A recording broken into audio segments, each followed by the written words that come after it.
Chapter 13. Serving the Dragon, the Present, 2. We are here to learn to love each other. I don't know what the others are here for. Auden. Dr. David Jacobs, a professor of history at Temple University in the United States, made a long and detailed study of abductee reports and published his conclusions in a book called The Threat. The Secret Agenda. Simon & Schuster, New York, 1988. He says that the alien agenda includes breeding hybrids using human and alien genetic material, and replacing human society with these hybrids under their control. This is the real reason behind all the abductions in which male sperm is taken or females are impregnated. According to Dr. Jacobs, he says the first stage is to cross human genetics with the alien. Then this genetic material is fused with another human egg and sperm, and this second stage hybrid is crossed with another human egg and sperm. The result of this would look almost human, and when this is crossed with yet another human egg and sperm, the result could walk down the street without being noticed. He could be describing here the way the first creation of the Anunnaki, what some people call the atom, was evolved into the human mammal we see today. Dr. Jacobs believes that these later stage hybrids are what abductees call the Nordics.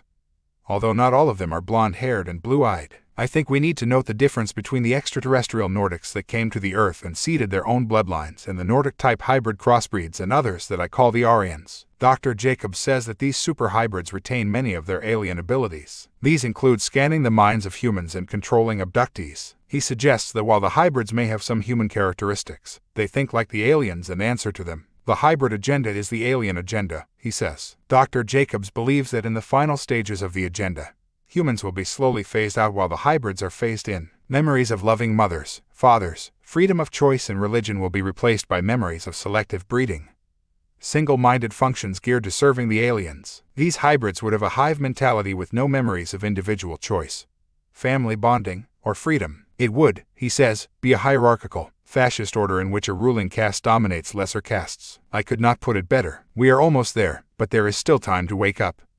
Dr. Jacobs says that, from interviews with abductees, the hybrids seem unhappy with their situation and long for the freedom of humans. Reptilian abductions. James L. Walden, an American with a doctorate in business education, had so many reptilian experiences that he described them in a book, The Ultimate Alien Agenda. Llewellyn Publications, St. Paul, Minnesota, 1998. Before his first experience, he had no interest in extraterrestrials or UFOs or science fiction of any kind. His story began in March 1992 when a gray entity some 4 feet tall with large dark eyes and a large, bulbous head appeared in the room as he was switching off the light to go to bed. The air became extremely cold and a petrified Walden began to cry. He said the right eye of the gray enlarged and turned bright red. It projected a beam of red light, which struck him painfully on the leg. A beam of white light later came down towards him, he said, and it entered his body just below the navel. He lost consciousness, and when he woke he was lying on a cold table of polished metal. He was immobilized and a bright overhead light was shining in his eyes. Around him were people in stiff white smocks. Some appeared human, but most looked like the being that came to his bedroom. They examined every part of his body and a sperm sample was taken. The Zulu shaman Credo Mutwa describes a similar scene and events during his abduction in what is now Zimbabwe in the early 1960s. See The Reptilian Agenda.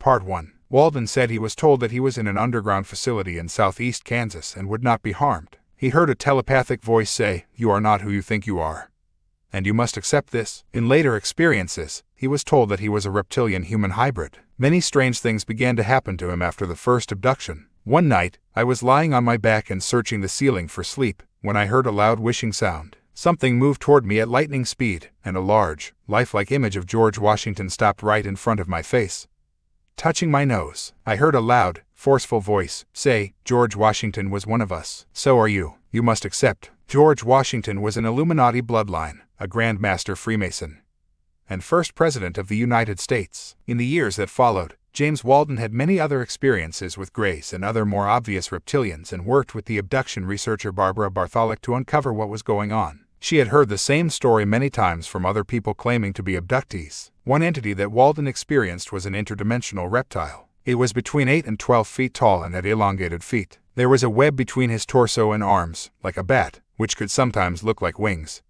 and a fin-like appendage on his back. His head was large and elongated like a watermelon. The being had rough, greenish-patterned skin, and Walden believed there was a tail also. This entity claimed to have inhabited many human bodies, and he said, "My eyes have witnessed the evolution of humankind." Under hypnosis, Walden recalled that he was part of an experimental group of human embryos, which were grown in a test tube. The embryo, he recalled, was implanted into his mother's womb and she had no idea this had been done. Could this be an explanation of the legends of Merovi, Alexander the Great, and others, who were said to have been fathered by serpent-like beings? And could this be at least one origin of the virgin birth? Walden said it certainly offered an explanation for why he had always felt different to all the other children. He believed that millions of people in the world had been created in this way as part of an alien genetic program. He said that the semen, taken during his abduction, was used to impregnate a woman of the same stock. She was like a human incubator and he thinks the embryo was removed from her womb later. Another interesting memory he had was that when he was on the table in that first abduction,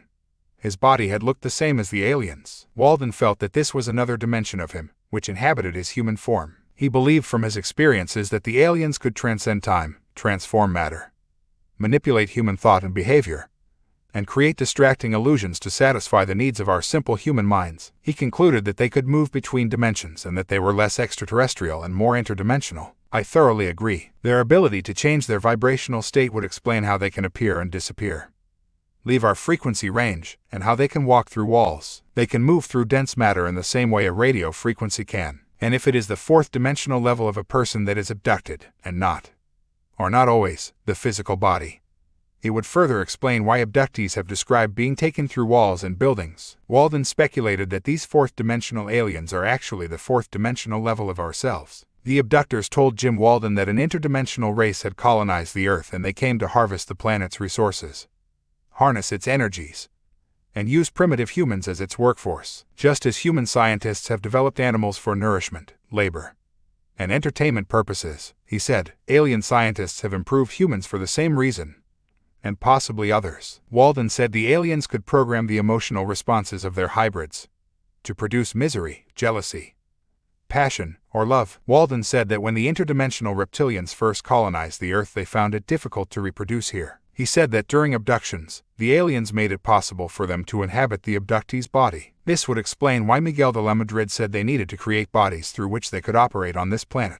Walden said the aliens lived in subterranean shelters from the time they arrived, and conditions in the Earth's atmosphere threatened their survival because they could not maintain a constant body temperature. He said their eyes are extremely sensitive to light, and this fits with Credo Mutwa's claims about the light-sensitive eyes of the Greys and other reptilians, and with the symbolic story of the blood-drinking Dracula who could not go out during the day. Walden was, surprisingly, very positive about the reptilians by the time his book was finished.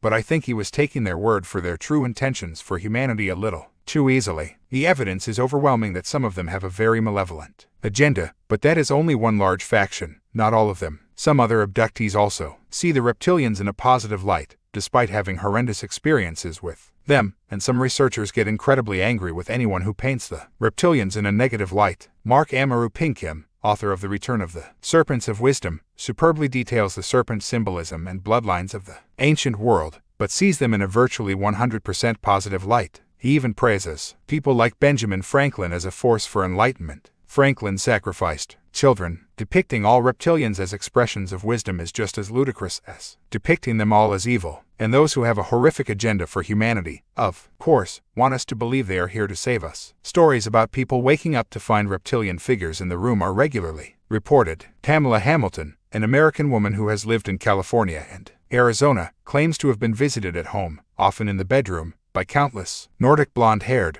blue-eyed beings, along with greys and reptilians, since she was young. Witnesses have seen the marks on her body that have followed many of these visits. She has also suffered a raid by military personnel who walked in and stole material relating to extraterrestrials and UFO activity. Pamela described a reptilian visitor who appeared a number of times. She said he had luminous, amber-colored eyes like a cat and had gray-green skin and sharp claws on his fingers. He wore a sort of breastplate like the ones used by Roman soldiers. She said, when he appeared she would first hear a high-pitched sound and a buzzing and clicking noise and soon found it hard to breathe. She felt that her chest was being crushed. When she became paralyzed and immobilized, the reptilian would flip her onto her chest and begin to have a type of tantric sexual intercourse that would leave her exhausted, feeding on her life force, probably. She said he was extremely powerful and very aggressive and a likely member of a warrior caste. But she didn't fear him and almost felt protected by him. California and Arizona appear to be extremely important areas for reptilian activity, especially locations such as Mount Lassen, a dormant volcano that is part of the Cascade Range of California, Oregon, Washington State, and southwestern Canada, Sedona, the New Age Center in Arizona, and Phoenix, 2 hours south of Sedona in the Valley of the Sun. The Superstition Mountains outside Phoenix have been the subject of a number of stories in which people claim to have seen physical reptilian beings. You can read some of these on my website, www.davidicke.com. One involves a woman known as Angie who loved climbing the mountains around Phoenix, including the superstitions. On this occasion, she found a cave and went inside. She sat down and began to drink water from her flask. After a while, she got up to leave when suddenly she felt a hand grab hers from behind. She gasped in surprise when she looked up at her reptilian face. She tried to laugh, thinking it was someone wearing a mask. When she realized it was for real, she tried to scream, but nothing would come. She lost consciousness, and when she awoke, she heard strange barking and chirping sounds that she later realized were a sort of language the reptilians used. When she tried to get up, she found she couldn't move her arms or legs. She felt a hand on the inside of her thighs and she struggled to open her eyes. She opened one a little and saw men with lizard-like faces. Her heart sank and she felt absolute horror burst through her. Again, when she tried to scream, she couldn't. She watched as several greenish reptilians removed her clothes. They seemed to be a strange combination of human and serpent, she said. The wide-slit eyes almost glowed with a yellowish brightness, exactly what Credo Mutwa says. And they had glistening, vertical pupils. They had broad, flat noses and their flat nostrils flared slightly as they snorted while examining her. She said that some had a very wide mouth with many folds of skin, while some had small mouths with no folds. They had small, rounded ears, which were set high on the head and had no lobes. She noticed that their scales were a different color than the skin on the head. They were a khaki green that became gray-green on the back of the head. Their faces were smooth with narrow, pointed chins. 2 of them wore a white jumpsuit with an insignia that included a curved dragon with a 7-pointed star in the middle. The other reptile men wore black uniforms with the same insignia. She also talked of a tall, white-skinned lizard being with blue eyes, the ones identified many times as the Royal Draco, the highest of the reptilian hierarchy. He wore a burnt orange jumpsuit with 3 insignia on the left side. There was a black inverted triangle, the round dragon with a star, and an oval with moving stars on it. On the right side of his uniform were 3 black bars on a silver disc, and the left cuff had a row of inverted triangles, with 3 lines cutting through it. He was taller than the others, nearly 7 feet. Angie was by now naked on the floor and she asked the white Draco to help her. She felt something cold touch her forehead, and a strange calm and peace enveloped her. She then realized she was in an oval room about 15 feet wide. She tried to turn her head, but she couldn't. She noticed pipes with strange sacs, like misshaped balloons hanging from them. Then she realized some were moving. She remembered how her dog's belly moved that way when she was near full term with her puppies. A wave of horror hit her. It was as if there were 2 minds inside her. One was calm, the other horror-stricken. The calm side was in charge of her body. She wondered how her body could be so calm when anything could be about to happen to her. One of the lizard men undressed and approached the end of the table. He was muscular and had scales on his chest and lower stomach. Fear now overwhelmed the artificial calm and she began to scream and find superhuman strength to fight him off. The lizard men turned a blue light on her and she lost consciousness. The last thing she remembered was feeling the weight of his body. When Angie came to, she was in her car. She looked around her, feeling confused and wondering why she was driving her car. She felt that she had been about to do something, but couldn't remember what. She drove home dazed and disorientated. There she suddenly had an urge to shower, and scrubbed her body for over 2 hours. She felt shaky and angry for something she couldn't recall. She spent the next few days in bed refusing to answer the door. Her sister Susan noticed that Angie had several nightmares every night and woke up screaming. Angie also refused to go near the mountains she loved so much. When she later went back to work, she left after 3 days when a customer brought a lizard into the store. She had no idea why that had frightened her so much when reptiles had always been a part of her life there in the desert. Eventually she went to a hypnotist for help, and her vivid and detailed memories of what happened in the Superstition Mountains flooded back. Eva Trent, another American, also claims to have had many contacts with non-human entities. One night in January 1999, she went to bed in her small apartment. Later, she said, she woke to a buzzing sound and when she opened her eyes she was horrified to see 2 strange creatures standing on either side of her bed. One was around 7 to 8 feet tall, weighed around 19 stone, getting on for 300 pounds. With the skin of a crocodile or snake. The other was the same, but smaller. They seemed to be communicating in a chirping manner and their eyes glowed. Chirping sounds are pretty common in such reports and the glowing eyes are universal. The Sumerians knew Enlil, the chief Anunnaki on the earth, as the serpent with the shining eyes. Eva found she was unable to move, another confirmation of the ancient and modern accounts of how the serpent gods could paralyze people. They communicated with her through telepathy. She felt they were observing her emotional state and probably feeding off the energy of fear their presence had generated. Similar points were made by Pamela Stonebrook about the way her reptilians seemed to get high on fear. The experience ended for Eva when she began to mentally resist and visualized herself cocooned in white light. This seemed to confuse the reptilians, and the next thing she remembers was waking up the next morning physically exhausted. When she checked around the room, she found 5 of her favorite cassette tapes in a rack 6 feet from her bed had been destroyed. They were distorted and 3 were badly buckled, as if by some extreme heat. Yet there was no smell of plastic burns and the sound filaments had not been melted. There was no sign of any heat being applied anywhere on or near the rack. The only explanation was that they had been subjected to some kind of microwave heat. The American writer Alex Christopher has been exposing the reptilian presence for many years, and I first saw her speak in Denver in 1996. She is the author of the books Pandora's Box, Volumes I and II. And she has had her own direct experiences of reptilians and the big-eyed greys. In Panama City, Florida, she was woken at 2:30 in the morning by her terrified neighbor, a commercial airline pilot. When she ran over to his house, she found his partner sliding down the wall with her eyes rolling, and she kept passing out. Alex said she could feel extremely powerful energy in the room, which appeared to be trying to penetrate her head. It was radiation of some kind, and the next day all the plants in the room were dead. The couple told her that they were making love when the incident started. They saw a flash of light and they were pulled from the bed. The man still had a palm print on his side made by fingers that must have been 10 inches long with claws that burned into his skin. The next day the spot was so painful he couldn't touch it, and Alex says she has video footage of this. For her, however, the story was just the beginning, because when she was in bed in her own house, a reptilian appeared to her. I woke up and there is this thing standing over my bed. He had wrap-around yellow eyes with snake pupils and pointed ears and a grin that wrapped around his head. He had a silvery suit on, and this scared the living daylights out of me. I threw the covers over my head and started screaming. I mean, here is this thing with a Cheshire cat grin and these funky glowing eyes ... This is too much. I have seen this kind of being on more than one occasion. He had a hooked nose and was very human looking other than his eyes, and had kind of graying skin. Later on in 1991, I was working in a building in a large city, and I had taken a break about 6 p.m. and the next thing I knew it was 10:30 p.m. and I thought I had taken a short break. I started remembering that I was taken aboard a spaceship, through 4 floors of the office building and through a roof. There on the ship is where I encountered Germans and Americans working together, and also gray aliens, and then we were taken to some other kind of facility, and there I saw reptilians again ... The ones I call the baby Godzillas that have short teeth and yellow slanted eyes. The things that stick in my minds are the beings that look like reptiles, or the velociraptors. They are the cruelest beings you could ever imagine, and they even smell hideous. The putrid smell is another theme of contact with reptilians and greys. It was during this abduction that Alex Christopher saw a dragon badge on the uniform of a reptilian. A contact said she saw the same symbol at Fort Walton in the United States, and a winged serpent symbol could be seen on the sleeve of an Israeli soldier as he comforted the daughter of the assassinated Prime Minister, Yitzhak Rabin, during his funeral in 1995. See Newsweek.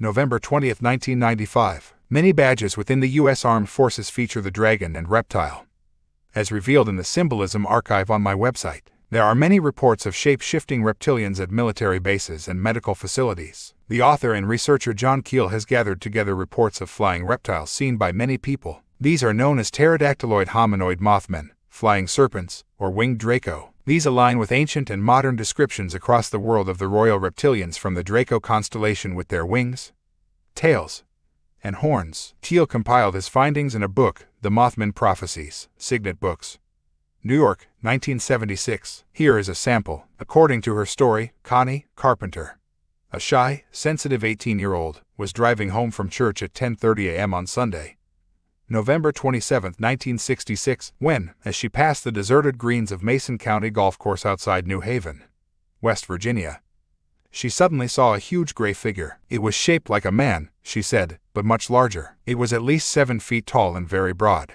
The thing that attracted her attention was not its size, but its eyes. It had, she said, large, round, fiercely glowing red eyes that focused on her with hypnotic effect. It's a wonder I didn't run off the road and have a wreck, she commented later. As she slowed, her eyes fixed on the apparition. A pair of wings unfolded from its back. They seemed to have a span of about 10 feet. It was definitely not an ordinary bird, but a man-shaped thing, which rose slowly off the ground, straight up like a helicopter. Silently, its wings did not flap in flight. It headed straight toward Connie's car, its horrible eyes fixed to her face. And then it swooped low over her head as she shoved the accelerator to the floorboards in utter hysteria. Over 100 people would see this bizarre creature that winter. Significantly, many of the sightings of these flying reptile men happened close to the apparently sealed entrances to underground tunnels known as the TNT facility.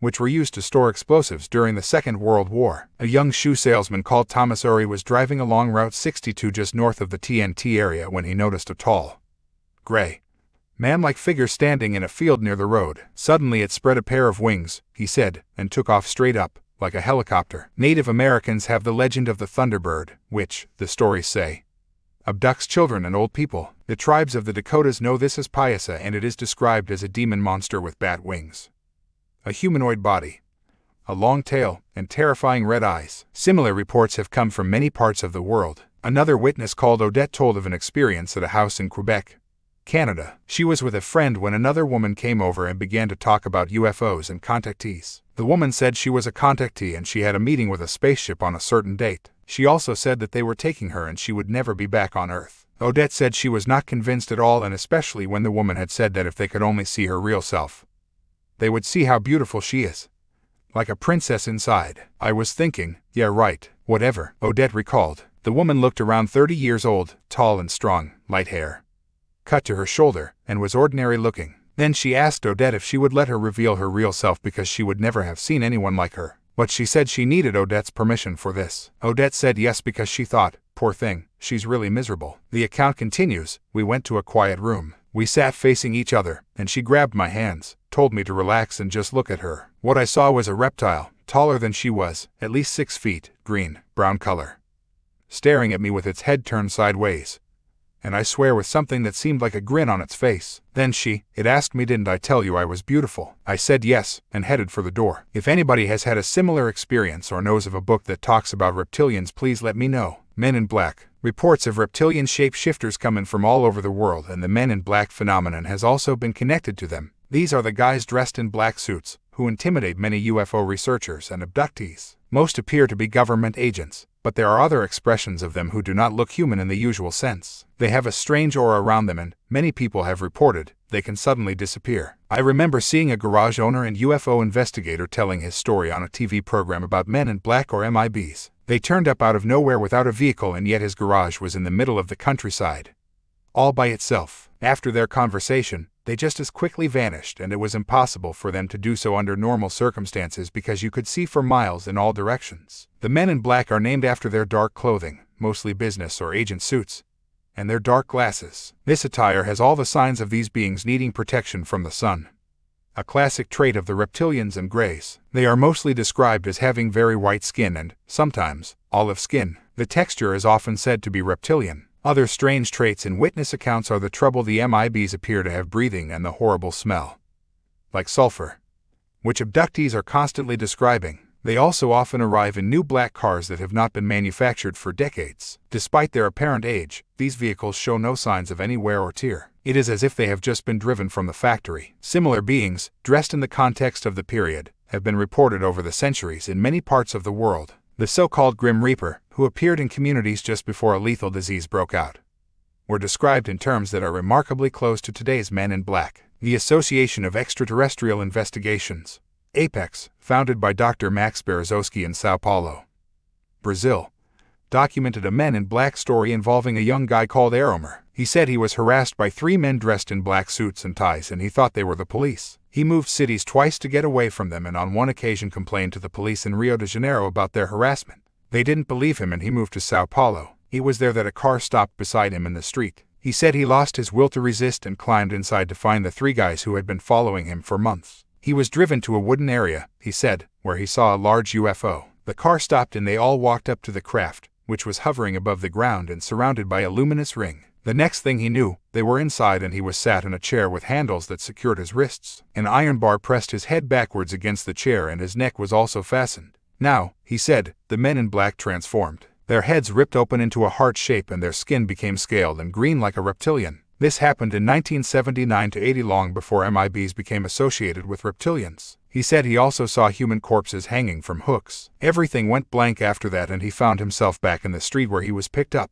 Now, however, it was hours later and there was no traffic. He ran home in a panic, he said, and told a roommate what had happened, but as he did so, a force threw him against a wall. The reptilians had told him never to talk about his experience. He was later introduced to Dr. Max Berezowski and he told his story to ICKE members. On the superb U.S. radio show, Sightings, A woman called Joyce Murphy talked about the reptilian shapeshifters of Brazil. She is the president and founder of Beyond Boundaries, an organization that takes people on expeditions to many parts of the world. She was telling presenter Jeff Rentz about some of the strange experiences on her travels when she talked about a policewoman she knew in Brazil who had described shape-shifting reptilian beings. Joyce said, she works in a very high position in the sheriff's office. There seem to be shape-shifters, here in Brazil at least, that try and get women to act as breeders for them. They actually shape-shifted to show them their actual form, a sort of reptilian type. This with her sister as a witness. And I know of another shape-shifter story. The daughter of an aviation engineer in Sao Paulo tells of a fellow student who revealed her true form changing ... into a sort of reptilian being.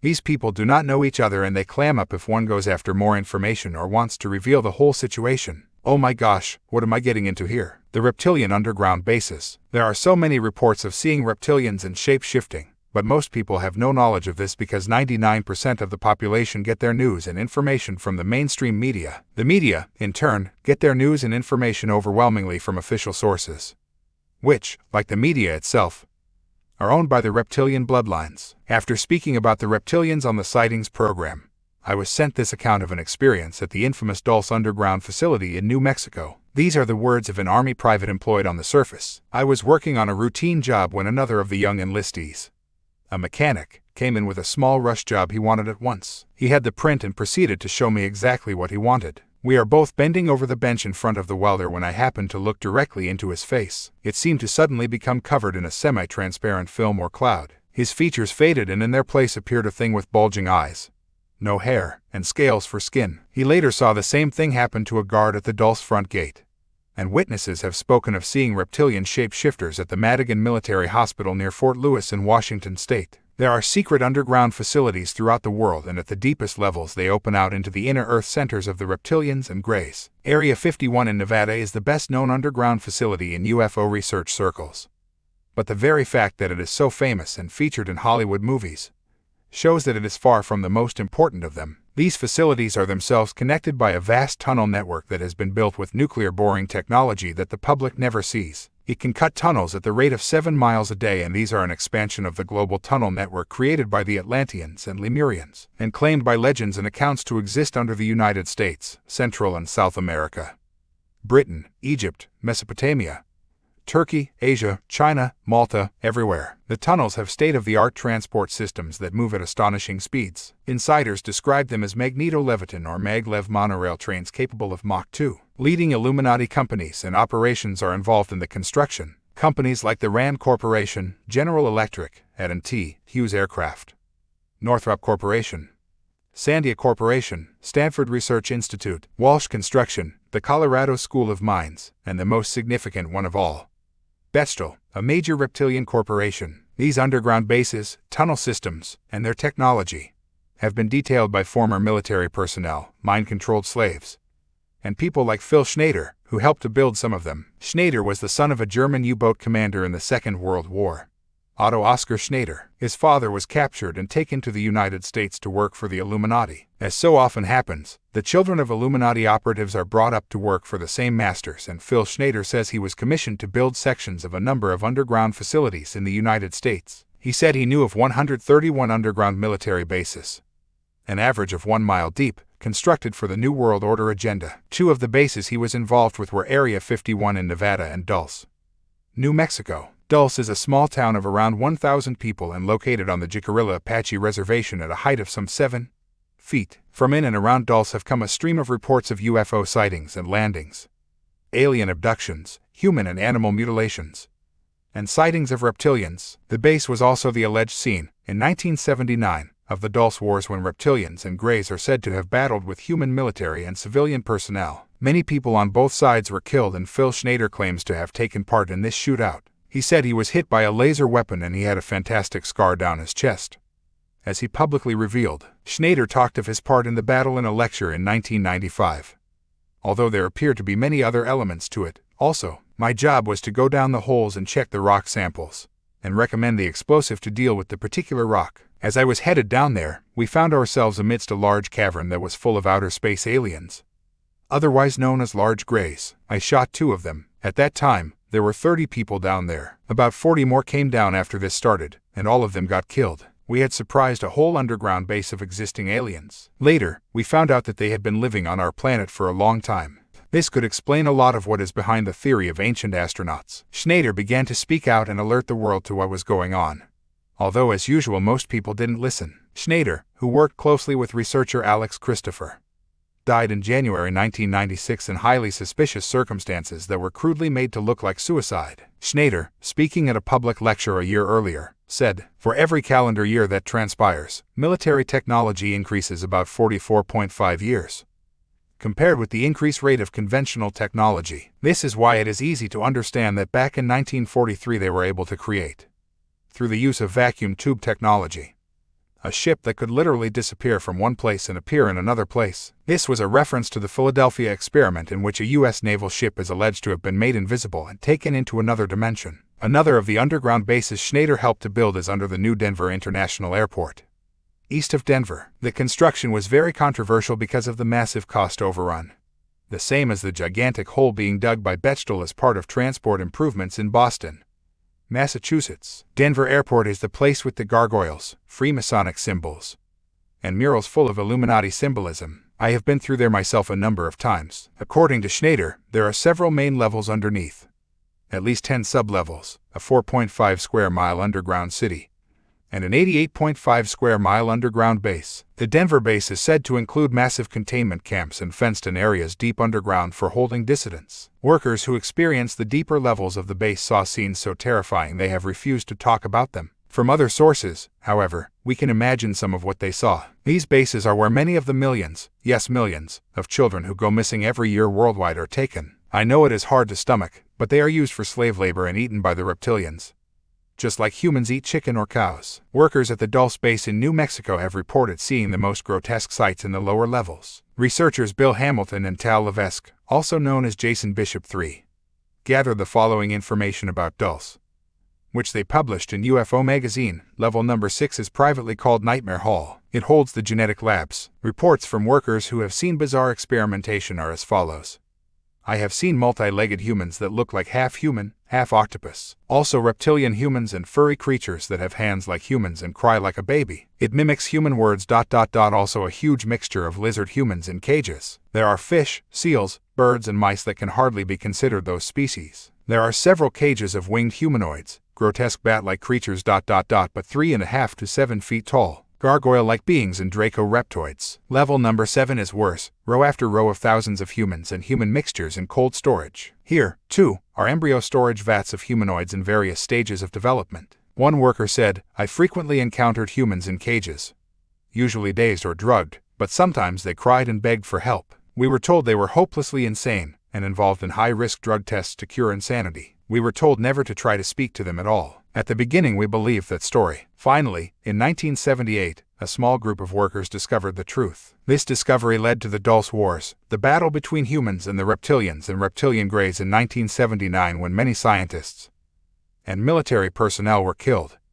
And Phil Schneider says he was critically wounded. A security officer at Dulce called Thomas Casello has described to researchers what happens at the Dulce base, and his words were reported in the UFO magazine article. His information has also been circulated as the Dulce Papers. Casello worked for 7 years with the Rand Corporation, an Illuminati operation in Santa Monica, California, and transferred to Duke in 1977. He estimated there were more than 18,000 of the short grays at Dulce, and he had also seen tall reptilian humanoids. He knew of 7 levels, but there could have been more, and he said the aliens were on levels 5, 6, and 7. The lower you go, the higher the security clearance you need. The only sign in English was above the tube shuttle station which said to Los Alamos, another major underground reptilian base in New Mexico. Most signs at Dulce are in the alien symbol language and a universal symbol system understood by humans and aliens.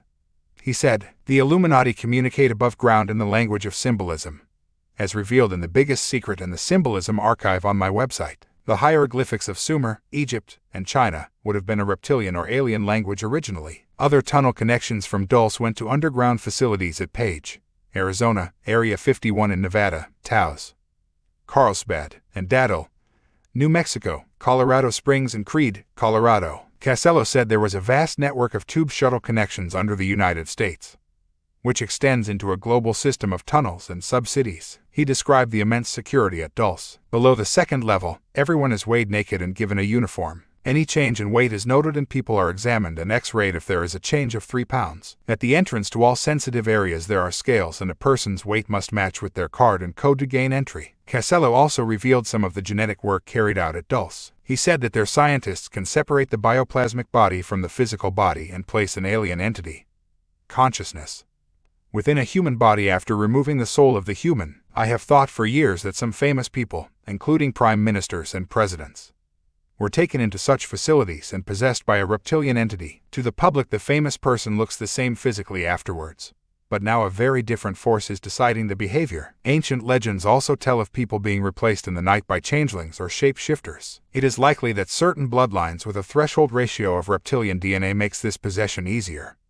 And this is one reason why the Illuminati keep such detailed genetic records of family bloodlines. The joint global press announcement by the Illuminati's Bill Clinton and Tony Blair in 2000 about the mapping of the human genome takes on even greater significance when you think that the U.S. Department of Energy has laboratories at Dulce and is closely connected to the Genome Project, along with the National Institute of Health, the National Science Foundation, and the Howard Hughes Medical Institute. All are Illuminati fronts. Researcher Alan Walton, who writes extensively on the internet about the reptilian connection, says, underneath most major cities, especially in the USA, in fact, there exist subterranean counterpart cities controlled by the Masonic hybrid, alien elite. Often subsurface terminals exist beneath Masonic lodges, police stations, airports, and federal buildings of major cities, and even not so major cities. The population ratio is probably close to 10% of the population.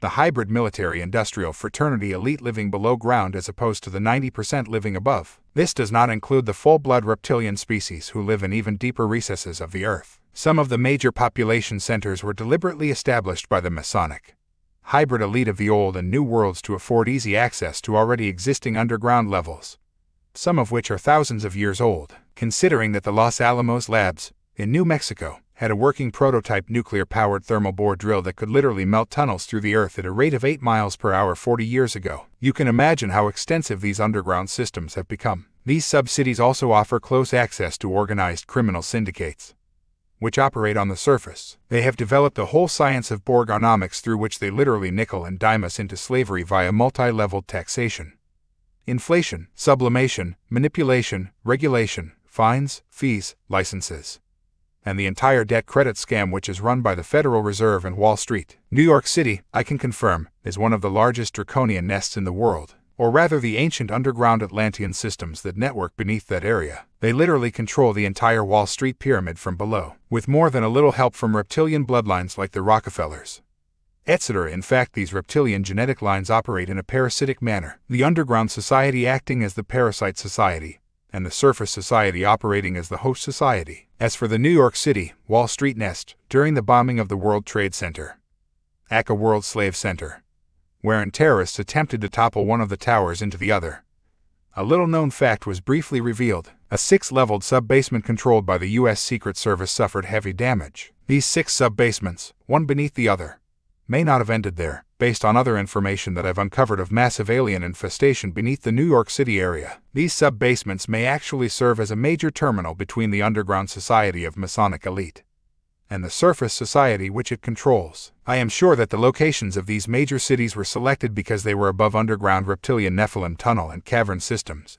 or they were on significant vortex points. Phoenix, Arizona, is built on one of these ancient networks, as is Los Angeles, the city of the angels. Lauren Savage, the webmaster of Davidic.com in Texas, says that every county in that state has a building with Gothic European architecture, i.e., reptilian, which could not normally have been afforded by Texas when these settlements were built in the 1870s. Many have gargoyles. These buildings, he says, are the county courthouses sitting above underground tunnels and basement systems. Dallas is an example with its underground tunnels beneath Dealey Plaza where President Kennedy was shot in 1963. What a great way for the true assassins to escape. These tunnels would have been under the original Masonic Lodge in Dallas, which was located in Dealey Plaza. Close by is the 1870s old red courthouse complete with gargoyles. Underground tunnels were discovered in Dallas in the late 50s or early 60s, and Lauren talked to a man who was working on a state road crew when he was a teenager. They were digging out what is called the canyon to build freeways when they opened up an ancient tunnel.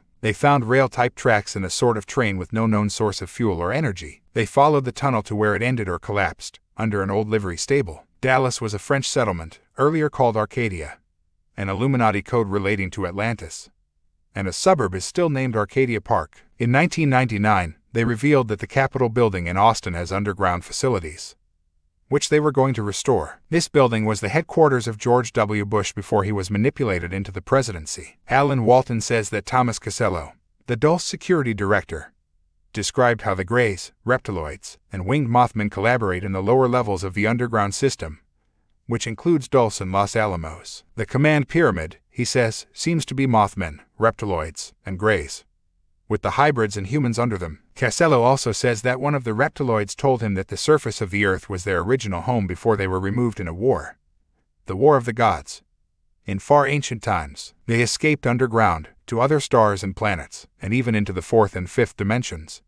Casello says he was told. This fits with the accounts of Credo Mutwa and many abductees who have a woman known as Dee claims to have seen the underground facilities at China Lake Naval Weapons Center in the California desert, one of the major mind control centers of North America. 18 It straddles a vast area and very little can be seen above ground. I have driven around the outside of the base twice now. On one side the public road runs alongside the perimeter fence for a while. The entrance to China Lake is in the little town of Ridgecrest, and this is where Dee once lived. Ridgecrest is home to many mind-controlled slaves programmed at China Lake, and it's not far from where the mass murderer Charles Manson and his family used to live. Dee, a victim of trauma-based mind control, said that the military chose her because of her bloodline. They had told her that before the development of language, humans communicated by telepathy thanks to a hormone secreted in the brain. This hormone, she was told, was no longer operating in most people, only in particular bloodlines, including hers. And they wanted to use these abilities. The period, thousands of years ago, when this telepathic human brain function was genetically suppressed, was almost certainly symbolized by the story common to most ancient cultures of the gods giving people different languages to divide them and stop them communicating. Dee said she was taken underground at China Lake and saw the genetics laboratory and holding center for captured humans and genetically engineered mutants. The true symbolism of the mutant ninja turtles who lived underground in sewer tunnels and came out to fight evil. Reptilian symbolism, most of it painting reptilians in a very positive light, has been bombarding the minds of children in recent years. Dee described seeing horrendous creatures of all types, shapes, and sizes at China Lake. She said she was shown these horrors to let her see what would happen to her if she did not cooperate, and she claimed her own son had been murdered.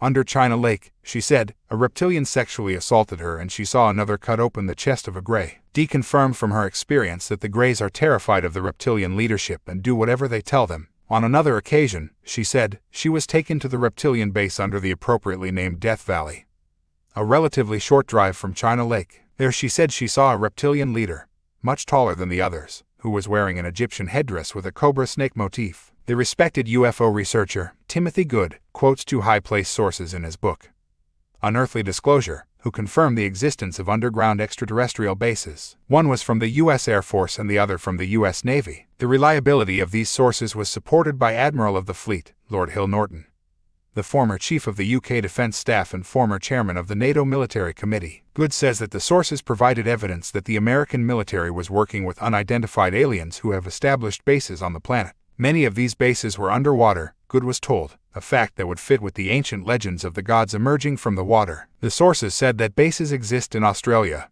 the Pacific Ocean, the former Soviet Union, the United States, and the Caribbean. The latter is believed to be in Puerto Rico. The U.S. Air Force contact told Good, the aliens are here on a permanent basis. They are after this planet. He also said they were messing with plate tectonics, the movement of land that causes earthquakes, and that the warming of the world's oceans was connected to extraterrestrial activity. Well, it isn't global warming, that's for sure. Interestingly, Good sources suggested that the aliens were involved in hybridization experiments to allow their race to take over the planet. This, however, began a long, long time ago. T-was always so. The stories of reptilians and other non-human races living within the Earth in what we would today call bases, cities, or tunnel networks, can be found widely described in ancient accounts also. The Nagas, or serpent people, in India and throughout Asia and the Far East, were said to live in two main underground centers called Patala and Bhagavati. From there, according to Hindu legend, they battle for power with the Nordic underground kingdoms of Agharta and Shambhala. Hindus believe that Patala can be entered at the well of Sheshna in Benares, while Bhagavati is believed to be in the Himalayas. Similar stories of underground caverns and tunnel systems can be found in Tibet and China. In the Gilgamesh stories of the Sumerian tablets, we are told of vast underground cities. Gilgamesh was a demigod and semi-divine who sought the immortality of the gods. The stories speak of Kaigal, or the Great Below, which was ruled by the goddess Ereshkigal and the god Murghal. In the Kaigal were violent guardians called scorpion men, reanimated human bodies, spirits and the undead, and robotic beings known as Galadar or Gala, which were used to abduct humans from the surface. There were eagle-headed reptilians, which were often said to have wings. The accounts describe a race called the Pazazu, a dog-faced human with reptilian scales and tail. All this sounds remarkably like the scenes described at Dulce today. Chinese legend claims that an underground world entered from the eastern mountain of Taishan was guarded by vicious demons called Men Shen with animal-like faces or masks. This was the Chinese hell, and it is said that the lords of hell interacted with the dragon kings on the surface. The Japanese hell or underground network was similar, and among the non-human entities were the Kappa, semi-aquatic reptilian humanoids and other shape-shifters who lived in mountains, under the ground, or under the sea. In Viking Norse legend they have the giant serpent, Nidhogger or Jormungand, that lived underground, and this was similar to the giant serpent Apophis in Egyptian myth. The Scandinavians and Germans had their Huldar or hidden folk who were also known as the elves. One of the codes for the bloodline is elven, and the beings of folklore like trolls, Edens, fairies, elves, troglodytes, Nephilim, brownies or brawnies, and the little people of Ireland are all different names for the subterranean entities described in the modern accounts of Et Basis. All the same stories are associated with them, interbreeding with humans, unable to go out in the sunlight, and all the rest. They even mention the missing time experience of people abducted by the fairies and include many stories of these underground folk killing and mutilating cattle and taking the blood. Michael Mott has produced an excellent collection of these stories on underground dwellers in folklore and myth. His book is called Caverns, Cauldrons, and Concealed Creatures, and is available through my website. He writes that England, Scotland, Wales, and Ireland all have endless traditions of underground peoples with many similarities and common origins between them. It seems to me that Scotland, Ireland, and the British Isles in general are such a major center for the Illuminati bloodlines because of the number of entrances to the underground world there are in that region. It is the same with other parts of the world like France, Germany, and the Caucasus Mountains. What is really under the Windsor's Balmoral Castle or the Queen Mother's Glamis Castle in Scotland, that key country for Illuminati bloodlines. Interestingly, there is a legendary secret room at Glamis, according to a guest, the writer, Sir Walter Scott, and others. It is the family's law or custom that the secret is known to only 3 people at one time. They take a terrible oath not to reveal the secret. Another guest, Lord Halifax, said that in 1875 a workman at the castle came across a door leading to a long passageway. The man investigated, but then he saw something that made him run back in terror. When the 13th Earl of Strathmore was told what the workman had seen, he persuaded him to accept money to emigrate and give his word never to reveal what he saw. Lord Halifax said that after the incident the Earl was a changed man, who became silent and moody, with an anxious, scared face. The Norse, Germanic fairies, goblins, trolls, knockers, brownies, leprechauns, Shia, She, Tilwith Teg, Turluith Teg, and so on were either malevolent or indifferent to humanity. Michael Mott says, they lived, virtually without exception, under the ground. Mounds, hills, ruins, ancient raths or hill forts, mountains, cliffs, and ancient cities were said to be the rooftops of their palaces. Beings that mirror modern reports of the Sasquatch, Bigfoot, and the Yeti, abominable snowmen, can also be found in ancient stories of underground creatures that come to the surface. Like the Nagas, the serpent people of Asia, European folklore often claim that these fairy people entered their underground homes through lakes. Michael Mott continues, to remove all doubt as to their relationship with Norse hidden folk and Indian Nagas alike. They shun the sunlight, and often seemed interested in crossbreeding their own bloodlines with those of human beings, or even in crossbreeding their livestock or fairy cattle, horses, hounds and so forth with the surface species which were most compatible. The goblin dwarf, Rumpelstiltskin, in his lust to have the human baby and its genetic bounty, is just one example of this in folklore. The elves took a regular interest in human affairs, weddings, births, and deaths, bloodline, the success of crops and livestock, and so forth, but only for their own selfish interests. They seemed to be overly concerned with genetic and biological diversity, and they pilfered livestock, crops, and human genes via theft or cross-species liaison whenever they saw fit to do so. The elves are generally depicted as extremely fair-haired and fair-skinned. What Mott is describing there from European folklore could have come straight from the mouth of a modern abductee or researcher of the underground bases. The so-called Greys of modern UFO legend appear to be the same as the beings known as the Galater and Ushaptu who abducted humans from underground in Sumerian and Egyptian myths, and the folklore of the Shetland Islands off the north of Scotland referred to the little men who abducted humans as Grey neighbors and the Greys. In the Americas you find the same legends and accounts of the underground people. They include humans, reptilians, reptilian humanoids, and various monsters and demons. Their descriptions match those of other ancient cultures all over the world. Many Native American tribes, like the Hopi, claim to have lived within these underground cavern cities before coming to settle on the surface. In the Mayan epic, the Popolvuh, two semi-divine, hybrid brothers, Hunahpu and Expelling, enter the horrific underground world called Xibalba to battle a crocodile-headed monster, and, as a result of their victory, the brothers brought an end to human sacrifice. The calling card of the reptilians to this day. These underground worlds are the origin of the belief in hell being under the earth. The poet, Dante, 1265–1321, was an initiate of the Knights Templar. In his famous work, The Inferno, he is taken on a tour of the underworld. He says it consisted of 10 levels where sinners are imprisoned and punished by horned demons and reptilian, bird-like giants called the Harpies. The conditions and environment he describes in this hell can be found in descriptions of these underground worlds and cavern communities everywhere. The accounts even include the idea of being imprisoned down there waiting for the Day of Judgment. In Ireland and the Isle of Man, two major locations for Illuminati bloodlines and activity. Much of their culture is based on fairy legends and the little people who live under the ground. Irish legends tell of the sexual relationships between the ancient Milesians and the Tuatha De Danann, the Irish underground gods who fled into the earth and settled there. St. Patrick, who removed the snakes from Ireland, is said to have seen one of these underground people, a fairy woman, coming out of the cave of Cruachan. When St. Patrick asks a Milesian about her, he replies, "She is of the Tuatha De Danann who are unfading, and I am of the sons of Mil, human Irish, who are perishable and fade away." The usual tale of mortality and immortality. As Michael Mott reports, Daniel Bradley and other geneticists at the Trinity College in Dublin have discovered that the oldest pure racial bloodline in Europe continues to exist in the far west of Ireland. This, as I highlight in The Biggest Secret, is also the last bastion of an ancient Irish language called Gaelic, which is astonishingly similar to languages of North Africa, such as Libyan. Bradley told the Reuters news agency in March 2000 that the Irish came from a race that was different to other Europeans. He said, "When you look at this old genetic geography of Ireland, what you find is that in the west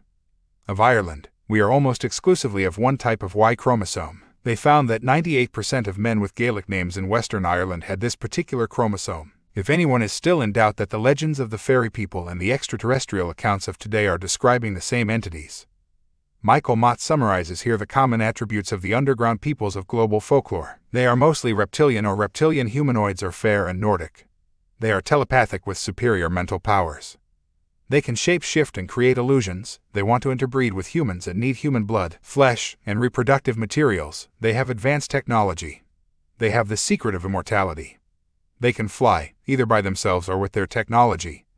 They mostly have a malevolent agenda for humans. They cannot survive for long in direct sunlight. They have been banished from the surface world or are in hiding from surface people or the sun.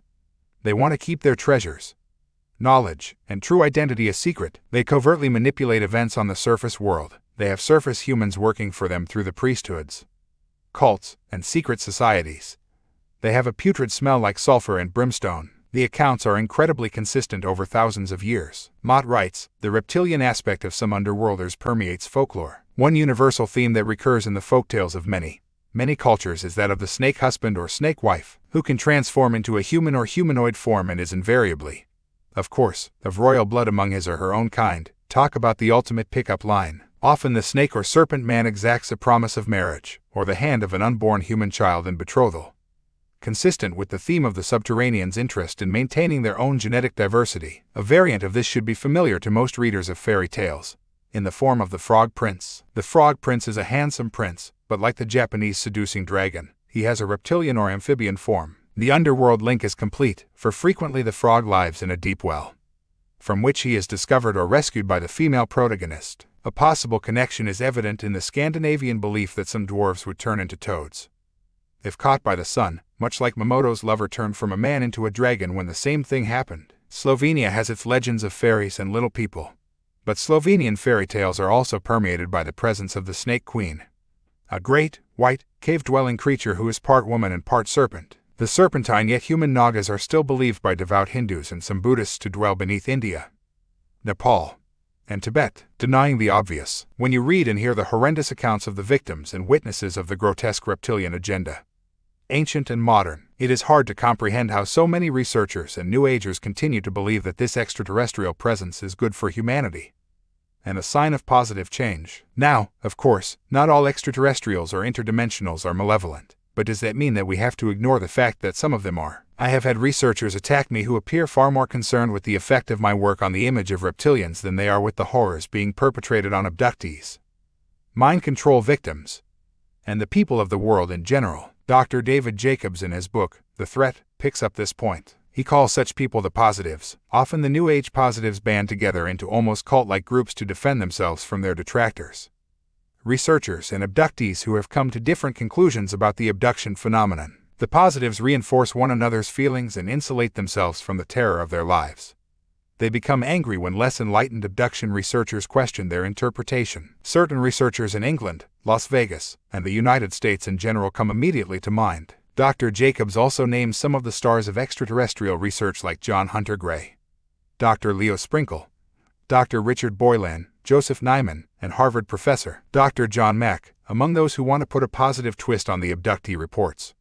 Both Boylan and Mack de-emphasize the effects of the standard abduction procedures. Boylan believes that gynecological and urological procedures take place only with a very small number of abductees, and he rarely focuses on them. And although Mack has found nearly the full range of alien physical, mental, and reproductive procedures, he only mentions them in passing while emphasizing what he finds to be spiritually uplifting elements. The benevolent spin that the positives, both abductees and researchers, put on the abduction phenomenon is puzzling, given the way most people describe their abductions: being unwillingly taken, being subjected to painful physical procedures, sometimes leaving permanent scars, enduring humiliating and abusive sexual episodes, including unwanted sexual intercourse, living with the fear and anxiety of wondering when they will be abducted again. James Bartley, the abductee and researcher of the Reptilian Connection, is rather more blunt in his appraisal of what he calls the Muppets, those who either refuse to see the malevolent nature of the reptilian agenda or actively seek to portray it in a positive light. He says the reason why so many abductees are hopelessly confused about this whole mess is because trigger mechanisms have been programmed into them to keep them from getting at the truth of their experiences. He says he has witnessed countless times how an abductee will immediately fall asleep the moment the lecturer begins talking about fear-based issues. But when he or she attends a lecture by a channeler or some other light worker saying positive things about the aliens, the abductee is bright and attentive, and awake during the whole lecture. Falling asleep is just one trigger mechanism, he says. Another is annoyance or anger at the fear-based lecturer or abductee. Likewise, an overwhelming compulsion to get up and walk out, to get up and eat, to get up and smoke a cigarette, getting nauseous, a headache, etc., etc. In an article challenging the methods of researcher and lecturer Dr. Richard Boylan, Bartley goes on. Boylan promotes the ludicrous notion that a woman abductee was merely suffering from spiritual retardation and was mentally incapable of understanding the benevolent nature of the horrific and unwanted experimentation that was being conducted on her. We have worked with countless women who have suffered painful and bloody hemorrhages, sometimes lasting for days, after the benevolent doctors had made an unwanted house call. What, the discerning human must ask, does profuse and painful bleeding have to do with spiritual evolution? The New Age-led DDoS claim that there is no such thing as evil or demons, which makes them the butt of endless jokes by witches,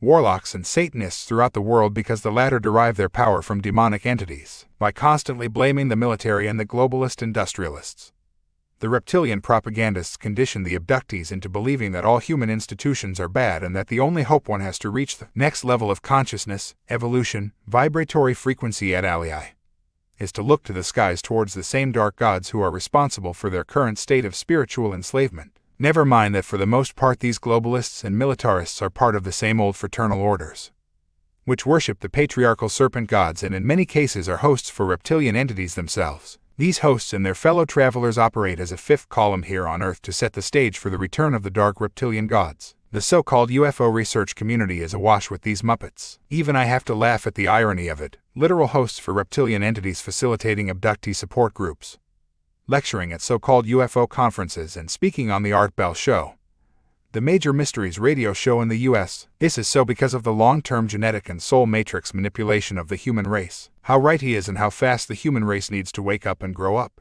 The stories I have featured in this chapter are just a small selection of the reports and personal accounts describing reptilian experiences. If you want to see more, go to the Reptilian Archive on my website, read The Biggest Secret, or watch the Bridge of Love videos with Arizona Wilder, Revelations of a Mother Goddess, and Credo Mutwa, The Reptilian Agenda, Parts 1 and 2. When you put these modern reports together with their mirrors in the ancient world, it constitutes a library of information that only the most imprisoned of minds could dismiss without further investigation. But, given the level of human conditioning, many still will, especially the media.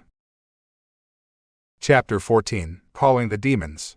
Nothing would be what it is, because everything would be what it isn't. And contrary-wise, what it is, it wouldn't be. And what it wouldn't be, it would. You see. Lewis Carroll, Alice in Wonderland.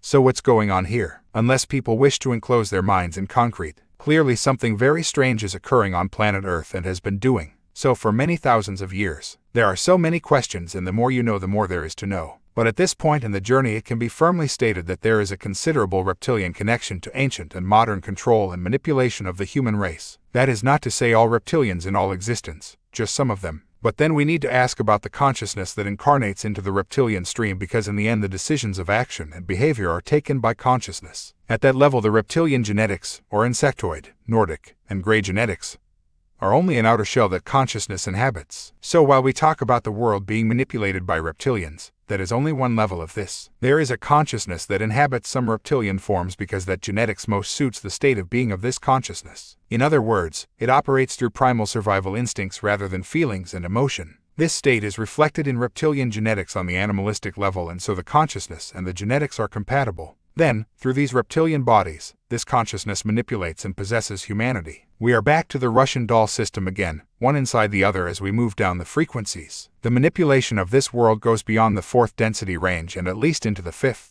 So who, or what, controls the reptilians? Consciousness makes the decision, based on its state of being, of what form and bloodline to inhabit on the endless journey of evolution through experience. As with everything, our current state of being naturally attracts, or is attracted to, the physical form and experiences that are compatible with where we are coming from, mentally, emotionally, and spiritually. There is a vibrational synchronization, magnetism you might call it, between the frequency of the consciousness and the frequency represented by the DNA of the body. The base reptilian nature, as expressed through the reptilian genetics, includes the desire for top-down control, emotionless, cold-blooded attitudes, an obsession with ritualistic behavior, and so on. This reptilian DNA will naturally attract consciousness of like reality and desire. This consciousness is not reptilian in or of itself.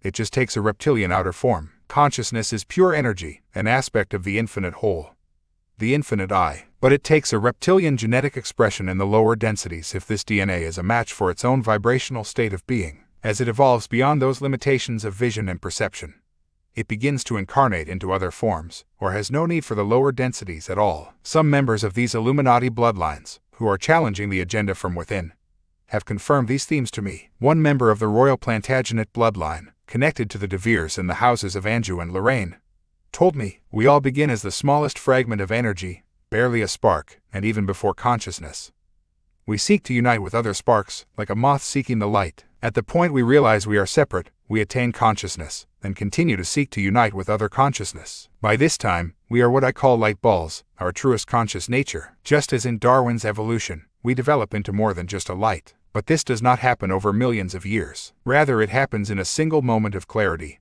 a flash of consciousness. The vehicle for this transformative growth is reincarnation. So those that people call the reptiles got to the reptile level of development and stopped. Some go on and evolve beyond that. Those who continue to take the reptile form do so because of the limitations of what they believe their options are. They're creating their own reality. Also, for those at that level, it isn't that they don't know. It is indeed their sheer pleasure in self-gratification and self-focused existence. For this reason, I do not like the term reptile, because it implies they are something other than the rest of us. And that is, indeed, their reality. So I prefer a term which reflects their state of consciousness, dino-brain. These points are so important in understanding the cosmic game and where the reptilian form fits in. The particular reptilian genetic stream I am highlighting in this book represents a lower level of development in the evolution of consciousness. It is the level at which fear dominates, and there is no greater expression of fear than the need to control others and dictate their behavior in relation to you. This reptilian stream also represents the need for consciousness to gratify the physical senses at the suppression of all else, including spiritual development and enlightenment. Consciousness in that state will be attracted to the reptilian genetics represented by the Illuminati bloodlines. If such consciousness gets stuck in this evolutionary groove and does not break this cycle of thought and behavior, it will be doomed to incarnating into the same bloodstreams over and over because like attracts like. This is what has been happening. For this reason, high consciousness has also been incarnating into these bloodlines through these thousands of years in an effort to rewire the DNA and resonate it to a higher vibrational state. Our attitudes and spiritual development change the DNA we are occupying with every thought and feeling, positive or negative. This could be the real meaning of the biblical claim about the sins of the fathers being visited upon the children. Perhaps Princess Diana, who incarnated into a reptilian hybrid bloodline, although more Nordic-dominated in her case, was one of these souls who came to break these prison frequencies in the Illuminati DNA. In the same way, there are reptilian bloodlines that have moved beyond the base state of the Illuminati genetic codes, and this reptilian DNA has evolved to a higher level of knowledge, understanding, and, therefore, frequency. Crucially, it has developed an emotional warm-blooded nature and the ability to feel and express love. Thus, consciousness that mirrors this DNA frequency band is attracted to these bloodlines. These are the good guy serpent people that are also described in the ancient texts, and there are many of them around today trying to help humanity. And the Illuminati reptilians, out of their mental, emotional, and spiritual prisons. Please keep this in mind when I talk of the reptilian connection to the Illuminati and the Satanists. Food for the demons. One of the great difficulties that people have in grasping the enormity of what is happening is that they find it so hard to lift their imagination beyond the technology and range of possibility they see around them. It is that is not possible because I haven't seen it mentality. Shape-shifting is one example, and I understand this from the conditioned version of reality. Of course, it sounds fantastic, but so many people have experienced this phenomenon all over the world over thousands of years to the present day that to dismiss it would be ludicrous. The idea of interdimensional travel is just some science fiction babble to most people, and yet it is in understanding the interdimensional nature of creation that so many of the answers lie. I do not dismiss for a moment the claims of physical reptilians and greys living within the planet in the underground bases and tunnel networks. That is clearly true from the explosion of ancient and modern accounts, and at the point of interface with surface humanity that is a vital aspect of this story. However, it is the interdimensional rather than the purely extraterrestrial and interterrestrial which holds the key to unlocking the mysteries. The reptilian hybrid bloodlines have been created, in my view, for occupation by fourth, maybe also fifth, dimensional reptilian and other entities, and it is they who are controlling the Illuminati. Indeed, at the peak of the pyramid, they are the Illuminati. Satanic and secret society rituals are designed to create the means through which these mostly lower fourth-dimensional entities can possess the body of the initiate and also manifest directly in physical form. During the sacrifices, the physical reptilians and hybrids consume the organs of the physical body, especially the heart, and drink the blood of the victim. At the same time, the lower fourth-dimensional demons or psychic vampires absorb the deeply negative energy generated by such horrors. The vibrational frequency of negative emotion, like fear and terror, resonates to the lower fourth-dimensional range or density, and so those emotions generate energy for the fourth-dimensional reptilians and demonic entities. Energy equals creative power, positive or negative. They are feeding off our emotions, and they manipulate events in the world and our lives to trigger the desired emotional responses. Ancient Chinese philosophers claimed that humans were moon food because their energy was being drained and absorbed by an extraterrestrial force that needed the energy to replenish itself. Researcher Alan Walton puts it like this: the serpent race will merely continue to do what it has always done with the human cattle on this planet, which is to continue to feed on us like emotional, psychic and bioplasmic vampires and work to destroy our spiritual life and thus individuality until we are assimilated into their hive via psionic implants, just as they have done with many other humans beyond this world, many within the underground military-industrial networks, and with many of the abductees of recent years. And not only psychic assimilation, but also supernatural possession by repoltergeists, parasites, and also genetic assimilation as well. What if these were Dracs, reptipoltergeists, demon aliens, or whatever one might wish to call these serpentine sorcerers, had become adept over time at superficial molecular shape-shifting as the indwelling poltergeist or astro-parasite literally absorbed, consumed, devoured, or assimilated the reptilian host from the inside out? What if in addition to this they were able to project some type of hypnotic or possibly laser-type holographic field around themselves so as to be able to intermingle with humans, undetected for what they really were? This is precisely what they have done. There are so many reptilian hosts, possessed people, in positions of political, financial, media, and military power. They may look human, but behind their outward appearance they are not. The reason the Illuminati are so obsessed with bloodline is that the hybrid genetics were created to make these bodies more easily possessed by the lower fourth-dimensional entities because of the vibrational compatibility. It means that if you can put these bloodlines into positions of power, You are, in truth, putting these entities into power. This way they can control this physical world from their dimension while the human population think humans are governing them. The United States of America is not governed by Bill Clinton, George W. Bush, or any president. Americans are governed by the reptilian entity that possesses the bodies we call Bill Clinton or George W. Bush. The John Carpenter movie, They Live, says it all, really. This is why two of Kathy O'Brien's mind controllers, Bill and Bob Bennett, told her they were alien to this dimension, two beings from another plane. Remember that when Kathy saw people transform from physical humans to lizard-like aliens, Bill Bennett said, "Welcome to the second level of the underground. This is a mere mirror reflection of the first, an alien dimension. We are from a trans-dimensional plane that spans and encompasses all dimensions. I have taken you through my dimension as a means of establishing stronger holds on your mind than the Earth plane permits." The Illuminati, Satanism, and the serpent cult of the ancient texts are the same organization. The most important hierarchy within the Illuminati is not that of your position as decided by the purity of your bloodline and the level at which you operate within the global network we call Satanism. In other words, the power of the demons that have taken possession of you during satanic ritual. In this way, the other dimensional hierarchy is reflected in the human hierarchy of the Illuminati. These demons fight among each other for power all the time, and this is experienced within the Illuminati through their internal squabbles. The wars between these reptilian bloodlines over the years have been the wars between demonic entities for the right to be top dog, or demon, on Earth. This is also one origin of the ancient accounts of the great rivalry among the gods. In 10 years of full-time research I have met many former Satanists and the victims of Satanism, and I will summarize the themes that have been repeated to me over and over around the world. The satanic network is vast, and if you have a fair circle of friends and acquaintances,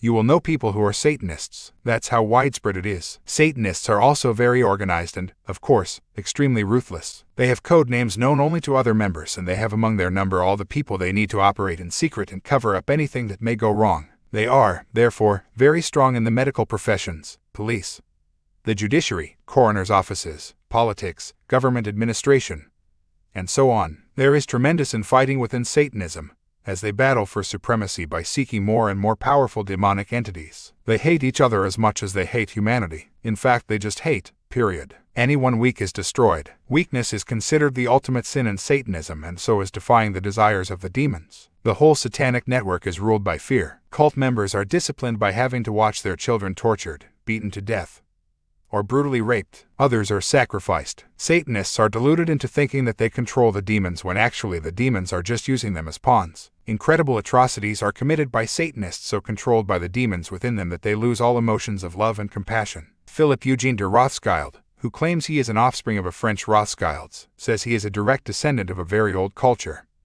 as old as mankind itself. This culture, he says, worships Satan as God and is steeped in deep violence. He explains how he was exposed to every abuse, trauma, and demonization imaginable. This culture is unbelievably and ingeniously evil, he says. The trauma, both as a victim and perpetrator, was to sharpen his dissociative potential or multiple personality disorder. He said that this dissociation was enforced by victim and perpetrator high-tech mind control programming in the U.S., often in government facilities and clinics, and at the Tavistock Institute in the UK. The Tavistock operation, as my previous books highlight, is a center of the Illuminati's mind control network. Human sacrifice is not confined to some barbaric period of ancient history. It is happening all around us, and I don't care where you may live. Many sacrifices are babies produced by women called breeders, who give birth in secret. Some are willing, but many are held captive. The babies are birthed by doctors and nurses, who are part of the network. These children never appear on documentation, and so they never officially exist and cannot officially go missing.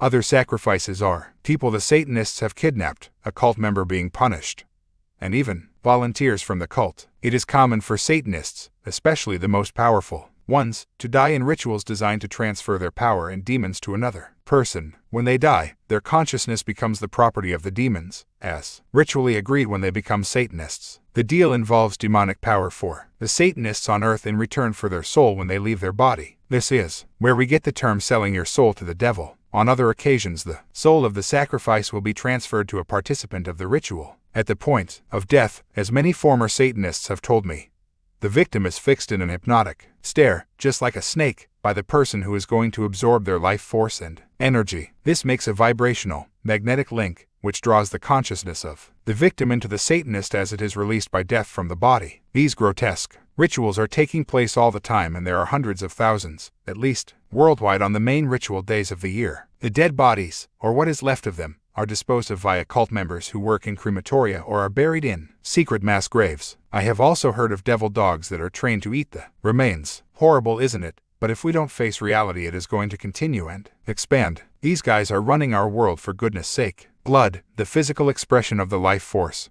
is a key aspect of the rituals. Anyone who drinks blood and eats flesh absorbs the energy of that person, and, in the case of drinking the blood of someone still alive, it makes a vibrational connection between the two people, which allows for psychic manipulation. Drinking human blood appears to be vital to reptilian entities to hold open DNA codes that maintain an outward human appearance. The reptilians also feed off an adrenaline that enters the bloodstream at times of extreme terror. The ritual is performed to increase this terror to its maximum at the time of death. This way, the blood they drink is full of this desired adrenaline. The consuming of the heart is also at the center of these sacrifice rituals, and they have been performed in the same way for thousands of years, going back to Atlantis and beyond, under the control of the other dimensional entities and serpent gods. This ritual of cutting out and eating the human heart goes back as long as the bloodlines and can be found all over the world. The heart represents the very essence of who we are. The Scottish Sunday Post of January 2000 told the strange story of Alastair Rosalind Sinclair under the headline "Victim of Secret Holy Land Power Struggle." He was a Scottish tourist who was named after Rosslyn Chapel,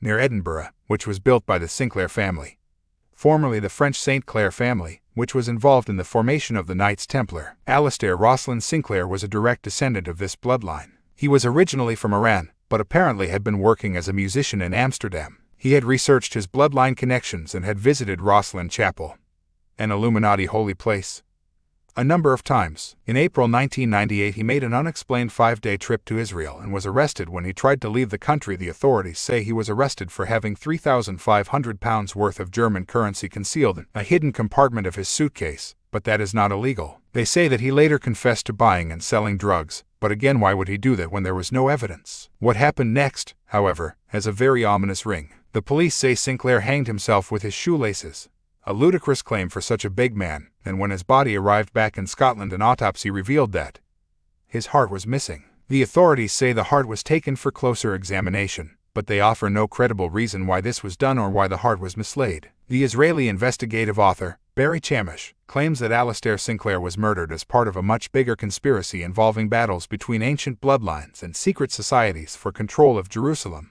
Chamish says that Alastair Sinclair was killed because he became caught up in this clandestine war, and he points out that the removal of the heart is part of the Knights Templar tradition. The dying wish of the Scottish Templar king, Robert the Bruce, was for his heart be cut out and taken from Scotland to be buried in Jerusalem. But it is also an ancient ritual to eat the heart of your victim in such satanic conflicts, and this may well have happened in this case. The heart is so important to these sick people. An old story. The Aztecs of Mexico were so obsessed with sacrificing to their serpent gods that they would kill thousands in a day. Wherever you find the worship of serpent gods, you find human sacrifice. The Mayan priesthood, the Nacams and the Chaks, conducted ceremonies in which the victim was held down while his or her living heart was removed and offered to the gods. It was seen as the supreme offering, and it still is by the Satanists today. What happened to Princess Diana's heart after she was ritually murdered on that ancient Merovingian ritual site for the goddess Diana, Dana, Artemis, in Paris? Philip Eugene de Rothschild also confirms that the Illuminati Satanists today are the modern version of the secret sects of Sumer, Babylon, and other ancient cultures. He says he was initiated into the oldest, most pristine form of Satanism, the old Sumero-Akkadian Babylonian mystery religion. Inherent in this culture is the presence and power of demonic spirits, and they became an integral part of my life and even my being. In a culture addicted to power, demonic spirits offered the ultimate power trip. If, in American culture, people are addicted to comfort, status, and prestige, in satanic culture people are addicted to demonic power. Satanism has pervaded Western civilization. It has been growing for thousands of years, quietly weaving its way through the very fabric of the culture and the power structures of the nations in the West. It has adherents in all walks of life, in all incomes, and all social strata. It has exerted a profound influence on the intellectual life of the West for the past several hundred years. Satanism has influenced politics, economics, art, and music through the spiritual psychological process called dissociation.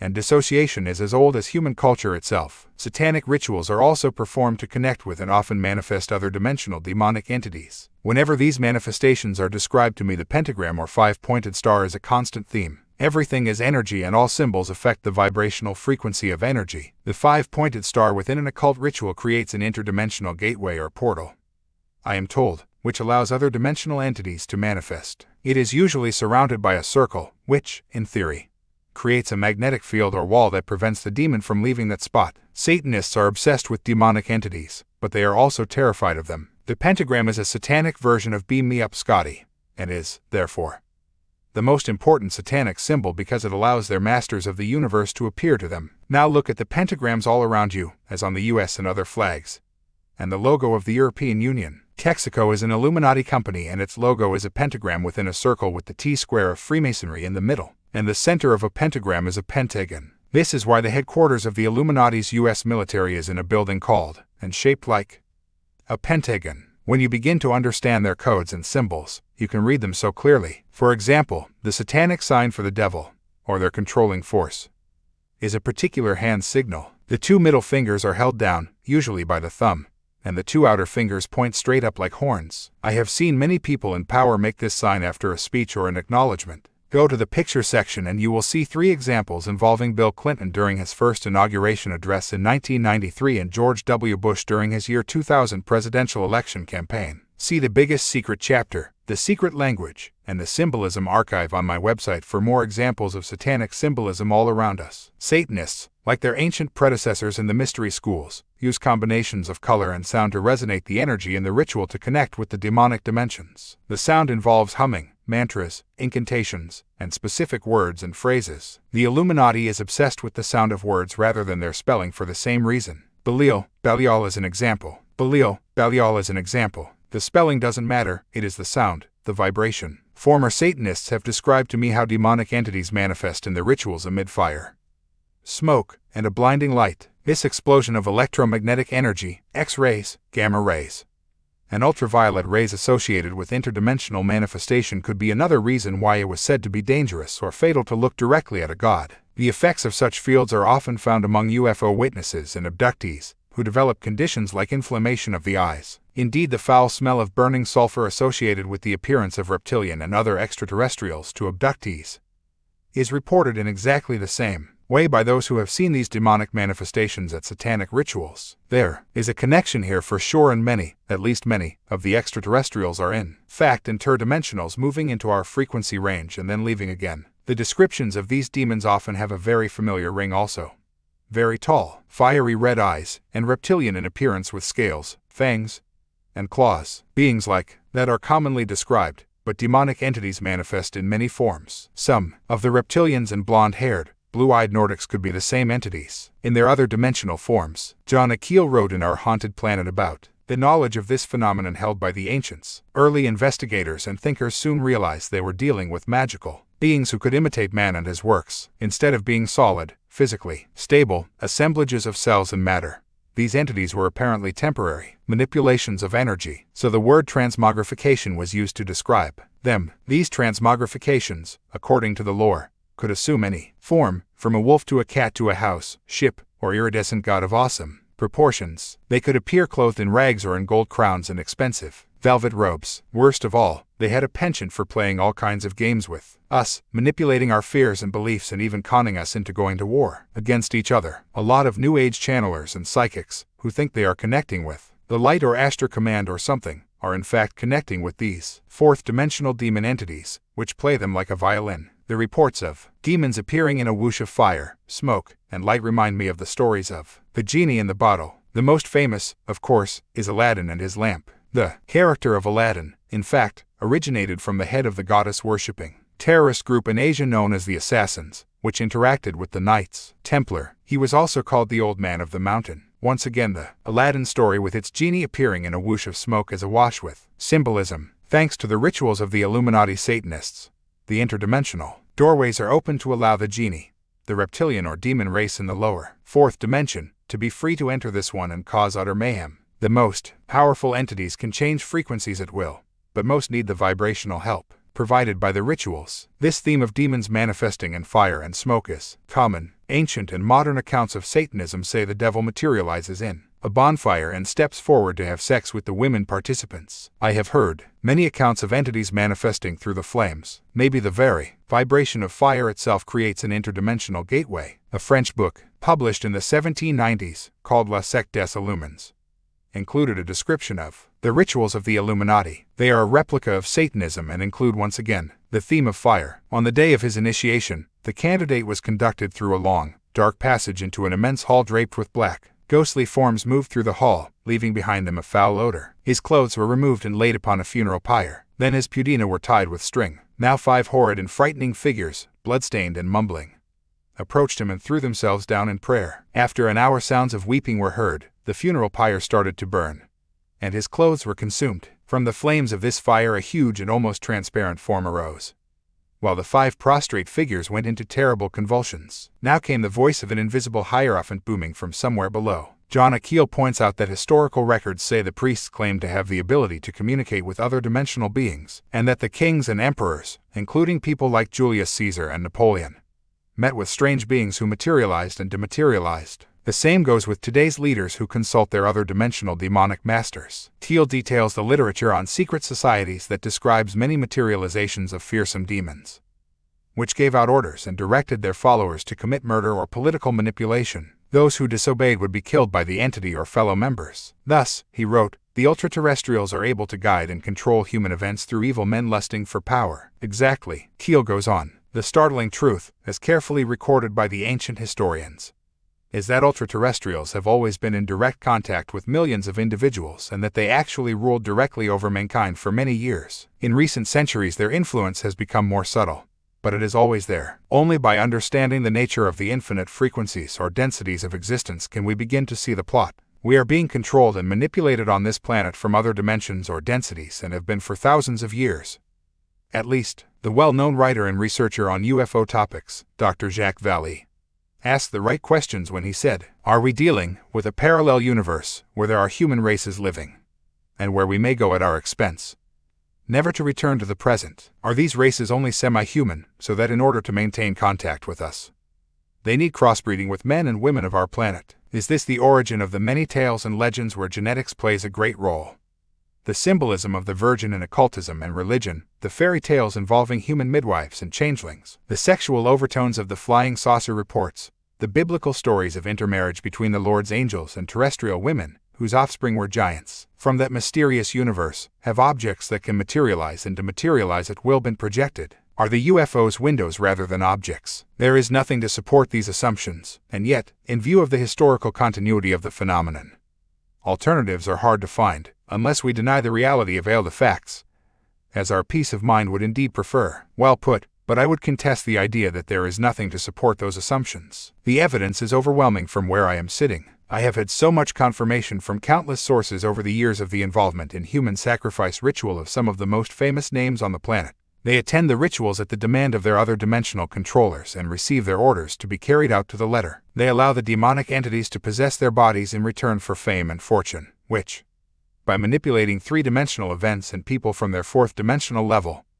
these demons can usually provide. But such riches are only delivered if you serve their agenda. In the end you are just a body to them and you will be thrown to the wolves once you have served your purpose. These contracts with Satan are made by politicians, bankers, businessmen, and anyone who has a thirst for power so strong that they will literally hand over their destiny to demonic entities. Philip Eugene de Rothschild told me how he attended these rituals from childhood with many people who are now world famous in politics, finance, and the media. Among them were Bill Clinton and A.I. Gore. He says of the bloodlines, all people in the occult except for a very, very small group are fully human beings, with both X and Y chromosomes from human mothers and father. The facial changes you see come from their multiple personality disorder and the demonic spirits manifesting through them. The Antichrist and the false prophet are not humans. They are true Nephilim with X chromosomes from human mothers, but their Y chromosomes are from the angels. These non-human humanoids are born as a consequence of human idolatry with satanic angels, with a little help from the Illuminist medical researchers. Serpent worship. Philip also says that all the top names he mentions, including the Rothschilds,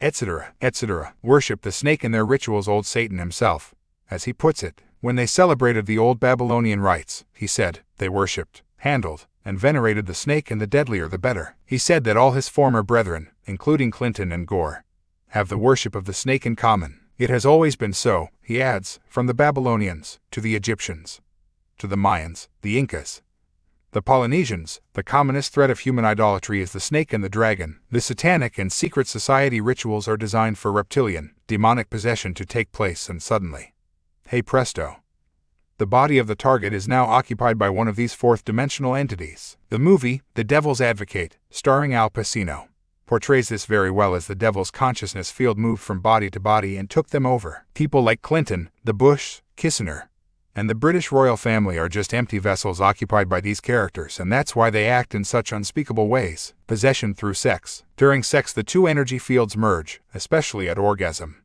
And this is a common way that these entities take possession of people. When a possessed person has sex with someone, it opens up the energy connection for his or her sexual partner to be possessed also. This is one reason why the Illuminati encourage a sexual free-for-all. There is nothing wrong with sex as such. In fact, it is wonderful and we would not be here without it. But knowing the hidden agenda is vital to avoid some serious consequences. People have said that extraterrestrials that abduct them or appear in their bedrooms have forced them to have sex, and I am sure that these extraterrestrials are at least mostly other dimensional entities. It is also possible for fourth-dimensional demonic entities to possess a physical body and have sexual union with a human who may also be possessed by a similar entity. This is what happens in the satanic rituals at the heart of Illuminati operations. The Roman Catholic and other Christian churches are fronts for widespread satanic activity and child abuse, and I was told by a man who has trained for the priesthood of his sexual experience of the reptilian satanic connection. He said he would never have believed he would be contacting me because my work appears, at first, to be so far from reality, but he had now seen that conditioned reality was very different to what was really going on. He said that he was subjected to a very terrifying traumatic experience of unbelievable nature, and yet, until his mind compartments began to break down, he had no memory of it. He said he was a seminarian studying to be a secular priest at a college and a monastery. On a break I went with two odd-looking types, Hispanic, Oriental mix it seemed, to a town some distance away, and, very briefly, I believe they were part of a satanic group and they performed some ritual in which I was raped by a demon, which seemed reptilian. I have so much unconscious terror associated with this that I cannot recall at this time the details. I actually suffered a wound to my anal area because this demon had barbs or horns around the base of its penis. So when it raped me, it caused a wound that never healed. I was so embarrassed by it for years that I never had the nerve to have it looked at until the latter part of my military service, which determined that there was scar tissue around the wound. I later married and had an operation which removed the wound. The reptilians and other demonic entities are obsessed with sex because it allows them to possess the victim and to vampire their life force. Drugged and alcoholic states also open people to possession, as does fear and deep depression. These connect the person vibrationally to the demonic dimensions, and so the Illuminati and their reptilian masters want people to take drugs and drink too much booze. Having sex with a demonically possessed person after consuming drugs or too much alcohol is like opening the front door to these guys and inviting them in. A lot of illness and death is caused by these demonic attacks, and when we talk of battling with our dark side, it is often a battle with demonic possession or influence of some kind affecting behavior. To survive, if you are seeking to expose these horrors, you need a very strong spirit and protection from spiritual forces that wish to set humanity free. To access that protection, you just need to ask. Forces of love do not impose themselves on people because that would be an invasion of free will. They have to be asked. The possessed pedophiles. Understanding the nature of such possession can explain so many of the horrific events that pollute this planet. At last people are beginning, very slowly, to appreciate something of the scale of pedophilia and child abuse. Although the False Memory Syndrome Foundation is trying desperately to keep the lid on, the scale is far greater than anyone can imagine, but at least it is coming more to light. Sex with children has been part of the Illuminati modus operandi from ancient times. Sexual and satanic abuse of children are aspects of the same agenda. Sex creates an energy connection between the two parties, no matter who they are, and this allows the demonic entities and the perpetrator to take control of their victim. Trauma-based. Mind control involves demonic possession by other dimensional entities. Also, these, often reptilian, beings of the lower fourth dimension want to absorb the energy of children before puberty and orgasm because the energy is still pure and so of more use to them. They therefore possess people and stimulate within them the sexual desire for children. When the possessed person is having physical sex with a child, the fourth dimensional entity is sucking out their energy and making the vibrational connection that allows the child to be controlled by the entity. Anal sex with children is also designed to create a reaction in the child called vasovagal shock. Pain and energy surges up the child's spinal cord and explodes in the brain. thus increasing the rate at which the mind splits into compartments or amnesic barriers. These energy vampires and mind controllers have been increasing their operations in the last few decades, and so we have had a corresponding increase in pedophilia. This is also the reason why so many of the Illuminati bloodline, like George Bush, Henry Kissinger, etc., have sex with children. All over the world, the stories of pedophiles and pedophile rings are coming to public attention, but they represent a mere fraction of the abuse that actually goes on. In The Biggest Secret, I wrote about the abuse at children's homes in North Wales, and after publication and years of fighting for justice by a handful of decent people, a government inquiry was forced to reveal the massive and systematic abuse of children at the homes for more than 30 years. However, as always, the big fish are protected by the system and the small fry are set up to take the consequences. This is why famous pedophiles and child abusers such as Bush, Ted Heath, and the UK businessman and politician, Lord McAlpine, are allowed to escape the law. See The Biggest Secret for the background to this, and if you go to my website you will find a library of information exposing the pedophile activity of the elite. The reptilians and other non-human species have been abducting children for thousands of years on a staggering scale. There are endless ancient legends and stories which describe or symbolize these events, not least that of the Pied Piper of Hamelin, and it is still going on. Every year more than 2,000 children disappear in America alone every day, and many end up with satanic cults or in the underground bases. No wonder they are never found. The Satanist, Aleister Crowley, emphasized why human sacrifice is important to these sick minds and why children are so often the victims. It was a theory of the ancient magicians that any living being is a storehouse of energy varying in quantity according to the size and health of the animal, and in quality according to its mental and moral character. At the death of this animal, this energy is liberated suddenly. For the highest spiritual working, one must accordingly choose that victim which contains the greatest and purest force. A male child of perfect innocence and high intelligence is the most satisfactory and suitable victim. The satanic mansions. Some of the most important centers for satanic ritual are the often Gothic mansions and castles of the European royal families and aristocracy, and their offshoots in the United States. I remember a visit to Hearst Castle in California, the vast mansion of the newspaper tycoon and high Illuminati initiate, Randolph Hearst, which is now open to the public during the day. It is one of the darkest places I have visited and still consumed by deeply unpleasant other dimensional entities. Goodness knows what must have gone on there during Hearst's tenure, and perhaps still does. Hearst Castle is full of original ancient artifacts from Egypt and elsewhere, and lies in a major stronghold of Satanism between Los Angeles and San Francisco. I have felt the same vibes in Britain at places like Chatsworth House in Derbyshire, the ancestral home of the Dukes of Devonshire, and at Clivedon House, the former mansion of the satanic Astor family. This theme was portrayed by the Stanley Kubrick film, Eyes Wide Shut, which stars Tom Cruise and Nicole Kidman, and explores the subject of Satanism among the elite. Kubrick died immediately after the movie was finished. It features a satanic cult involving the high and mighty of an American city who meet at a large Gothic mansion. Such places are located all over the world. In Belgium, for example, there is the Mothers of Darkness Castle, where the British royal family and the Illuminati elite of Europe perform many of their major rituals. And there is Balmoral Castle in Scotland, where the British royal family spend their summer holidays. The Isle of Light and Darkness. I live on the Isle of Wight, a few miles off the south coast of England, and it is a perfect example of the connection between the major vortex points and Satanism. The Illuminati satanic network performs its most important rituals at the key vortex points on the global grid because their sickening ceremonies suppress the frequency of the Earth's energy field and therefore keep humanity in the same vibrational prison. It is also easier for an entity to manifest in these interdimensional vortexes. The Isle of Wight has always been a sacred place for those who know of the Earth's energy grid. The Druids had 3 centers for their elite archdruids in the British Isles. They were located on the Magical Isles, the Isle of Man, the Isle of Anglesey in North Wales, and the Isle of Wight. Researcher Brian Desborough says that he has established that the first Christian church in Britain was on the Isle of Wight and not at Glastonbury as widely claimed.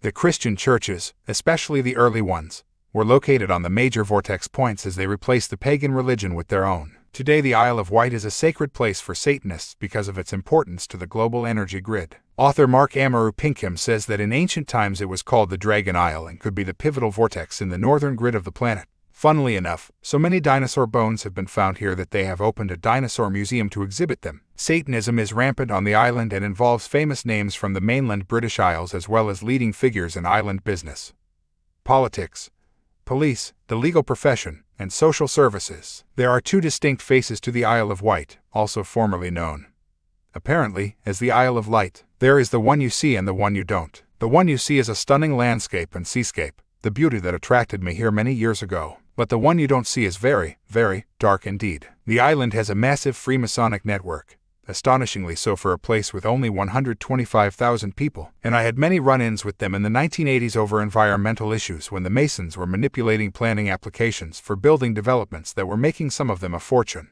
But since my research into the manipulation of the world has advanced over a decade and more, I realized that the Isle of Wight's dark secrets went very much deeper than that. It is one of the satanic capitals of the UK and probably much further afield. At the same time, this beautiful island, which should be such a wonderful place to live, has, according to a local pressure group, the highest per capita rates of suicide and depression in the entire UK, and that includes the neglected slum estates of the UK cities. Why? Because of the highly negative energy field the people live in, and this is caused by the rampant satanic ritual at the vortex points, which resonate the island's energy field to the lower fourth dimensional frequency. This is what the Illuminati are doing to the planet as a whole, creating and maintaining a vibrational prison that disconnects incarnate humanity from its higher levels of being. There are many centers for this Satanist pedophile network on the island, including a large house in the countryside where children are brought to parties for guests to rape. Other ritual centers include at least one yacht club and a seafront hotel. The chalk seam that runs from one side of the Diamond Isle to the other appears to be very important to the Satanists. Some years ago, a local community worker told the Nexus of the World, the UK's biggest selling Sunday newspaper,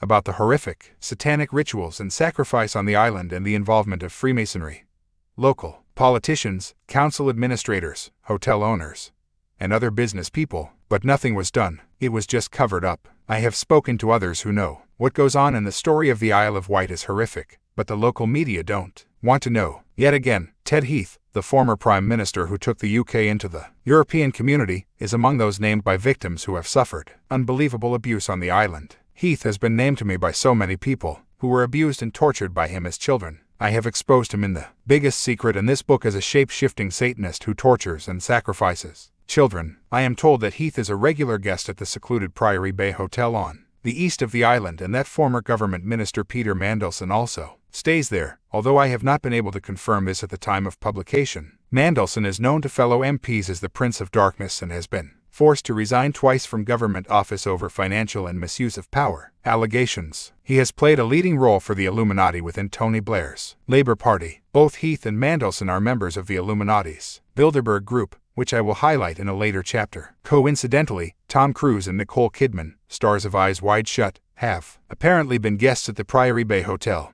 according to a former worker, and Ernest Bevin, the British Foreign Secretary, was staying there when he wrote the speech proposing the establishment of a military alliance called the Western European Union, now known as NATO. The British royal family also have great connections to the Isle of Wight. Queen Victoria and Albert, her high-level Freemasonic German husband, had a palace built on the island called Osborne House. The Satanist and Rothschild bloodline, Lord Mountbatten, was governor of the Isle of Wight. Prince Charles is another visitor, as is Prince Philip, who comes publicly for Cowes Week, the elite's yachting bash. Many famous Satanists visit the island under the guise of coming to sail. Interestingly, while writing this book, I received an invitation from the Rothschild Insurance Group to attend a financial conference at the Priory Bay Hotel. I would have gone to have a look, but circumstances took me elsewhere that week. Singing for Satan. The Isle of Wight is just one example of an immense global network of satanic centers and cults involved in human sacrifice, blood drinking, and the summoning of other dimensional demons. Most are unknown, but some, like the Church of Satan and the Temple of Set in the United States,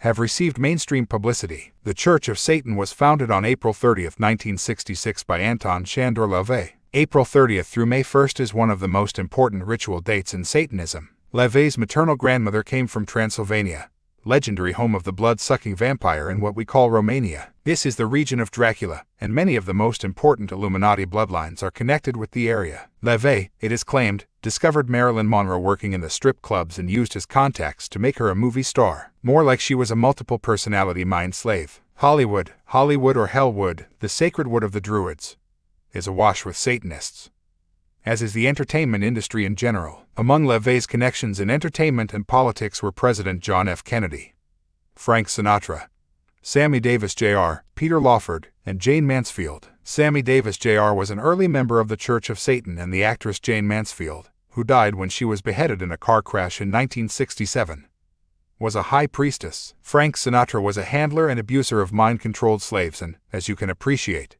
Satanism and trauma-based mind control go hand in hand. One example of this was Michael Aquino. He worked with LaVey in the Church of Satan, but later broke away and formed his own Temple of Set. Aquino was a notorious mind programmer, named by Kathy O'Brien and many others, and a top man in the U.S. Defense Intelligence Agency's Psychological Warfare Division. Aquino's wife, who worked with him, is called Lilith Sinclair. The name Lilith is a symbol of the reptilian bloodlines, and one of the major strands of the Illuminati's genetic web is the Scottish Sinclair family, formerly the French Saint Clair bloodline. The Sinclairs and the Black Madonna worshipping Saint Bernard were fundamentally involved in the formation of the Knights Templar. The Sinclair Chapel at Rosslyn, near Edinburgh, is a shrine to the Illuminati and includes the image of the Green Man, the representation of Balder in the King Arthur stories. Lilith comes from Lilim, or children of Lilith, which relates to the symbolism of Set. Lilith Aquino founded the Lilith Grotto in LaVey's Church of Satan and was a member of its Council of Nine. The official Church of Satan website outlines its philosophy. We are the first above-ground organization in history openly dedicated to the acceptance of man's true nature, that of a carnal beast, living in a cosmos which is permeated and motivated by the dark force which we call Satan. Over the course of time, man has called this force by many names, and it has been reviled by those whose very nature causes them to be separate from this fountainhead of existence. They live in obsessive envy of we who exist by flowing naturally with the dread prince of darkness. It is for this reason that individuals who resonate, vibrate, with Satan have always been an alien elite, often outsiders in cultures whose masses pursue solace in an external deity. We Satanists are our own gods, and we are the explorers of the left-hand path. We do not bow down before the myths and fictions of the desiccated spiritual followers of the right-hand path. No, they bow before the myths and fictions of other dimensional entities. Unbelievable. And it is not a choice between the right-hand path and the left-hand path. There is another that goes straight ahead. The Temple of Set also denies it is involved in anything horrific. Its website assures us, regretfully, there still exist some individuals whose idea of Satanism is largely a simple-minded synthesis of Christian propaganda and Hollywood horror movies, often made by Satanists. The Temple of Set enjoys the colorful legacy of the black arts, and we use many forms of historical satanic imagery for our artistic stimulation and pleasure. But we have not found that any interest or activity which an enlightened, mature intellect would regard as undignified, sadistic, criminal, or depraved is desirable, much less essential to our work. Of course, there is nothing undignified, sadistic, criminal, or depraved about Michael Aquino, the inspiration of the Temple of Set, and his mind control and torture of men, women, and children, nor in being involved in the U.S. military's Psychological Warfare Division. A former mind-controlled slave with an elite group called the San Diego Illuminati told me how she had worked closely with Aquino in the 1980s. He was a cold, arrogant, ugly person in heart and spirit, enjoyed using people, had a weakness for young boys, and was a confirmed pedophiliac, the source told me. She said that Aquino had implemented scientific experimentation, mind control, at various military bases and at the estate of a Jonathan Meyer, who, the source said, was the leading Illuminati trainer for new recruits in that part of America. Aquino also had an estate in Germany where he would take his leaders and the children he abused. The source, who was mind-controlled to mind-control others, said she visited there on several occasions. Hitler, the demonic host. There is no better example of all the points I am making in this chapter than the Nazis in Germany, and no more obvious example of how the Illuminati bloodlines are possessed by demonic entities than Adolf Hitler. As you will see in Appendix 2, Hitler was almost certainly a Rothschild bloodline. We talk of some people being magnetic and having a magnetic personality, and that is exactly what they have. We are all generating magnetic energy. Some people transmit powerful magnetism and others less so. Negative energies are just as magnetic as positive. Those connected to, and therefore generating, the extreme negative vibration of the demonic entities will be very magnetic. You often hear highly negative people described as having a fatal attraction. This is where the magnetism and charisma of Adolf Hitler came from, when he was standing on a public platform with that contorted face and crazed delivery. He was channeling the reptilian demonic consciousness and transmitting this vibration to the vast crowds. This affected the vibrational state of the people and turned them into equally crazed agents of hatred. It is the Pied Piper principle, using vibrational frequencies. As writer Alan Bullock said of Hitler, his power to bewitch an audience has been likened to the occult art of the African medicine man or the Asiatic shaman. Others have compared it to the sensitivity of a medium and the magnetism of a hypnotist. And Hermann Rauschning, an aide to Hitler, said in his book Hitler Speaks, one cannot help thinking of him as a medium. For most of the time, mediums are ordinary, insignificant people. Suddenly they are endowed with what seems to be supernatural powers. which set them apart from the rest of humanity. The medium is possessed. Once the crisis is past, they fall back into mediocrity. It was in this way, beyond any doubt, that Hitler was possessed by forces outside of himself. Almost demoniacal forces of which the individual man, Hitler, was only the temporary vehicle. The mixture of the banal and the supernatural created that insupportable duality of which one was conscious in his presence. It was like looking at a bizarre face whose expression seemed to reflect an unbalanced state of mind coupled with a disquieting impression of hidden powers. Hitler appeared to live in perpetual fear of the Supermen. Rauschning told how Hitler suffered from terrible nightmares and would wake in terror screaming about entities who were invisible to all but himself. Hitler once said to his aide, "What will the social order of the future be like? Comrade, I will tell you. There will be a class of overlords, after them the rank and file of the party members in hierarchical order, and then the great mass of anonymous followers, servants and workers in perpetuity, and beneath them again all the conquered foreign races, the modern slaves. And over and above all these will reign a new and exalted nobility of whom I cannot speak, but of all these plans the militant members will know nothing. The new man is living amongst us now. He is here. Isn't that enough for you? I will tell you a secret. I have seen the new man. He is intrepid and cruel. I was afraid of him. This is the society planned by the reptilians and their reptile Nordic, Aryan, master race if we allow their new world order of global control to be introduced. Hitler's secret chiefs were demonic reptilians and others. The obsession with hierarchy and ritual outline there are character traits of the reptilian brain. As we shall see, one of Hitler's heroes, the writer Houston Stewart Chamberlain, also fitted the description of demonic possession. He was an Englishman who married Eva, the daughter of another Hitler hero, the composer Richard Wagner. Chamberlain said that he felt himself to be taken over by demons, and his anti-Jewish, pro-Aryan books were written in a trance or fever. In his autobiography he said he did not recognize much of his writing as his own. Chamberlain became principal advisor to Kaiser Wilhelm, bloodline, and urged the king to go to war in 1914. Little more than 20 years later, the forces that possessed Chamberlain also possessed Adolf Hitler as he triggered the Second World War of the 20th century. Hitler's behavior was extremely indicative of demonic possession, including his strange epileptic-like fits. Others close to Hitler said that the Führer woke up in the night screaming and having convulsions. He would call for help and appeared to be half paralyzed. He would gasp to the point of suffocation, and often when fully conscious he would point to apparently empty space and scream, "He is here, there, in the corner." After Hitler moved to Germany, he spent a lot of time in Bavaria, from whence the Bavarian Illuminati had sprung, and he returned there after the First World War. That's the official line, anyway. Bavaria is a massive center for the Illuminati. The following year he came across a tiny and rather pathetic political party called the German Workers' Party. This was an offshoot of an esoteric secret society called the German Order, which was seriously nationalistic and anti-Jewish. Out of this order came other similar societies, including the infamous Thule-Gesellschaft, Thule Society, and the luminous lodge or Vril Society. Hitler was a member of both. Thule comes from the name given by the Greeks and Romans to the frozen northern region of the earth. They called this land Thule or Ultima Thule. Vril was the name given by the English writer and high Illuminati initiate, Lord Edward Bulwer-Lytton, to the force in the blood, which, he claimed, awakens people to their true power and potential to become supermen. For blood, read DNA. Bulwer-Lytton was a British colonial minister heavily involved in imposing opium addiction on the Chinese. He was a close friend of the British Prime Minister, Benjamin Disraeli, an associate of the Rothschilds, and the writer, Charles Dickens. He was Grand Patron of the English Rosicrucian Society that included Illuminati agents Francis Bacon and John Dee among its earlier membership. He was also a Grand Master of the Scottish Rite of Freemasonry and the head of British intelligence. One of his operatives was Helena Blavatsky, a contact told me, and Bulwer-Lytton is often referred to in her book, Isis Unveiled. He is best known for his work, The Last Days of Pompeii, but his passion was the world of esoteric magic. So what is this Vril force in the blood that Bulwer-Lytton wrote about? It was known by the Hindus as the serpent force and relates to the genetic makeup of the body that allows shape-shifting and conscious interdimensional travel. The Vril force is, yet again, related to the reptile-human bloodlines. Another big influence on Hitler was the Bulwer-Lytton novel The Coming Race, in which he wrote of an enormous civilization inside the Earth, well ahead of our own. These underground supermen would, according to Bulwer-Lytton's novel, emerge on the surface one day and take control of the world. Many Nazis believed this. The themes of underground supermen or hidden masters can be found in most of the secret societies and in legends across the world. As we have seen, certainly this was true of the Order of the Golden Dawn founded by Dr. Wynne Westcott, a Freemason, and S.L.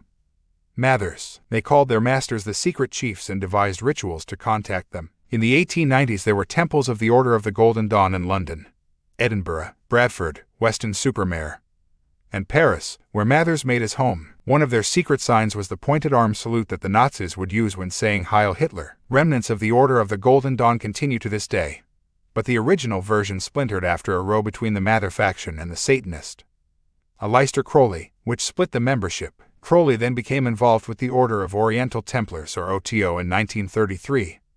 The rocket expert, Willy Ley, fled from Germany and revealed the existence of the Vril Society, and the Nazis' belief that they were to become the equals of the supermen in the bowels of the earth by use of esoteric teachings and mind expansion. They believed this would reawaken the Vril force sleeping in the blood. The initiates of the Vril Society included two men who would become famous Nazis: Heinrich Himmler and Hermann Göring. Vril members were convinced they were in alliance with mysterious esoteric lodges in Tibet and one of the so-called unknown supermen, who was referred to as the King of Fear, Rudolf Hess, Hitler's deputy Führer until he made his ill-fated flight to England in 1941, was a dedicated occultist and a member, with Göring, of the Edelweiss Society. This was a sect that believed in the Nordic master race, the Nordic reptilian hybrids I call the Aryans. Hess worshipped Hitler as the Messiah, although how he could do this when the Führer was hardly blonde-haired and blue-eyed was not clear. The Nazis were manipulated by their demonic masters to instigate breeding programs between the blonde-haired, blue-eyed Nordic bloodlines. A founder of the Thule Society was Rudolf Glauer,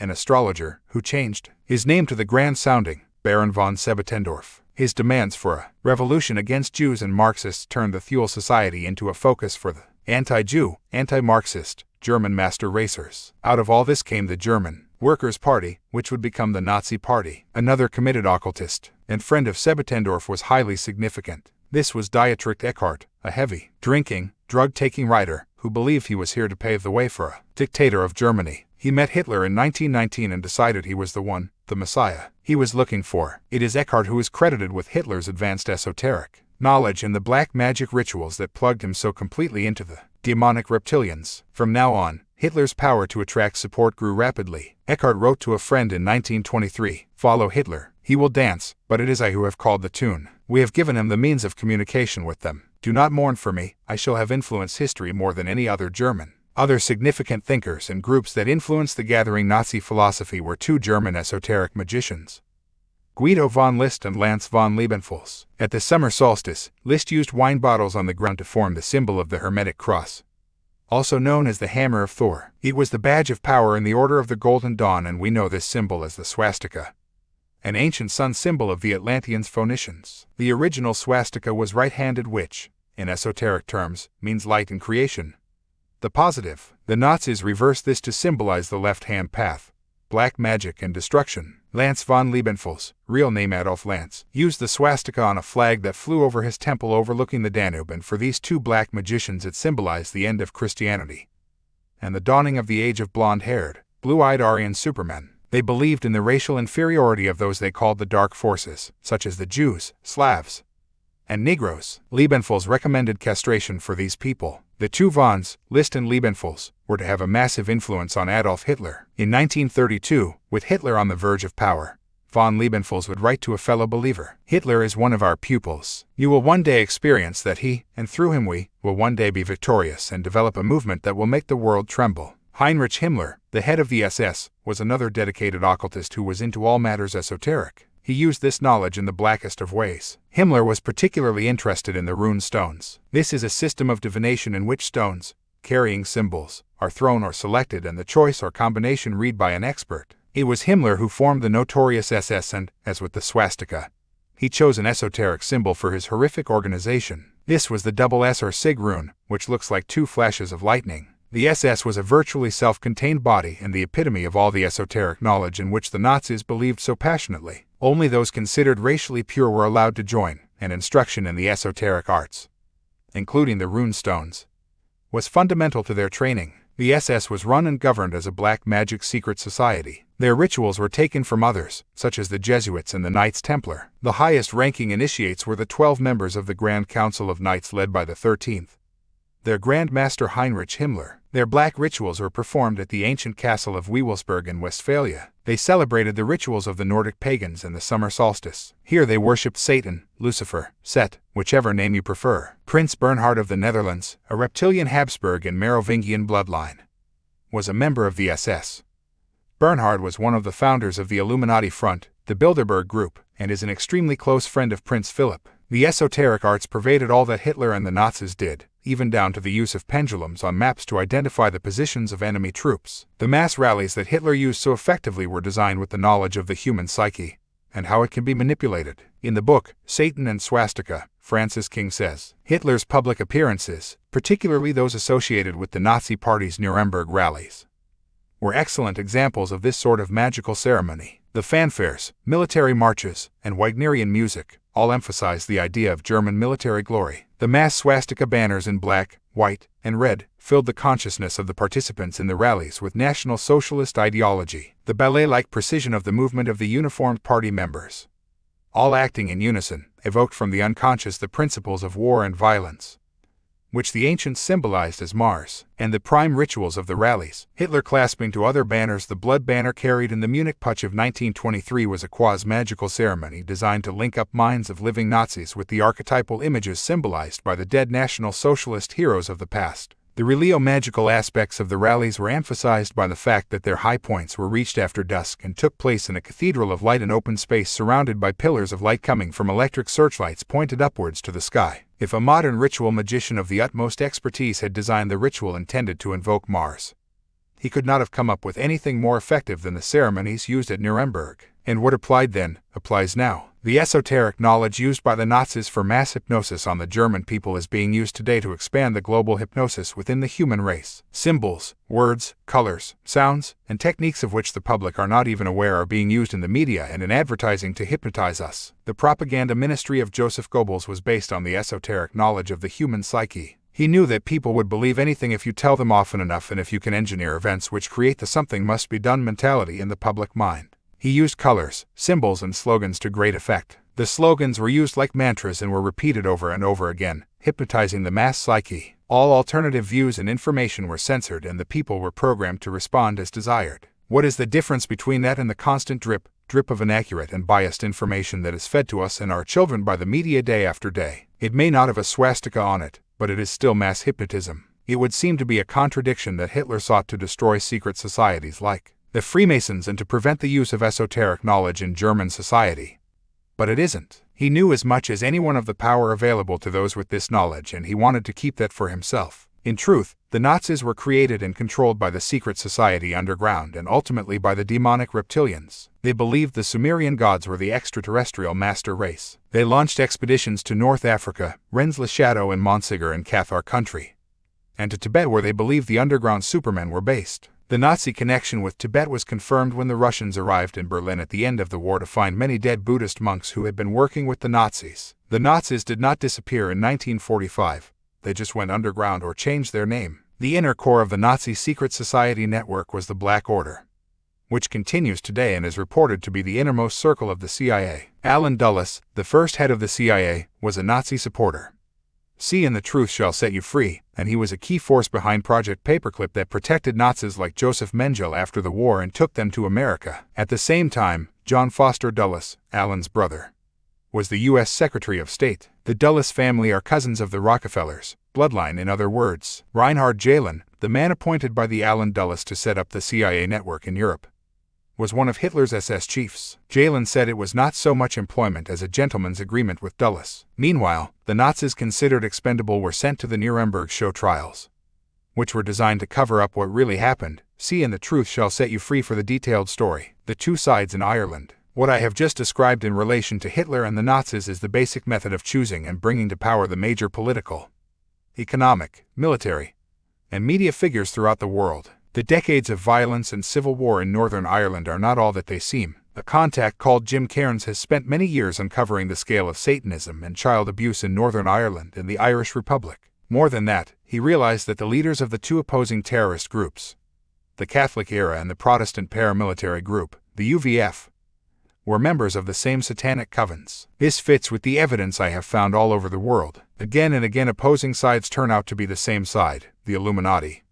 When you get near the top, Cairns had an attempt on his life in 1994 and fled Northern Ireland. He has made statements about his findings, but, of course, nothing has been done. He established that the satanic network in Ireland operates behind the cover of the born-again Christian movement, I have no doubt that organization is nothing more than a Satanist organization involved in ritual murders. He said, part of this story involves a Belfast boys' home called Kinkora. This was the subject of a massive scandal in the 1980s when systematic abuse came to light going back at least 20 years. But, yet again, the big names involved were protected. The New Covenant Times said in its January-March issue of 1994 that the Loyalist paramilitaries supported an MI5 British intelligence operation called Tara, which had the intention of creating so much violence and tit-for-tat murder by both themselves and the IRA that the UK Parliament would agree for Northern Ireland to be absorbed by the Irish Republic. Colin Wallace was a part-time soldier and public relations officer at the Army headquarters in Northern Ireland. Later he was moved to another department controlled by MI5. It was here that he became aware of the Tara operation and the 20 years of child abuse at Kinkora involving very big names. When Wallace demanded to be removed from the project, he was sent back to England and charged with a security offense and later unjustly jailed for murder. The journalist Paul Foote wrote a book called Who Framed Colin Wallace? One victim of Satanism and mind control I have spoken with says she remembers vividly watching a very famous politician in Northern Ireland raping a little boy in a ritual in England, and when it was over he produced a knife and cut the boy's throat. Is anyone still wondering how people can plant bombs in Northern Ireland that have killed and maimed thousands? These people do not feel the emotion we do in such circumstances. They are reptilian hybrids, on both sides. Jim Cairns said that a contact had told him that the children in the Kinkora scandal were taken to Birr Castle in County Offaly, Northern Ireland. This is the home of the bloodline Earls of Ross. The first Earl of Ross was a founder member of Ireland's Hellfire Club, along with Colonel St. Ledger of Grange Mellon, County Athy, at the same time that the Earl of Ross was a Hellfire Club member in 1725. He was also the Grand Master of the Freemasons in Ireland. The present Earl of Ross is the stepbrother of Lord Snowdon, the former husband of the Queen's sister, Princess Margaret, and she has visited Birr on many occasions. The Hellfire Club was founded on the estate at Wycombe, north of London, owned by the British government minister Sir Francis Dashwood, together with Benjamin Franklin, an Illuminati founding father of the United States. Dr. Franklin, a devout Christian, was also involved in the manipulation of Ireland. The Hellfire Club is a satanic network based on human sacrifice ritual. Wherever you look in this story, Satanism appears every time because these rituals and sacrifices are vital to the continued reptilian control of the planet. Satanists operate in the pivotal positions to ensure the truth is covered up and, as Cairns says, the official number of satanic ritual murders in Ireland, as with everywhere else, is a fraction of what is really happening. The figures conceal the much greater and hidden spread of Satanism throughout Ireland. The reality is, the powerful satanic network in Ireland has been able to disguise many satanic-related crimes simply because it has infiltrated many of the essential state bodies, police, the press, judiciary, political institutions, the churches, etc. I have no doubt that this is the case from the information which I have on audio tape from my cult sources. My born-again source tells me that top police, clergy, and politicians are Satanists. This is what you find all over the world. It is not through paranoia that people see Satanists or their puppets in the main positions of power. The very system makes it so because those who are not Satanists or under their control are overwhelmingly sifted out before they make it to the top jobs in the institutions that direct society. This is why the ratio of Satanists, blood drinkers, and human sacrificers to people in power is so astonishingly high compared with the ratio in the rest of the population. Chapter 15. Suffer Little Children. It Can't Happen Here is number 1 on the list of famous last words. David Crosby. In The Biggest Secret, I reveal in greater detail the scale of satanic activity and its fundamental connection to the reptilians and the Illuminati. When you see what is happening in every community, especially to children, it defies belief. Children are major targets because the reptilians prefer the purity of their blood and energy. And the most effective time to start trauma-based mind control is before the age of 5 or 6. Changes take place in the blood at puberty and after the first sexual activity, which make it less useful from the reptilians' point of view. Many schools and preschools for small children across the world are fronts for Satanism and its offshoot, trauma-based mind control. Most of the children are suffering every day without their parents' knowledge, but they are also handed over to the cults quite willingly by their satanic parents. Occasionally, the odd story gets into a newspaper, but this bears no resemblance to the staggering scale of the ritual abuse of children. The UK Sunday Mirror revealed the abuse of a woman they called Kate, who was then aged 34. She had been abused at a house on the outskirts of Dublin, Ireland, since she was 3. I still remember the first time it happened, she said. It was evening time because it was dark outside and my mother made me dress up in my best clothes. I was excited because I thought I was going on an adventure. I was picked up by my aunt and uncle and taken to another house somewhere in Dublin. I remember looking out at the city lights and feeling happy because I was out so late.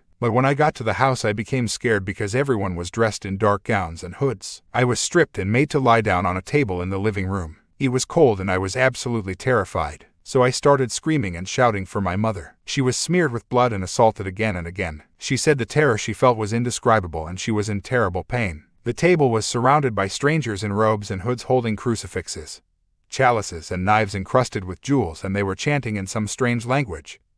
It was just horrific. She was taken back home and she thought she was safe. Her mother hugged her, she said, but didn't say anything. She cleaned up the blood and treated the painful areas of her body. But the ordeal wasn't over. It had only just begun. A few nights later it happened again. When I saw my mother bringing out my blue coat and best shoes, I started screaming because I knew what would happen next. She said Kate tried to speak to her parents about her abuse, but her father said she would be taken away if she said anything. My uncle would knock at the door and then return to the car to my aunt to wait for my father to bring me out. Most times I'd be kicking and screaming and pleading with my parents not to send me away, but they said nothing. They just pulled me out to the car. Most times my father had to prise my fingers from the garden gate. Kate said there were other children in the house where she was abused. Sometimes she was forced to watch while they suffered. She said she was constantly afraid and could hardly sleep. She hated going to mass because every time she saw a crucifix, she'd have a panic attack. The enormous emotional debris of these experiences led her to a life of heavy drinking, drug taking, glue sniffing, and a broken marriage because she could not bear anyone to touch her. I hated myself, particularly when my body started developing during puberty. I wanted to look like a boy, so I ate just enough to stop me from collapsing.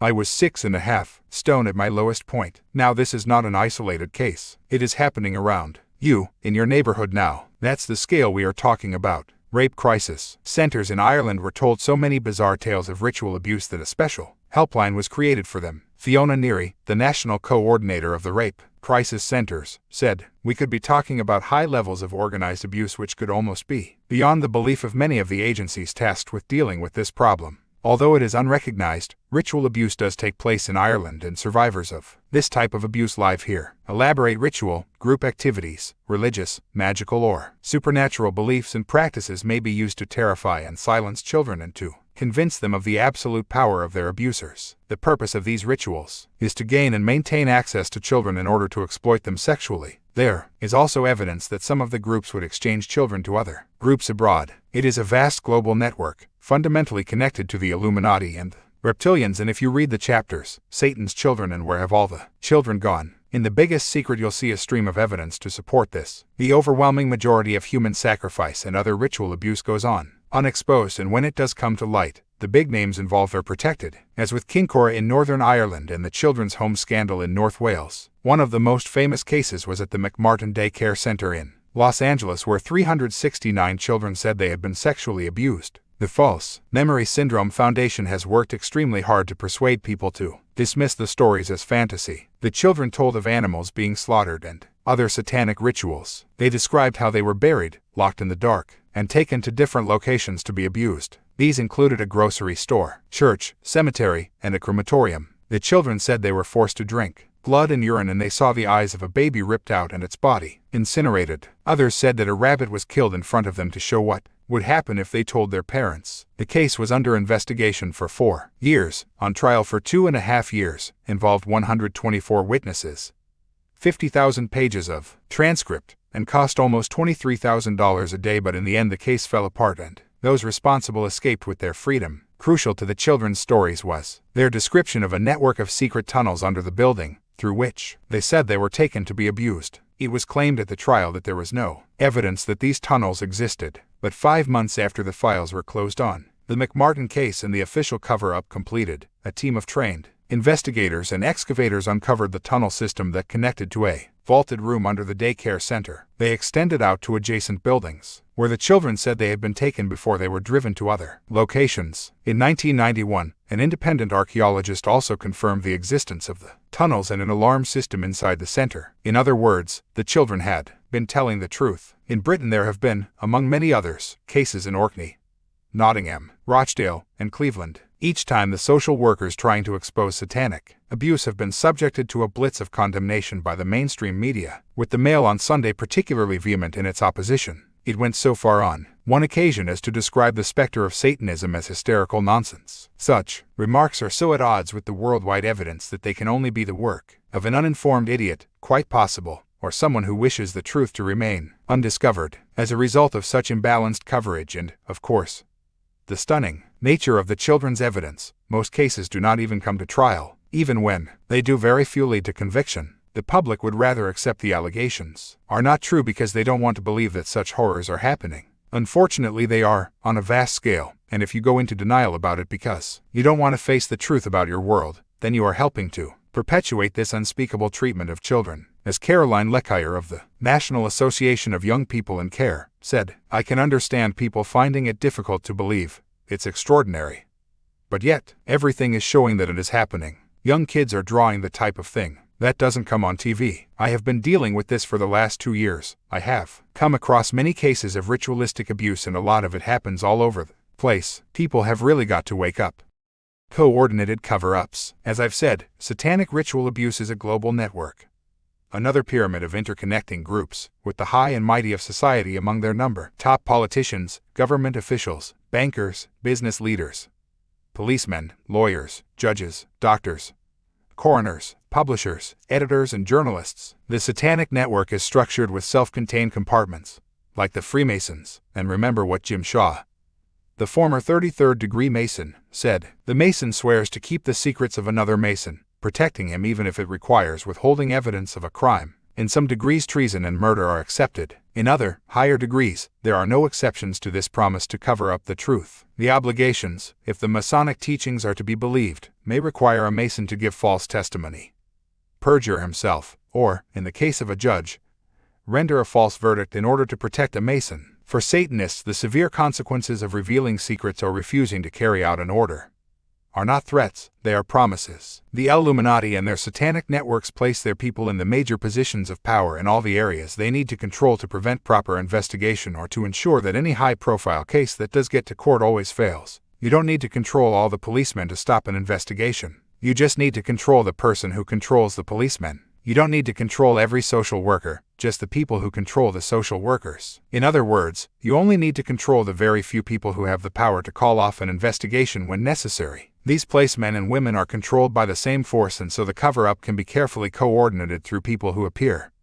to the outsider, to be unconnected: teachers, social workers, policemen, lawyers, judges, and media. The results of all this for the children involved are beyond the imagination of anyone who has not experienced the level of trauma they must suffer. Zach's story. One unfolding story I have featured on my website is that of Zach. He is a little boy who attended a preschool operated by a company called KinderCare at 100 Endeavor Way, Cary, North Carolina. KinderCare is the biggest preschool organization in the United States. Zach's experience contains all the elements of the constantly recurring reports of child abuse, both in what he says happened to him and the shocking lack of investigation by the authorities that are supposed to be protecting children. This story and all the quotes by his parents and grandmother are from direct correspondence and conversations with me. Zach said that he was taken from the center and carried to a house where he was tied up and made to watch people sacrifice a little boy. He said that he and other children were made to drink the blood and eat the flesh of the dead child. He also said that they took his own blood. He had a small circular puncture on his elbow,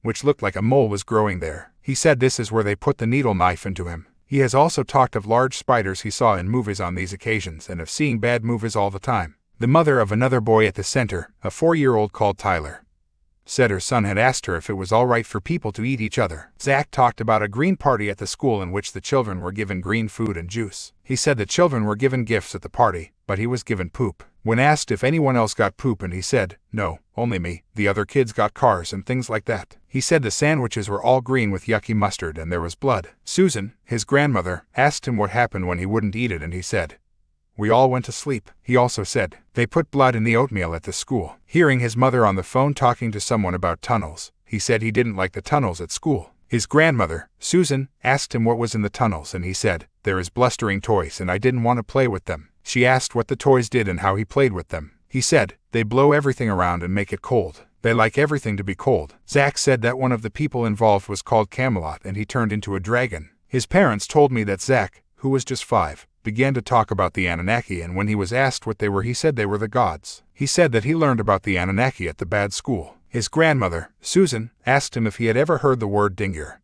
She pronounced it Dingir, a Mesopotamian name for the Anunnaki that translates as the righteous ones of the blazing rockets. Pronouncing it Dingir, he said it was a bad word because the Dingir eat people's skin, people blood, and people bones. He added, their love goes away and they turn into vampires. She asked about the name ICKE and he said, that's a bad word. Then Enlil, that's a fish word. This 5-year-old then said, they're brothers, aliens, and they're from Mars. Zach said he saw movies about it at school and they were going to destroy the world. The lizards looked like Darth Maul in Star Wars, and also the masks they had at school.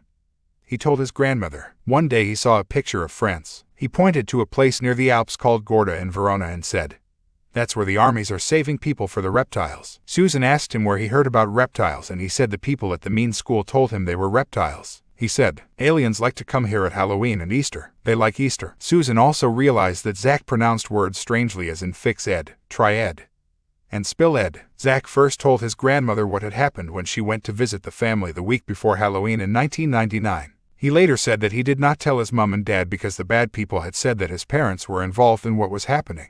This was untrue, but it is a technique often used to keep the children quiet. Another is to tell them that they will kill them and their parents if they talk. Zach said his teacher threatened to kill his parents as she chased him with a knife that she kept in her pocket. He was screaming for his mom and dad and she said, they can't hear you. If you say anything to anyone I will cut your mom into pieces and burn your house down. As the children have seen people being killed in front of them, they naturally believe this would happen. Susan said Zach was visibly shaken and afraid to go to sleep. She and his parents, Margot and Johnny, wrote this off as fear of Halloween. But on November 5th, Zach's 5th birthday, he said that someone had pulled my pants down at school and put their hand in my body. He said the hand had ICKE stuff on it. Susan, a court officer for child advocacy, felt there was much more to the situation than they had first thought. His father Johnny took him to a doctor and a pediatrician and both filed a report to social services. The mother of another child, Tyler, who had spoken of similar experiences, did the same. But the social services and police investigations were a disgrace. The investigation that never was. Detective Hoya,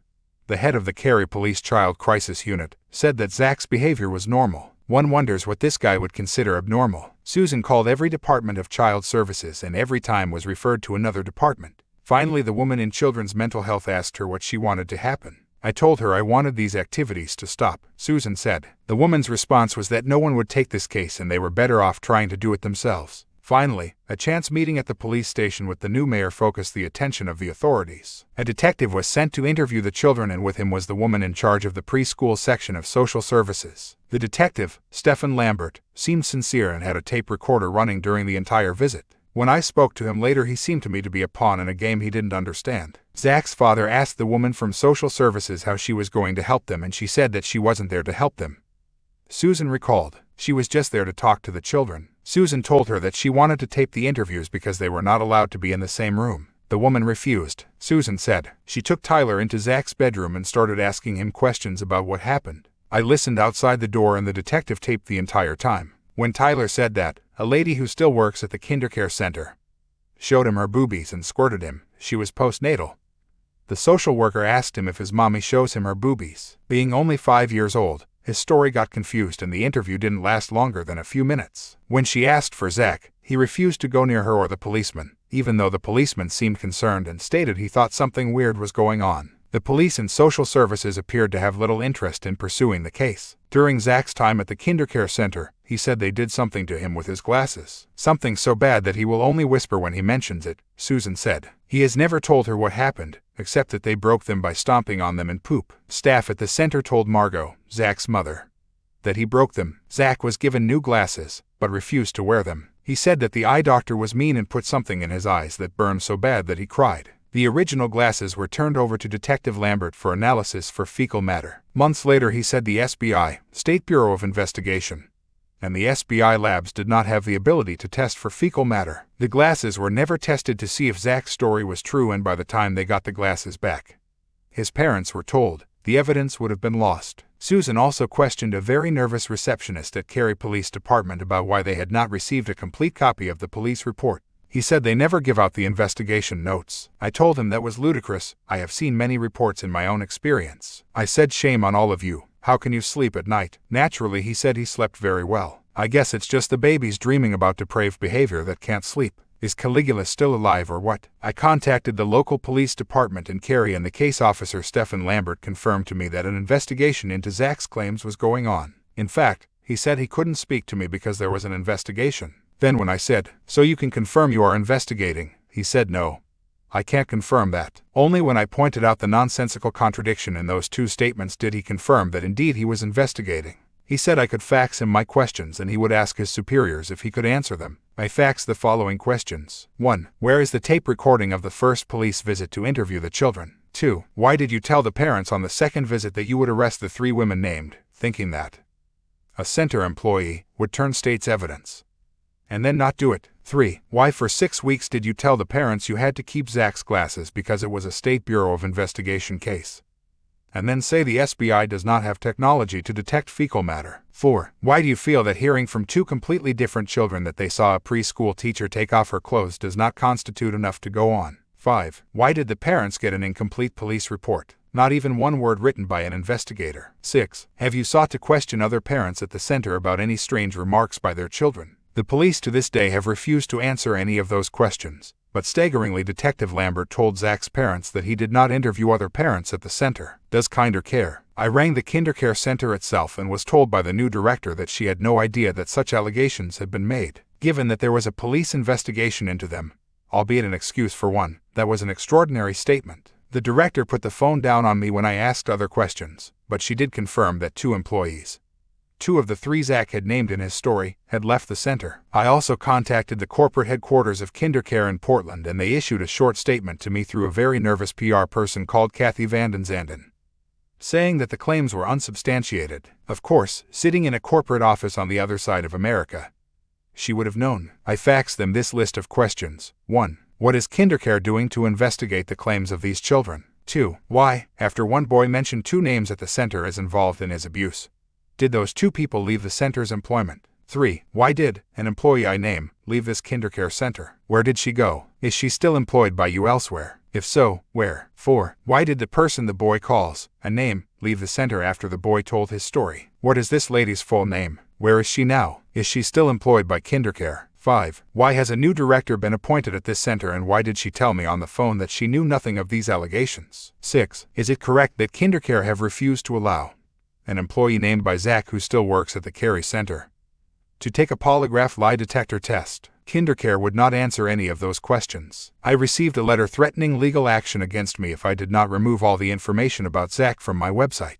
Instead, I began to add massively to that section by investigating the background to the owners of Kindercare with my webmaster, Lauren Savage. Well, what did we find? Hiding in the crevice. Kindercare began in Montgomery, Alabama, in 1969 and now has its corporate offices in Portland, Oregon. It employs 22,000 people at 1149 centers in 39 states and has child care contracts with the Disney and Lego organizations. It turns out that Kindercare, the leading child care organization in the United States, is owned by the empire of Henry Kravis, a very close friend of George Bush, the reptilian shapeshifter, who is one of the world's most famous pedophiles and child killers. Kravis is also closely connected with Henry Kissinger and the Rockefellers, both Illuminati to their core. Anyone this close to Bush must know of his pedophile activities. Surely, Kravis was a member of the inner circle of the Republican Party around George Bush. Kravis Company, Kohlberg, Kravis, and Roberts, which owns Kindercare, made massive contributions to the Republican Party and the George Bush campaign for the presidency. Kravis and Roberts also gave personally. One fundraiser at the Vista Hotel in Lower Manhattan, co-chaired by Kravis, raised $550,000 alone for the Bush Fund. In all, their combined contributions to Bush's election fund totaled millions. In January 1990, a year after Bush's inauguration as president, Kravis was chairman of his inaugural anniversary dinner. Kravis has also given considerable donations to the cause of Zionism and to celebrate Bob Dole's birthday. Kravis threw a $300,000 fundraising bash for Dole, the Republican presidential candidate and lover of money for services rendered. Illuminati everywhere. There is a network of Illuminati front organizations that have been increasingly exposed in recent years. Among them are the Bilderberg Group and the Council on Foreign Relations.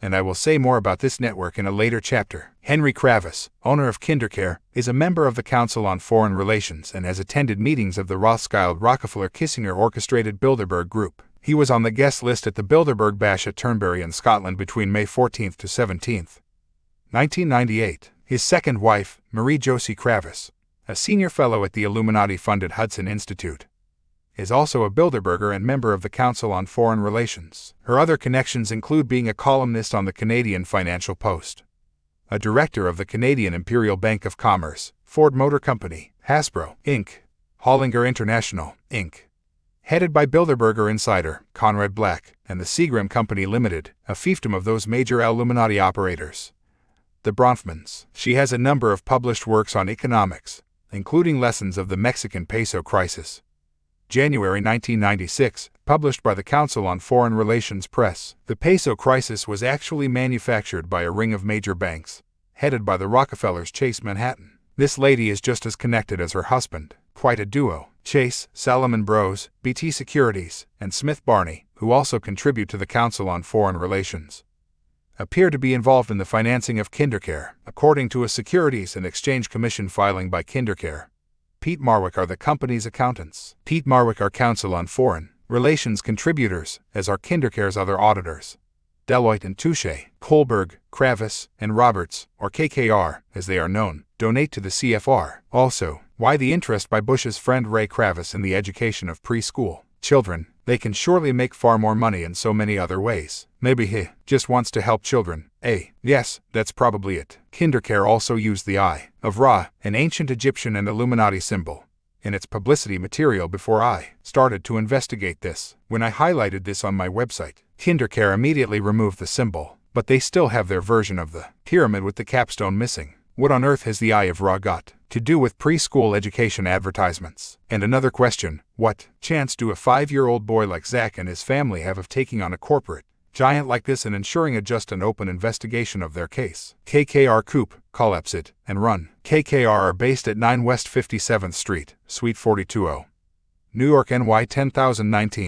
In 1997, they acquired approximately 85% of KinderCare's stock. They moved its corporate headquarters to Portland, Oregon, after the takeover. David Johnson, the CEO of Red Lion Inns, a KKR company based in Portland, became the new CEO of KinderCare. They also replaced virtually the entire corporate staff. Kohlberg, Kravis, and Roberts are a New York investment firm specializing in leveraged buyouts, which are often hostile, and they use massive amounts of borrowed money. They often result in the dismemberment and/or bankruptcy of once solvent companies. KKR is Jerome Kohlberg Jr., Henry Kravis, and his cousin George Roberts. Its deals have included RJR Nabisco, $25 billion, Beatrice Foods, $6 billion, Safeway, $5 billion, and Owens, Illinois, $4 billion.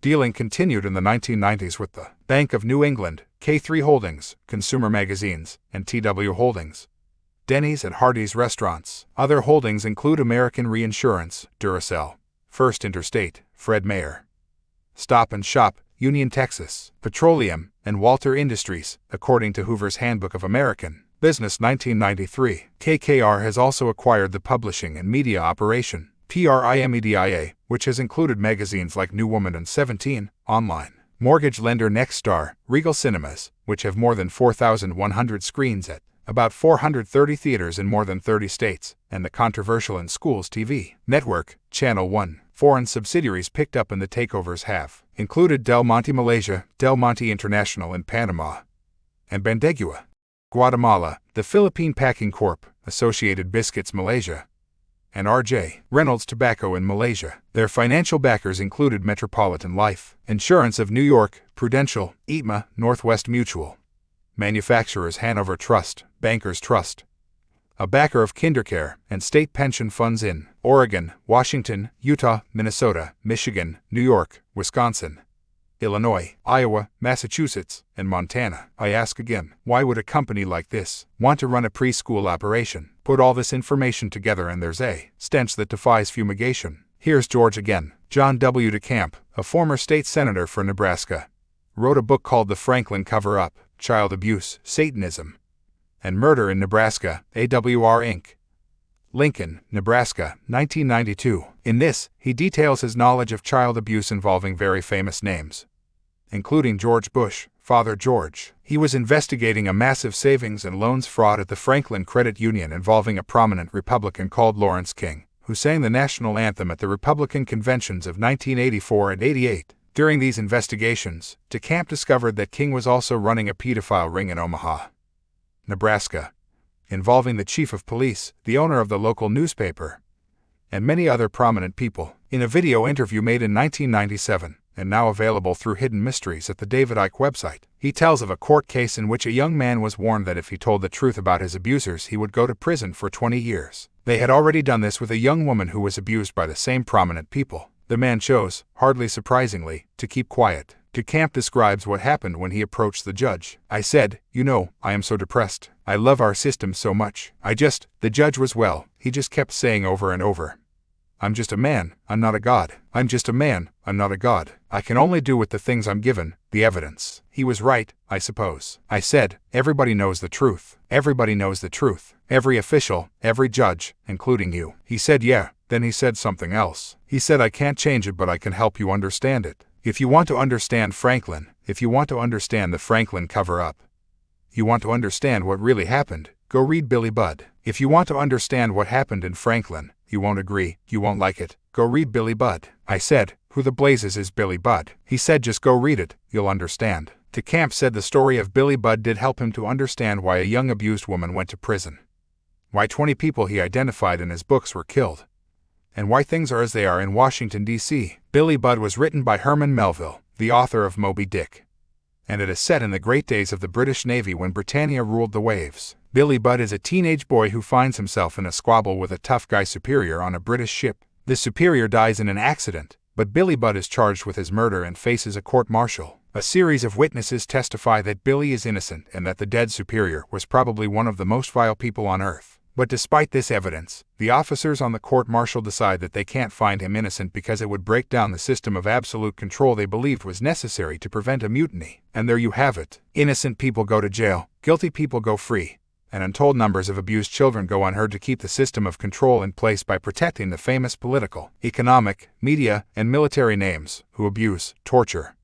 and sacrifice children. They know that if the truth came out, the people would mutiny. I've got news for them, the truth is coming out. The experience of Zach has been suffered by millions of other children all over the world, and it continues today. The trauma compartmentalizes the minds of most of them so they can't remember until much later in life, or even not at all. Most of the rest are so terrified by the consequences of speaking about their experiences that they stay silent. That's why Zach is such a brave little boy. Those that do tell their story are faced with a system structured to suppress public exposure. The next time people want to close their minds to a child's fantastic story of ritual abuse, they should remember that. Chapter 16. Spiritual Satanism and Christian Conmen. Nothing is easier to manipulate than genuineness that isn't streetwise. David Icke. Christianity claims to oppose the force known as Satan, and yet there are many themes of satanic ritual within its beliefs and ceremonies. There are indications that the ritual of the Eucharist is a reflection of earlier rituals related to human sacrifice and blood drinking. There is the emphasis on symbolically eating the body of Jesus and drinking his blood as red wine. We might expect, therefore, that the Christian Church would be a front for Satanism and its blood and sacrifice rituals. That, it turns out, is precisely what it is. Today the religions of the world remain a major tool of the Illuminati agenda. They maintain the climate of unquestioning, unthinking ignorance, and their pseudo-morality provides a veil of hypocrisy, behind which the most sickening abuse of children can be hidden. Some of the most famous church leaders and evangelists on the planet are Illuminati operatives who use religion to manipulate and brainwash their followers while engaging in satanic rituals that beggar belief. That is not to say everyone is involved in these horrors, of course not. Most of the advocates of these religions would be as outraged as the rest of us if they realized what was going on. But religions are also compartmentalized pyramids that allow the knowing to manipulate the unknowing.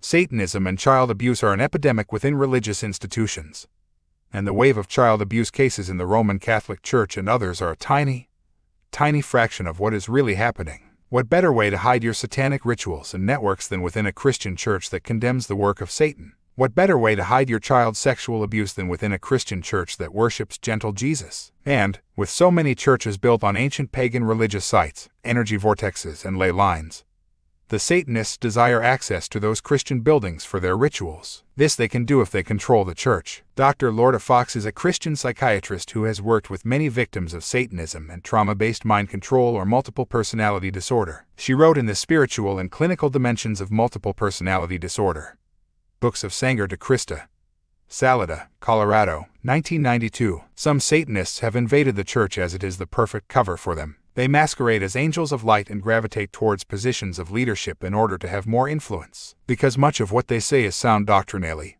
they are rarely detected. Most survivors whom I have worked with had Satanist parents who were in high positions in churches. Many were pastors. Billy Graham, the mind-controlled Satanist. Note that she did not say some or even many of those satanic parents were in high positions in the churches. She said most. The Illuminati deploys its agents, all of them under mind control of some variety, to lead their religious believers into the clutches of the Anunnaki agenda or New World Order. One such man is the most famous evangelist in the world, the American Billy Graham, who is a 33rd-degree Freemason and a practicing Satanist. He joined the Freemasons sometime around 1948. Graham is a friend of the shapeshifter, pedophile, and serial killer George Bush, and they famously prayed together. According to Bush, the night he ordered the genocide in Iraq in 1991, that same year, Billy Graham said on his U.S. radio show, Embrace America 2000, that the American people should support Bush's New World Order. Graham has also said that he thought UFOs could be the angels of God. Graham is close to Henry Kissinger, one of the most active manipulators for the Illuminati at operational level. Another friend was Allen Dulles, the Satanist director of the CIA. Dulles helped to fund Adolf Hitler and founded the Illuminati's World Council of Churches. Dulles was also, significantly, one of the main architects of the infamous MKUltra mind control project. Agents of the Illuminati, like Graham, are all subjected to multiple personality disorder programming. Through this, they are given cover personalities within a mind fractured into different compartments. The front compartment or altar, the one that normally interacts with the daily world, may be of a church leader, a top politician, a doctor, and generally people who would never be suspected of being involved with the Illuminati's satanic ritual network. Oh, he'd never do that is the response they are looking for if the truth ever threatens to come out. These programs can give someone like Billy Graham a word-perfect grasp of biblical doctrine, while his back altars or personalities take part in satanic sacrifice ritual. This is why we should not view many of these people harshly. They, too, are victims of the other dimensional entities, which inhabit their bodies and control their minds. David Berkowitz, the serial killer in New York known as the Son of Sam, said he was part of a satanic group that had orchestrated the murders. In letters to a church minister, he revealed the kind of people involved in ritual human sacrifice. Satanists, genuine ones, are peculiar people. They aren't ignorant peasants or semi-literate natives. Rather, their ranks are filled with doctors, lawyers, businessmen, and basically highly responsible citizens. They are not a careless group who are apt to make mistakes, but they are secretive and bonded together by a common need and desire to mete out havoc on society. It was Aleister Crowley who said, "I want blasphemy, murder, rape, revolution, anything bad." So, there is nothing contradictory about Billy Graham being a Satanist and the world's most famous evangelist. Researcher Alan Walton writes, these reptilian hybrids often lead a double life involving dual personalities. One which leads a normal life in the outer world, and one that is deeply involved with the underground alien society on a nocturnal basis. He says this is especially true of what he calls cocooned, hosted individuals and hybrids.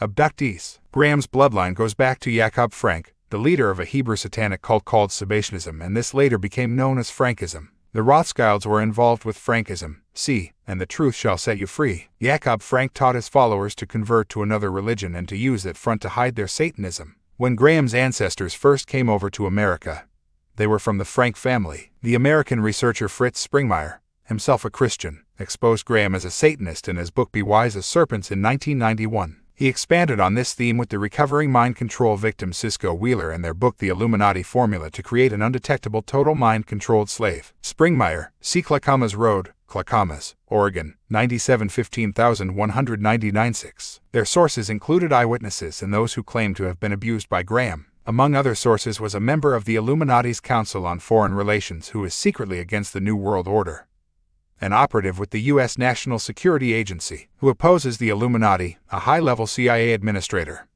Satanists and ex-Satanists, a former 33rd-degree Freemason, and various people who have worked with Billy Graham. On only 2 occasions, Springmeier and Wheeler say, were any of these people aware of what the others had told them? Philip Eugene de Rothschild, who claims to have been conceived and brought up by Baron Philippe de Rothschild in France, says that he was given a front altar personality as a pious Christian, which covered his satanic programming. He was programmed, dissociated, to infiltrate the Christian church for the Rothschilds and the Illuminati network. In an internet account of his life, he says, like the hundreds of thousands of this occult family's other biological children, I had my place and function within this clan's attempt to control the world. My efforts and my family's efforts strove to have a member of the European nobility of the Habsburg family assume the preeminent position over humanity, a position called the Antichrist by Christianity. While others were seated into government, academia, business, or entertainment, my place was within the body of Christ. I was to be a focus for spiritual power and controller of a cult within this church. In this church have lived people who I have known all my life to be the controllers and power centers of both the Rothschild family's false prophet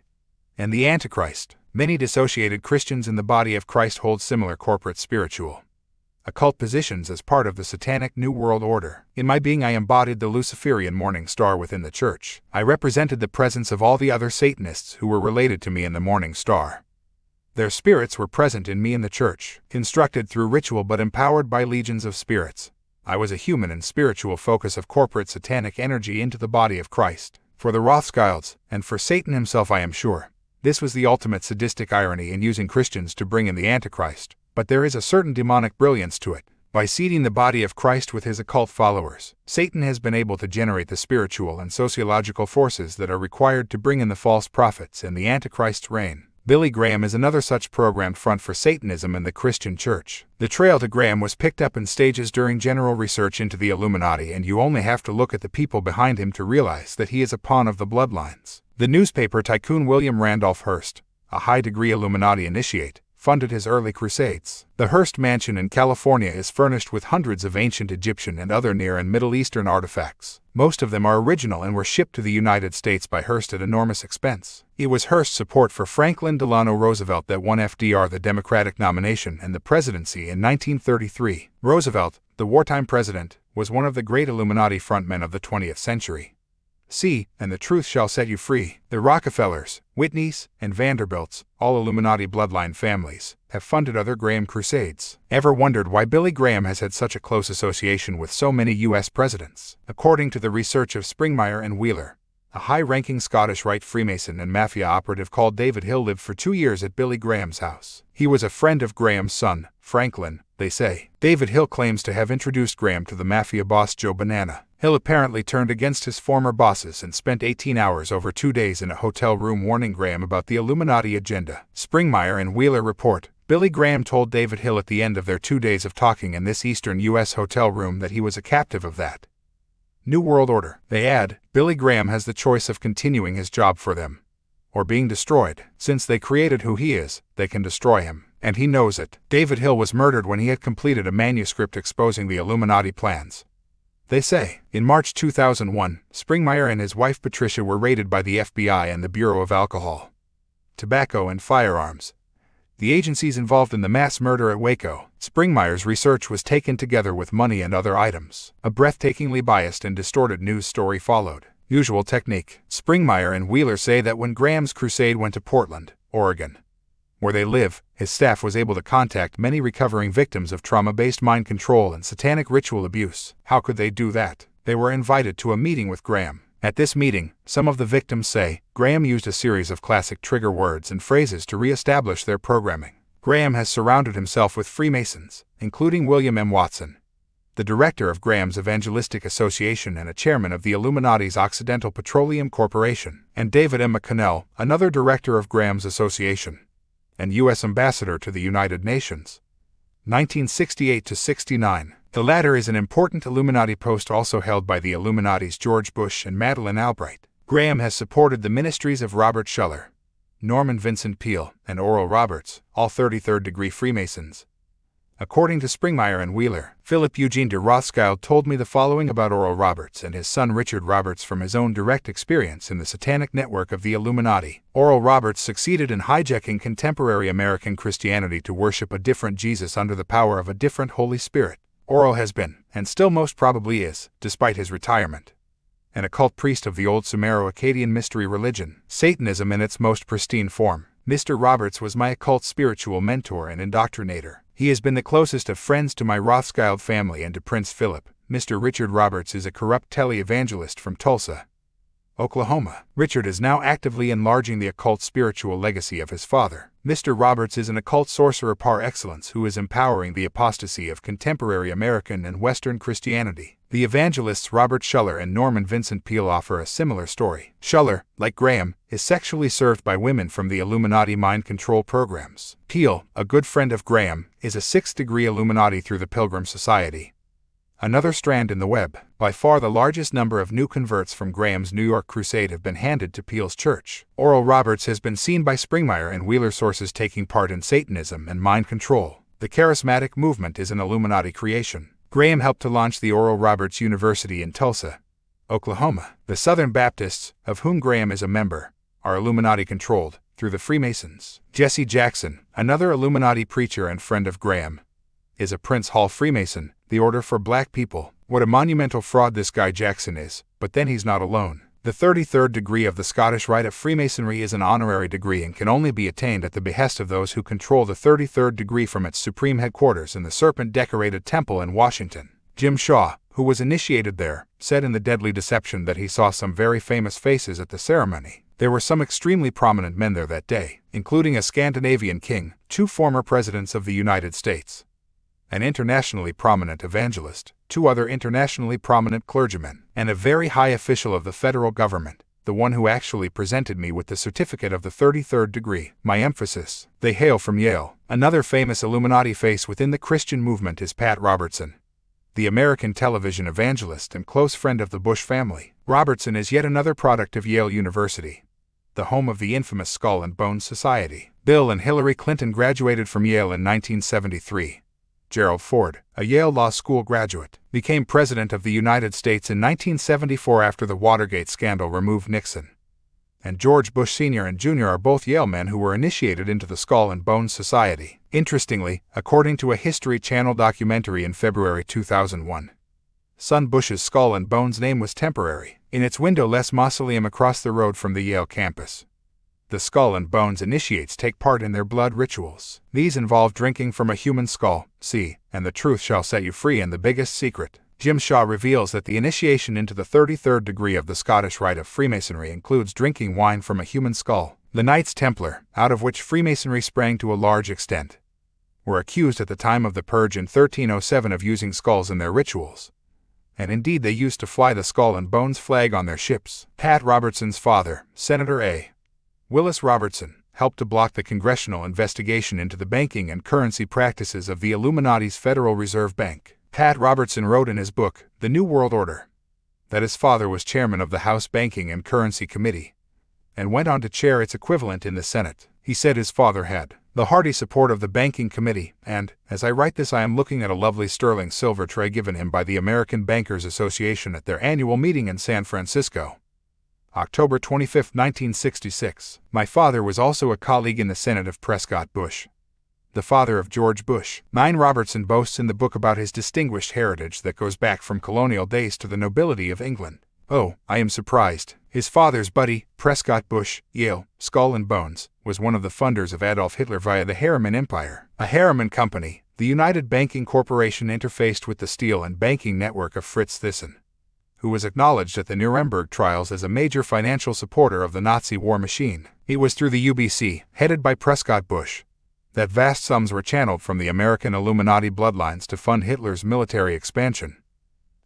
And the truth shall set you free. No wonder Robertson lent his support for the election of President George W. Bush, or Shrub, in 2000. Robertson claims to be a born-again evangelical Christian. He founded the Christian Broadcasting Network, CBN, in 1961 and is the host of its stunningly tedious daily talk show, The 700 Club. The Christian Broadcasting Network has received funding from Illuminati families and has their classic lighted torch symbol as its logo. The other major U.S. Christian channel, the Trinity Broadcasting Network, has a lion and a white horse on its logo, both ancient symbols for the sun, and the dove symbolic of the Illuminati goddess. If you are in America, give TBN a watch. It is an experience you will never forget, nor will your eyes believe what they are seeing. Robertson was a candidate for the Republican presidential nomination in 1988 and a year later founded the Christian Coalition Political Pressure Group.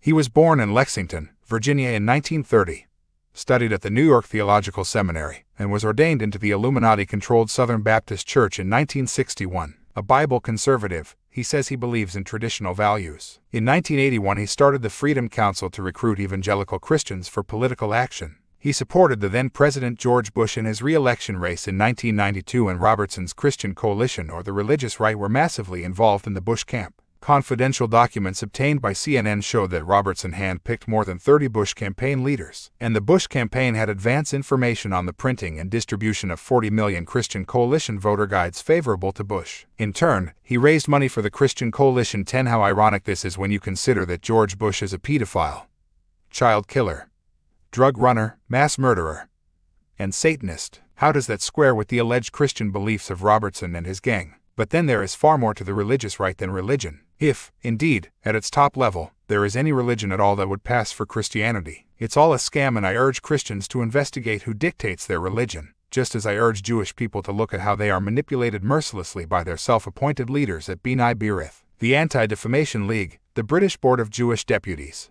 and Bronfman fronts like the Canadian Jewish Congress and the World Jewish Congress. These organizations that control the Christian and Judaic con men are themselves controlled by the same force. As I was completing this book, George W. Bush nominated Senator John Ashcroft to be his top law officer as Attorney General. Ashcroft is another member of the religious right who appears to have emerged from the same do what I say not what I do mold that spawned Pat Robertson. He describes himself as a Christian conservative who doesn't smoke, drink, or dance. He is against abortion because it takes a human life created by God and yet supports the death penalty. Go work that one out. Ashcroft's big claim to fame is his war on drugs and addictive substances, and he demands the death penalty for some such offenses. At the same time, he has taken $44,500 from beer companies since 1993, including $20,000 from St. Louis-based Anheuser-Busch. He has also been lauded by the booze industry in a video tribute produced by the Beer Institute of America. When Mother Jones magazine questioned this contradiction, Ashcroft said, "It's a product that is in demand. And when it's used responsibly, it's like other products." Oh, right, and the fact that it makes you money makes no difference, of course. Ashcroft also accepted money from the tobacco industry for his 1994 Senate race and said of tobacco that people should be free to make bad choices, unless Ashcroft decides otherwise, that is. He is another Robertson-type clone who will typify the Bush administration.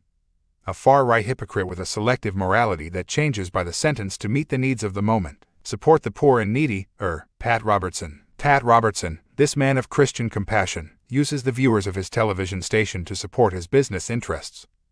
Or rather the poor and needy. He operates a massive media and business empire, and it mixes very nicely, thank you, with his Christian ministry. One of his notorious business arrangements was in the Congo, formerly Zaire, which is now being ravaged yet again by an Illuminati war. Robertson's business there involved his friend, the vicious and criminal dictator, the late Mobutu Seko. Mobutu raped his country's finances and placed billions of dollars in sequestered accounts in Switzerland and elsewhere. It was said that Mobutu could have solved Zaire's financial nightmare just by writing a personal check. Robertson tried to sell Mobutu as a bastion of Christian anti-communism who was maintaining the line against Marxist guerrillas in Africa in support of U.S. interests. The two were close friends, and on one occasion Mobutu wined and dined Robertson on his personal yacht during a business trip. Robertson set up the African Development Company to mine diamonds, and this was also given lumber concessions by the Zaire government.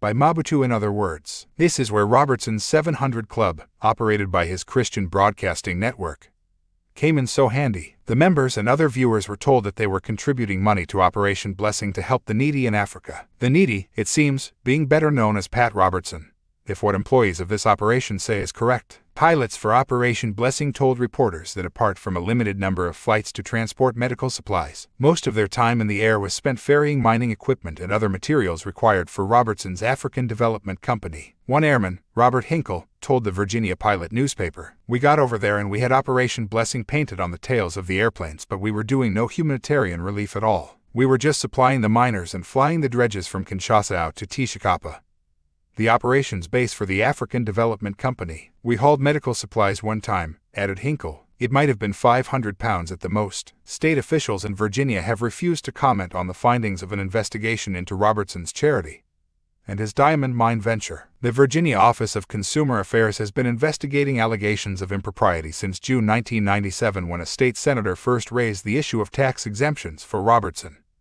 and possible consumer fraud, according to the Virginia Pilot newspaper edition of October 1, 1998.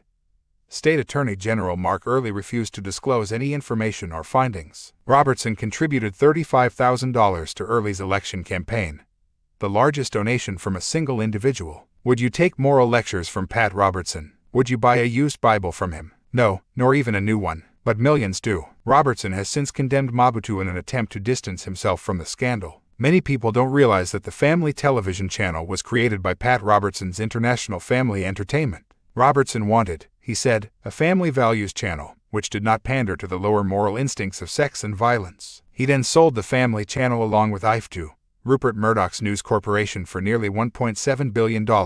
It made multi-millions for Robertson. His Christian broadcasting network held 3.8 million shares of International Family Entertainment.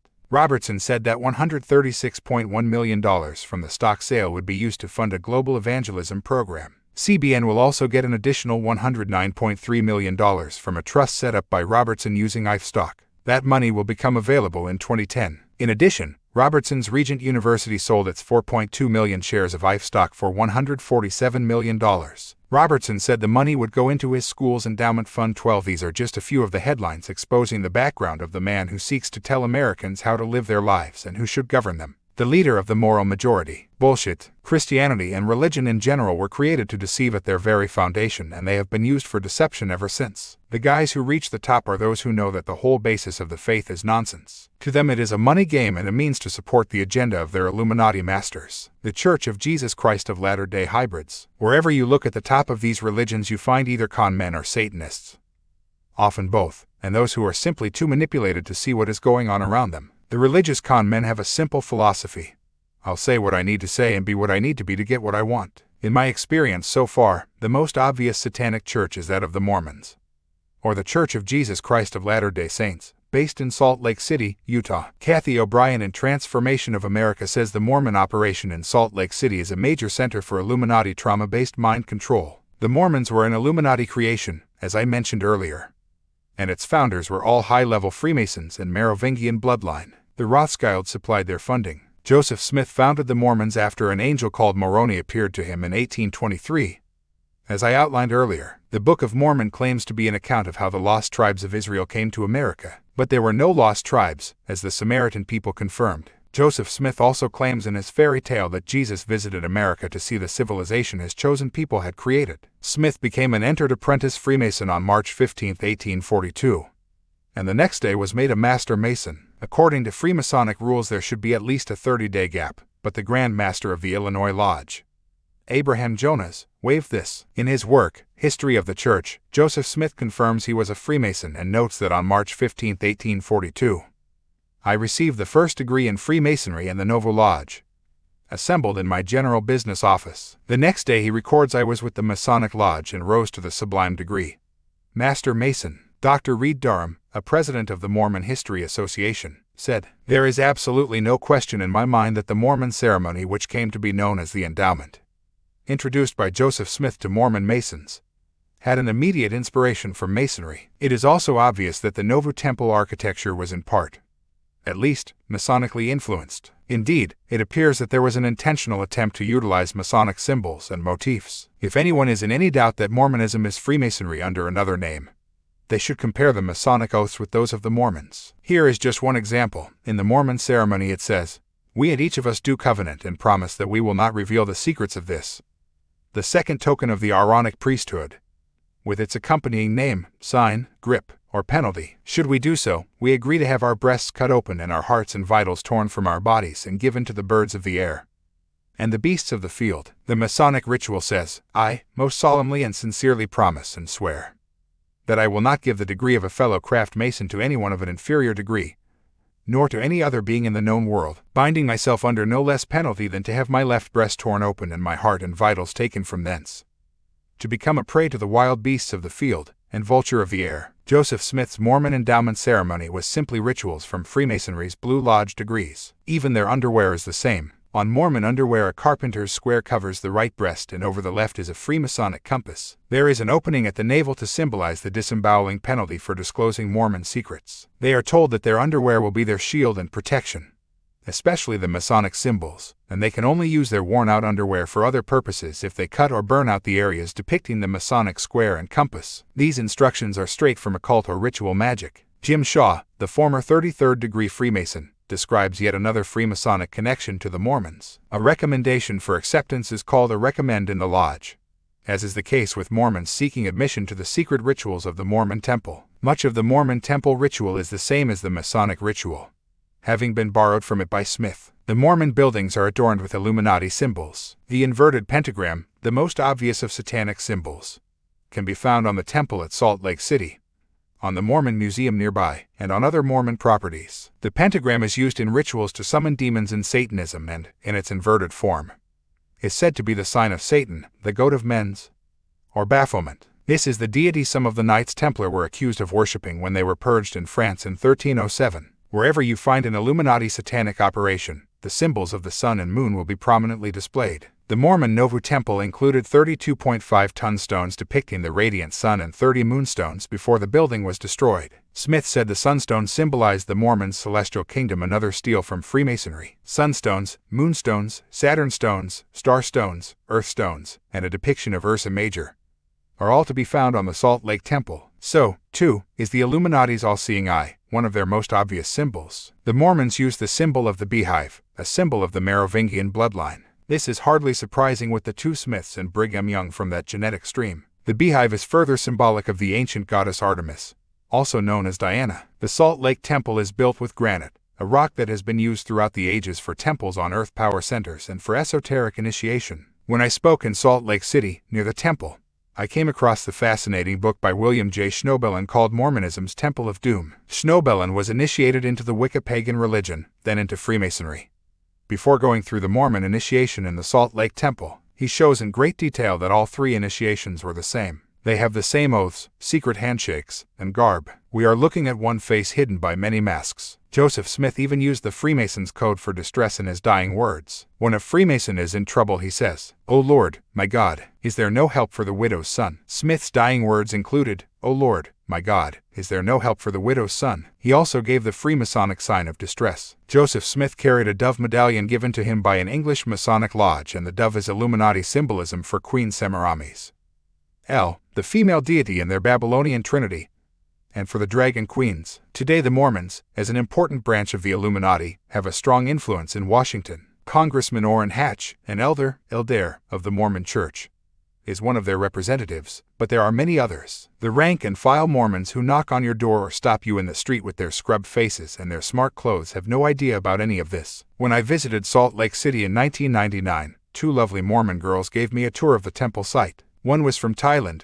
the other from Hong Kong. They had been working day and night back home to earn the money to pay for their flight to America and all their expenses for the privilege of serving the church in this way. They told me what the hierarchy told them to tell all the visitors, and they repeated their script without question. I told them a few facts about the Jesus story, and they said they had no idea this information existed. I asked them if there was any significance in the fact that the founders of the Mormon Church were Freemasons. They looked at each other in bewilderment, and eventually one said, "What are Freemasons?" This is the way the few control the many. Then there is the strange story of the toad, which Smith said appeared when he went to find the plates on which the Mormon religion was founded. Smith worked from time to time for the family of Benjamin Saunders. In an interview in September 1884, which is still in the Mormon Library archives, Saunders says that Smith described how he saw a toad-like amphibian transform into a man. Saunders said, "I heard Joe tell my mother and sister how he procured the plates. He said he was directed by an angel to where it was. He went in the night to get the plates. When he took the plates, there was something down near the box that looked something like a toad that rose up into a man, which forbid him to take the plates." He told his story just as earnestly as anyone could. He seemed to believe all he said. In 1833, Willard Chase corroborated the story in an affidavit. He saw in the box something like a toad,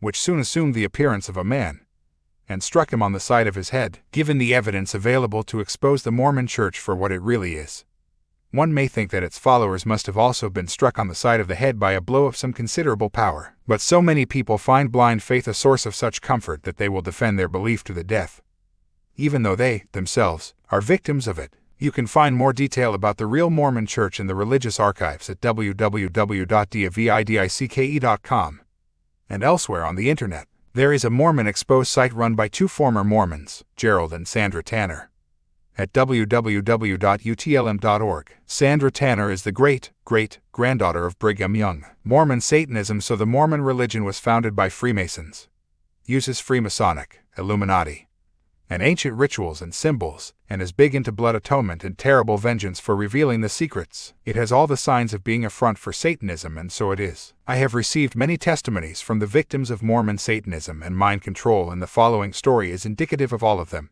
It comes from a woman who was brought up in the Mormon faith in Utah. She told me that most of the early faithful were from the Merovingian bloodline, which is Illuminati, and that the abuse of children was handed down through the generations to create robotic slaves of trauma-based mind control. They helped each other by abusing each other's children and traumatizing them to split their minds. She said, "It is interesting how many faiths encourage, even demand, that people marry within their church. As researchers of trauma-based mind control have established, the Illuminati are looking for families with a history of child abuse and trauma because each new generation of these bloodlines becomes more open to mind control as their DNA is reprogrammed by the experiences. To have family networks of abused children is to have a breeding ground for those who are more open to mind control than the rest of the population. If you ensure that these family networks are of the Anunnaki bloodline, you have hit the jackpot. You have people who are both very open to mind control and, through their genetics, it is easier for the fourth dimension entities to possess their bodies." The Mormon Church, of course, is obsessed with genetics and bloodlines, and its massive genealogical data banks are used by the Illuminati to keep records of who has the reptilian bloodline and who does not. Researcher Alan Walton writes, "My genealogical line intersects with the ancestry of the English royal family.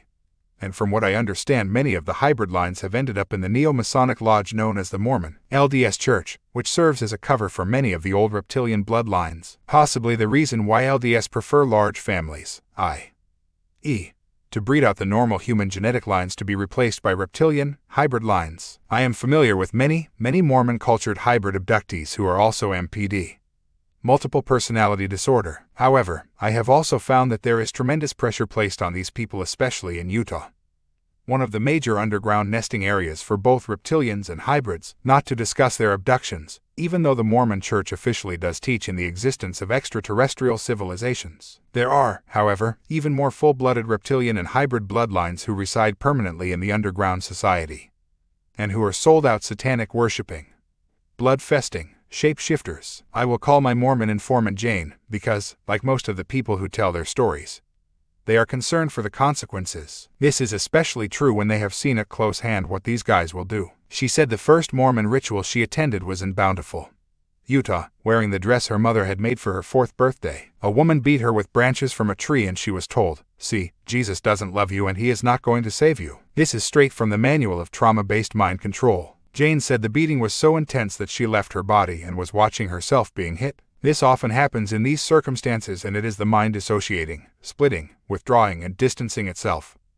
from the trauma. People of certain bloodlines with family histories of child abuse dissociate easily, and each time they do so another compartment is created in their mind. The woman who beat her was the one who welcomed the children at the Sunday school. When Jane saw her the next Sunday, she did not recognize her because the trauma had been compartmentalized. But she reacted by kicking and screaming, although she did not know why at the time. Since her memories have begun to return, as they have for many such victims, she recalled vividly being placed in a cedar chest and the lid secured. She was left in there until she lost consciousness, and when she was revived she was told that Jesus didn't love her, and that Satan had come to save her. This happened several times and was designed, obviously, to turn her allegiance to Satanism. She also has memories of nearly drowning many times. She says she was belittled, beaten, and starved. Her father would eat in front of her and her brother while they went hungry. Her mother was treated the same. All this is classic mind control technique. When people go for long periods without food and are mentally, emotionally, and physically exhausted, they are more open to suggestion. After world wars, for example, the global population is most open to suggestion because they are mentally,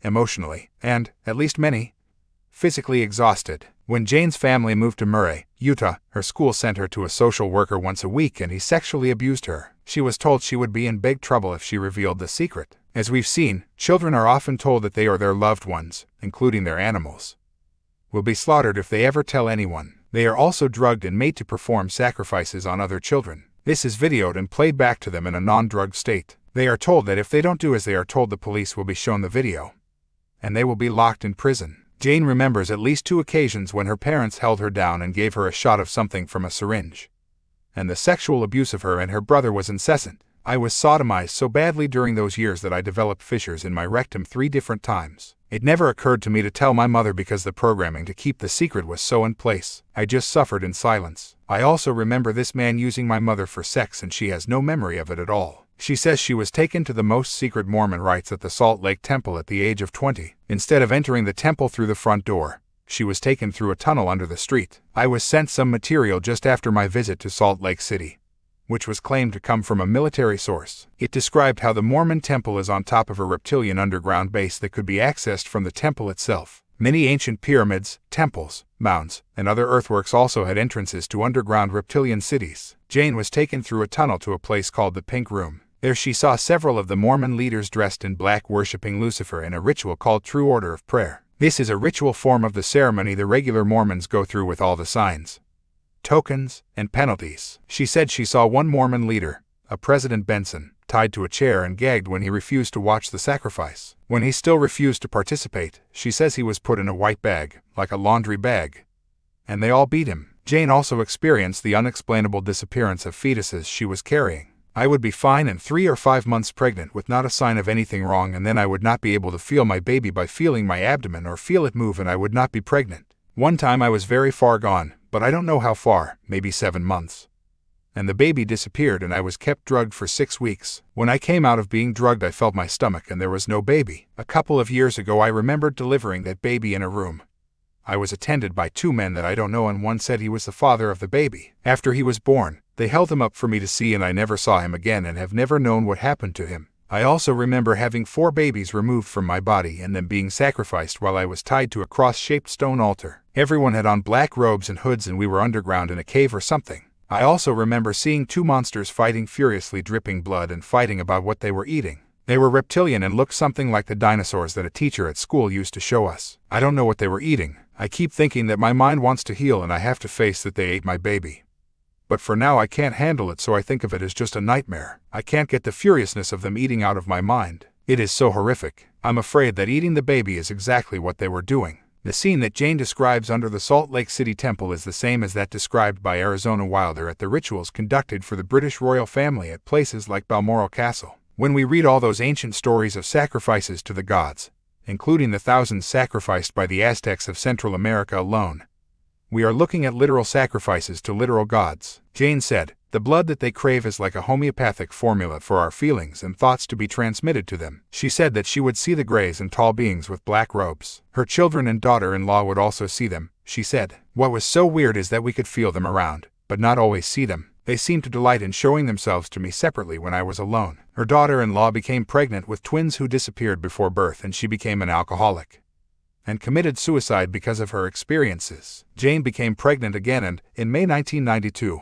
shortly after hearing strange, but familiar, whooshing noises in the house, she started to hemorrhage. She was rushed to hospital where only the placenta was found. The baby had gone and the cord was sheared off like somebody cut off a piece of liver. But that part had not bled, only where the placenta was tearing away from the uterus. The sac was entirely missing also. I was very upset and knew what had happened, but of course could not discuss it with the medical personnel. I now think that the first noises that I heard were beings coming to harvest the baby. But I was not asleep or controlled by the sound in the usual way. They must have gotten it later because when the placenta came out, the baby had been extracted earlier. In October 1992, the month her husband died of cancer, she says she was lying on her bed with only a robe on when a light came through the window and burned a hole in her abdomen about the size of a pencil all the way into the organs. It was probably the height of the uterus, but to the right side a little bit. This caused a serious infection, she said, and she has since had huge burns on her abdomen. She recalls that the doctor asked how she got the burn and she could only tell him that it was there when she woke up. I just told him he couldn't handle the rest of the story. He could not figure it out, but wanted me to have skin grafts and I told him no. He made the appointment and kept pestering me to go, which I refused. I got it healed up after several weeks and it is smooth, but still quite red. The second time that it happened, it was at least the size of a hand spread out. I have been told stories along the same lines by mind control and satanic ritual victims in many religions because they are ultimately one religion: the Illuminati. Staggeringly, in the circumstances, Jane has shown enormous determination to recover her compartmentalized mind and, as this continues, more memories of what happened flood back into her consciousness reality. She has been helped, she said, by a deep faith in Jesus. I find that many recovering mind slaves hold on to a strong belief in Jesus, and this appears to be part of their programming. It's the double bind. They use Jesus as the opposing polarity to Satan and play these off against each other in the victim's mind. So whichever aspect of the programming they access, they are connected to an Illuminati deity. Jehovah's Mind Control Cult. The Jehovah's Witnesses, or Watchtower Society, is another Illuminati religion used for mind control and a front for Satanism. It systematically disconnects its members from non-members in the way of all mind control cults. The Jehovah's Witnesses are a replica of the Mormons, even down to the Freemasonic founders. Like Charles Taze Russell, it's amazing how everything fits together in the world of the Illuminati if you are prepared to dig deep enough. The people and organizations that attack and abuse each other in public, or appear to be in competition, turn out over and over to be different masks on the same face. We are told the Mormons and the Jehovah's Witnesses are different organizations that stand for different beliefs, and the followers of both would be aghast at the thought that they could be connected in any way. But the massive unthinking followers in any religion are merely the fodder and the screen behind which the real business goes on. Charles Taze Russell was from the Illuminati's Russell bloodline, which also founded the infamous Skull and Bones Society at Yale University. Russell was a Satanist, a pedophile according to his wife, and a friend of the Rothschilds. Indeed, it was the Rothschilds who funded the Jehovah's Witness operation into existence. Along with other Illuminati bankers, they enjoyed contributions from organizations like the Rothschild-controlled B'nai B'rith, which also helped the Mormons. This was proved in a court of law in Switzerland in 1922.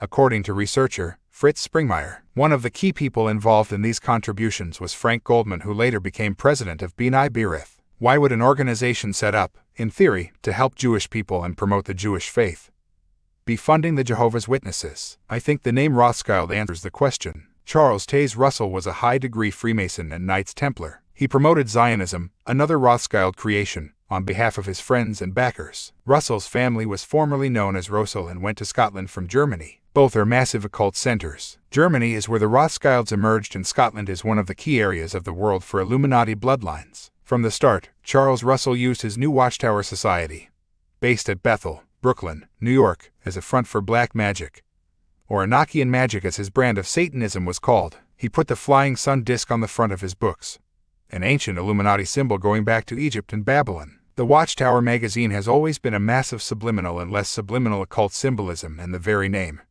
Watchtower, is part of Illuminati and Freemasonic legend and code. To them, watchtowers are areas of the magical universe, the unseen realms. Russell was buried under a pyramid in the United States after, according to some researchers, he was ritually killed on Halloween 1917. As I've said, these leading Satanists of the Illuminati are ritually killed when their time comes, so their occult power can be passed on. The Jehovah's Witness organization is named over and over by survivors of trauma-based mind control for being involved, like the Mormon Church, in unspeakable mind control projects. The Mormons and the Jehovah's Witnesses are the same organization at the top level, where the elders of the Mormons and the Watchtower Society operate a very different agenda to the one revealed to their followers. Jehovah's Witnesses are told to believe in and welcome Armageddon because that's the day the world will be destroyed and only they will avoid the Holocaust. We billions of non-believers will perish, but I am quite looking forward to that when I think of what the world would be like with Jehovah's Witnesses in charge. The Jehovah prophets have predicted this Armageddon over and over since their religion was created.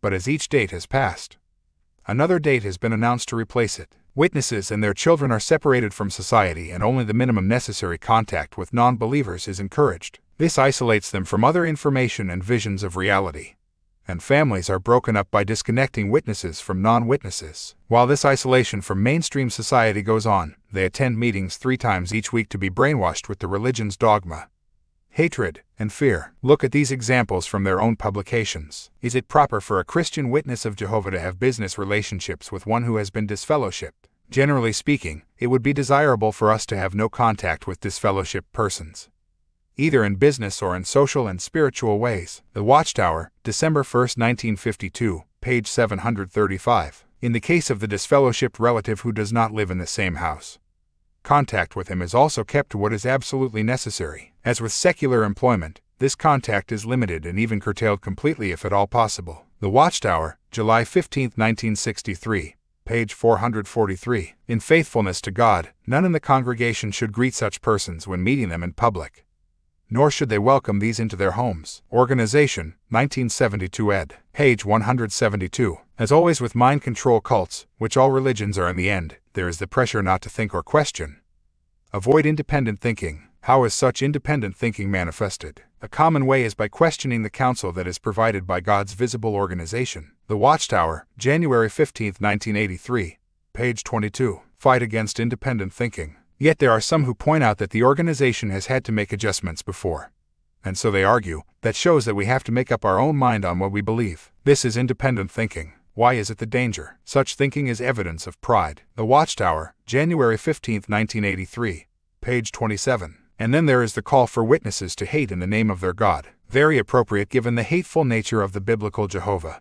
In order to hate what is bad, a Christian must hate the person with whom the badness is inseparably linked. The Watchtower, July 15, 1961, page 420. We must hate in the truest sense, which is to regard extreme and active aversion, to consider as loathsome, odious, filthy, to detest. Surely any haters of God are not fit to live on his beautiful earth. What do you do with anything loathsome or repugnant that you detest and abhor? The answer is simple. You get away from it or remove from your presence. You do not want to have anything at all to do with it. This must be exactly our attitude toward the haters of Jehovah. The Watchtower, October 1, 1952, p. 599. I have met many people who have seen their families destroyed by the Jehovah's Witnesses and their mental dictatorship. Children will not talk to their parents, brothers and sisters, and vice versa, because they believe them to be evil for not worshiping Jehovah. When people leave the organization, no matter how much they may have served its cause, they are treated like lepers, and their children who remain in the religion are told to hate them and refuse to speak with them. The former witness who sent those Watchtower quotes to my website wrote, "I was a Jehovah Witness for 37 years. I disassociated myself from the organization due to the extreme control and manipulation of the people. Because I choose not to be a Jehovah Witness, I am ostracized and shunned. I am not allowed to see my relatives that are still trapped in a hard and cold and unforgiving religion. I am not allowed to see my nieces and nephews. The shunning laws are breaking up many families, causing many divorces, also driving people to suicide. But then what does the Watchtower leadership care? The organization is not there to serve the interests of its members. It is there, and always has been, to serve the Illuminati. Witnesses are discouraged from listening to popular music, celebrating festivals and holidays with non-witnesses, and urged to read the Bible every day. The way they should interpret that Bible, however, is laid down by the hierarchy in Brooklyn, New York, one of the Illuminati's global centers. They are told to take everything literally, and so when Acts 15:29 speaks of the need to abstain from blood, the Jehovah's Witnesses refuse blood transfusions even if it means their child will die. What greater level of mind control can you have than that? Hebrews 10:25 says, "Do not forsake the gathering of yourselves together," and this is used to pressure people to attend Kingdom Hall meetings 5 times a week. Not only the minds, but the clothing and hairstyles of the witnesses are monitored. Every area of their lives is dictated, including the movies and television programs they should and should not watch, celebrating birthdays, lotteries, relationships after divorce, interracial marriage, drinking tea and coffee, wearing cosmetics and jewelry, national anthems, contraception methods, oral sex in marriage, and masturbation. The latter is forbidden, but then just allowing yourself to take this crap would qualify you for the title of wanker. Surely, while all witnesses may not submit to all of these impositions to begin with, the repetition defeats them in the end with the power of the group submerging the individual. Serious rebellion is counseled and the threat made of disfellowship. Some have been thrown out for documenting the provable errors in Watchtower literature and history. No questioning or rebellion against the leadership is tolerated, and witnesses are pressured to inform on each other. This creates the nowhere to run, nowhere to hide mentality that is always used in mind control operations. The microchip and the explosion of spy cameras are designed to have the same effect on the collective mind. Doing anything wrong becomes so difficult to keep private, and the consequences of it become so harsh that in the end the most determined of rebels can be worn down and battered into conforming. Encouraging witnesses to confess their sins to an elder opens the way for unlimited blackmail. Nor is the privacy of these confessions maintained, as former witnesses have confirmed. They are kept in a constant state of fear and unworthiness. Another foundation of mind control programs. If you want to give your mind and your life away, join the Mormons and Jehovah's Witnesses. In fact, join any religion. If you look through the religious archives on my website, you will see the scale of Satanism and child abuse in the churches of all denominations. Protestant, Catholic, Mormon, Jehovah's Witnesses, Pentecostal.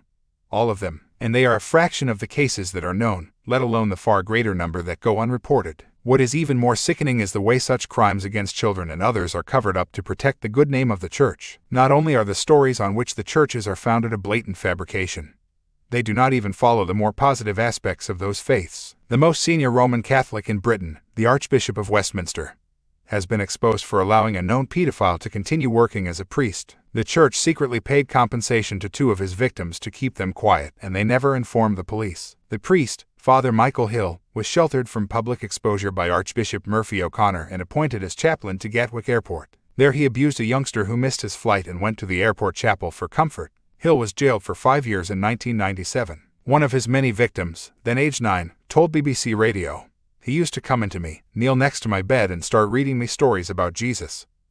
You know, the Lord, and he used to put his hand under the cover and down my pajama bottoms. I used to hate it, you know, my worst nightmare. Archbishop Murphy O'Connor, a man officially appointed by the Pope, was warned in 1983 that Hill was a child abuser, but continued to support him. The Archbishop says the Church takes child protection very seriously. Oh really? I think priest protection and own skin protection is a rather higher priority. The New Age, Old Age, religion. You would not think, on the face of it, that Christianity would have anything in common with the so-called New Age. But it has. The New Age claims to have rejected the official religions to pursue a personal and direct connection with what we call God. In fact, while I have much in common with the metaphysical basis of much New Age thought, that's where the connection ends. The New Age is just the latest Illuminati religion created to seize the minds of those who cannot be imprisoned by official religion or what we bravely call science. Understanding the metaphysical nature of multi-density, multi-dimensional life is far too close to the truth. Something must be done. So vast swaths of the New Age is populated by those in the ultimate illusion, those who are convinced they are thinking and feeling for themselves when they have simply given their minds away to another master. It could be a channeled entity from another density, Astral Command, an Illuminati-created myth of some extraterrestrial saviors, or the apparently endless stream of gurus and living gods on Earth. I have seen many over the years on videos and at conferences of various kinds. The audience are in awe of these people, and yet at least the majority are either multi-personality programmed operatives for the Illuminati or consciously conning their followers. There is no difference between these New Age heroes and the television Christian evangelists who fleece and mislead the watching millions. The times I have heard these New Age saviors saying that some entity or other had said this or that it happened or was happening when it was provably not true. One guy told his fawning audience that he and his team had changed the vibration of the vehicle pollution in Phoenix, Arizona, and so dramatically reduced the fumes. This claim was greeted with wild applause. So when I drove through Phoenix later that same day, the fume cloud hanging over city and the pollution I breathed in must have been a figment of my imagination.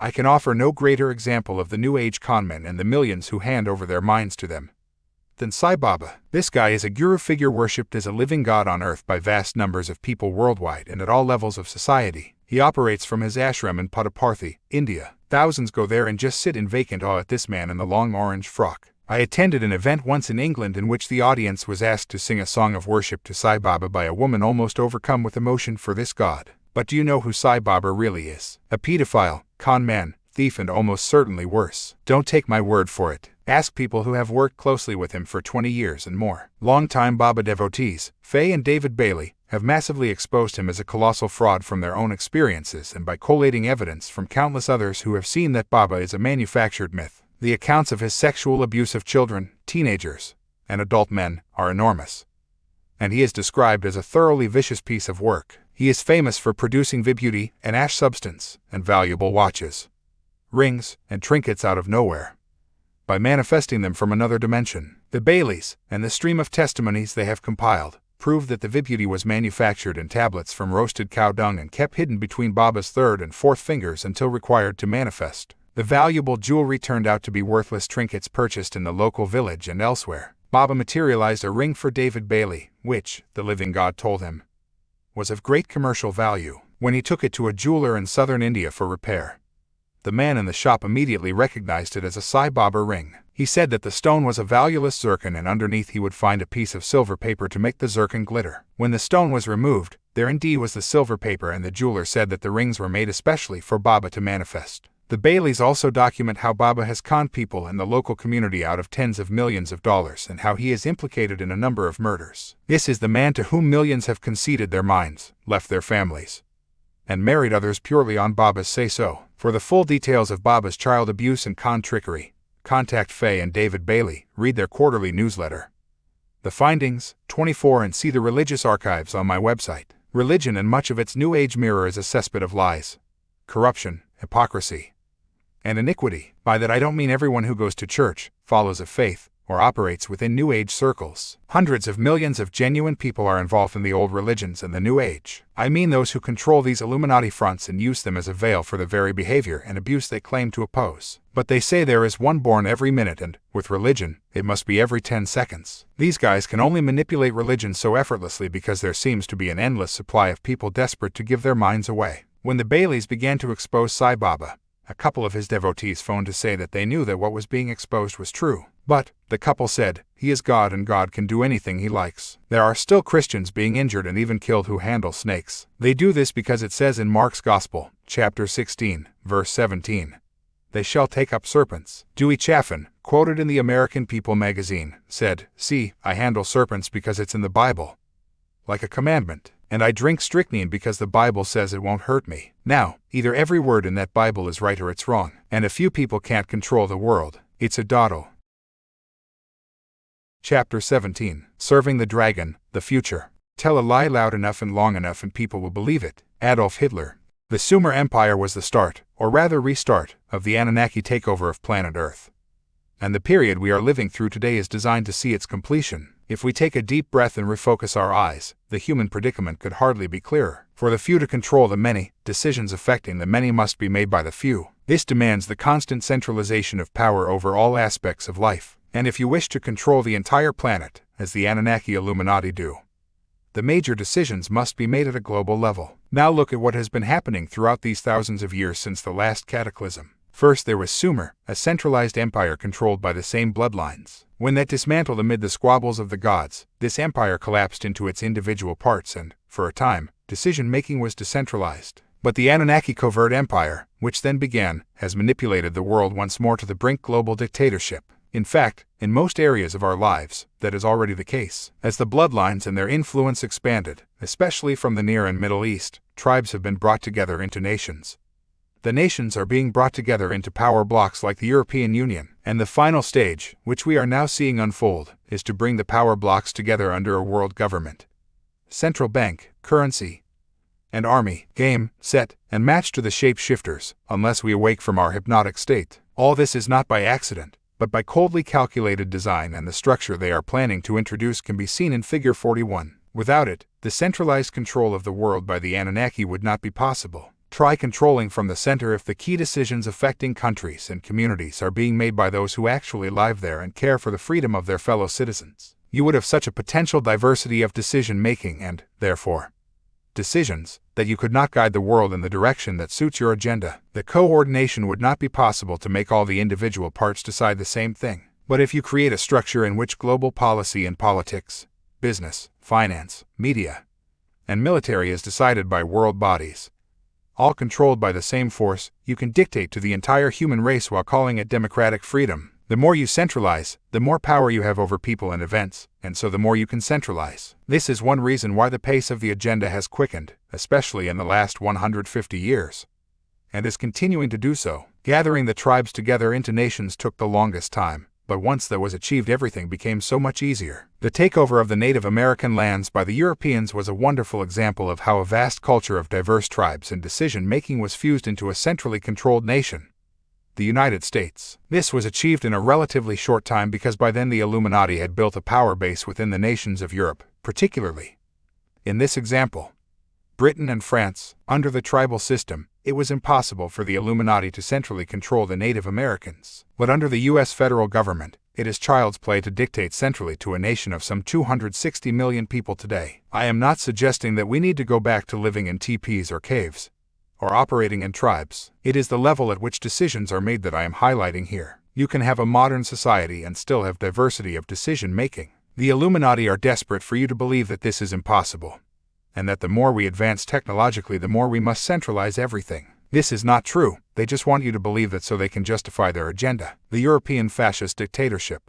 The Illuminati global web is now a maze of interconnected secret and semi-secret groups who are manipulating to the same end: the centralization of power in all areas of our lives. It is these groups that have been responsible for the emergence of the centralized fascist state called the European Union. Its structure is a mirror of the very symbol, the fasci, from which the word fascism came. The fasci is a symbol from the Roman Empire. It is a bundle of rods tied together with an axe head at the top, symbolizing the destruction of diversity and the imposition of top-down dictatorship. This symbol is used by many secret societies, like the Knights of Columbus in the United States, and can also be found in the U.S. Congress building and on the seal of the state of Colorado. The rods are the countries of Europe and the axe is the centralized dictatorship that now controls them. The European Union is classic fascism, and this is precisely the governing structure they want for the world. The EU is a 100% Illuminati creation, manipulated into being by covert operators and a network of organizations coordinated by a secret society called the Round Table. This was first headed by the infamous Illuminati operative Cecil Rhodes,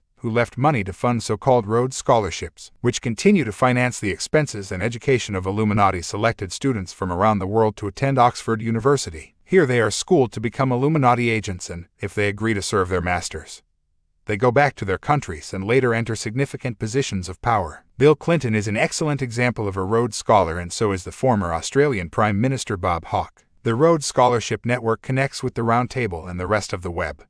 And Oxford University is the center of the Illuminati manipulation of global education. It is no coincidence that an area near the present Oxford University was the site of one of the earliest Druid initiation schools founded in Britain. The Round Table Network. In And the Truth Shall Set You Free, I have documented in detail how the European Union was founded by Illuminati placemen like Jean Monnet, Count Richard and Coudenhove-Kalergi, Joseph Redinger, and others. They were the public face for the forces manipulating the creation of the centralized European dictatorship we see today. Redinger, a Polish socialist, was also involved with Prince Bernhard of the Netherlands in the formation of the Bilderberg Group. This is an Illuminati operation funded by the Rockefellers and the Rothschilds. It was officially named after the Bilderberg Hotel in the Netherlands, where its first official meeting took place in May 1954.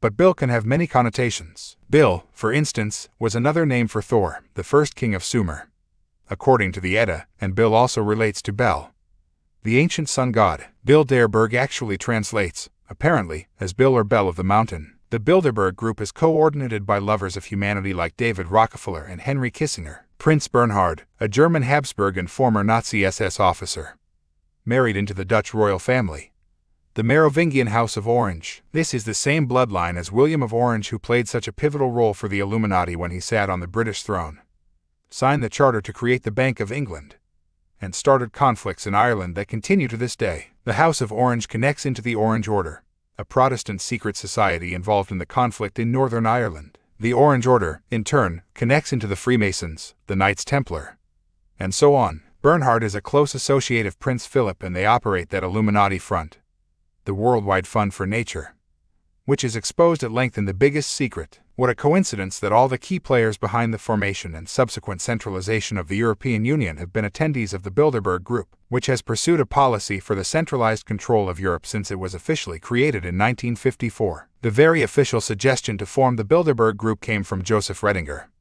one of the founders of the European Community, now Union, and Prince Bernhard. The present chairman of the Bilderberg Group is the Viscount Etienne d'Avignon, another bloodline placeman with the perfect career record. He was vice chairman of the European Commission in the 1980s, and chairman of Société Générale de Belgique, the massive banking and utility conglomerate in Belgium. He is also chairman of the Illuminati Front, the European Round Table of Industrialists. This formulates policy for the European Commission, which then dictates to the European Union. D'Avignon is a founder member and president of AMUE, the Association for the Monetary Union of Europe, as well as being a member of David Rockefeller's Trilateral Commission, the European Institute in Washington, and a director of Anglo-American Mining. European Monetary Union is a progression to the world currency. In his position as industry commissioner in the 1980s, d'Avignon was instrumental in turning European institutions from supporting small business to supporting big business.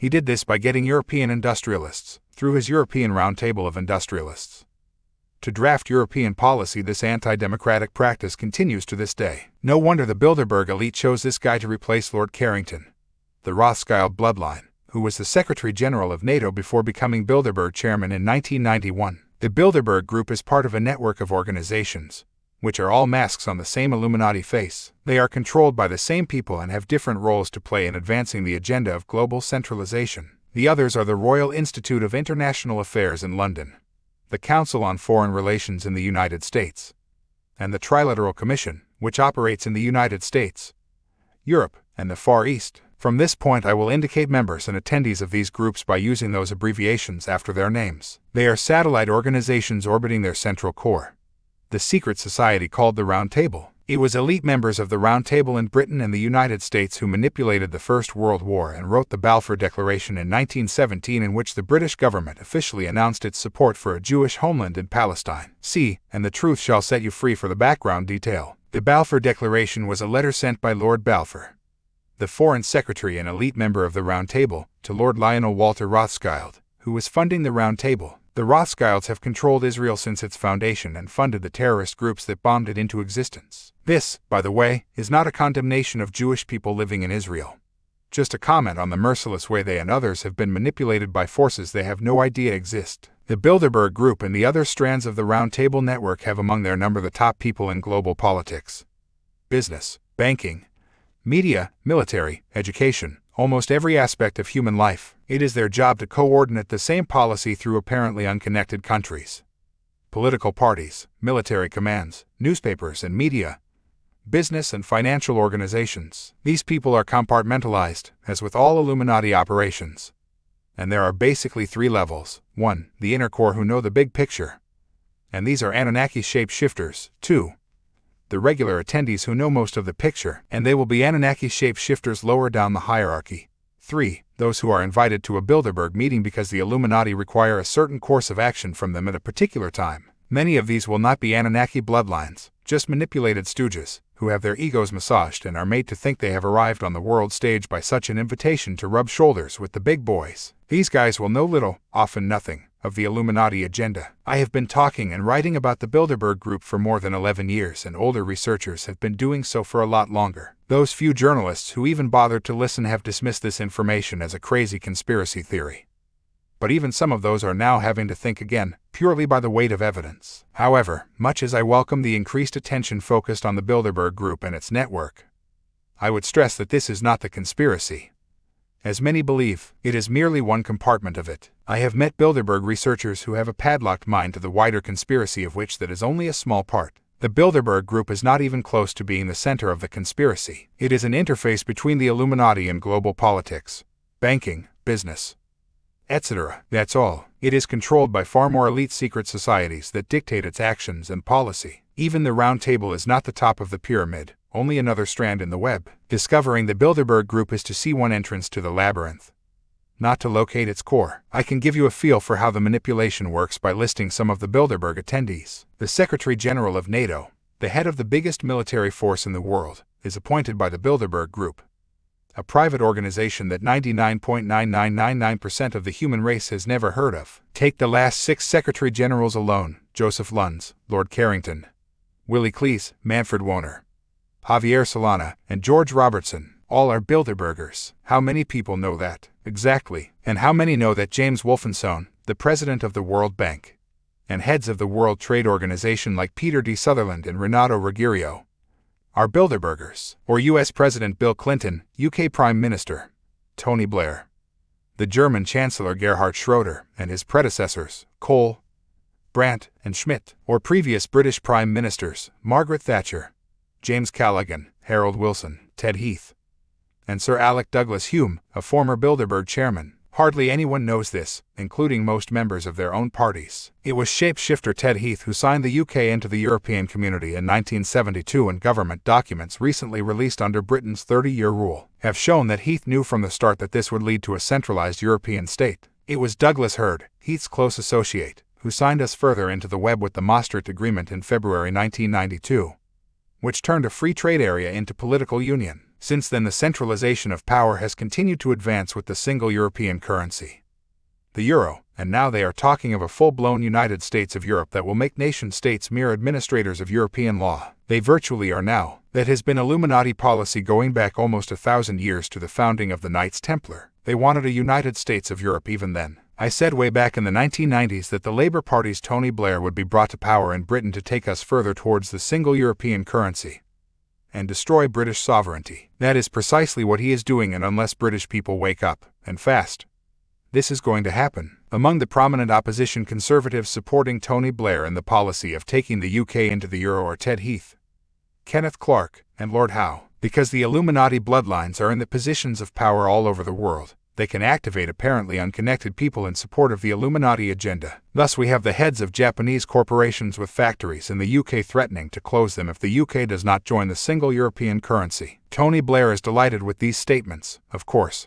because they make his job easier. The manipulation of fear is the greatest weapon the reptilians have. Everything is based on this, and that's the idea behind the warnings from Japanese corporations. The Illuminati plan is to create American and Pacific unions based on the same structure we have in Europe. One would encompass the whole of the Americas and the other would control the Asia-Australia region. The Illuminati are preparing to use the same method they employed in Europe by evolving these political unions out of the free trade areas called the North American Free Trade Agreement or NAFTA and the Asia-Pacific Economic Cooperation or APEC. Presidents Father George, Bill Clinton, and now Boy George have all called for an America's-wide extension of NAFTA. I said years ago that the Canadian currency would be artificially depressed to encourage the Canadian public to replace their currency with the US dollar as part of this political and economic union of the Americas. That debate has now begun as the value of the Canadian dollar has collapsed. You don't have to be a prophet to predict the future.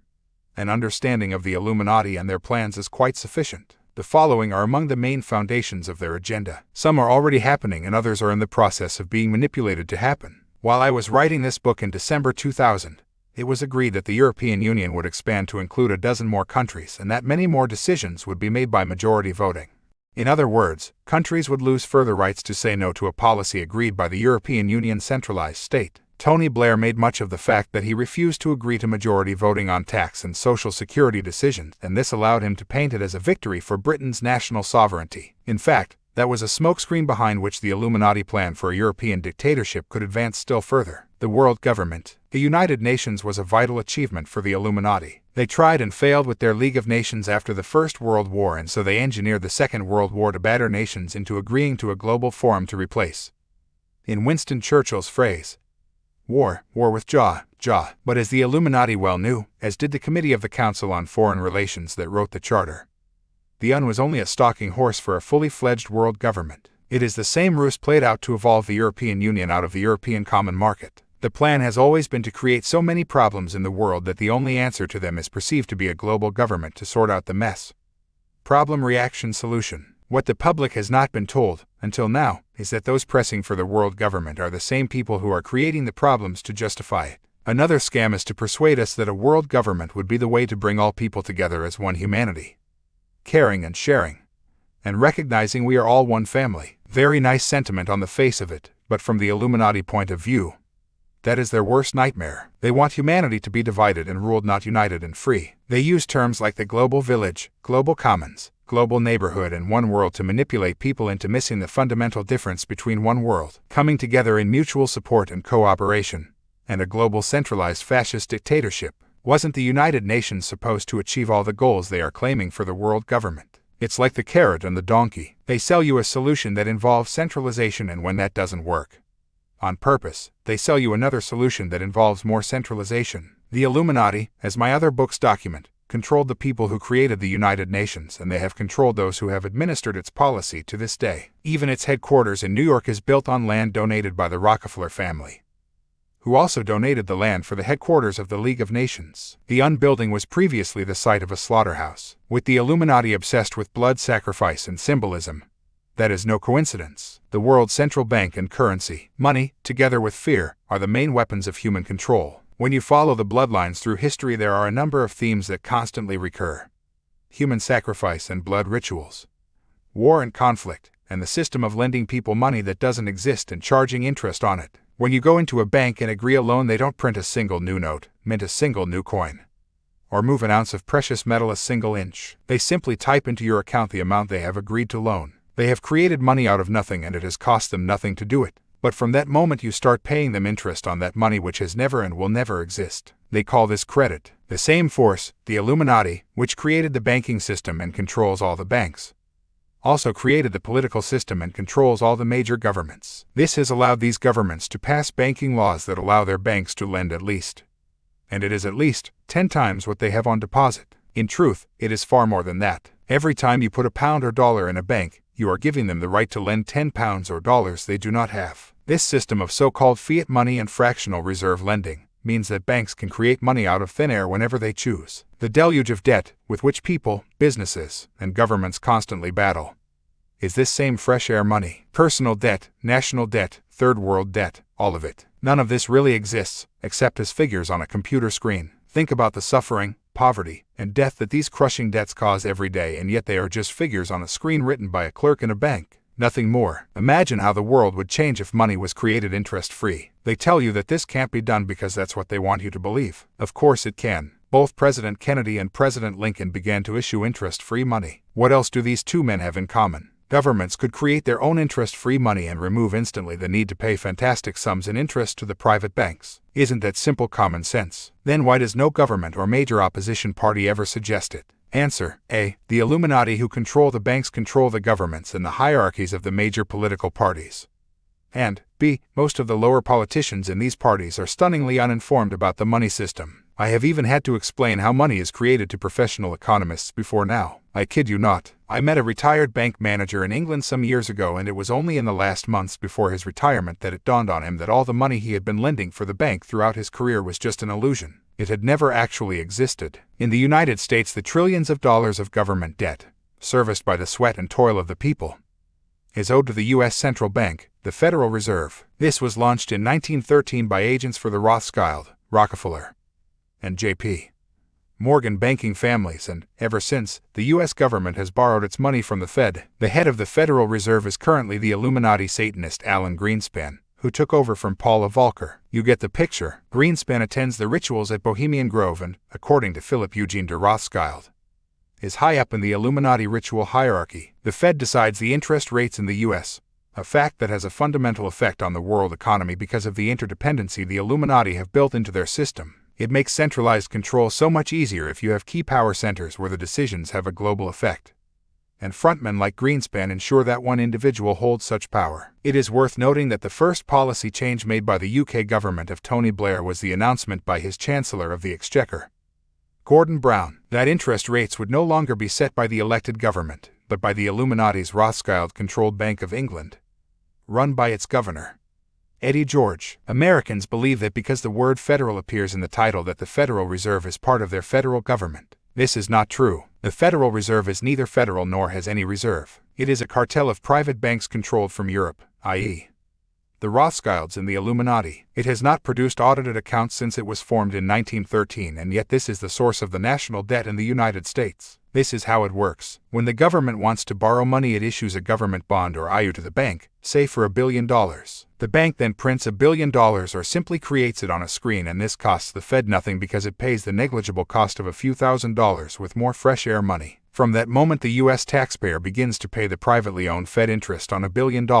More than that, the government's IOU, now in the Fed's hands, is counted as an asset of the bank, and so it can now lend 10 times its value, in this case $10 billion, and charge interest on that, too. This is happening in every country in the world. When you go into a bank and sign over collateral for a loan, the same scam is played. Your house, land, or business is counted as an asset of the bank, and they can lend 10 times its estimated value to other customers. When you take out a loan, you are borrowing your own wealth and paying the bank for the privilege. Also, the banks have a system known as bank trades, which allows them infinite potential for loan capital. If, even by these ludicrous banking laws, a bank does not have enough on deposit to make a certain loan, it borrows money from another source. That source only has to put money on deposit at the bank for a short period, a month, even a few days, and during that time the bank can legally make a loan of 10 times the figure the outside source has deposited. Once the loan has been made, the source gets its money returned, plus a massive interest payment for its trouble. There is no need for anyone to be hungry or in poverty in this world. This is purposely engineered through the system of money and debt created by the Illuminati. The central banks are part of one network, the same as the oil companies,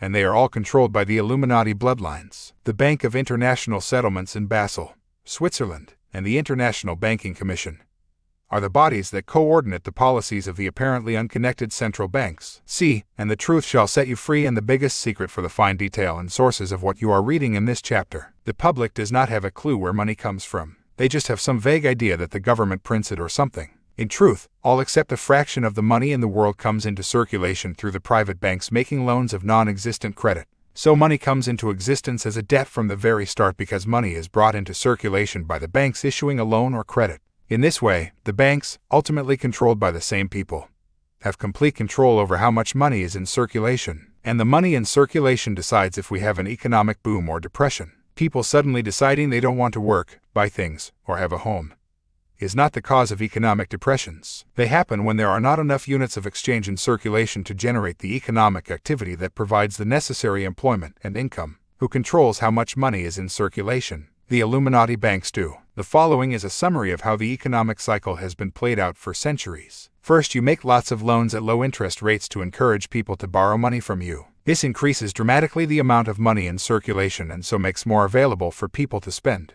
This stimulates an increase in demand for, and production of, products, and that creates more jobs. We have a boom. It is an interesting fact that people tend to get into more debt during a boom because they are so confident financially that they borrow more money to buy a bigger car, bigger house, and better holidays. Companies borrow more from the banks to buy new machinery to meet the increased demand. The stock markets explode and people invest more of their money in this global casino, even taking out loans to do so. Then, when this boom reaches the optimum point for the sting to be most effective, the banks, under central coordination, begin to take money out of circulation. They push up interest rates through their Federal Reserve, Bank of England, and other central banks. Suddenly a lot of money that had been circulating and buying products is withdrawn to pay the higher rates to the banks.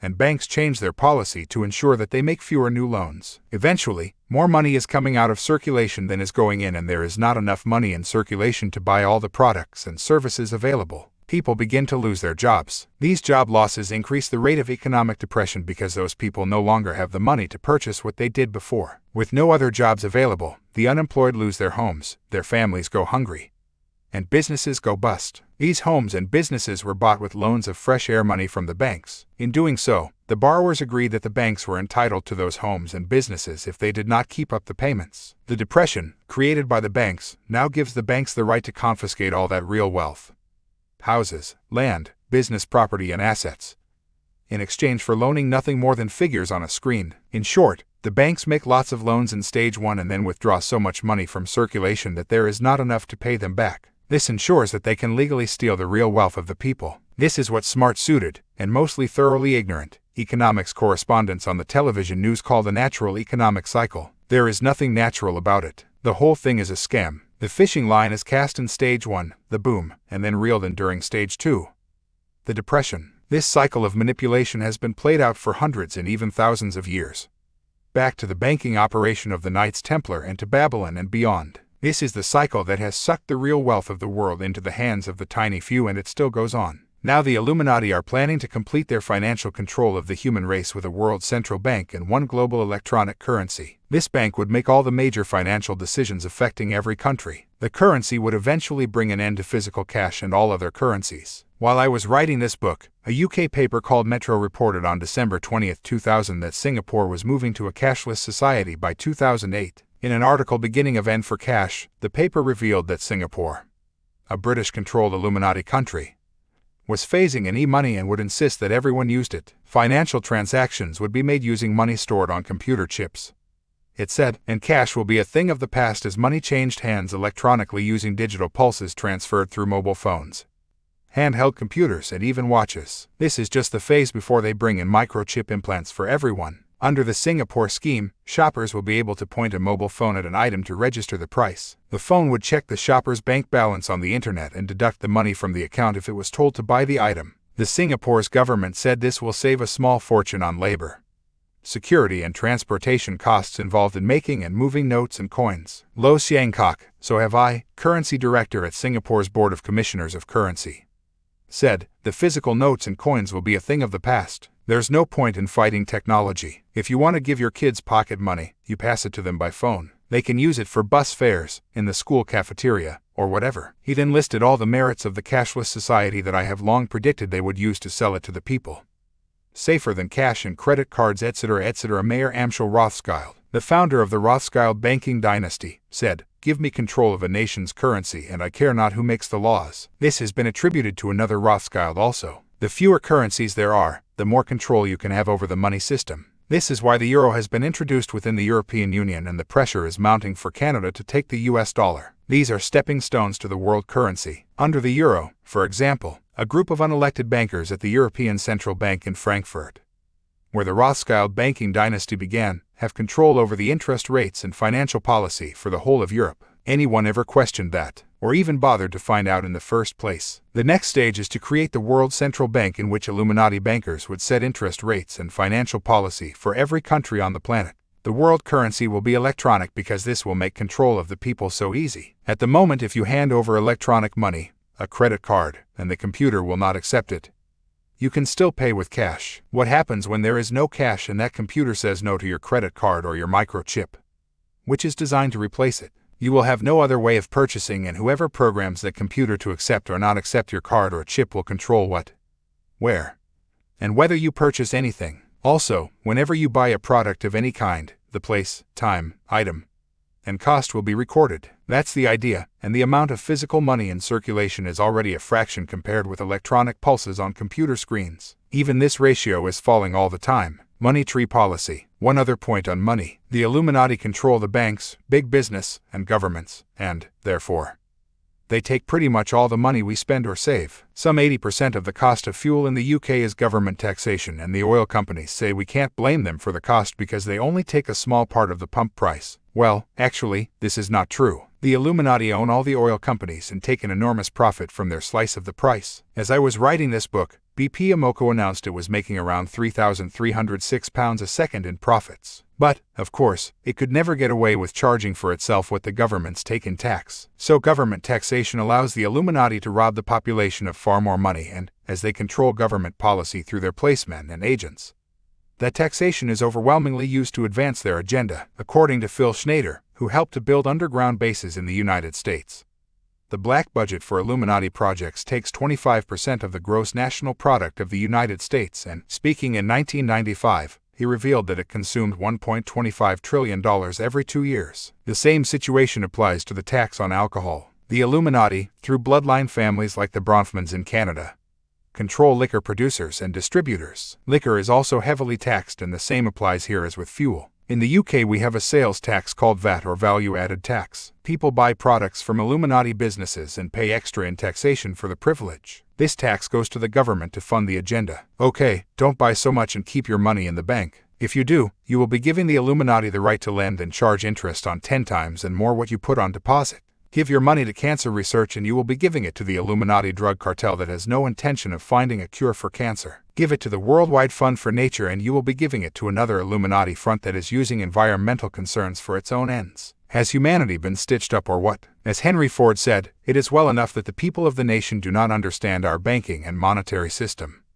For if they did, I believe there would be a revolution before tomorrow morning. Free trade is stealing the planet. The Anunnaki Illuminati have worked ceaselessly to make all countries dependent on the world financial and trade system, which they created and control. Once again, it is far more difficult for the few to dictate to the many if the many operate in economic units, countries, that can decide their own financial and trade policy. So the Illuminati first created the GATT Free Trade Agreement to stop nation-states from defending their economies from the importation of goods that are destroying local jobs. Their placemen in government signed the agreements, which were negotiated by Illuminati agents like Peter D. Sutherland of Ireland, the Bilderberger head of GATT. He later became head of the World Trade Organization in the Illuminati's stronghold of Switzerland. This replaced GATT and now has extensive powers to impose enormous fines on nations who do not follow its rules. By the way, Switzerland is never attacked in wars because that's the country through which the Illuminati finance the wars. History is so simple when you can see behind the veil. Sutherland was replaced at the World Trade Organization by the Italian, Renato Ruggiero,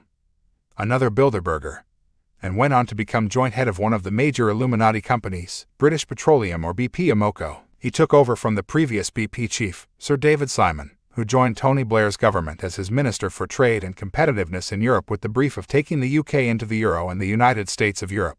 The end of trade borders in Europe under the common market removed more control by individual countries over their economy.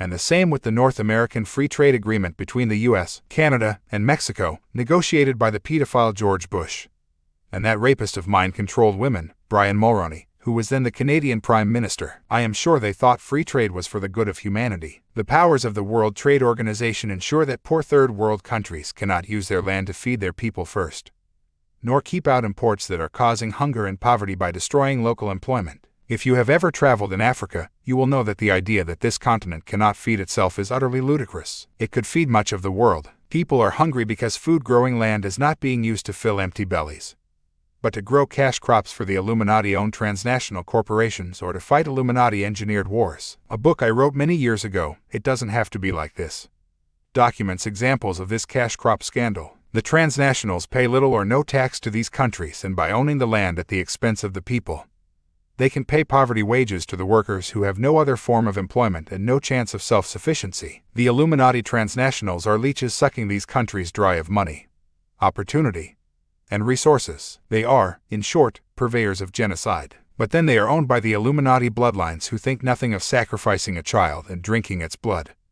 So what are they going to care about the plight of the people they abuse economically? The Anunnaki view humans in the same way that most humans view cattle. When the European countries withdrew from their colonies across the world and granted them independence, they only did so on the surface. As one outlined earlier, physical occupation by foreign armies was replaced by financial occupation by the banks. And the plan is to go back to physical occupation through the transnationals and the United Nations. The Illuminati bloodlines and secret societies continue to control most of the independent African, Asian, and South and Central American leaders. Indeed, by controlling the system, the Illuminati have controlled them all, even the few who are not directly in their pocket. It was these leaders who made the agreements to hand over the food-growing land to the transnationals. They told their people they would be able to import food they could be growing themselves with the money the country received for exporting resources and commodities. But the price of those commodities is decided in the commodity markets in Europe and America, with the Illuminati dictating the price of commodities sold by third-world countries.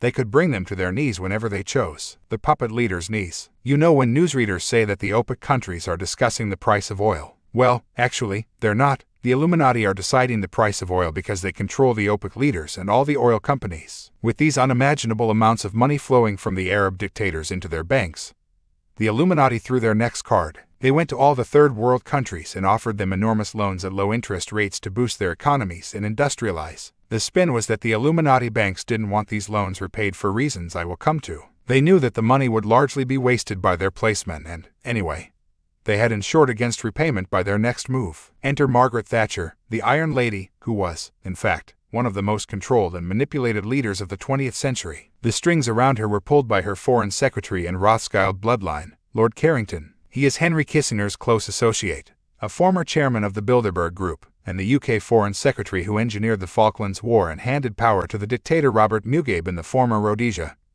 now Zimbabwe. And these are the least of this man's crimes against humanity. If that's not true, Lord Carrington, then do please sue me and let's get the truth about you and your mates exposed in a public court. Margaret Thatcher introduced her vicious economic policy known as Thatcherism after her election in 1979. Her victory was ensured by the demolition of the previous Labour government caused by the Illuminati-created winter of discontent in which they activated their agents within the British trades union movement to call an explosion of strikes. At one point rubbish was piled up in the streets and even the dead could not be buried. The Illuminati were also behind the squabbles, scandals, and strife within the Conservative government just before the election in 1995, which brought the Labour leader Tony Blair to power with a landslide victory. A year after Thatcherism was launched in the UK, exactly the same policies were introduced in the United States under the name Reaganomics with the election of the puppet President Ronald Reagan and his controller, the Vice President George Bush. Thatcherism and Reaganomics imposed economic conditions that brought tremendous rises in interest rates. Now we complete the circle. The third world countries, which accepted those enormous loans at low interest rates, were now faced with such an increase in their repayments that they would never be able to repay the interest, let alone the principal. The term third world debt was born. The cost in human misery defies belief, and in came those Illuminati creations, the International Monetary Fund and the World Bank, currently headed by the Rothschild partner and Bilderberger, James Wolfensohn. They told these debt-ridden, poverty-stricken countries that they had to cut subsidies for food and health care and restructure their economies in line with the instructions of the IMF and World Bank. If they did not, they would get no further help. By now these countries could not revert to self-sufficiency because the Illuminati transnationals controlled much of the food-growing land and they were faced with both world trade restrictions and debt repayments. What happened? People starved and are still starving, and any leader who seeks to challenge the Illuminati immediately finds his country involved in a war. But the Illuminati were still not finished. Why would they not want these countries to repay their loans? For the same reason they don't want many people in the industrial countries to repay their loans. They want their land and resources and the control that debt ensures. Now debt relief policies are being implemented in which these poor countries hand over rights to their land and resources forever in return for the forgiveness of debt. a debt that only exists as figures on a computer disk. You may note that governments are forgiving third world debt without demanding a return because they are lending taxpayers money. No problem, there'll be more. But the banks are selling the debt for land and resources. In other words, the Illuminati bloodlines are. The same technique is involved in the debt for nature swaps, in which poor countries are forgiven debt if they hand over large tracts of their land to the United Nations and environmental agencies to save the planet. How ironic that the greatest destroyers of the ecology are the very policies of the IMF, World Bank, and Illuminati banks that devastate third world countries and force the people to destroy their own environment, including the rainforests, just to survive. And how strange that while Illuminati banks and transnational pursue policies that are devastating the environment, it is the same Illuminati families, like the Rockefellers, who finance and front reports saying that the planet is dying and we must save her. Strange, too, that many environmental pressure groups are Illuminati agencies, not least the Worldwide Fund for Nature. This is headed by Prince Philip and longtime Bilderberg chairman, Prince Bernhard of the Netherlands. It was Bernhard who chaired the meeting in Sweden that agreed to hike the price of oil with its catastrophic environmental consequences. But, in fact, none of this is strange at all. Saving the environment suits the Illuminati perfectly because it involves the imposition of centralized global laws and the acquisition of land on a stupendous scale by the United Nations and other agencies of the Illuminati in the name of environmental protection. Look at how many invading armies that cause genocide in places like Rwanda and Burundi are sheltered in the nature and wildlife parks along the borders and invade through those lands. The biggest secret has the detailed background. The system has been set up so that he who controls the money controls the world, and the Illuminati bloodlines control the money. But there is so much good news here, too. It means that all these so-called unsolvable problems like poverty, debt, and war are not a natural occurrence. They are made to happen because it makes humanity easier to control and manipulate. There is enough on this planet to give abundance to everyone. Don't let them kid you otherwise. For some to be well-fed, it is not necessary for others to go hungry. So why is there so much poverty amid such potential abundance? By controlling the creation and flow of money, the land, and resources, the Illuminati limit choice and create dependency on them. Their world central bank and currency are designed to impose that control even more fiercely. Their equation is simple. Scarcity equals dependency equals control. Abundance equals choice equals freedom. The World Army. I have been writing for many years, along with other researchers, about the plan for a world army. In earlier books, I said there would eventually be an amalgamation of the United Nations peacekeeping force and NATO, with NATO the senior partner. I also wrote that we should expect more conflicts to be engineered in which NATO was used to intervene and save the people. This would set the precedent and change the status quo until NATO became, step by step, a world police force. This process is now well underway, in the wars in the Gulf, Bosnia, and Kosovo are all part of that. An organization called Kissinger Associates is always heavily involved in manipulating such conflicts. Henry Kissinger, the Illuminati's roving manipulator, controls the company, of course. One of the founding directors was his buddy, Lord Carrington, chairman of the Bilderberg Group for nearly 10 years and a Secretary General of NATO. There is no better example of the hidden hand than the common connections between the major peace negotiators during the war in Bosnia. The peace negotiators appointed by the European Union in Bosnia were Lord Carrington, he was followed by Lord David Owen, and then came the former Swedish Prime Minister, Carl Bildt. The United Nations appointed peace negotiators were Cyrus Vance and Thorvald Stoltenberg of Norway. Stoltenberg's son became Prime Minister of Norway. When they failed to achieve peace, along came an independent peace negotiator, Jimmy Carter. By now the public and political clamor for something must be done had been focused by the horrendous television pictures coming out of Bosnia, and the Illuminati could play their sting in this classic problem-reaction-solution scenario. Along came Bill Clinton's special envoy, Richard Holbrooke, to negotiate the Dayton Agreement that installed a 60,000-strong NATO World Army in Bosnia. This was the biggest multinational force assembled since the Second World War. Holbrooke answered to U.S. Secretary of State Warren Christopher and Defense Secretary William Perry. Their boss, at least officially, was President Bill Clinton. The first head of the NATO World Army in Bosnia was Admiral Leighton Smith, and the head of the civilian operation was Carl Bildt. The media won't tell you any of this because most journalists think investigative reporting is reading the morning papers and the official press releases, and the Illuminati control the newspapers through subordinates like the owner of the Washington Post, Katharine Graham, and the Canadian, Conrad Black, an inner core member of the Bilderberg Group, who heads the Hollinger media empire. This includes the London Daily Telegraph, the Jerusalem Post, and has owned some 70% of newspapers in Canada. Members of these organizations control all 3 television networks in the United States: NBC, ABC, and CBS. They also control the Los Angeles Times, New York Times, Wall Street Journal, and the empires of Rupert Murdoch, Time Warner, including CNN, and the major media operations throughout the world. Even 4 out of 5 local newspapers in the UK are now owned by the big media cartels. The main aim of the Bosnian War was to advance the NATO role of world police force. When the conflict began, the peacekeepers were always sent to such trouble spots. But the Illuminati wanted to change that, and while those terrible pictures of death and suffering were bombarding the public mind around the world, a media campaign was waged to condemn the operation in Bosnia as ineffective and next to useless. This was the excuse to bring in NATO forces, and in doing so the Illuminati agenda moved forward significantly. When the Kosovo conflict was manipulated, there was no talk of sending on soldiers because the status quo had been flipped by what happened in Bosnia. From the start, the world looked to NATO to intervene in Kosovo, and, as a result of their grotesque bombing campaign, they extended their control of that region. People have said to me that they could not understand the need for a world army because there would be no one to fight. Yes, there would. The people, the world government, would control the world army. Its job would be to implement the laws and decisions of the world government.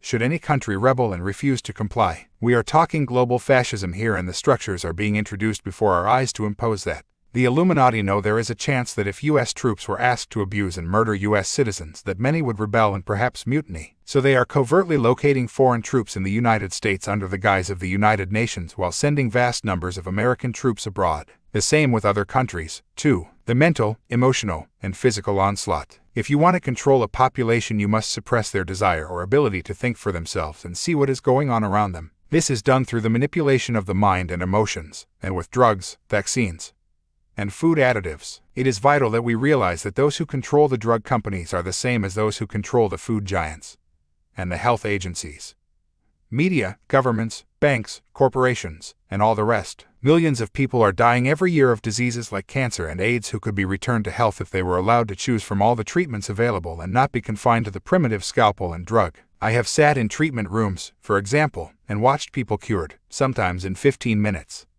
of complaints for which their doctors have either offered major and expensive surgery or no hope at all. This includes a woman who was so ill with lung cancer she had to be driven to the treatment center because she did not have the strength to drive a car. After one treatment, she was driving herself. Eventually, as her treatment and improvement continued, she went back to the doctors, who had said there was nothing they could do. Their new tests showed that she was cancer-free. This treatment is no miracle because there are no miracles, only the natural laws and forces of creation at work. It is our knowledge of how to harness these forces that has been suppressed, and people ignorantly follow what the experts tell them is possible. One healer I know used to be a conventional surgeon until he saw the truth of what was going on and how knowledge was being kept from us all. This includes doctors. The Illuminati has structured the training of the medical profession to turn out people who advance their version of truth. You only pass your medical exams if you conform to this official truth, and you only keep your job if you continue to do so throughout your career. It is the same with scientists, teachers, government officials, the whole lot. The manipulation of medicine.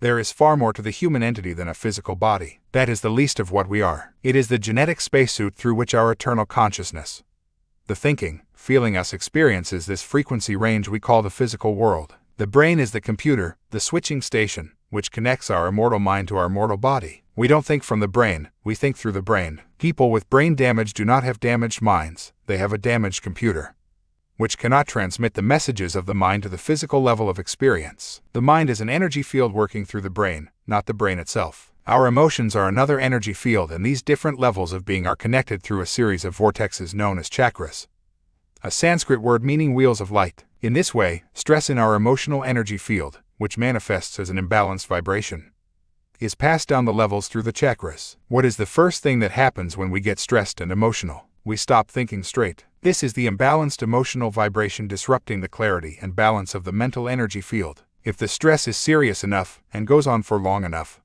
the imbalanced vibration begins to affect the physical body. This vibrational imbalance interacts with the body cells to cause chemical changes, and this is what we call disease, or dis-ease as it really is. It is only at this point that the medical profession gets interested. When the vibrational imbalance affects the physical, they either prescribe a drug to try to reverse the chemical changes or take the person for surgery to cut away the result of the chemical changes. This is what we call advanced medicine. They treat the symptom and not the cause because they do not understand what the human entity really is. They see, and therefore treat, only the physical body. That is what the Illuminati system trains them to do and insists they do not deviate from. True healers treat and remove the energy imbalances that are causing the physical effect. They do this by using their own bodies to channel energy from the infinite supply all around them through their hands to the patient. There are many other forms of vibrational and energy healing, also. Acupuncture needles balance the energy flows around the body, while crystal therapy and homeopathy are using the vibrations of crystals and plants to balance the patient's energy field.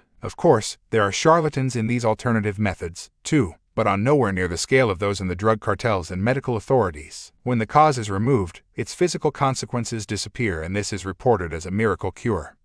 But, like I say, it is nothing of the kind. I have experienced some of these miracles myself. The physical body has an energy blueprint known to healers as the etheric body, and when this is damaged or imbalanced, it manifests as physical disease. You might imagine the etheric body standing by a pool, and its reflection in the water is the physical body. When the etheric changes its state or form in any way, the same happens to the physical. So if you keep the etheric level in good shape, the physical will do the same. While I was writing this book, I bashed my toe, and after 10 days it was getting worse, not better. It was extremely painful to walk. A healer did some hands-on healing, channeling energy to repair the damage to the etheric level. Within half an hour my toe was feeling better, and within 2 days it was back to normal. I have met healers who have worked on some famous people in the Far East, and these are the healing methods the Illuminati use. They don't want us to know about such treatments, and so they ridicule them, call them quackery, or condemn them as evil, while secretly using them for their own benefit. Most of the quackery goes on every day in the official hospitals and doctors' surgeries, and the evil is in the billions of people who suffer and die when they could be cured if these suppressed healing methods were in widespread use. This is not to condemn all doctors, only the system which imprisons them. Why do you think so many of the most prominent Illuminati like David Rockefeller and Henry Kissinger are able to jet around the world like 40-year-olds when they are both in their 70 seconds? By using the drugs that the Rockefeller pharmaceutical empire turns out for the rest of us. You must be joking.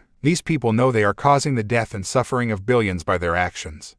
But they don't give a shit, just as most humans don't give a shit about the plight of cattle. Their medicine is not designed to make us well in the true sense. Its prime aim is to suppress and dim our thinking processes, and make us subservient to authority. It's like sedating a cow or a sheep so they can be controlled more easily and won't run away when they see the slaughterhouse. Most of the medical profession have no idea this is so. They are just the fodder. They have to use the methods dictated from above if they wish to keep their jobs. When Ghislaine Langtot, a wonderful lady and professional doctor in Canada, began to expose the manipulation of the drug cartel and its agents in medical administration, she was struck off. See her excellent book, The Medical Mafia, Here's the Key, Inc., Canada, 1995, available through Bridge of Love and my website. She also shows why the suppressed and ridiculed alternatives are more effective than the treatments she was trained to administer. We are multidimensional beings and exist on all frequencies and dimensions of creation. We can access the infinite ocean of consciousness or stay imprisoned in our little droplet, disconnected from the true enormity of who and what we are. If you were the Anunnaki Illuminati, where would you want humanity to be?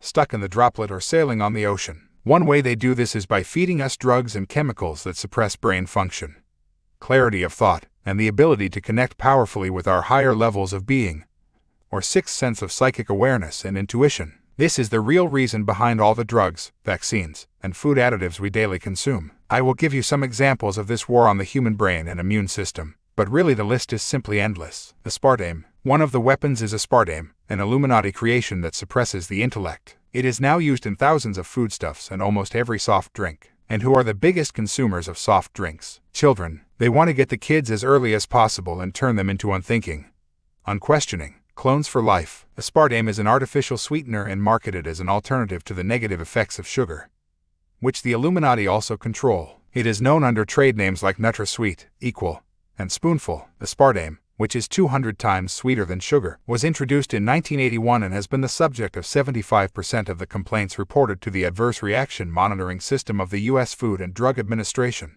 These complaints have included headaches, dizziness, attention difficulties, memory loss, slurred speech, and vision problems. Such symptoms are now known as aspartame disease, just as the effects of the preservative monosodium glutamate are called the glutamate syndrome. John W. Olney, MD of the Washington University Medical School in St. Louis, believes there may be a link between aspartame and brain tumors. In an article published in the Journal of Neuropathology and Experimental Neurology, he says that animal studies reveal high levels of brain tumors in aspartame-fed rats. Dr. Olney adds that aspartame has mutagenic, cancer-causing potential according to studies, and a sharp rise in malignant brain tumors coincides with the increased use of aspartame. Even the U.S. Navy and Air Force published articles in Navy Physiology and Flying Safety warning that Several researchers have found aspartame can increase the frequency of seizures, or lower the stimulation necessary to induce them. This means a pilot who drinks diet sodas is more susceptible to flicker vertigo, or to flicker-induced epileptic activity. It also means that all pilots are potential victims of sudden memory loss,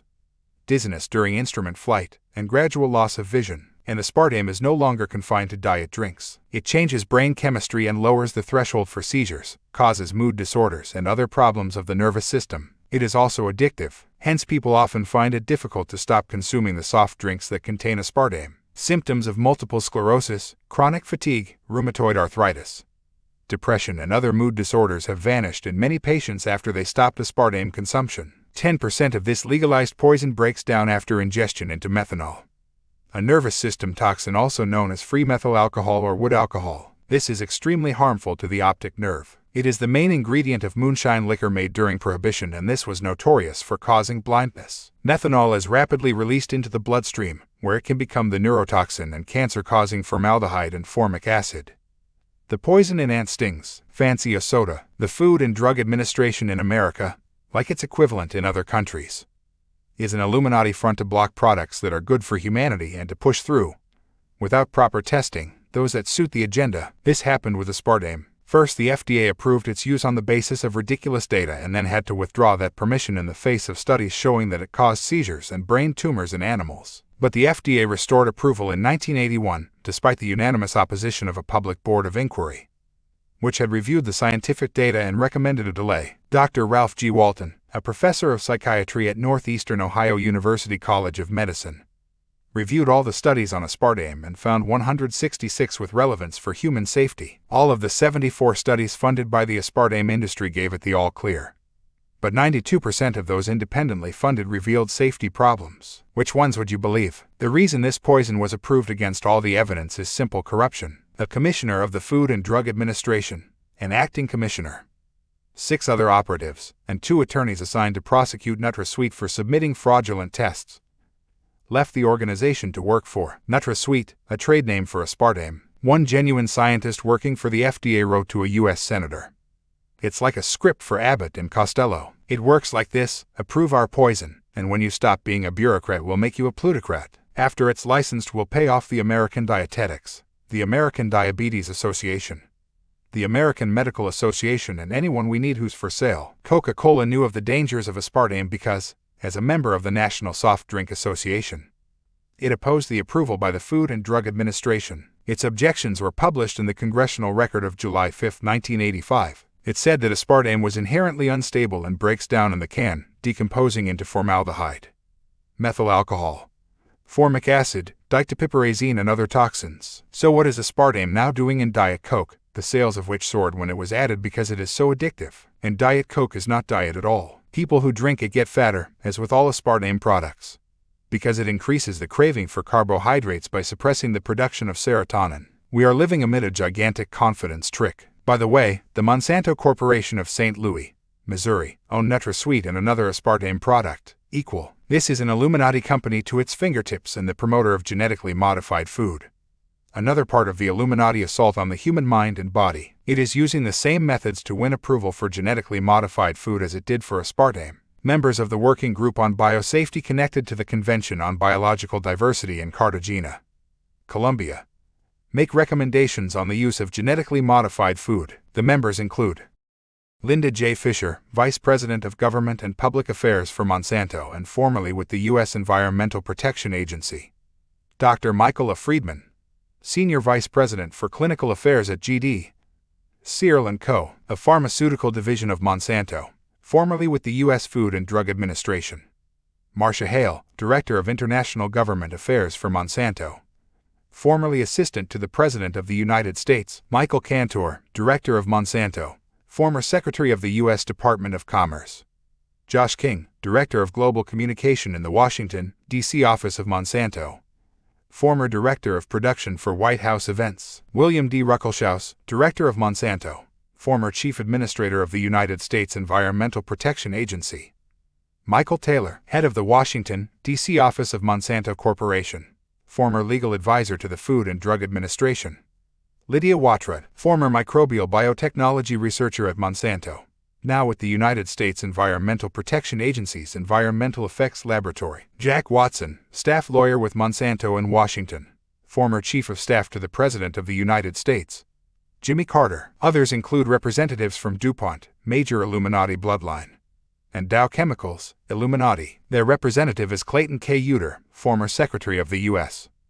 Department of Agriculture, former U.S. Trade Representative, who led the U.S. team in negotiating the U.S.-Canada Free Trade Agreement and helped to launch the Uruguay round of the GATT negotiations. He is now a director of ICKE Corporation, whose majority owner is Dow AgroSciences, a wholly owned subsidiary of the Dow Chemical Company. I am sure their recommendations will be devoid of any bias whatsoever.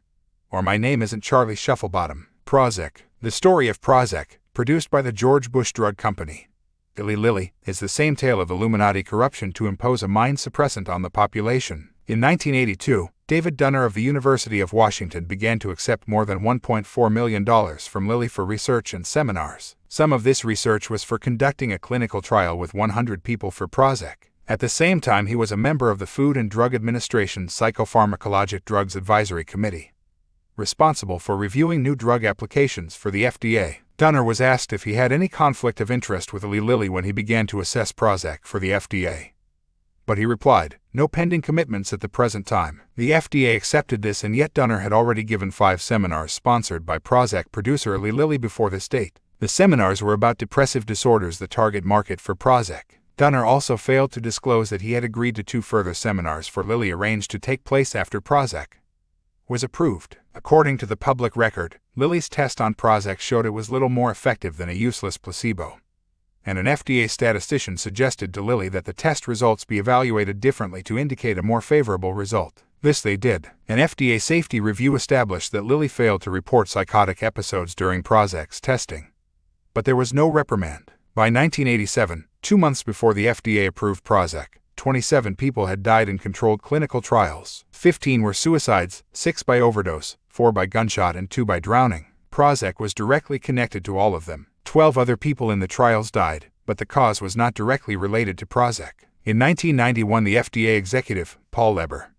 said he noted the large number of reports of all kinds on Prozac, more than 15,000. But Leber pressured personnel in charge of the agency's adverse reporting system to discount these reports as of limited value. The number had reached 28,600 by 1992, with another 1,700 deaths. Yet the commissioner of the FDA, David Kessler, has said that, although the FDA receives many adverse event reports, these probably represent only a fraction of the serious adverse events encountered by providers. Only about 1% of the serious events are reported to the FDA. According to one study, on that basis there were really around 2,860,000 adverse reactions to Prozac by 1992 alone. What will it be by now? The number is almost unimaginable, but they are introducing a form of Prozac for children, and it is widely used among victims of mind control. I understand that Thomas Hamilton, the killer of the children at Dunblane in Scotland, was taking Prozac, and Eric Harris, one of the teenagers in the Columbine High School shooting, was reported to be taking the drug Luvox, which is given the same classification as Prozac. The main active ingredient in Prozac was found in the blood of Henry Paul, the driver of the car when Princess Diana was murdered. Prozac is just one of a long list of drugs designed to have the same effect. Ritalin. Ritalin is another mind-altering drug that is targeted at children and can seriously affect their behavior. It has been connected to many acts of violence. A 1995 report by the Drug Enforcement Agency warned that Ritalin shares many of the pharmacological effects of cocaine. In fact, the U.S. government classifies Ritalin in the same category as cocaine and heroin. Dennis H. Clark, the chairman of the Executive Advisory Board, Citizens Commission on Human Rights International, said, "The use of Ritalin on children has no purpose other than to slow them down, shut them up, and make it more difficult for them to move around." He says it is an easy way out for parents and teachers to give them a drug. Clark highlights the findings of the Diagnostic and Statistical Manual of Mental Disorders, 3rd revised edition, published by the American Psychiatric Association. He says this supports his claims of the dangers of Ritalin for children. He says that all the critical information about Ritalin has been removed in the more recent edition, and this confirms, he says, that the industry is involved in a cover-up. The industry says the removal was simply an error. Clark suggests that children who take Ritalin in elementary school are often switched to Prozac and other drugs as they get older. The effects of Ritalin can continue long after the prescription is stopped, Clark warns. Dr. Ann Blake Tracy, director of the International Coalition for Drug Awareness, supports this view. She points out that adults who use these drugs are far more likely to commit violent crimes. Dr. Tracy comes from Utah, home of the Mormon Church, where the use of Ritalin and Prozac is reported to be 3 times greater than the rest of the country per head of population. She said Utah's rate of murders and suicides has increased by a similar amount. Dennis H. Clark says that the high number of incidents involving violent children and the increase in child suicide can be attributed to an ever-increasing number of children who are given drugs to control their behavior. Clark gave an example of a youngster involved in the Jonesboro killings in Arkansas. We do know, for example, that the 13-year-old in Jonesboro was being treated. Apparently, they were saying he had been sexually abused as a child. They were saying he was now a sexual abuser. He had a hyperactivity type label put on him as well, or attention deficit disorder. So we had several different things working with him. There is no chance under the sun, moon, or stars that this kid was not on drugs. Clark says that when a violent event happens, the pharmaceutical crash teams go to work to keep things quiet. Teams of psychiatrists are sent to the locations and quickly ensure that medical records are kept sealed. Doctors are convinced to keep quiet. And victims are bought off to stop the case going to court. It's all being covered up, and it's deliberate. There are billions and billions of dollars at stake here, he said. David M. Bresnahan, a contributing editor for WorldNetDaily.com, says he was told by an elementary school teacher in Utah that she routinely makes recommendations for children in her classes to be given Ritalin. She said 11 of the 29 children in her first grade class are now taking the drug in school each day. Dennis Clark predicts that the future will see even more violent children, unless the connection between Ritalin and violent acts is openly accepted. Clark says that the general public, health officials, and parents are not recognizing the extent of a pandemic that is already sweeping the nation. Even the Ciba pharmaceutical company says in a product information release, warning, sufficient data on the safety and efficacy of long-term use of Ritalin in children are not yet available. Unbelievable. They are handing out Ritalin like sweets to ever-gathering numbers of children, and they admit they have no idea of the long-term effects. This warning is only there to head off lawsuits later when the long and short-term effects are accepted. Herbert S. Okun, a member of the International Drug Control Board for the United Nations, told a news conference that his board is very concerned that methylphenidate is massively overprescribed in the United States. He said there are 330 million doses of Ritalin taken each day in the U.S., compared with 65 million for the rest of the world. Our children are being systematically drugged, and the teachers and parents are watching it happen, often encouraging it. The main targets are the kids with active minds and those who act differently to the norm. Fluoride. Come on, drink up. Fluoride is another major intellect suppressant that is being added to drinking water supplies and toothpaste. Sodium fluoride is a common ingredient in rat and cockroach poisons, anesthetics, hypnotics, psychiatric drugs, and military nerve gas. It is one of the basic ingredients in Prozac and the sarin nerve gas used in the attack in the Japanese subway system. Independent scientific evidence has claimed that fluoride causes various mental disturbances and makes people stupid, docile, and subservient. This is besides shortening lifespans and damaging bone structure. The first use of fluoridated drinking water was in the Nazi prison camps in Germany, thanks to the Illuminati's notorious pharmaceutical giant, IG Farben. This was the company that ran camps like Auschwitz, and it still exists as its constituent parts like Bayer. Does anyone think the Nazis did this because they were concerned for the teeth of the inmates? This mass medication of water supplies with sodium fluoride was to sterilize the prisoners and force them into quiet submission. Charles Perkins, a chemist, wrote the following to the Lee Foundation for Nutritional Research, Milwaukee, Wisconsin, on October 2, 1954. In the 1930s, Hitler and the German Nazis envisioned a world to be dominated and controlled by a Nazi philosophy of pan-Germanism. The German chemists worked out a very ingenious and far-reaching plan of mass control, which was submitted to and adopted by the German General Staff. This plan was to control the population in any given area through mass medication of drinking water supplies. By this method, they could control the population in whole areas, reduce population by water medication that would produce sterility in women, and so on. In this scheme of mass control, sodium fluoride occupied a prominent place. Charles Perkins said that repeated doses of infinitesimal amounts of fluoride will in time reduce an individual's power to resist domination by slowly poisoning and narcotizing a certain area of the brain, thus making him submissive to the will of those who wish to govern him. He called it a convenient light lobotomy. The real reason behind water fluoridation is not to benefit children's teeth, he said. If this was the real reason, there are many ways in which it could be done that are much easier, cheaper, and far more effective, he points out. The real purpose behind water fluoridation was to reduce the resistance of the masses to domination and control and loss of liberty. Perkins said that when the Nazis under Hitler decided to go into Poland, Both the German General Staff and the Russian General Staff exchanged scientific and military ideas, plans, and personnel, and the scheme of mass control through water medication was seized upon by the Russian communists because it fitted ideally into their plan to communize the world. I was told of this entire scheme by a German chemist who was an official of the great ICKE Farben chemical industries and was also prominent in the Nazi movement at the time. I say this with all the earnestness and sincerity of a scientist who has spent nearly 20 years research into the chemistry, biochemistry, physiology and pathology of fluorine. Any person who drinks artificially fluorinated water for a period of 1 year or more will never again be the same person mentally or physically. That is the very reason the Illuminati has been expanding the consumption of fluoride ever since, and what better way to suppress the minds of the population than through the public drinking water supplies. When we drink anything made from fluoridated water, including beer and soft drinks, we are being slowly and consistently drugged. Fluoride is a byproduct of the aluminium industry, and the scam to add it to public drinking water came from the Mellon family in the United States, which controls the aluminium cartel called Alcoa. The Mellons are big-time bloodline, close friends of the British royal family, and dictators of U.S. policy through the Illuminati network. Industrial fluorines are major polluters of rivers and streams, poisoning land, fish, and animals. It was costing the aluminium industry a fortune to deal with them, but the Mellon family manipulated a situation in which this poisonous waste product became an enormous source of income and human control. In 1944, Oscar Ewing was employed by Alcoa at an annual salary of $750,000. Imagine what that would be today. But within months he left to become head of the U.S. government's Federal Security Agency and began a campaign to add sodium fluoride to public drinking water. The Mellons now sell it for use in drinking water and toothpaste at a 20,000% markup. Fluoride goes into drinking water at approximately 1 part per million, but we only drink half of 1% of the water supply. The rest goes down the drain as a free hazardous waste disposal for the chemical industry, and we pay for that. But the main reason, as always, is not money. It is control. A former mind controller with the Illuminati told me of the Mellons' deep involvement with the Illuminati and Satanism.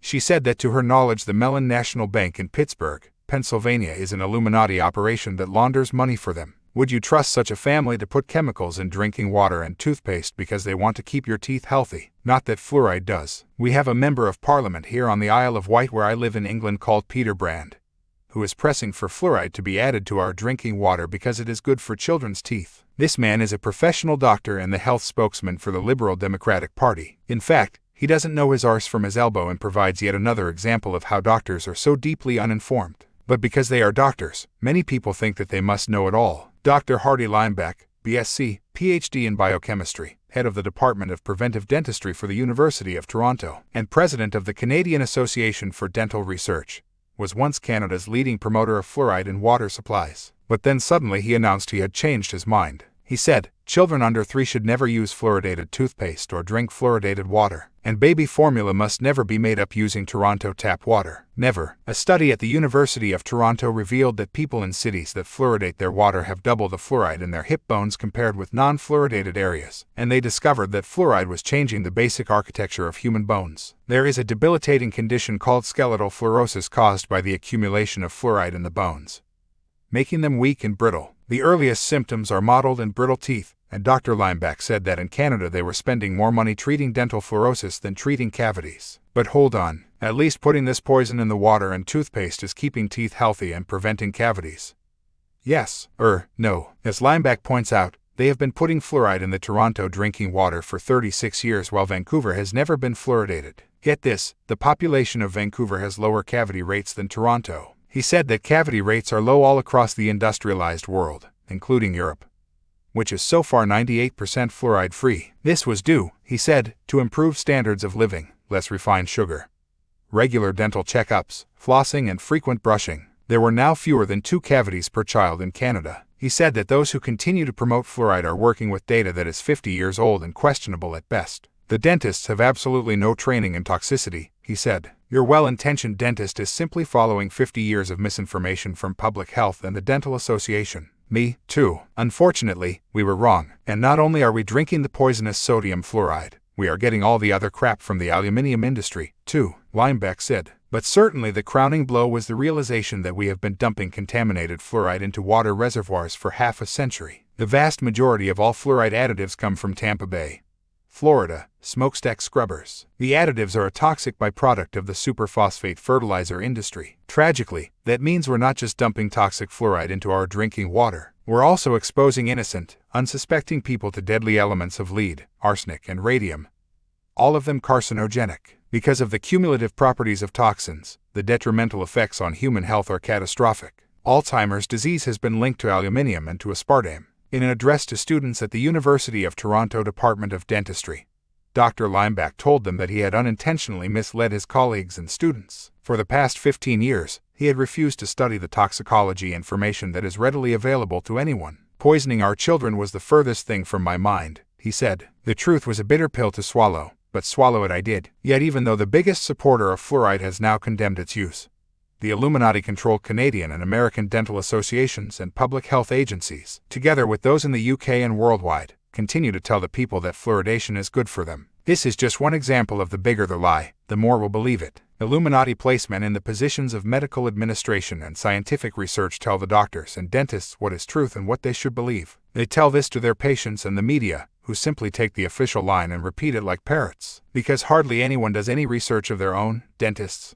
doctors, journalists, or public, it becomes an accepted fact that fluoride in drinking water and toothpaste is good for teeth and not harmful. That same scenario is repeated in relation to every subject every day and, as a result, the human population lives in its own little fairyland. This manufactured illusion is so entrenched in the human psyche that when the truth does come out, most people laugh in its face. There need to be massive class action lawsuits against the authorities by those who have already had their health devastated by fluoride, Prozac, and aspartame. This is already happening in Canada over the use of mercury, another poison and intellect suppressant, in tooth fillings. And there you have that phrase again, which is constantly repeated when the adverse effects of drugs, food additives, and other chemicals in our diet are listed, intellect suppressant. With the truth about fluoride now being more widely circulated, suddenly new research has conveniently revealed that it is good for stopping brittle bones and reduces the risks of fractures. This has been used to apply yet more pressure for the expansion of fluoride in drinking water. Fluoride is not there to protect teeth. That's just an excuse. It is there to suppress the intellect of the population so they don't think, question,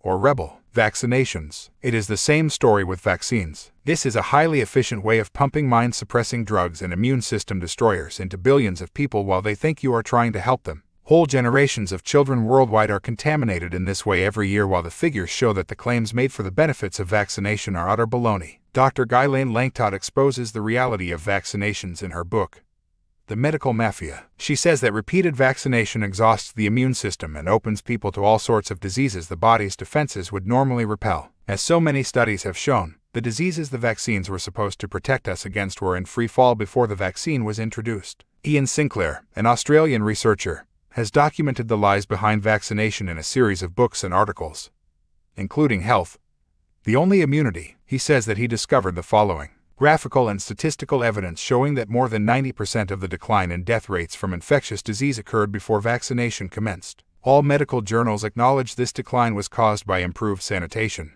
hygiene, better nutrition, and living standards. In other words, vaccination was not responsible for wiping out infectious disease as medical authorities claim. A tuberculosis vaccine trial in India involving more than 260,000 Indians resulted in more cases of TB among the vaccinated than the unvaccinated. But this vaccine is still being given to Australian children and others around the world. The cost of the whooping cough vaccine leaped from 11 cents in 1982 to $11.40 in 1987 because of the $8 a shot the company was putting aside to pay for legal and damages costs for the brain damaged and dead victims of the vaccine. Millions of children in third world countries were still dying from measles, tuberculosis, diphtheria, tetanus, polio, etc., despite being fully vaccinated. The consequences of vaccines for health, both short and long term, are appalling. But they serve the Illuminati perfectly in both the health and mental effects for the population they wish to control and the profits they accumulate. Again, think pyramid. Those at the top, the Anunnaki bloodlines, created and control the World Health Organization at the United Nations. This supports in its statements the agenda of the Illuminati and their drug companies. The World Health Organization announces there is going to be an epidemic of something or other, and the Illuminati agents and government start a mass vaccination against this alleged danger via the medical profession.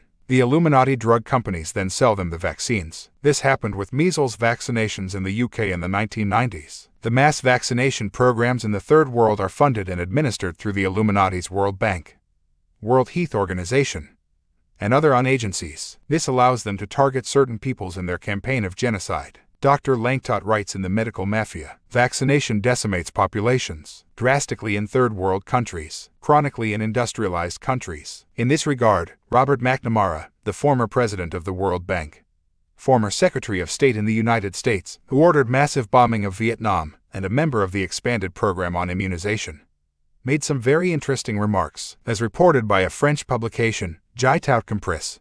He was quoted as stating, "One must take draconian measures of demographic reduction against the will of the populations. Reducing the birth rate has proved to be impossible or insufficient. One must therefore increase the mortality rate. How? By natural means. Famine and sickness." Translation from French. Draconian methods equals methods employed by the Draco. Dr. Langtot says that vaccination enables the selected populations to be decimated. It allows targeted genocide and permits the killing of people from a certain race, group, or country, while leaving others untouched. All can be done in the name of health and well-being, she says. Diseases have been dispersed among third world populations through vaccination and water supplies. Dr. Gottlieb, a cancerologist, told a hearing investigating the CIA that he dispersed a large quantity of viruses into the Congo River in Zaire in 1960 to contaminate the water used for drinking by local people. Dr. Gottlieb went on to become head of the National Cancer Institute to further his campaign to fight disease. Cancer research organizations, to which people give millions of pounds through charity fundraising worldwide, are more Illuminati fronts to stop the discovery of a cure those on the inside already know exists. If you give money to them, you are giving it to the Illuminati. Although the genuine people shaking their collection tins in the street are not aware of this. The AIDS scam. AIDS is another of the diseases causing untold misery and suffering, which the Illuminati artificially introduced through vaccination. The biggest smokescreen to this is the claim that HIV causes AIDS. Doctors, media, and public accept this as unquestioned truth. Nonsense. The fact that large numbers of AIDS victims are not HIV positive is proof alone that all AIDS cases are not HIV related. HIV is actually a weak virus, and it has been labeled the all-encompassing villain to hide the real causes of shattered immune systems. What a coincidence that wonder drugs to treat people with HIV, like the Rockefeller cartel's infamous AZT, have a rather significant side effect. They destroy the immune system. No, it's true. AZT was a chemotherapy drug for cancer and was found to be so toxic it had to be withdrawn. When you see the effects of chemotherapy drugs that are still in use, how toxic must AZT really be? Chemotherapy drugs have a simple role. They kill cells, not just cancer cells, all cells. The question is, will they kill all the cancer cells before they kill enough healthy cells to kill the patient? This is why chemotherapy patients get so ill, and even if the cancer is eliminated, they have a permanently damaged immune system because the drug also kills the white cells that protect us against disease. When Illuminati agents whipped up the anger of homosexuals to demand that a treatment be found for HIV, a Rockefeller company took AZT back off the shelf as a wonder drug. Its wonder was that it increased the creation of white blood cells, the body's immune system that HIV is supposed to destroy. What they didn't tell you is that this initial increase in white cells was because AZT was so poisonous. The body's defense mechanism jumped into action when it was administered and produced all the white cells it could to ward off the invader. However, AZT then went to war on these white blood cells, thus destroying the immune system.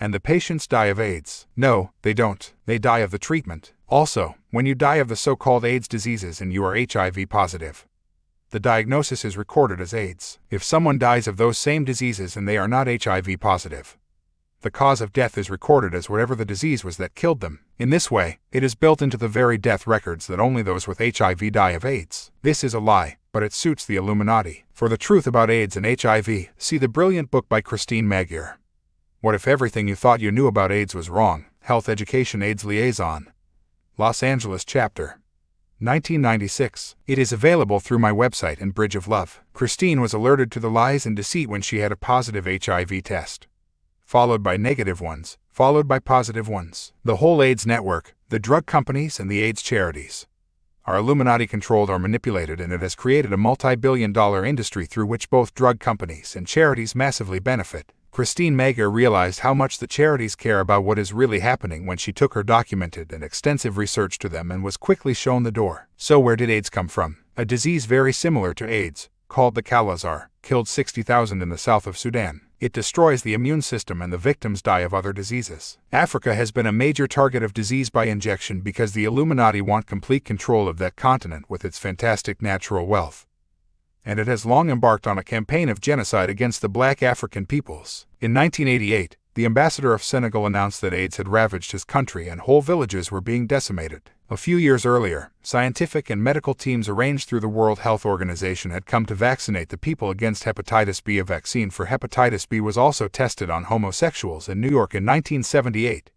And 2 years later in San Francisco, Los Angeles, Denver, Chicago, and St. Louis, in a program by the World Health Organization and the National Institute of Health. The AIDS epidemic began among the homosexual communities of those very cities in 1981. Dr. Langtot reveals, there are reports of collaboration between these two organizations in 1970 to study the consequences of certain viruses and bacteria introduced to children during vaccination campaigns. In 1972, they focused on the viruses which provoked a drop in the immune mechanism. Wolf Schmunnis directed the anti-hepatitis B experiments undertaken in New York. He had very close links with the blood center where he had his laboratory.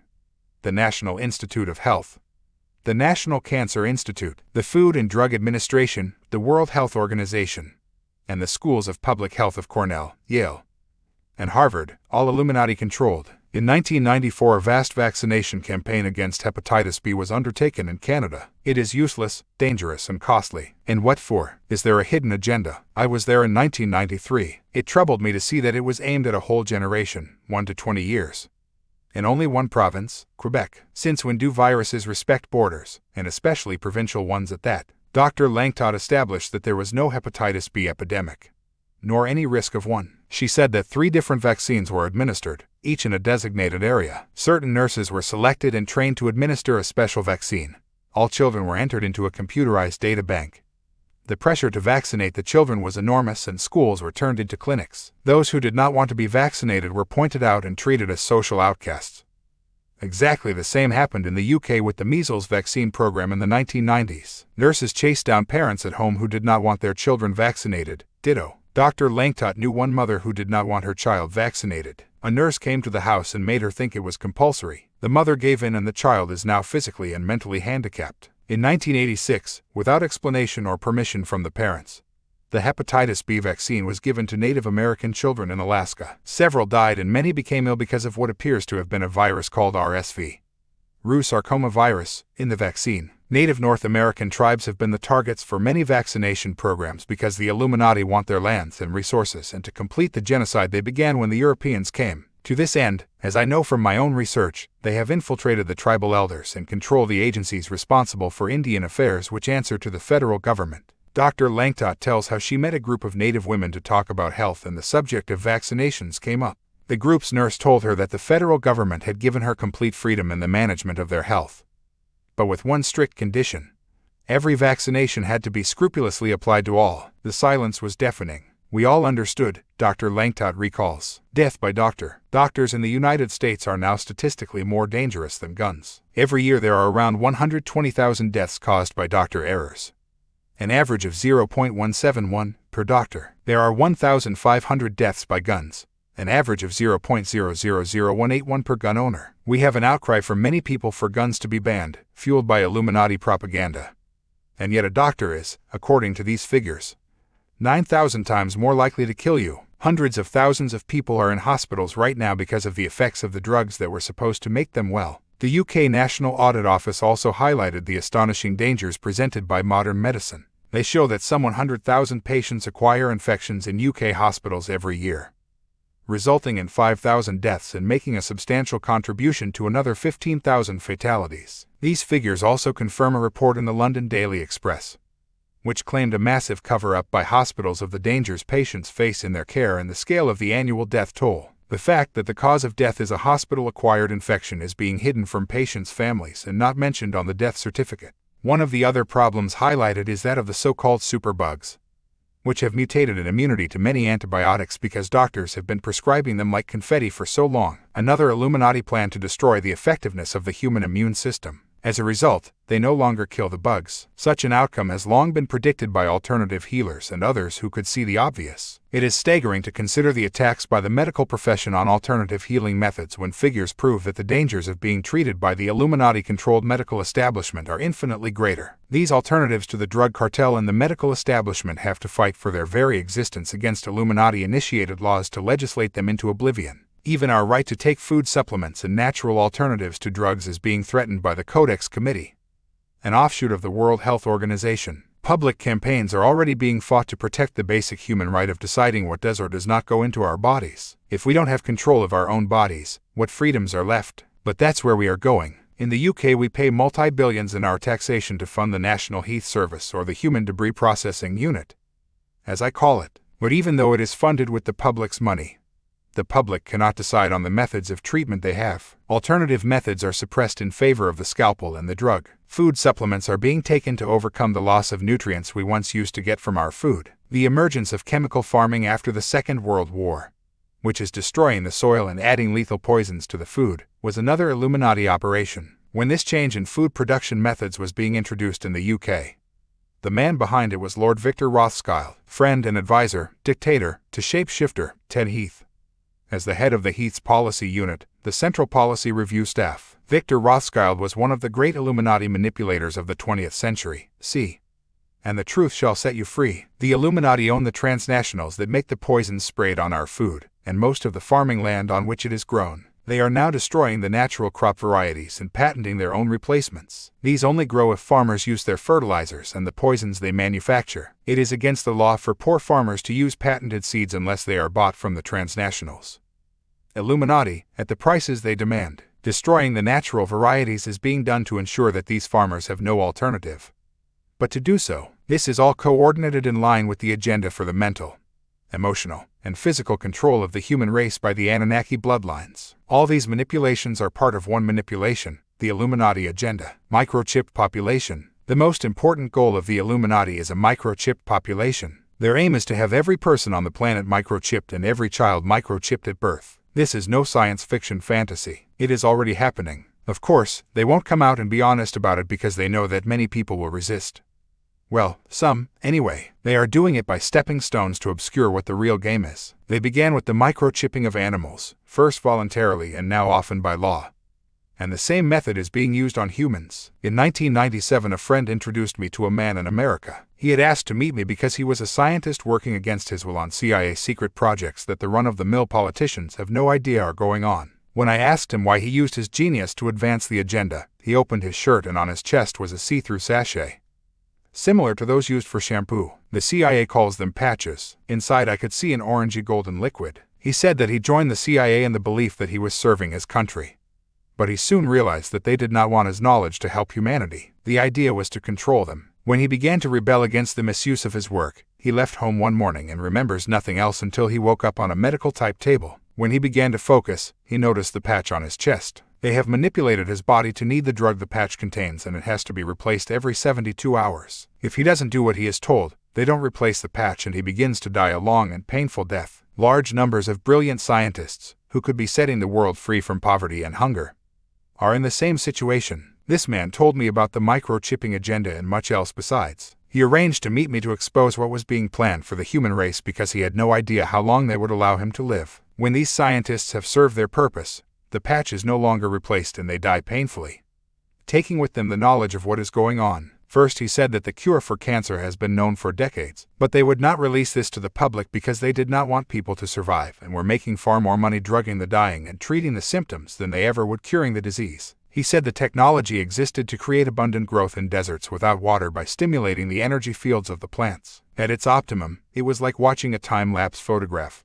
So fast did they grow, he said. This would eliminate hunger by itself if it were made available. But this same technology was, instead, used to kill thousands of people in a mass murder that he witnessed. The CIA, an Illuminati agency, had gathered a vast multitude together in Ethiopia during the famine. He was in a plane that he thought was flying over the area to cast a vibrational field across the land to stimulate plant growth. When he came to the front of the plane to see what was happening, he saw thousands of people lying dead. They had been killed by the power of the magnetic field because the CIA was testing his technology as a weapon that could kill people, but not damage property. He also said that the technology to give us all the power and warmth we need without pollution or utility bills, free energy, has been known for decades. I know this from people I have met who are producing these systems, but they can't get them into production because the Illuminati control the patent offices, the money, and the major companies required to mass produce them. Imagine a piece of kit in your home giving you warmth and power every day forever without cost. Again, this technology uses the pool of unseen vibrating energy all around us and turns it into usable power. All this technology would be ours today if it were not suppressed by the Illuminati. But it was when he turned to microchips that the CIA scientist became most animated. He confirmed that the Illuminati plan was to microchip everybody. On one level, it was to tag us and keep a constant track of where we are and what we are doing, he said.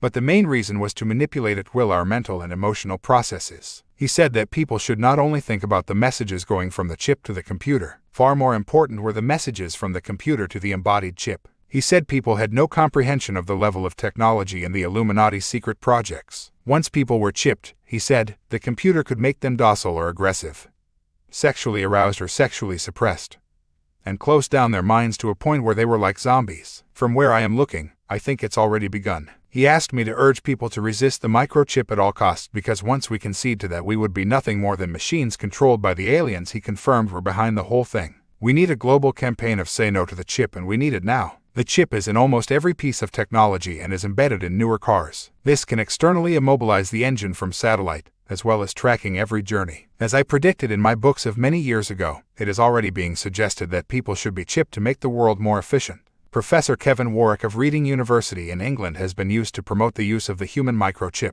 He was implanted with a chip amid enormous publicity and has introduced us all to the benefits of controlling electronic devices at a distance. Wow. The latest I heard was that he and his wife, Irina, were going to be implanted with another chip which would connect their nervous systems to data processors, batteries, and radio transmitters. Apparently their teenage daughter, Madeline, was asked to join the exercise, but said no way. There is at least one thinking member of the family, then. This is the next step of merging man and machine, said Professor Warwick.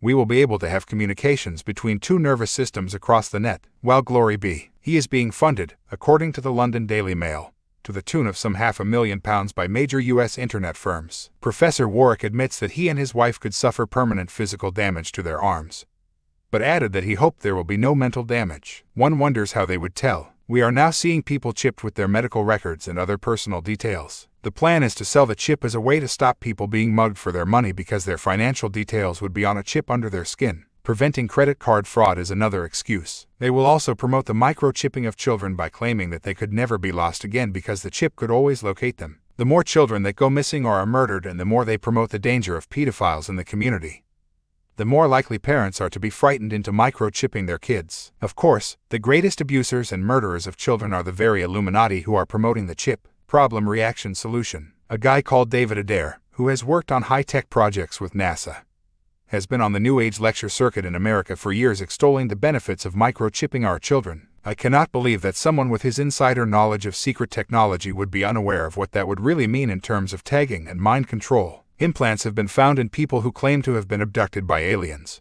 And how many people are already microchipped without their knowledge? The CIA scientist told me in 1997 that microchips in the secret projects were now so small they could be injected through a hypodermic needle during mass vaccination programs. Some years later, a picture appeared in a British newspaper of an ant holding a microchip in its pincers, and that's only the size they allow us to see. You will find that shot in the picture section. Chipping people so they can talk to their personal computers and the internet is another approach. The London Sunday Times reported, the next computer you buy may be the last one you will need. In future, scientists want to insert electronic chips into our heads so we can plug directly into the information superhighway. British researchers are among international teams working on an implant to translate human thought into computer language. In a generation, one group says, people with a peppercorn-sized chip in the back of the neck will be able to talk to machines. What they don't tell you is that the machines will be able to talk to them, too. In And the Truth Shall Set You Free, I tell the story of Dr. Carl W. Sanders, a highly acclaimed electronics engineer in the UK, who was developing a microchip implant to help spinal injury patients. He said that his project was hijacked by the One World Brigade and he attended 17 meetings with them in places like Brussels and Luxembourg. He told Nexus magazine, I was at one meeting where it was discussed, how can you control a people if you can't identify them? People like Henry Kissinger and CIA folk attended these meetings. It was discussed, how do you make people aware of the need for something like this chip? All of a sudden the idea came, let's make them aware of lost children, etc. This was discussed in meetings almost like people were cattle. The CIA came up with the idea of putting pictures of lost children on milk cartons, which they did. Since the chip is now accepted, you don't see those pictures anymore, do you? It served its purpose. Dr. Sanders said they want the chip to contain the name and picture of the person. An international, world government, social security number, fingerprint identification, physical description, family and medical history, address, occupation, income tax information, and criminal record. People will be told that if they are chipped, they will have no need for passports or any other personal paperwork, and enough apparent benefits will be thrown in to persuade a comatose population unaware of the game to agree to. Literally, give their minds away, or their brain function. Anyway, microchipping will begin as a voluntary program, with people encouraged to enjoy the convenience of being the clone of a computer. Then it will be made compulsory. The more missing children, terrorist bombs, mass shootings, and other horrors the Illuminati can engineer, the more the compulsory microchip will be justified and accepted by the sheeple. Those refusing the chip will be said to have something to hide, the old trick, or not care about the missing children or those killed and maimed in the bombings and shootings. The threat of terrorists with nuclear devices and suitcases will also get a mention.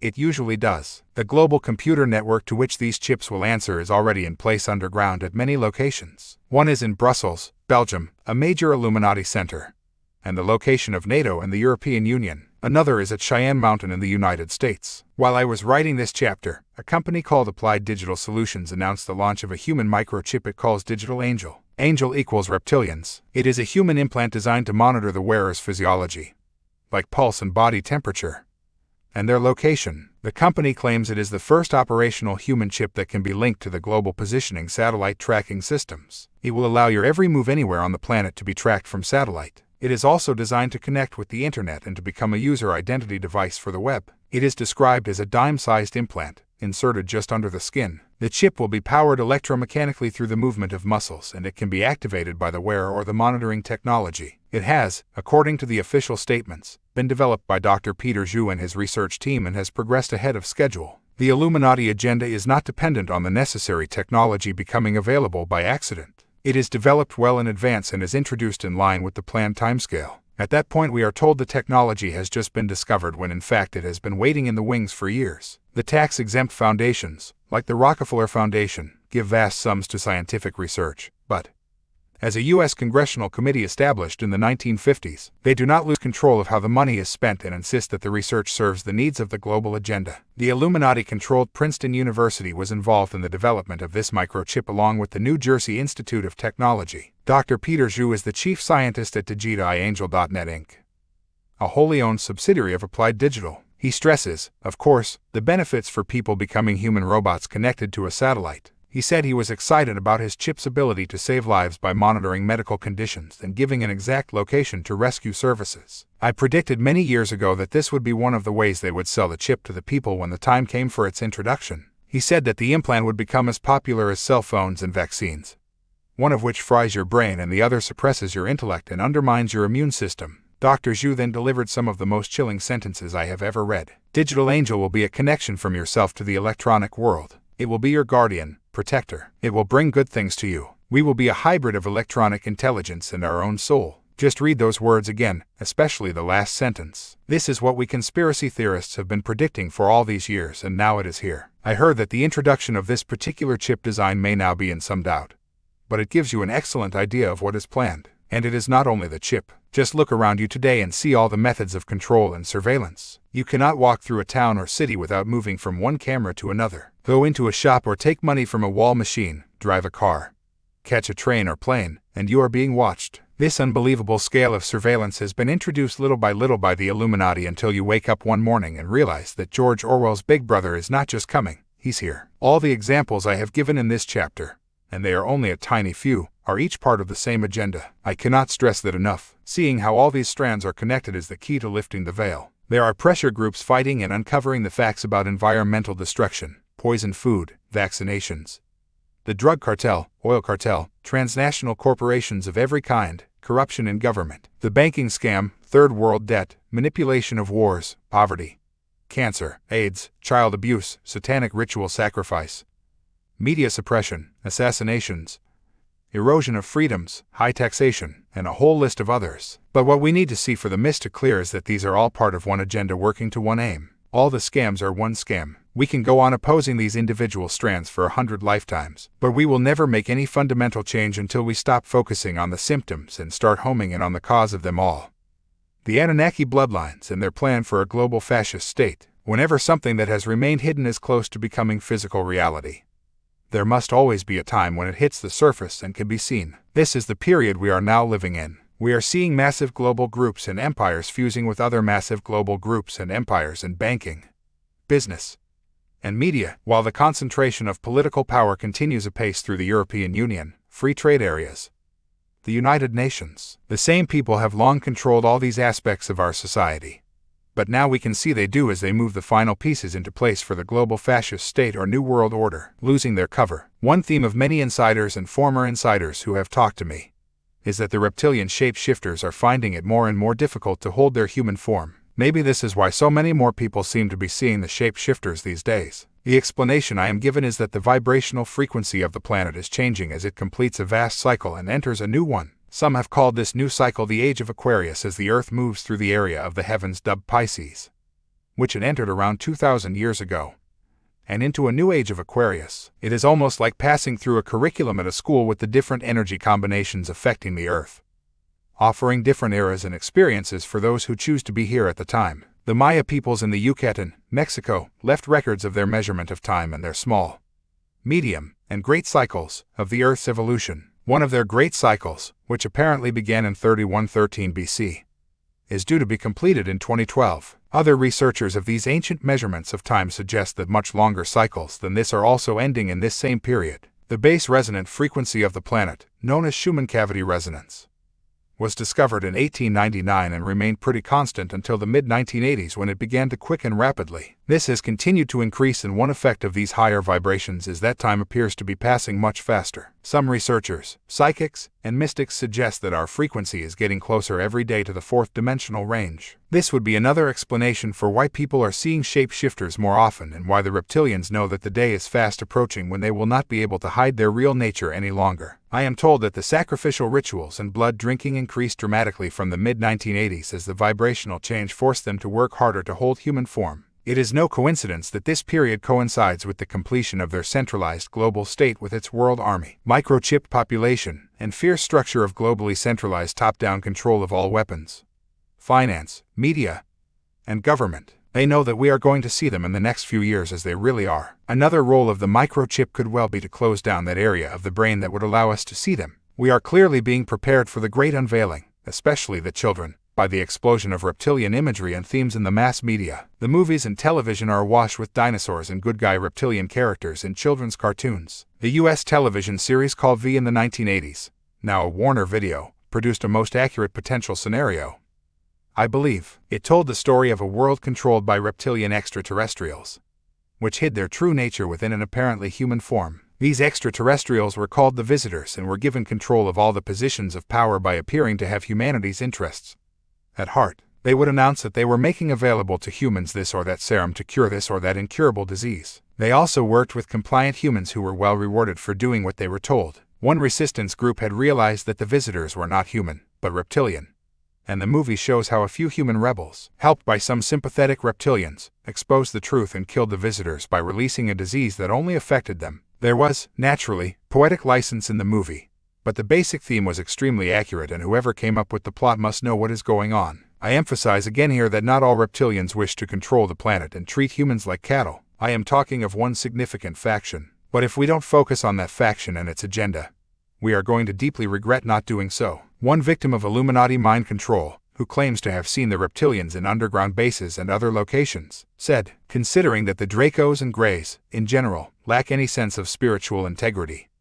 and are rather controlled for the most part by their predatory instincts, all efforts to negotiate with them are forever doomed to fail, just as if one were to try to negotiate with a cancer tumor. For in every single case that I am aware of, the Dracos and Greys have historically, and without exception, violated every one of their so-called treaties with the human race, and in fact have consistently used these treaties as weapons of infiltration and conquest. It is a widely held view in the UFO research community that leading world governments, particularly the United States, have entered into treaties of mutual benefit with the reptilians and Greys in return for technological knowledge.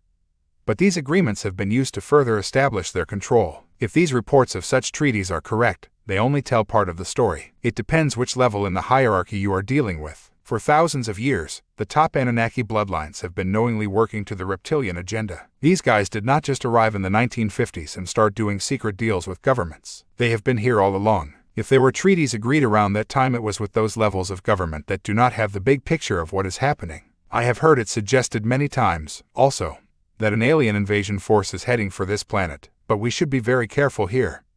I think, what better way to justify a global fascist state, or giving power to the reptilians, than to sell the idea that we must join forces to meet a threat from beyond. A Swiss delegate apparently wrote down the words of Henry Kissinger at the 1992 Bilderberg meeting in Evian-les-Bains in France. Today, America would be outraged if troops entered Los Angeles to restore order.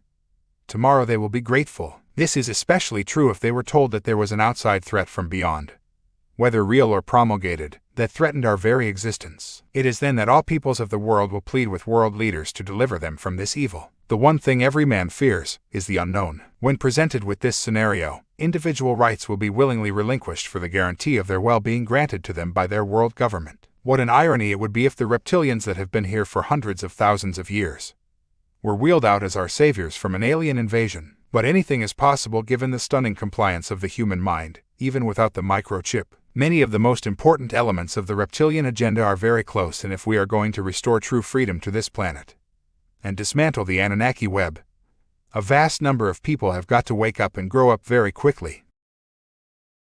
Chapter 18. The Matrix. The Matrix is everywhere. It is all around us, even now, in this very room. You can see it when you look out your window or when you turn on your television. You can feel it when you go to work, when you go to church, when you pay your taxes. It is the world that has been pulled over your eyes to blind you from the truth. Morpheus in the movie, The Matrix. We think we live in a world. In fact, we live in a frequency range. That's all it is. We are trapped in a frequency range and therefore trapped in an illusion. This is what the well-known movie calls the Matrix. The world we see around us is merely the tiny fraction of multidimensional infinity that our physical senses of sight, hearing, touch, smell, and taste can access. The physical world we perceive is like a radio station, and our physical senses are tuned to its frequency, so that is all we see. But all around us are the other frequencies or densities of infinite creation, the ones that science has denied exist. They are all around us on frequencies beyond the range of our physical senses. These are the frequencies that can be seen and heard by animals, like cats, when they react to apparently empty space, and dogs when they hear sounds far higher than we can. Newborn babies also react to empty space until their senses are imprisoned by conditioning. These are the frequencies accessed by true psychics, the oracles of the ancient world, who can raise their vibration to tune into these unseen realms. The Italian physicist Giuliana Conforto, in her brilliant book LUH, Man's Cosmic Game, Et Asiani Gnosis, 1998, puts it like this: a good 90% of total calculated mass is in fact dark and unobservable, while only 10% is observable by means of the infinite rainbow, which is light. The visible universe we do observe, with its billions of stars and galaxies, is in turn only a narrow perspective of this already scanty 10%. Inside every physical body there is an invisible, but far more massive reality, 90%, a non-observable substance, that can be felt and experienced as emotions, intuitions, and feelings. It is within the realms of this unseen dark matter that other dimensional entities like the reptilians operate. Giuliana Conforto also points out that in some galaxies,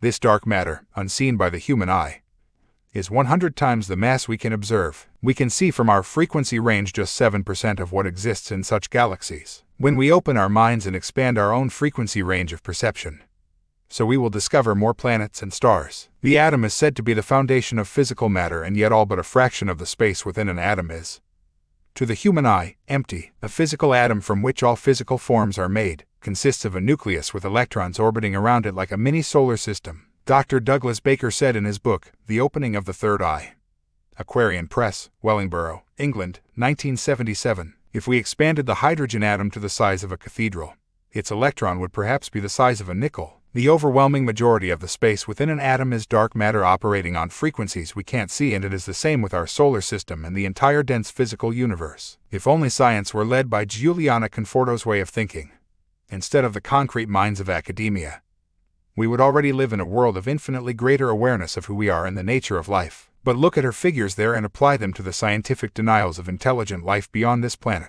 We are asked to believe that life as we know it has only evolved on this one physical planet among the billions of planets and stars in this visible universe, which is, itself, only a fraction of visible light, which is in turn only 10% of total mass. What a joke. God save us from official science. And, of course, all this is only by current calculations. That fraction of 10% of total mass that we can see might turn out to be an extremely optimistic view. The kingdom of heaven is within you, all around you now, and sharing the same space as your body are all the radio and television frequencies broadcasting to your area. You can't see them and they are not aware of each other because they are vibrating to such different frequencies that they pass through each other and your body without anyone noticing. The only time they interfere with each other is when they are very close on the frequency band. When you turn on your radio, the frequency you have accessed is passing through the windows and walls of your house to reach the radio receiver because the walls and broadcast frequencies are so far apart on the density scale. This is how ghosts and extraterrestrials can apparently walk through walls and why some people see them and others don't.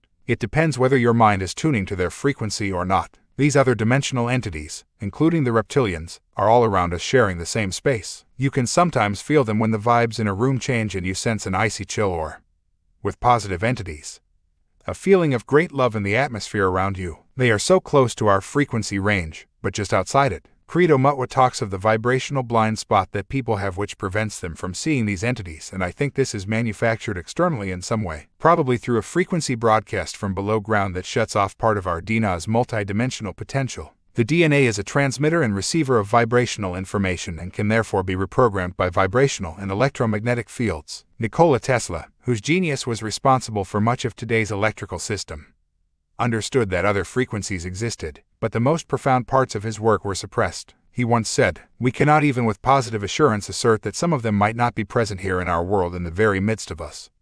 For their constitution and life manifestations may be such that we are unable to perceive them." As I said earlier, when you move the radio dial and tune to another station, you can no longer hear the first station because you have moved the dial out of its range, and so now you are hearing another. But the first station has not disappeared, it goes on broadcasting. It's just that you can't hear it anymore. If you choose to retune your dial again, there it will be. It is the same with creation. We are like droplets of water in an ocean of infinite energy taking infinite forms. This ocean of energy manifests as different densities or frequencies, and at this moment we are tuned to this one, the physical world. But all the other frequencies are around us and interpenetrating us while we perceive only the density that our physical senses can see, touch, hear, smell, and taste, the matrix. As physicist Giuliana Conforto put it, the fact that we are not able to observe doesn't mean it doesn't exist.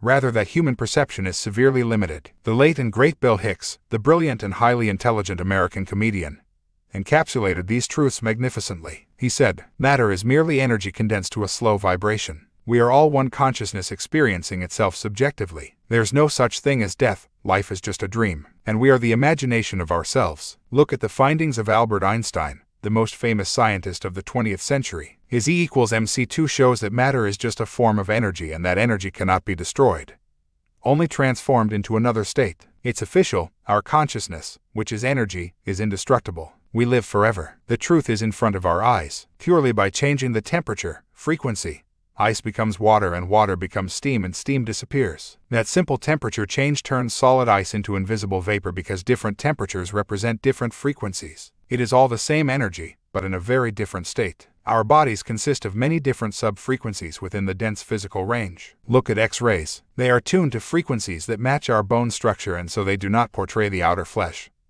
which is vibrating to a different frequency. X-rays don't show the walls of buildings, just the rods of iron within them for the same reason. Look at the world from the X-ray frequency and it looks very different than it does from ours. How an object or person appears depends purely on the frequency from which you are observing. The human aura, as technology has shown, is a mass of different colors, frequencies, that change as our thoughts and emotions, frequencies, change. The X-ray is just one example of frequencies that science has confirmed exist, but we can't see. Ultraviolet, gamma rays, infrared, radio waves, etc. are some of the others. What had you suggested to a conventional scientist that any of those existed before they were officially discovered, and he would almost certainly have called you ridiculous or dangerous. Every scientific norm since the dawn of the scientific age has been proved with time to be either flawed, not the full picture, or, often, unbelievably inaccurate and patently ludicrous. Yet generation after generation society clings to the scientific norms of its day until its knuckles turn white and its hair turns gray. Science goes on judging possibility by the apparent laws of this frequency range, and yet scientists know that 90% of the mass of existence, what they call dark matter, is not subject to these laws like gravity and those of the electromagnetic field.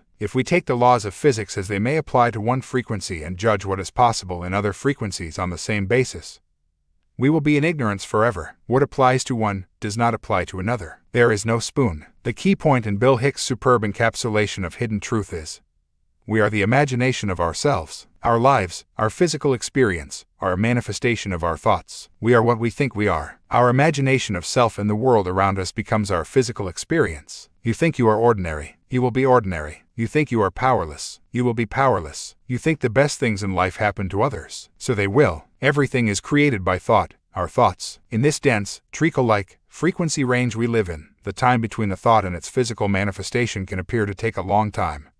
But thought is still the creator. For instance, look around you now wherever you are. The buildings, furniture, and all the trinkets and utensils are provably created by thought. Unless someone had thought to design them and thought to make them, they could not exist. Without the thought there can be no physical creation. In other realms, where the energy is far less dense, the thought and its manifestation are simultaneous. The thought becomes manifest in an instant. All this means that we live in a world of illusion because the world is a reflection, a mirror of human thought. What we think the world is, it will be. Or at least that will be our perception of what it is. In the movie, The Matrix, a little boy is bending spoons at will. But he says that the real truth is, there is no spoon. It is not the spoon that bends.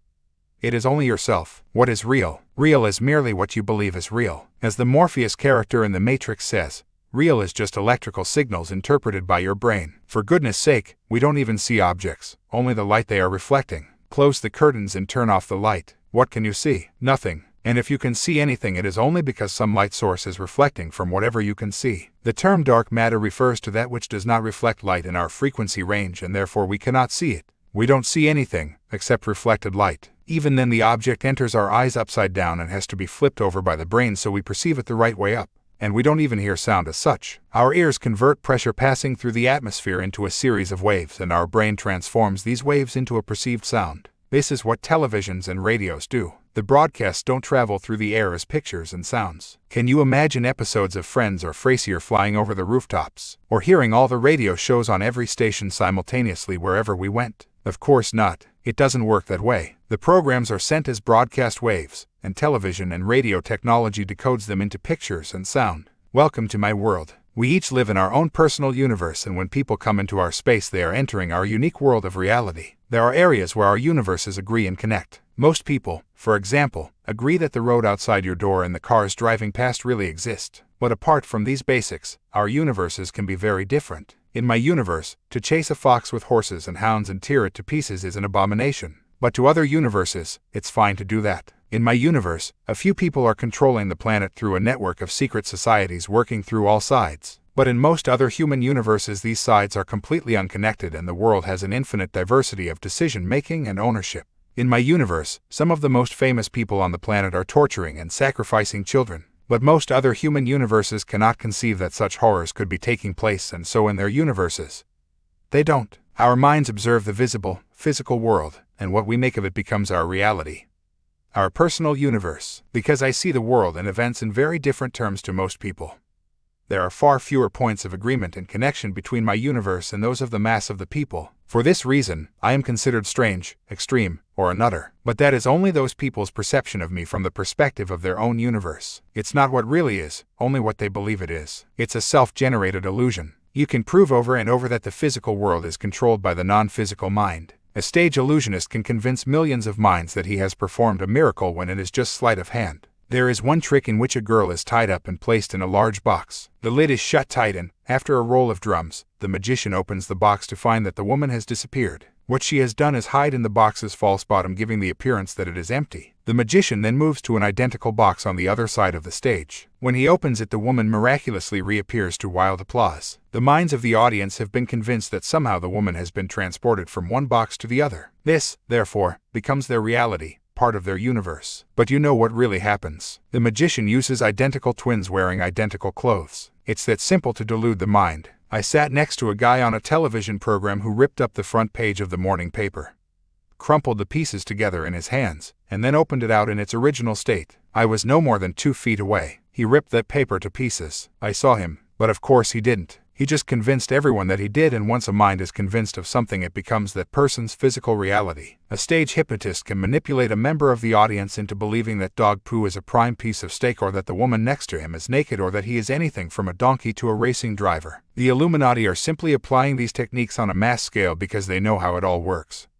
That's the knowledge they have worked so incessantly to keep from us, creating our own reality. We are not our physical bodies. That is merely one level of us for a short time while we experience this frequency range. The body is a holographic projection that allows our consciousness to interact with the dense physical realm. Plato said, quite rightly, that all bodies are only the shadows of true reality. Every particle of a hologram contains a picture of the entire image. This is why every cell of the body contains the information needed to create an entire body. A hologram is an illusion. It is not 3D, but it looks 3D. Same with the body. Conventional medicine concentrates purely on the holographic image and ignores the multi-frequency forces like thought and emotion that can harmonize or destabilize that image. Thus, official medicine has its entire focus on the symptom and not the cause of physical dis-ease. Disharmony. We are certainly more than our bodies. We are, in truth, all that exists, has existed, and ever will exist. I am you are me, I am everything, and everything is me. We are not only part of that infinite energy from which everything manifests. We are that energy, all of it, all of us. In the end, there is no me or we, just one infinite I. Look out at the world. Look at the explosion of planets and stars in the night sky. All of it is you, and that's only the fraction of you that your physical senses can see. We are all one energy, all each other. The divisions between us are an illusion, and conflicts between us are conflicts and illusions within ourselves. The outer conflict is the expression of the inner conflict, and those who come into our space, positive or negative, are outer projections of our own inner state of being. In this way, those who hate themselves and have no self-esteem attract, vibrationally, into their lives, their universe, people who will punish them. They don't know they are doing this, it's all played out in the subconscious mind. Look at how many women who are beaten violently by their partner end up with a new partner who also beats them violently. I have known women who changed partners 4 or 5 times and everyone knocked the living shit out of them. Until the inner self changes, its outer manifestation cannot change. All the answers are within, not without. That's why the Illuminati encourage and manipulate us to look outside of ourselves for answers. They know that this way we will never find them. They want us to believe that the answers lie in the physical world, the mirror, when that is just a reflection of what we are projecting from within. Thus, we see solutions and new laws and new powers for the police and authority when that is only papering over the cracks and diverting us from the real problem. The state and attitudes of the inner self, our consciousness. The Illuminati are delighted with this because they know that nothing fundamental will ever change until we go to the source of all experience, inside ourselves. They want us to believe that we can change the movie by focusing on the screen, when the only way to change the movie is to change what is being projected on the screen. One simple example: if we loved each other, there would be no conflict in the world. Because we don't, there is. It's just a choice, and those choices become manifest on the news and in our lives every day. The reptilian brain. The more you understand about the reptilian mind, the easier it is to see the Anunnaki Illuminati at work in our society across the centuries. They have distinct character traits, and they are seeking to make humans the same. These reptilian characteristics and their connection to the human brain are fundamental to the perpetuation of the illusions I call the Matrix. For those who, understandably, find even the idea of a reptilian race to be unimaginable, never mind the shape-shifting. I repeat the words of cosmologist Carl Sagan: there are more potential combinations of DNA, physical forms, than there are atoms in the universe. Far from it being impossible for such a race to emerge, it would be more surprising if it had not. Studies have suggested that if the dinosaurs had survived, and some may have done so within the Earth, they would have evolved a reptilian humanoid form by now. Dale Russell, the senior paleontologist at North Carolina University, was asked by the U.S. Space Agency NASA to produce a report on what extraterrestrial life might look like. He evolved the Troodon dinosaur in line with genetic changes over millions of years and created a model of a being he called a dinosauroid. It was a reptilian humanoid and identical to those that abductees and others have claimed to see. There is so much more to know about the dinosaurs. After all, their existence was only discovered by scientists in the 1880s. Credo Mutwa and others say that reptilians originated on this planet and were driven off before returning to claim what they believe is rightfully theirs. Maybe, maybe not. We only have their word for that, and their word does not seem to be worth a lot. But this planet certainly has an enormous reptilian history. While I was writing this book, it was revealed that the fossil of a reptile that walked on 2 legs had been found in a German quarry in rock estimated to be at least 300 million years old. The find demolished previous scientific belief on reptilian evolution. Dinosaurs were not, as believed, the first reptiles to run on 2 legs. This newly discovered biped, Eudobennus cursorus, was a reptile unrelated to the later dinosaurs. The Eudobema skeletal structure suggests that it could run swiftly, probably standing up on its toes, with its forelimbs swinging in a pendulum fashion. This is similar to the posture adopted by running humans, say the US,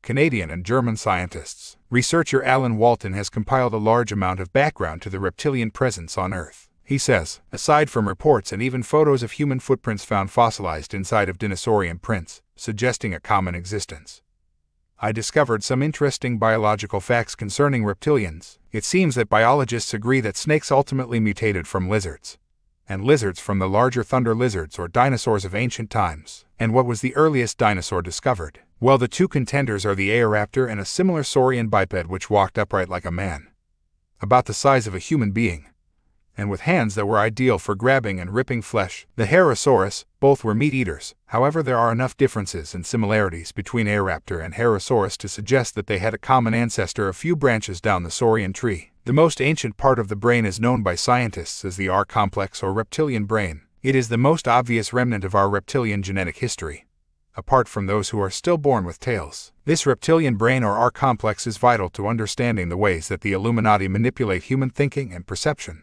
Most people have no idea of the reptilian heritage of the human body and its influence on our behavior. Scientists say that the R-complex represents a core of the nervous system and originates from a mammal-like reptile that was once found all over the world in the Triassic period, 205 to 240 million years ago. It is believed this was an evolutionary link between the dinosaurs and the mammals. There may be other explanations, too. All mammals have this reptilian part of the brain. Now look at the character traits of the reptilian brain as agreed by scientists. I quote here from a fascinating internet article by Skip Largent. At least 5 human behaviors originate in the reptilian brain. Without defining them, I shall simply say that in human activities they find expression in obsessive-compulsive behavior, personal day-to-day rituals and superstitious acts, slavish conformance to old ways of doing things, ceremonial reenactments, obeisance to precedent, as in legal, religious, cultural, and other matters, and all manner of deceptions. Add other traits of the R-complex such as territoriality, this is mine, get out, aggression, and the idea that might is right, winner takes all. Put that little lot together and you have the very attitudes of the Illuminati. Racism comes from the reptilian brain also, and aggressive, violent sex, which the Illuminati bloodlines indulge in big time. Ask U.S. Presidents Father George Bush and Gerald Ford, Vice President Dick Cheney, and the list of other famous Illuminati names I expose in my books. Can it really be a coincidence that the Illuminati manifest the classic traits of the reptilian brain while, at the same time, the evidence suggests that they are reptilian bloodlines? Cosmologist Carl Sagan, who knew far more than he was telling, wrote a book, The Dragons of Eden, Ballantine Books, New York, 1977, to highlight the reptilian influences on humanity. He said, "It does no good whatsoever to ignore the reptilian component of human nature, particularly our ritualistic and hierarchical behavior. On the contrary, the model may help us understand what human beings are all about." Other areas of the human brain balance the extremes of the reptilian characteristics in most people,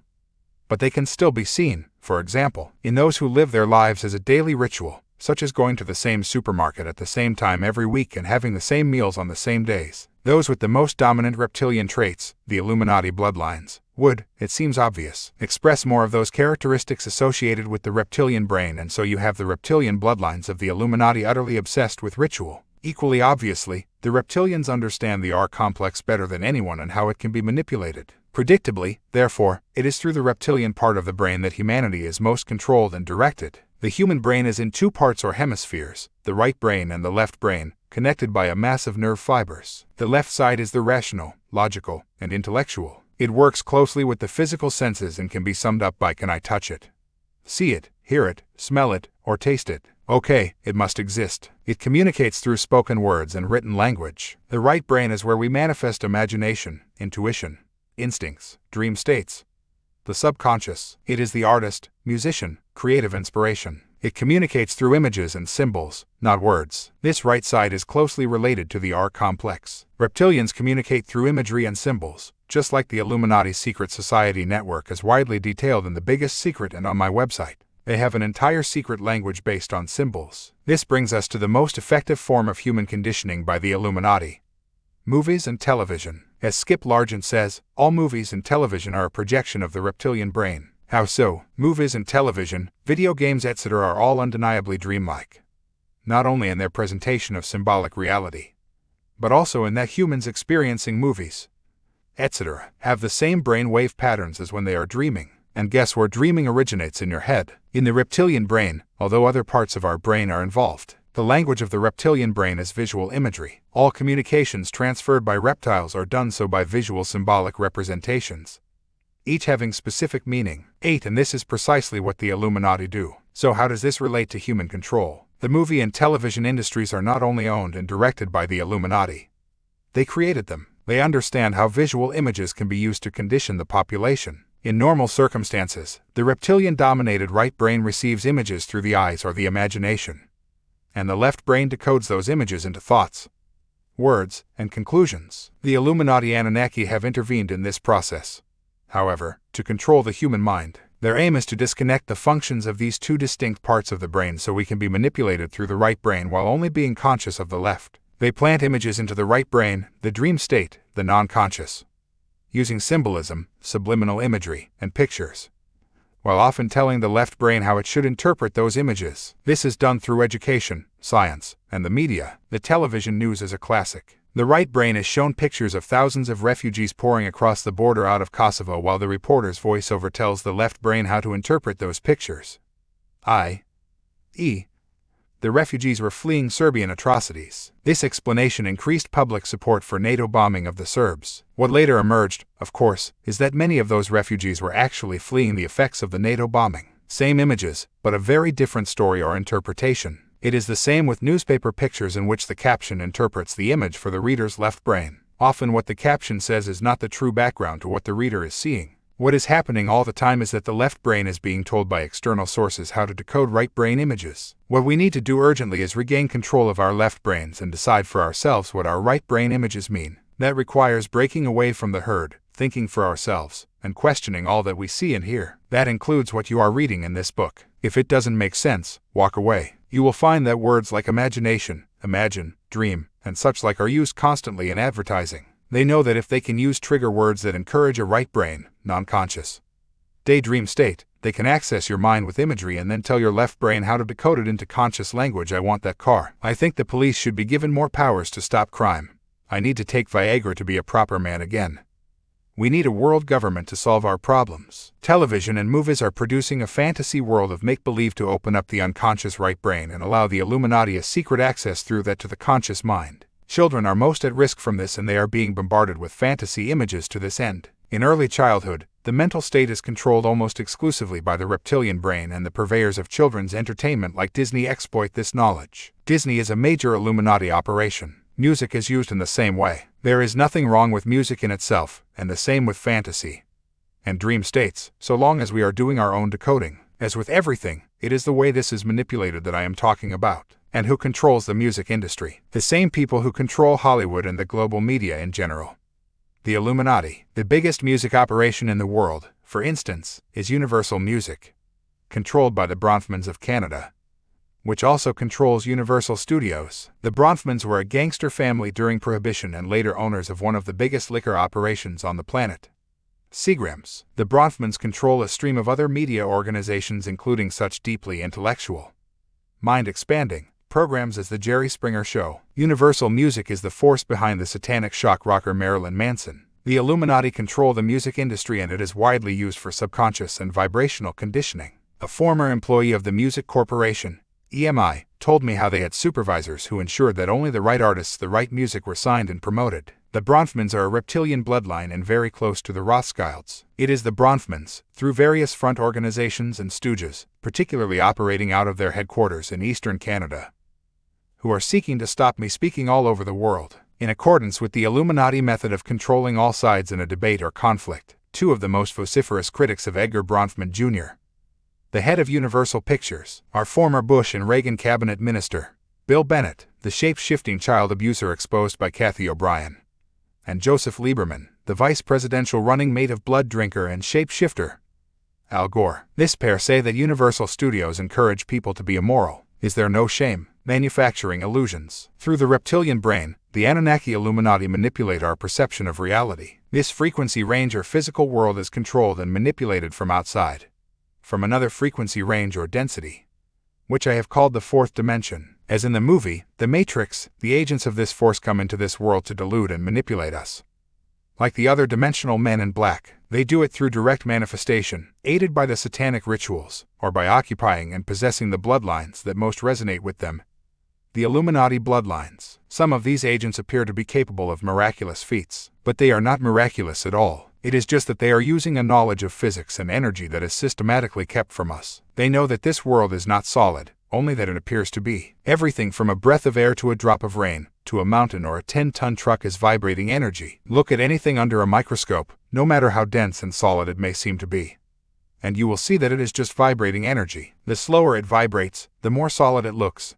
The faster it vibrates, the more ethereal and transparent it appears until its speed moves beyond our physical senses and it disappears. Look at a simple spoked cartwheel. When it is turning slowly, the spokes looks very solid. But when it is traveling at speed, the spokes are just a blur and no longer solid at all. In fact, they can even give the illusion of going backwards while the cart is going forwards. Optical illusions are just simple expressions of the great illusion. I have been writing for 10 years that the speed of light, 186,000 miles per second, is not the fastest speed possible. It is only an outer limit of our frequency range, after which anything traveling above that speed enters another range, another density, and we cease to perceive it. This is how UFOs and extraterrestrials appear and disappear, and how demonic entities manifest and demanifest at satanic rituals. They switch frequencies. As John ICKE points out, the color changes seen in interdimensional materializations are often described in UFO sightings as the objects scan the electromagnetic spectrum. UFOs often appear as a purplish blob and then descend the visible scale until they turn red.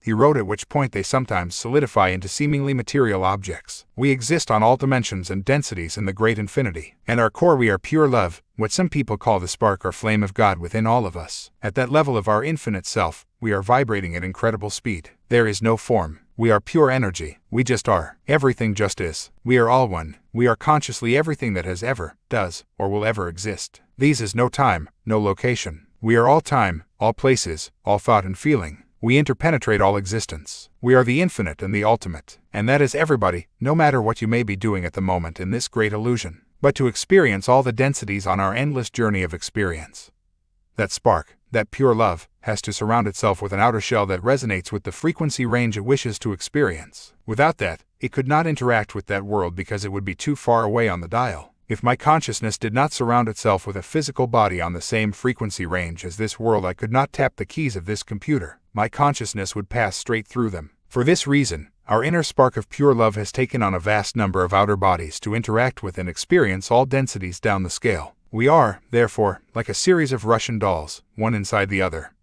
all vibrating at different speeds, and all, except that spark of love that interpenetrates all existence, are illusions of varying degrees. The dense physical body, the outer of all the shells, is therefore part of the greatest illusion because it not only has its own personal illusions, it encompasses all the others, too. The nearest bodies to the dense physical are the etheric, astral, mental and emotional. They are all vibrating at higher speeds than our physical senses, and so we can't see them. Although psychic people can when they access those frequencies. We feel them, however, as good and bad vibes. The etheric is a mirror image of the physical, but less dense. And the lower levels of the astral frequency range, lower fourth dimension, appear to be the realms from which the Illuminati demons, reptilians, and other malevolent extraterrestrials largely operate. The lower astral is the traditional home of malevolent entities in esoteric thought. Abductees have reported that when they looked at their bodies during an extraterrestrial experience, they looked different to normal. As we saw earlier, the American, Jim Walden, said that his body looked like those of the aliens who abducted him. Walden felt that this was another dimension of him, which inhabited his human form. He believed from his experiences that the aliens could transcend time, transform matter, manipulate human thought and behavior, and create distracting illusions to satisfy the needs of our simple human minds. He concluded that they could move between dimensions and that they were less extraterrestrial and more interdimensional. I think that is correct. The demonic entities and the malevolent faction of the reptilians are overwhelmingly astral beings that can move between densities, thus appearing human 1 minute and then shape-shifting into something else the next. They are like those agents in the Matrix movie. But, also like those agents, they are still stuck in an illusion themselves. It might be less of an illusion than humans because they know of other dimensions and so on, but they are still stuck in their astral illusion as humans are stuck in the physical one. The Matrix character, Morpheus, says of the agents, "I have seen an agent punch through a concrete wall. Men have emptied entire clips. of bullets on them and hit nothing but air. Yet their strength and their speed are still based on rules. Because of that, they will never be as strong or as fast as you can be. That is why the Illuminati and their other density masters have worked so hard to suppress our minds. They know that we are potentially far more powerful than they are if only we can free ourselves of their mind control. Their aim, in effect, is to keep us in a bigger illusion than their own. It is like the short-sighted manipulating the blind. Within every human is a genius waiting to manifest. I never cease to be amazed at the levels of excellence that humans achieve in the whole range of professions and talents. Find someone at the top of his or her craft and you will be in awe at their brilliance. And this is despite all the manipulation and suppression of our potential. Just think what we could achieve when this control is dismantled. The climax in the Matrix movie is when the initiate, Neo, ceases to see the world as a series of solid people and buildings and instead sees everything and everyone as a flow of fast-moving numbers and codes, vibrational frequencies. Once he reaches this point of awareness and multidimensional connection, he is able to brush aside the previously unbeatable agents of human servitude because he can operate outside of their rules and limitations. Symbolically, he has expanded the point of his awareness beyond the astral realms to much higher levels of himself, higher levels than his controllers can access. Once he achieved that, he becomes as powerful to the agents as they were to him when he was still in the physical illusion and they were in the astral one. How do we get out of this mess? We open up to who we really are and let go of who the system tells us we are. The whole Illuminati plan has been designed to keep us trapped in the physical illusion and therefore ensure that we can be controlled and manipulated by their astral illusion. This is why, among so many other things, they have done the following. Systematically destroyed or kept hidden as much ancient knowledge as possible because it contained the understanding of who we are and the true nature of life. Hijacked all the major investigations and searches for ancient hidden knowledge and artifacts across the world to ensure that nothing is found that tells the truth of our nature and origins, and if anything significant is found, it is never made public nor its true importance understood. Created religions to seize the minds of the populace, fill them with a sense of limitation and inferiority, and portray esoteric knowledge as evil. Established science to recognize only the physical, deny the existence of other frequencies of life, and suppress the knowledge of our multidimensional selves. This is done by rewarding those who repeat the party line and destroying the reputations of those who do not introduce the media to assault our minds with the reality the Illuminati wish us to have, and to attack, ridicule, condemn, and destroy anyone who threatens to expose the scam and the illusion on which it depends. Bombarded us with an orgy of physical stimuli and materialism in which success is judged by what you own rather than what you are. Focus the world and communication on all that is physical: money, winning the lottery, possessions, and promoting an obsession with sex as a physical rather than a spiritual experience. Sex based on lust alone holds down our frequency because it is a purely physical act. Sex based on love increases our frequency because it reconnects us with our spark of pure love. Isolated male and female energy, so creating the duality and preventing the fusion of male and female energy within us all that would create a third, potentially high vibrational force, and set us free of this vibrational prison. The Matrix filled our food, drink, medicines, vaccines, water, air, and electromagnetic environment with chemicals and frequencies designed to suppress our ability to experience our multidimensional self and to block the channels through which our higher levels can communicate with the physical, manipulated our DNA directly and through other means to dim this higher dimensional connection. The genetic code agenda that is sold to us so positively as a way of preventing disease has a far more sinister background and motivation. Held highly malevolent satanic rituals at the planet's major vortex points to hold down the frequency of the entire global energy field, the field that we operate within. In this way, our own energy field can be vibrationally suppressed by living within such a low vibrational environment. Created wars and conflicts at all levels of global society and ensured financial dependency and insolvency to keep us in low vibrational emotional states like fear, guilt, anger, resentment, and frustration. The vibrational prison. This manipulation, together with the physical illusion, means that we access only a fraction of our potential consciousness. We are literally in a vibrational prison, disconnected by all these methods from the multidimensional ocean that we really are. These astral entities work to maintain and expand this situation and thus maintain and expand their control of the billions entrapped in the illusion. At the same time, the low vibration emotional energy that the illusion causes us to generate is vibrating to the lower astral frequency range. This means that a cycle is created in which the astral manipulators use their energy to set up physical events. These events cause emotional reactions that generate emotional energy. This pours into the astral dimension, and the astral entities recycle it back to continue and increase the cycle still further. In the Matrix, it is said that we live in a computer-generated dream world built to keep us under control and to use humans like a battery. Symbolically, that is correct. The only ones who can break the cycle are ourselves by ceasing to fall for the illusion and so generating the emotional energy the reptilians and others demand. Morpheus tells his initiate, Neo, in the Matrix, "You are a slave, Neo. Like everyone else, you were born into bondage, born into a prison that you cannot smell or taste or touch. A prison for your mind. Unfortunately, no one can be told what the Matrix is, you have to see it for yourself. I'm trying to free your mind, Neo, but I can only show you the door. You're the one that has to walk through it." Or, as the aerospace scientist Dr. Gordon Allen said in his book, Enigma Fantastique, after a lifetime of study, the purpose today is identical to the purpose in the times of the magician scientists of ancient times. The purpose of the controlling priesthood of the Egyptians, the Caesars, the Roman Catholic Church, the Inquisition, the ecclesiastic control of the various ruling families had for its purpose the rule of the people in their material bodies on this earth plane. A nation is said by Eastern philosophers to lie under certain occult, or secret, controls. Nations who go to war on the earth plane reflect certain wars in heaven. I think there is validity in the myths and legends that consciousness became trapped in this dense physical frequency range and, as its own frequency fell, it could not get out. We are talking maybe of millions, even billions, of years ago when this began. The fall of man was a vibrational fall. Perhaps, I certainly would not rule out for a moment that at least the early stages of what is known as Lemuria, Atlantis, were fourth-dimensional, not third-dimensional phenomena, and they might still exist in fourth-dimensional reality. The fourth-dimensional range is very close to this one, and it could well be that events unfolded in which these far ancient societies, or aspects of them, became denser and denser until they fell vibrationally into three-dimensional reality. Once here, the temptations and limitations of such dense vibrations with all the physical sensations available became like an addiction to the consciousness that experienced it. The Italian physicist Giuliano Conforto writes in LUH, Man's Cosmic Game, "The human body is made of physical matter, the solid state of the substance, that is cosmic thought, information. The many parallel universes are therefore different modes of thinking or software, either rigid, dual, typical of the solid state, or more fluid and thus tuned to cosmic oneness. Falling in temperature from a hotter parallel universe, the human body underwent a phase transition that solidified the substance and stiffened its modes of thinking. If it is so, we can understand why it may be possible for the human body to rise again.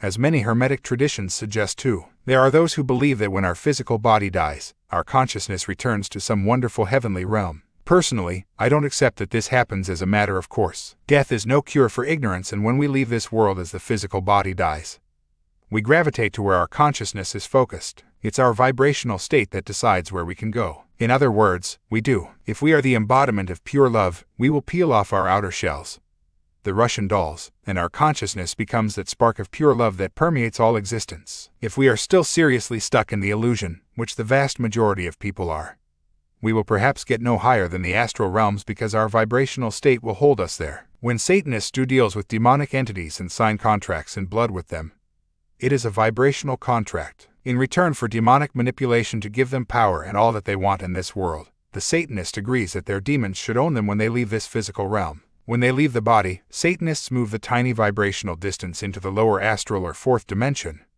That's all. The more souls, energy, of that malevolent nature these demonic entities can pack into their frequency range, the more powerful the vibrational prison that surrounds or interpenetrates the third dimension. Those who are not Satanists, but still firmly controlled by the illusion, will leave the physical and move to higher levels of the astral frequency range and experience another illusion. I am personally convinced that most people on Earth are trapped in a cycle of reincarnating between the astral illusion and the physical illusion and back again. In the end, people can become so detached vibrationally from their higher dimensions that they are virtually operating as a completely separate fragment or lost soul. That's the situation the lower fourth dimensional entities have worked so vociferously to create. Consciousness incarnates from higher realms to try to expose the scam and the illusion that underpins it. But many of these people also get trapped in the illusion and forget why they came. It's a tough school, this one, because the vibrations are slow and therefore the energy is dense. But when we can focus our consciousness and reality in the higher realms while occupying a physical body, we ground that higher dimensional consciousness, energy, in this density and raise both awareness of the illusion and the frequency of the Earth's vibrational field. When we have reached that higher state, we are in this world, but not of it. So what does all this mean? We are in a low vibrational prison, the Matrix, and living a daily illusion. It is the illusion that holds the whole show together. And the Illuminati have set up the media, science, education, religion, medicine, finance, and business. The whole grotesque system, to assault our conscious and subconscious minds with messages designed to program the illusion deeper and deeper into our sense of reality. If we buy that, and all but a few people do, we will never get out and break free. The bottom line of all bottom lines of the Illuminati agenda is the manipulation of humanity's imagination of itself. Without that, the rest of their agenda becomes impossible. I will make some suggestions in the final 2 chapters about how we can get the hell out of here. But our choice is very clear, to exist in the great illusion or to live in the great infinity. Put another way, do we want the prison or the paradise? If it's the paradise, we have some work to do. Chapter 19. Gatekeepers. The Matrix is a system, Neo, and that system is our enemy. When you are inside, you look around, what do you see? Businessmen, teachers, lawyers, carpenters. The very minds of the people we are trying to save. But until we do, these people are part of that system and that makes them our enemies. You have to understand most of these people are not ready to be unplugged, and many are so, hopelessly dependent on the system that they will fight to protect it. Morpheus in the Matrix. That is a profound quote and a brilliant summary of the dilemma we face. I don't see Matrix-plugged people as my personal enemies because once we see this as a conflict or war between us and them, we are confirming just how plugged we are. Us versus them is Matrix thinking, a Matrix perception. This should not be viewed as some kind of fight because what you fight, you become. But Matrix-minded people are the enemies of freedom, that's for sure. Enemies of their own freedom and the freedom of all who exist in the great illusion. They are the gatekeepers of the Matrix, daily suppressing the thoughts, desires, people, and information that could set us and them free. Of course, the conscious agents of the Illuminati are placed in the positions of economic, business, media, political, legal, and military power to hold this mental and emotional sheep pen together. But they could not do this alone. They have to manipulate humanity to suppress itself. Humanity is like the security guard. He often doesn't know what he is guarding or why he is doing it. He is an automaton, just doing whatever he is told to the letter and never for a moment considering the possibility that he should think for himself and interpret a situation on its merits. It is black and white, no shades of gray. Rules is rules, mate. Every plugged person is an enemy, or potential enemy,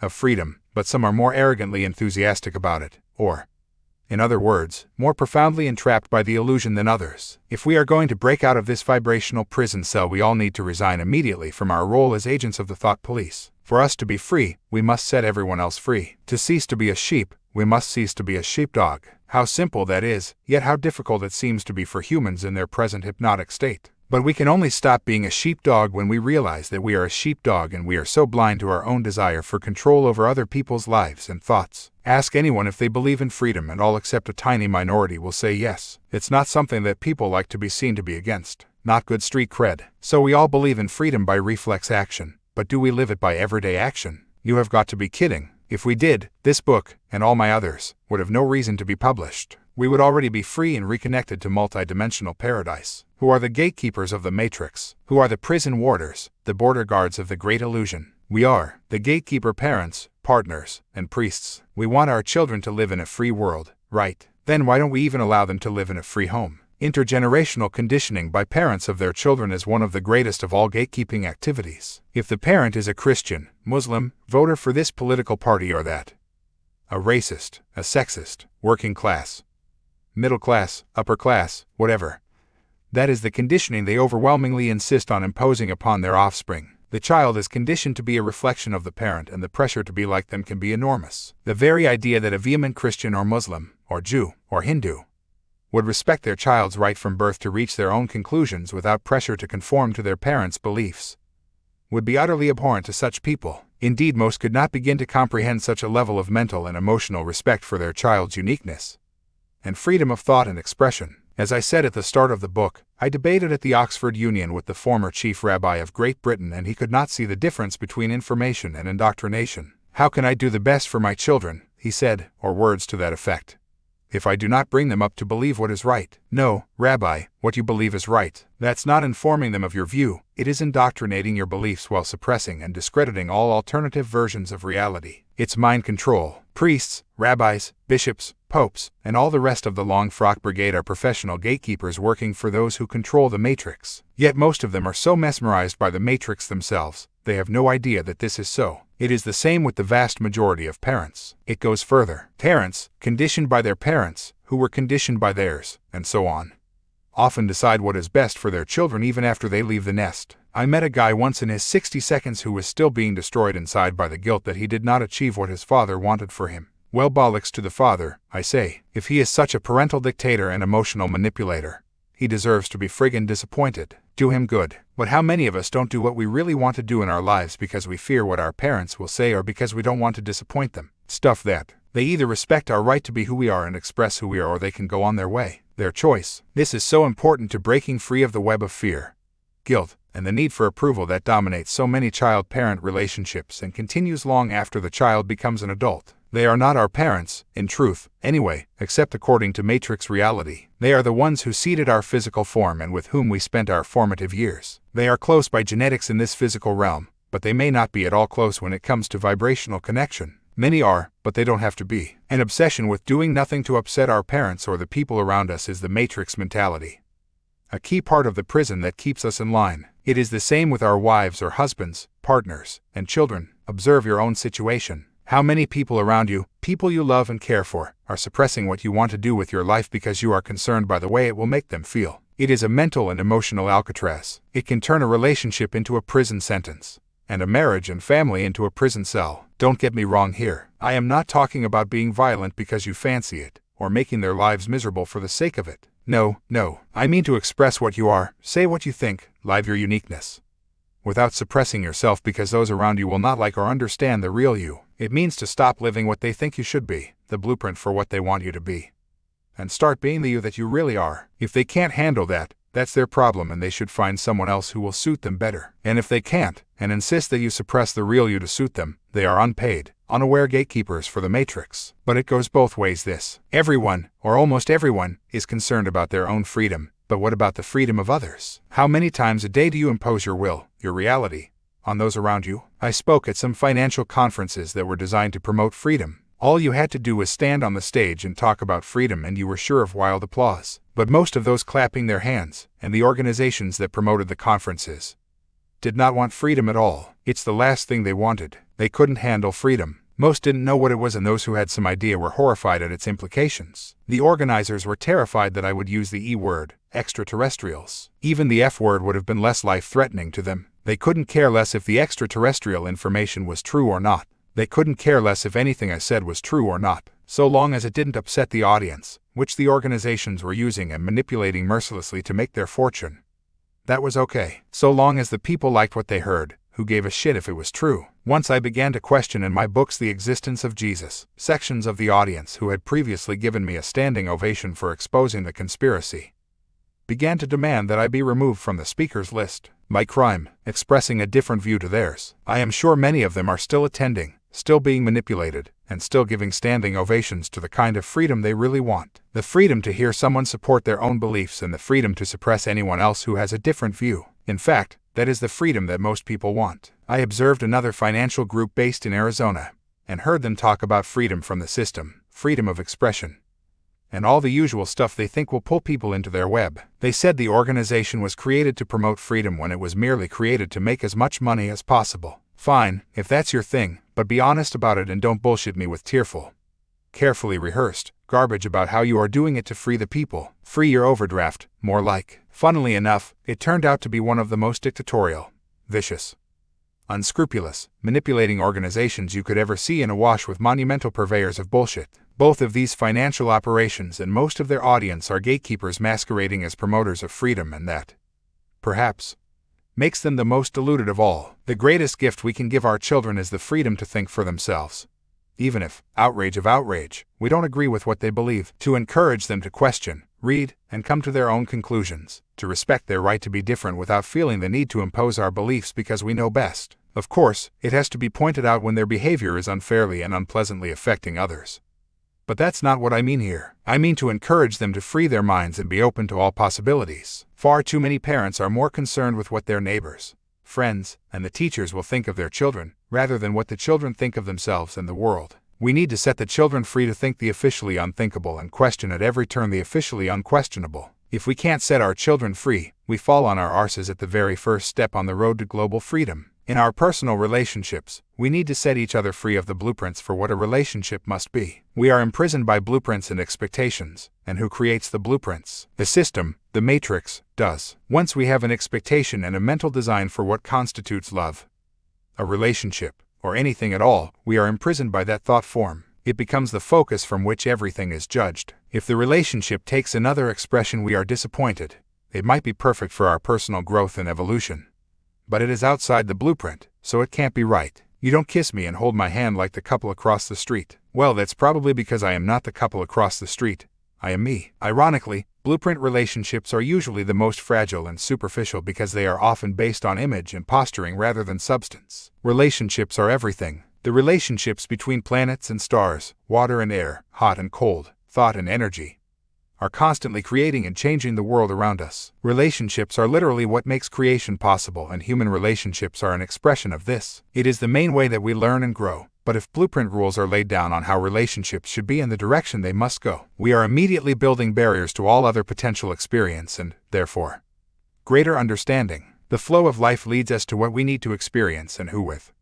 And the flow comes from within ourselves. Once we lay down the way it must be, or else, we are challenging that flow, which may have other plans for us. This creates a battle between the inner flow and the outer, conscious, blueprint demands, and there is always only one winner in such conflicts. I love to be hugged and held and operating in harmonious situations, but there is so much more for relationships to offer than the classic blueprints, and often the experiences they present to us are not very nice. But if the love is truly there between two people, they can survive and grow enormously from those challenges, because whatever happens, nothing will break that bond. True love is not conscious, it is beyond the bounds of the conscious mind. It is also beyond words. I think we have lost touch with what love really is. Instead, we often create an illusion of love and confuse it with purely third-dimensional blueprinting. Among the New Age mentality, hugging people is part of the persona, the blueprint, the mental and emotional uniform to show that you are a loving person. But I have seen many in the New Age hugging people as a public show while saying how much they hate their guts once they have gone. I have known many relationships of the kissy,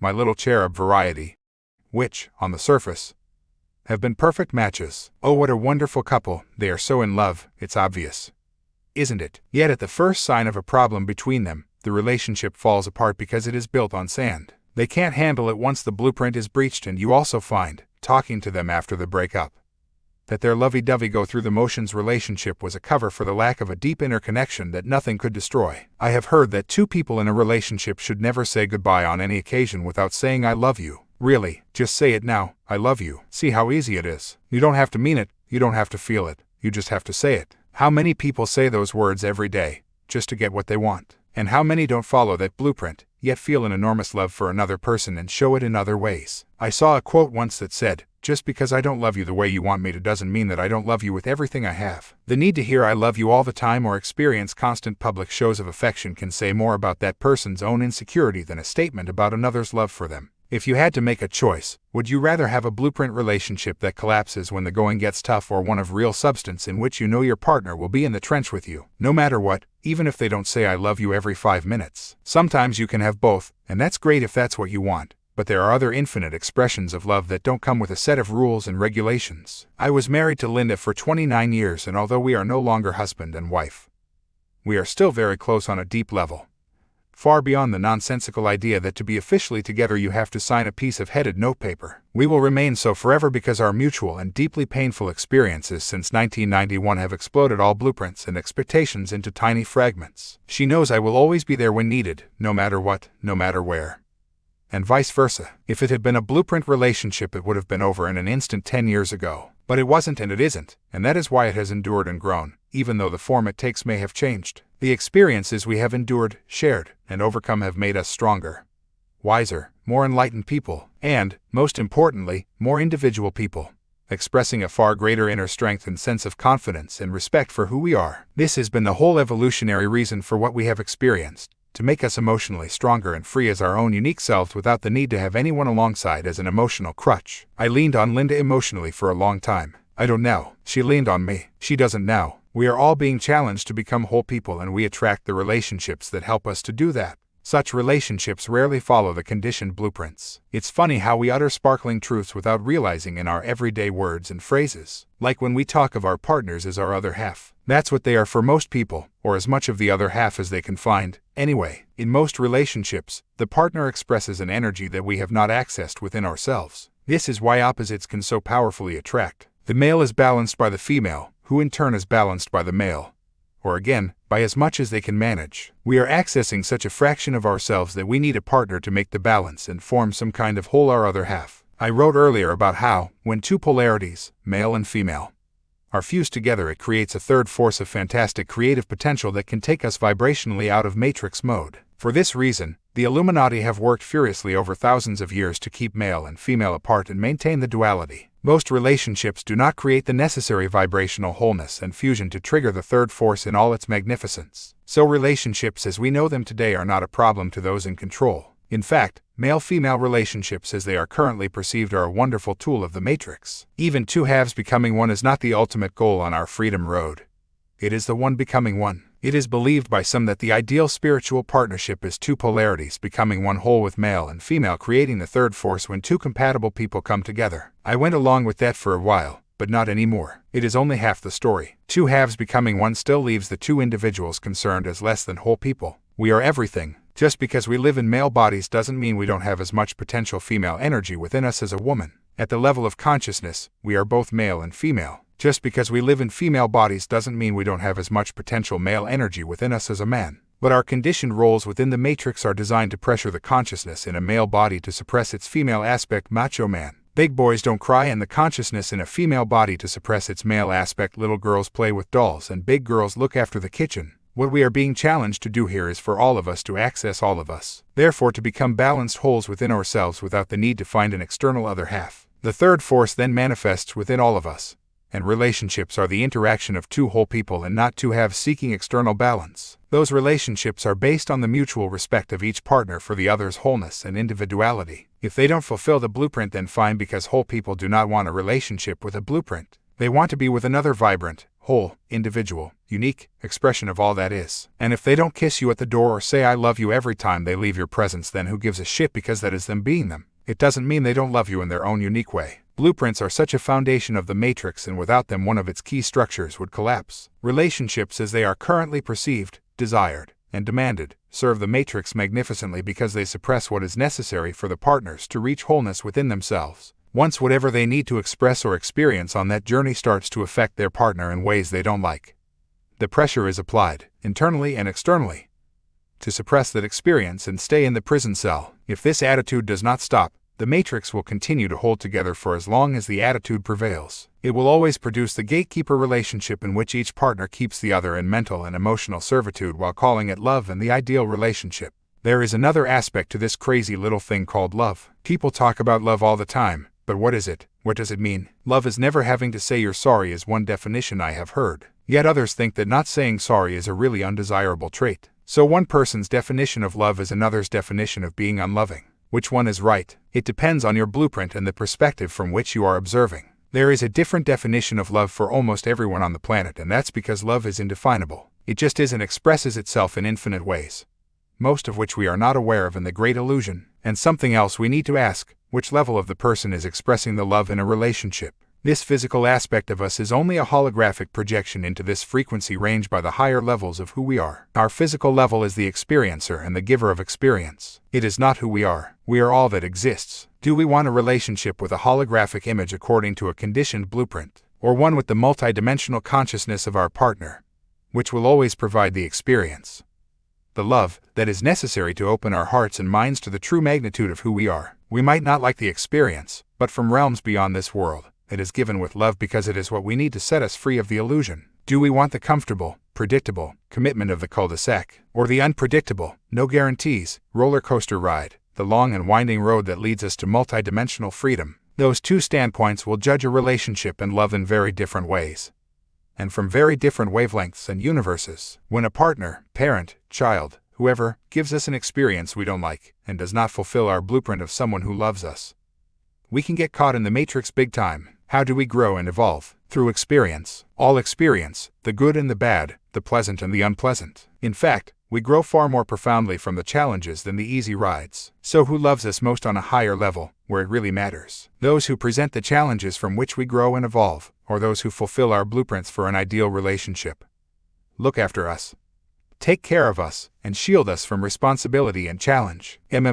Topsy-turvy world, isn't it? Nothing is what it seems. Gatekeeper teachers. It is crucial to the Illuminati agenda that their gatekeepers serve the cause in complete ignorance of what they are doing. There is no greater example of this than the professional classes like teachers, journalists, doctors, psychiatrists, politicians, scientists, bank staff, and so on. There are exceptions, of course there are, with the great and often brave people in these professions who know the score and try to do what they can within the walls imposed by the system. What I am talking about here, however, is the general rule within which the exceptions have to operate. The emergence of the education system has been hailed as a great step forward in human society. But, like the internet, it is a two-edged sword, and the edge marked indoctrination is far sharper than the one marked enlightenment. Yes, education means that children can learn how to read, write, and understand numbers to an extent. That's a good thing on a basic level. But the education system is a manipulator's dream. If you wanted to turn out adults who thought as you wanted them to think and saw the world in a way that suited your plans, what would be the ideal situation for you? It would be to take them as small children, 3 and 4 years of age, and have control of what they are taught for at least 5 days a week throughout their childhood and often into their 22nd. You could not ask for a better structure of indoctrination than that. And that's what they have. As Albert Einstein said, "The only thing that interferes with my learning is my education." We don't have education. We have the indoctrination of a belief system, the belief system of the Matrix. Teachers are the gatekeepers of the developing mind, telling children what is reality, what is history, what is true and false. And these teachers, overwhelmingly, have no idea that this is what they do. Look at how a teacher is produced. First, they have to do very well in exams in their own school and university life. Put more bluntly, they have to be sponges for the system's version of truth and reality, and be able to express that accurately on an exam paper. Then they go off to teacher training college and they learn how to indoctrinate their pupils with the same truth and reality that has been programmed into them. Incidentally, you also have to be a good sponge at school and university and pass the system's examination of your conditioning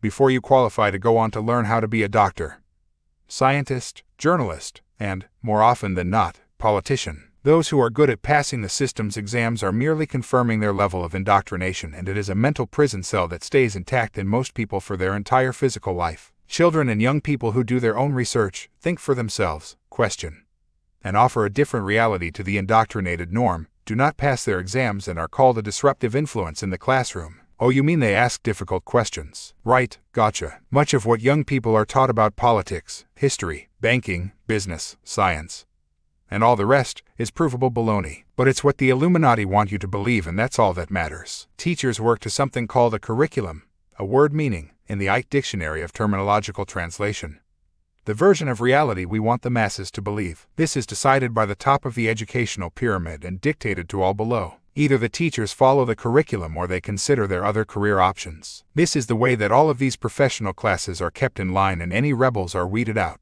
Teachers teach what they are told to teach, or else, journalists write within the bounds dictated by the editor, or else, the editor edits within the bounds dictated by the owner, or else, scientists give a version of reality and possibility within the boundaries of official science, or else, doctors treat patients within the strict, scalpel or drug, dictates of the medical establishment, or else, so it goes on wherever you look. The few at the top dictate and the rest do what they are told to do. It is the same with the teacher-pupil relationship as we come further down this pyramid. Children find out very early on that life is a lot simpler if you don't question what you hear and just accept it. I instinctively knew from an early age that schools were the places where the clones of tomorrow were honed and produced. I was, therefore, a rebel from the start. I have never passed a major school exam in my life, never went to college or university, and have done all my learning in my time and on my terms. Teachers are crucial gatekeepers for the Illuminati, not least because, in my experience, the vast majority are so stunningly uninformed about the wider world.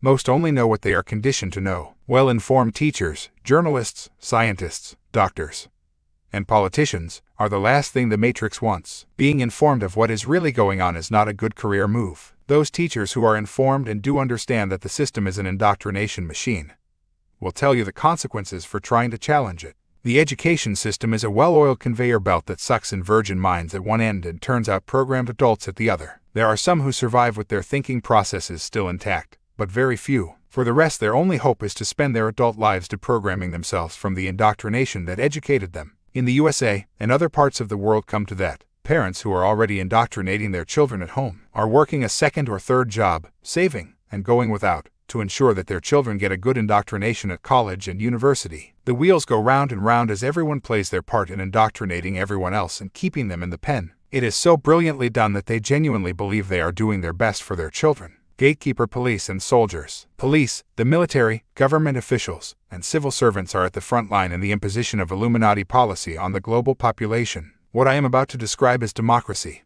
a word that has become interchangeable with freedom in the newspeak of Illuminati propaganda. I wonder if you think this sounds like freedom. First, you elect a government by voting once every 4 or 5 years and choosing between 2 or more masks on the same Illuminati face. These governments then do almost whatever they like in their period in office, and there's nothing that can be done within the law to remove them until another farcical election is upon us in which we can, if we want change, elect another Illuminati mask. Governments pass laws in which you have had no say in, because of their majority in Parliament or Congress among the voting fodder that pass for politicians.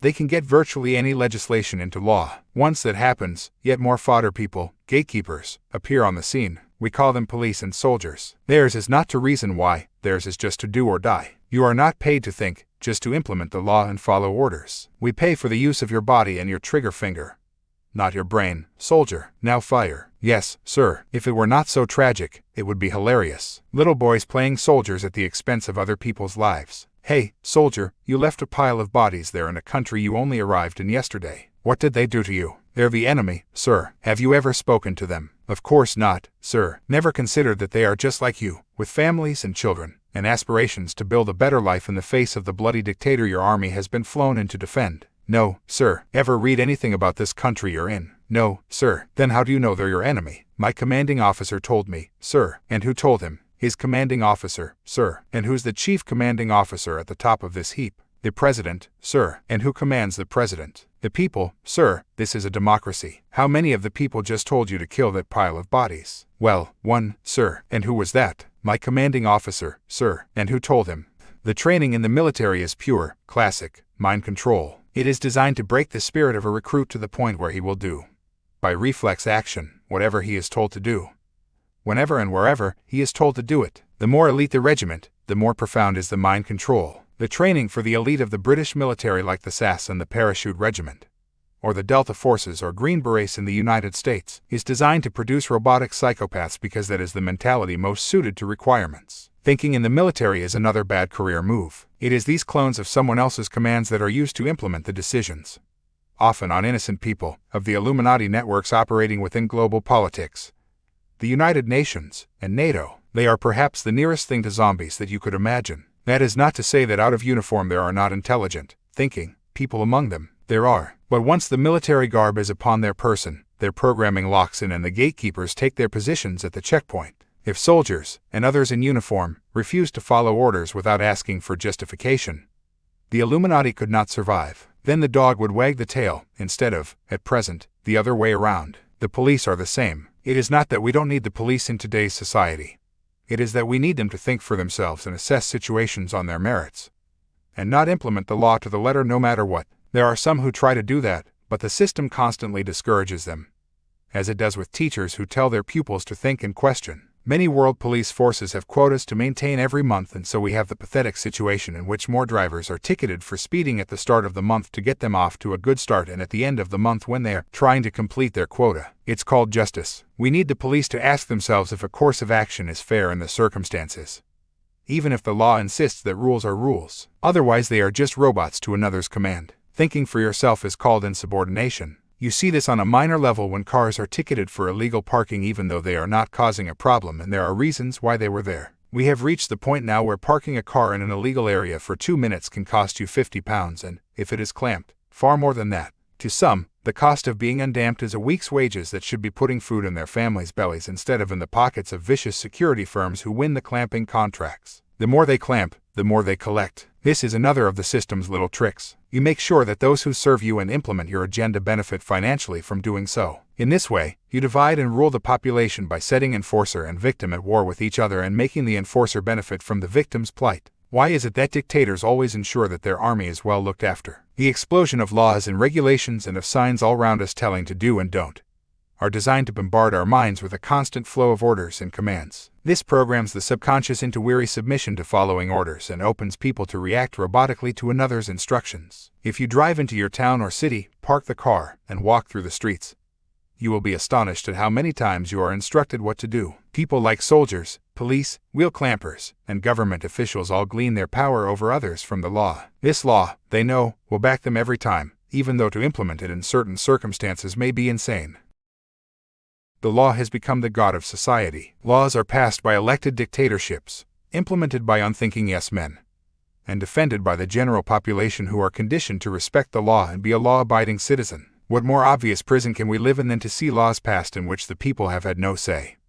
And those same people to believe that, even though the law is ludicrous or fascist, they must respect it. People should only respect the law when the law respects the people. The law is just a piece of paper that results from a group of mostly uninformed or corrupt politicians voting for its introduction. That's all it is. If the suffragettes had respected the law that denied women the vote in Britain, and had they not protested and chained themselves to official buildings, women would not have won the right to vote when they did. Had the peoples of Serbia and the countries of Eastern Europe respected their laws, they would still live in open dictatorships. The very people who say we must respect the law would jump for joy if the Chinese people broke their laws and overthrew the communist regime. What hypocrisy! What self-delusion! The only difference between the Chinese dictatorship and the democratic dictatorships at the level of law is that one is an open dictatorship, and the other masquerades as freedom. The police and the military are frontline gatekeepers and, like traffic wardens and cops, wheel clampers, security guards, and all the other uniformed enforcers, they are the most obvious examples of the masses policing themselves. They think they administer the law when the law administers them.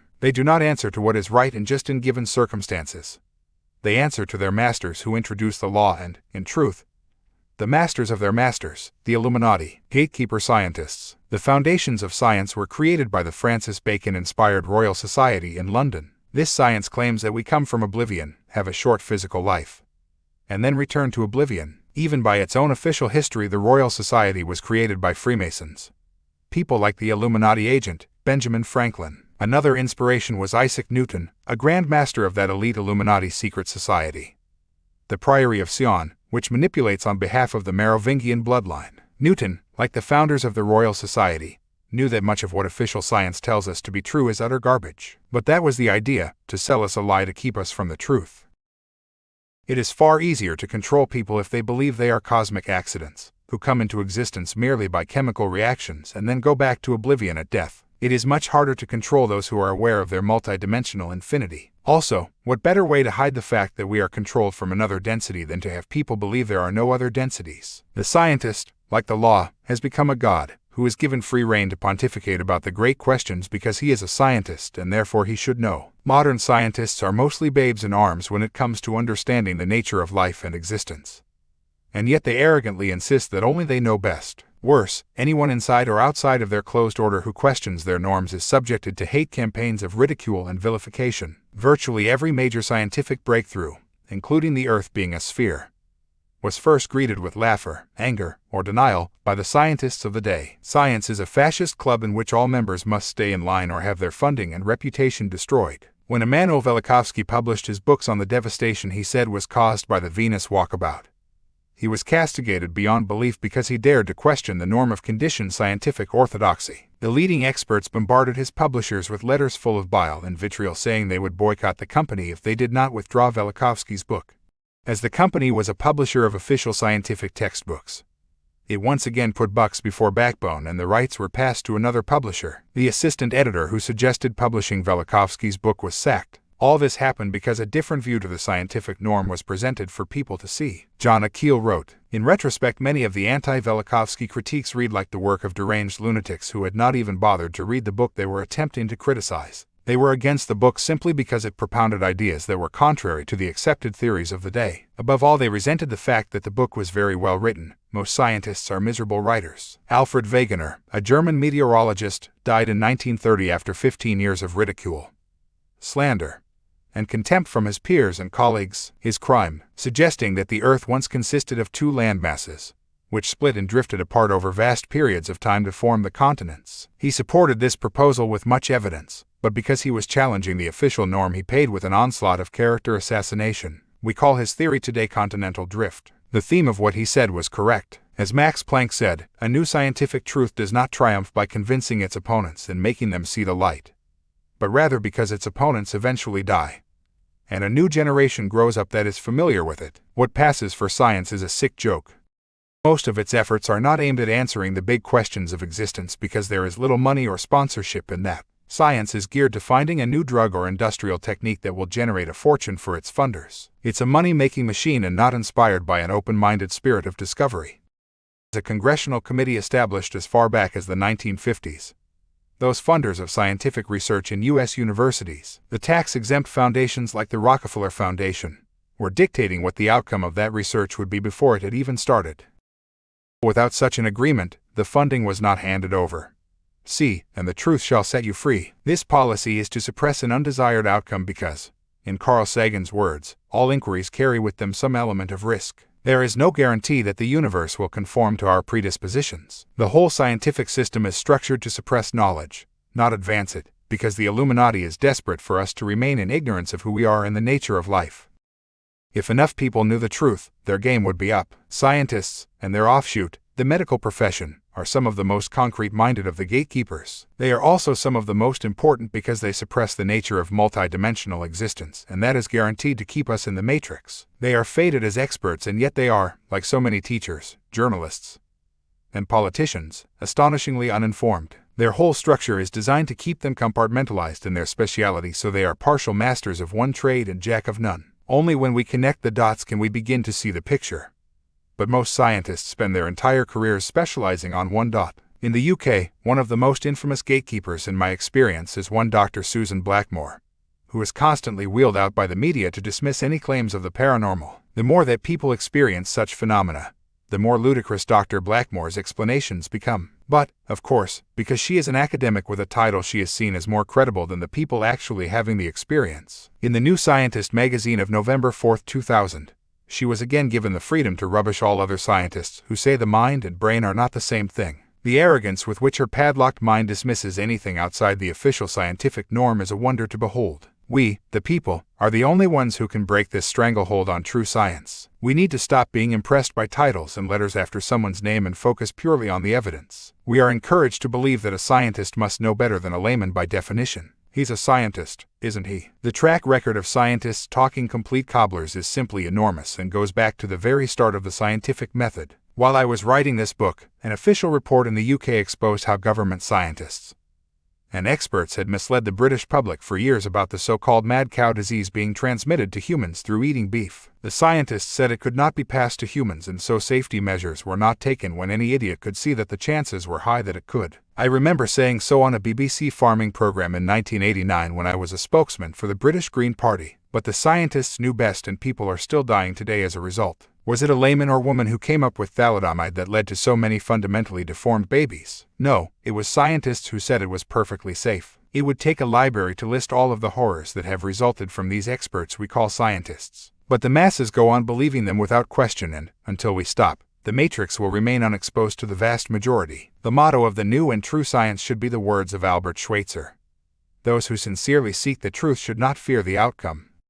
Gatekeeper censors. Censorship is the life force of the matrix. If you can stop the free flow of information, you are already well on the way to global control. If I emphasize one thing and suppress the opposing view, I am going to get large numbers of people to make imbalanced and inaccurate conclusions about a person, event, or possibility. It is that simple. So if you are a censor, you are a gatekeeper, a prison warder for the matrix. All censors are, by definition, arrogant beyond belief because they are saying that their view should be emphasized at the expense of another. They believe they have the right to decide what others shall and shall not have the freedom to hear. I can speak from experience because there have been endless attempts to censor my work. The closer I have gotten to the truth, the more determined those attempts have become, especially since I began to speak and write about reptilian hybrid bloodlines. There have been attempts to close down my website, www.dividicke.com, and to stop me speaking at public meetings and in the media. If what I am saying is so crazy and wrong, why the obsession with denying me a platform? I'll give some examples of how fragile our freedoms really are. The attempts to silence me started in the mid-1990s when I began to publish detailed accounts of the conspiracy in books like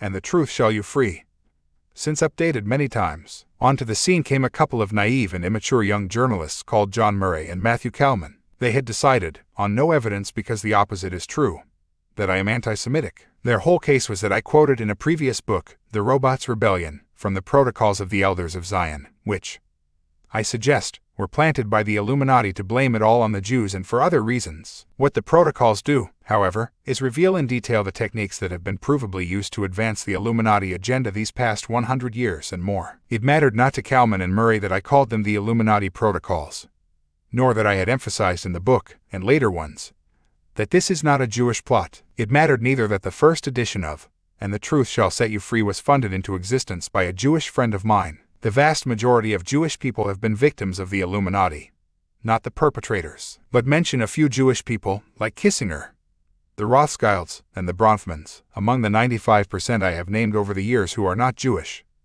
and you become anti-Semitic. This has long been the prime and most effective tool used by the Rothschilds and the Bronfmans to stop research into their activities, and its effectiveness has allowed them to continue unexposed with the manipulation and abuse of Jewish communities as much as anyone. Some brave Jewish people are trying to make these points also. Norman Finkelstein, whose own parents suffered in the Nazi concentration camps, has published a brilliant and explosive book called The Holocaust Industry, Verso Books, July 2000, which reveals how the Jewish elite have mercilessly exploited the Holocaust for their own financial ends while denying the true victims their just compensation. There are some quotes from this book in Appendix 3. Kalman and Murray, who appeared to think they were Woodward and Bernstein on the Washington Post exposing Watergate, had decided what I was, and that's all that mattered to them. Don't let the truth spoil a good story, especially when there is money and kudos in it. Suddenly articles began to appear in national newspapers saying that I was an anti-Semite, which in fact really means anti-Arab. What no one was told was that all of these stories were either written by, or the information supplied by, the same disastrous duo, Matthew Kalman and John Murray. Their writings led to my events being banned by venues, so people could not hear how their lives were being manipulated, wars created, their freedoms removed, and staggering numbers of children tortured, abused, and ritually murdered. Well done, chaps, great job. This was in the mid-1990s, and I had demonstrations by the Anti-Nazi League at some of my events. My children have always been brought up to see racism of any kind as silly and ridiculous. My daughter Carrie supported the Anti-Nazi League and wore their badge all the time. She threw it in the bin in outrage at what they were saying about the father she knew found all racism obnoxious. Friends went outside to the protesters to ask them if any of them had read my books. They had not. Had they ever heard me speak? They had not. So why were they there? Because of what they had read in the papers and what they had been told by those who ran the Anti-Nazi League. See the earlier section about the soldier and the commanding officer. Because there is no difference. They were just a bunch of mindless pawns in a game they did not begin to understand. And they were so full of their own sense of self-purity. They never considered that they were behaving exactly like the Nazi fascists, who systematically wrecked the public meetings of those in Germany who were trying to warn of the consequences of Hitler getting to power. A policeman who attended one of my meetings because of the demonstrations said that he had policed the infamous and violent confrontations between the Fascist National Front Party and the Anti-Nazi League in the UK in the 1970s. He said that it had been impossible to tell the two sides apart because their attitude and behavior had been precisely the same. Exactly. They are opposames. Just because people call themselves anti-fascist does not mean they do not express fascist behavior. They are just not bright enough to see it. As a result, they become an army of self-indulgent censors, gatekeepers for the Illuminati, and fascists who talk of stopping fascism. When the protesters were invited free of charge to come in and hear my talk and see for themselves, they refused. In doing so, they denied their right to be taken seriously. The same happened at Swansea University. But then universities are the home of mind control and mental conditioning, the breeding ground of what I call the robot radicals. The London School of Economics is a prime example. Kalman and Murray have long since left the scene. They suddenly went very quiet. Maybe they realized they had been massively duped into duping others. Maybe the story got old and the fees from the newspapers ran out. Who knows and who cares? However, their nonsense was now in print thanks to newspapers like the Sunday Times, Guardian, Independent, and the London Evening Standard, all run by highly intelligent people.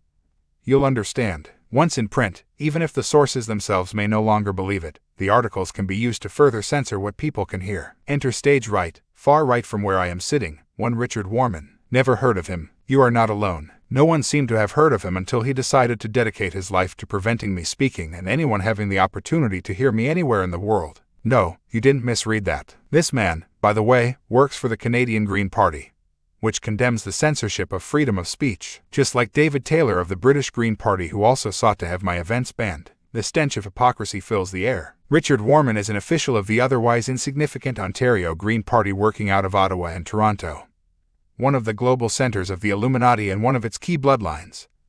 the Bronfmans. This is the gangster family behind Universal Music, Universal Studios, the liquor giant, Seagrams, and the force behind promoters of peace and love like the satanic rock star, Marilyn Manson. Warman has worked closely in his campaign of vilification and censorship against me with the Canadian Jewish Congress or CJC. This was formed and funded by the very same Bronfmans. Just a coincidence, nothing to worry about. Warman wrote triumphantly after denying my freedom of speech in Ontario in 1999. Now that the dust has settled over the recent attempted speaking tour by British hatemonger David ICKE, I would like to offer a word of thanks on behalf of the Green Party of Ontario to all those with whom we work to oppose this individual's message of division and intolerance. Our concern with David ICKE stems not only from the need for solidarity with the Jewish and other communities whom he attacks, but also because ICKE attempts to gain credence for his beliefs from his prior association with the British Green Party, without ever mentioning that they have disowned ICKE and condemned his writings in no uncertain terms. The level of success that was achieved in informing the public and venues of the true nature of David ICKE's paranoid conspiracy theories was due in large part to the tireless efforts of Reuben Friedman and Karen Mock of the B'nai B'rith League for Human Rights, Daniel Fine and Bernie Farber of the Canadian Jewish Congress,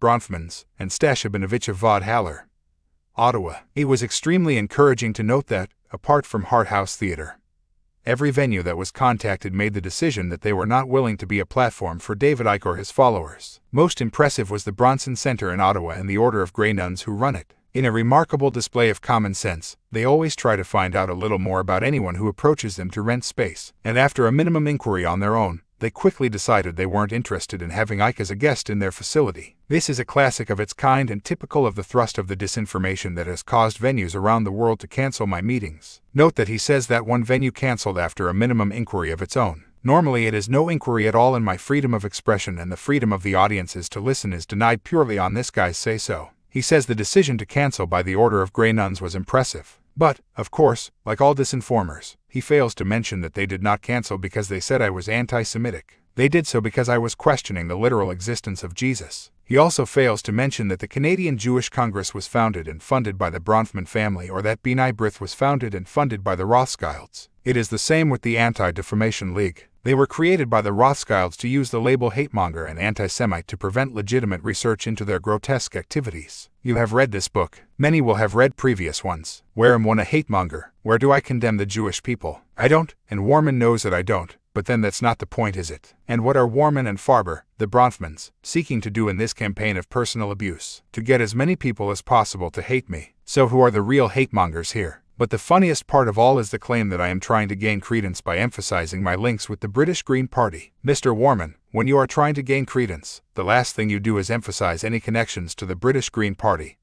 Never mind your own. The bile circulated by Warman and Farber, the Bronfmans, led to me being stopped by both customs and immigration at Ottawa Airport and kept there until 2 o'clock in the morning. Every item in my luggage was searched. Glad I brought those dirty socks.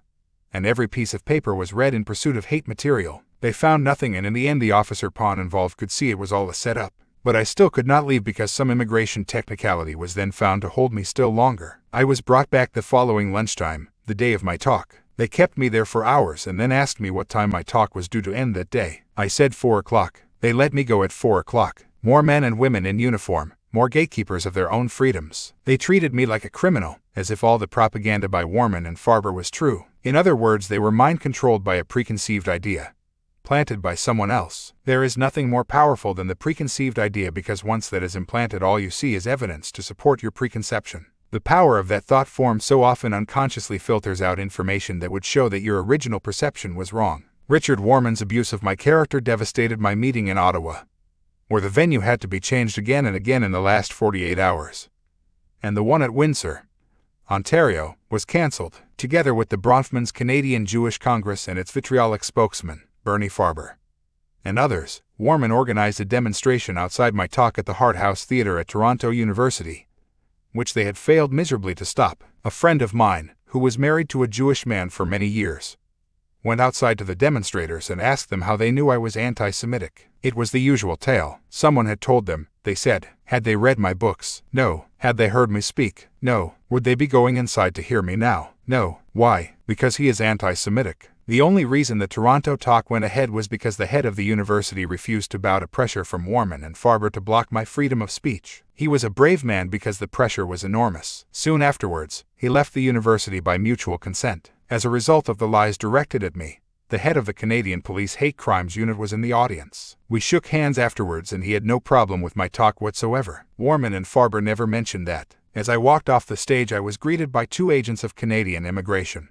who threatened me with immediate arrest if I did not agree to see an officer the next morning. When I did so, I was banned from speaking at any more events. Ask a Canadian if he or she lives in a free country and most will say enthusiastically that they do. I was told that a teacher who had hosted a meeting for me lost his job as a result of this character assassination, and, although this turned out not to be correct, many people have had their reputations attacked for their association with me. The campaign continued when Warman flew across Canada to gather support for a campaign to have my event in Vancouver banned in the spring of 2000.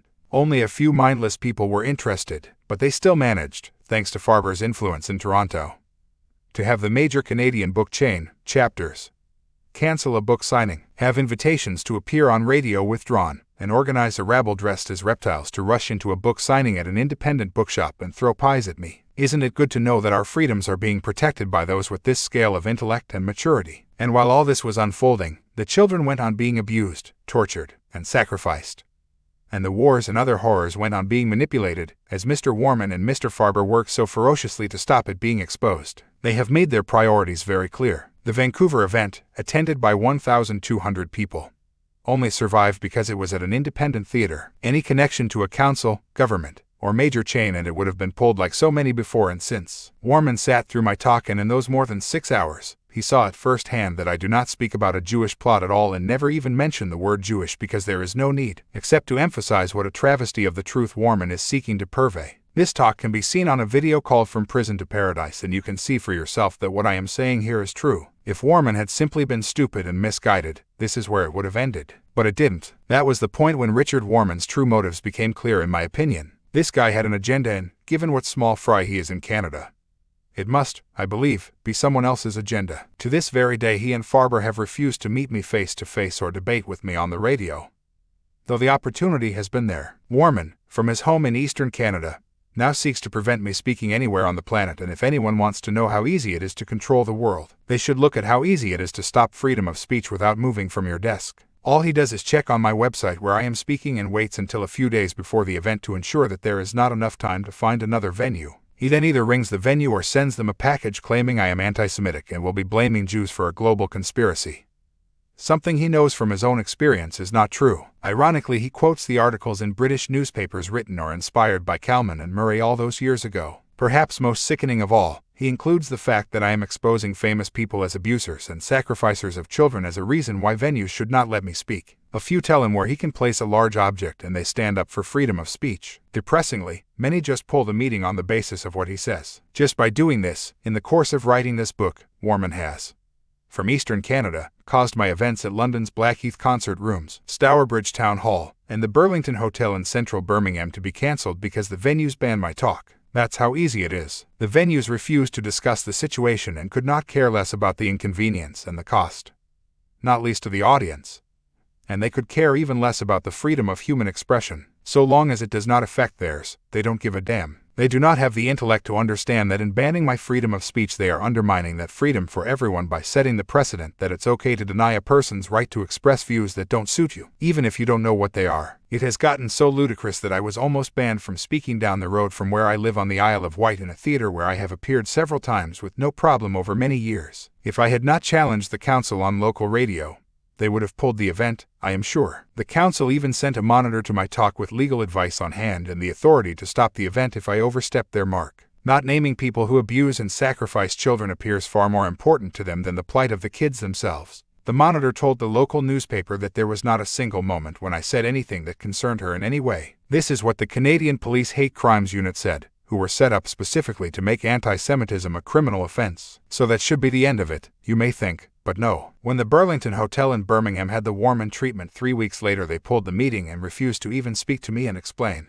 They were given the chance to speak to the council monitor on the Isle of Wight to see that what Warman was claiming from thousands of miles away was nonsense. But the Burlington Hotel did not want to know. I understand that after pressure they did contact the City Varieties Theatre in Leeds where I had spoken so successfully just 2 weeks earlier. But even though the Burlington was told that there were no problems whatsoever in Leeds, they banned me all the same. They sent a very short fax, signed by a Sarah Small, the conference sales manager. My talk had been cancelled, she informed me, because they thought it would damage the reputation of the hotel. It could not possibly do any more damage to your reputation, Miss Small, than the outrageous behavior of you and your colleagues. Paul, the organizer of those British events, had worked his socks off to make them a success. He did it because he believed that the freedom of all of us is under fundamental threat. But it was all for nothing because the combination of one phone call or package from Richard Warman thousands of miles away and pathetic venue managers in the UK is all takes to deny this most basic of freedoms. Everyone concerned with these events is a gatekeeper for the Matrix. There are so few on this planet who are not. People like Richard Warman and Bernie Farber know they are.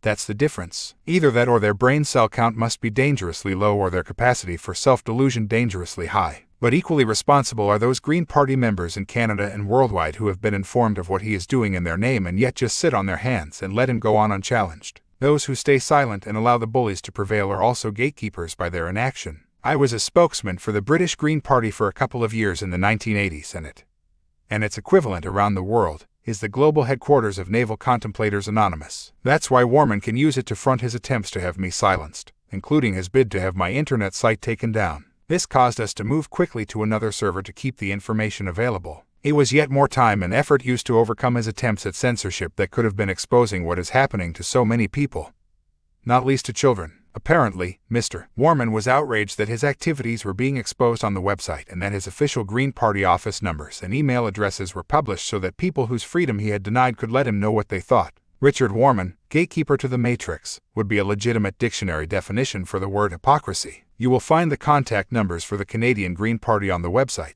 At the same time Warman was having my events banned, the leader of the U.S. Green Party, Ralph Nader, was condemning the censorship that saw him denied a place in the televised presidential debates between Bush and Gore. Warman summed up his attitude to freedom when he told a journalist of equal intelligence in the British Independent on Sunday. He has taken all the conspiracy theories that ever existed and melded them together to create an even greater conspiracy of his own. His writings may be the work of a madman or of a genuine racist. Either way, they are very dangerous. There is an unpleasant anti-Semitic undertone in his work that must be brought to public attention. If he's unstable, then so are his followers, who hang on his every word. What benefit can there be in allowing him to speak? If someone had spoken those words in the middle of the last century while wearing a Nazi uniform, no one would have been surprised. If the speaker in Warman's opinion is unstable, so, by definition, must be everyone who listens. Now that is truly terrifying and truly, truly dangerous. Think of the implications of that statement. The Soviet Union's psychiatric hospitals were filled with perfectly sane dissidents of that fascist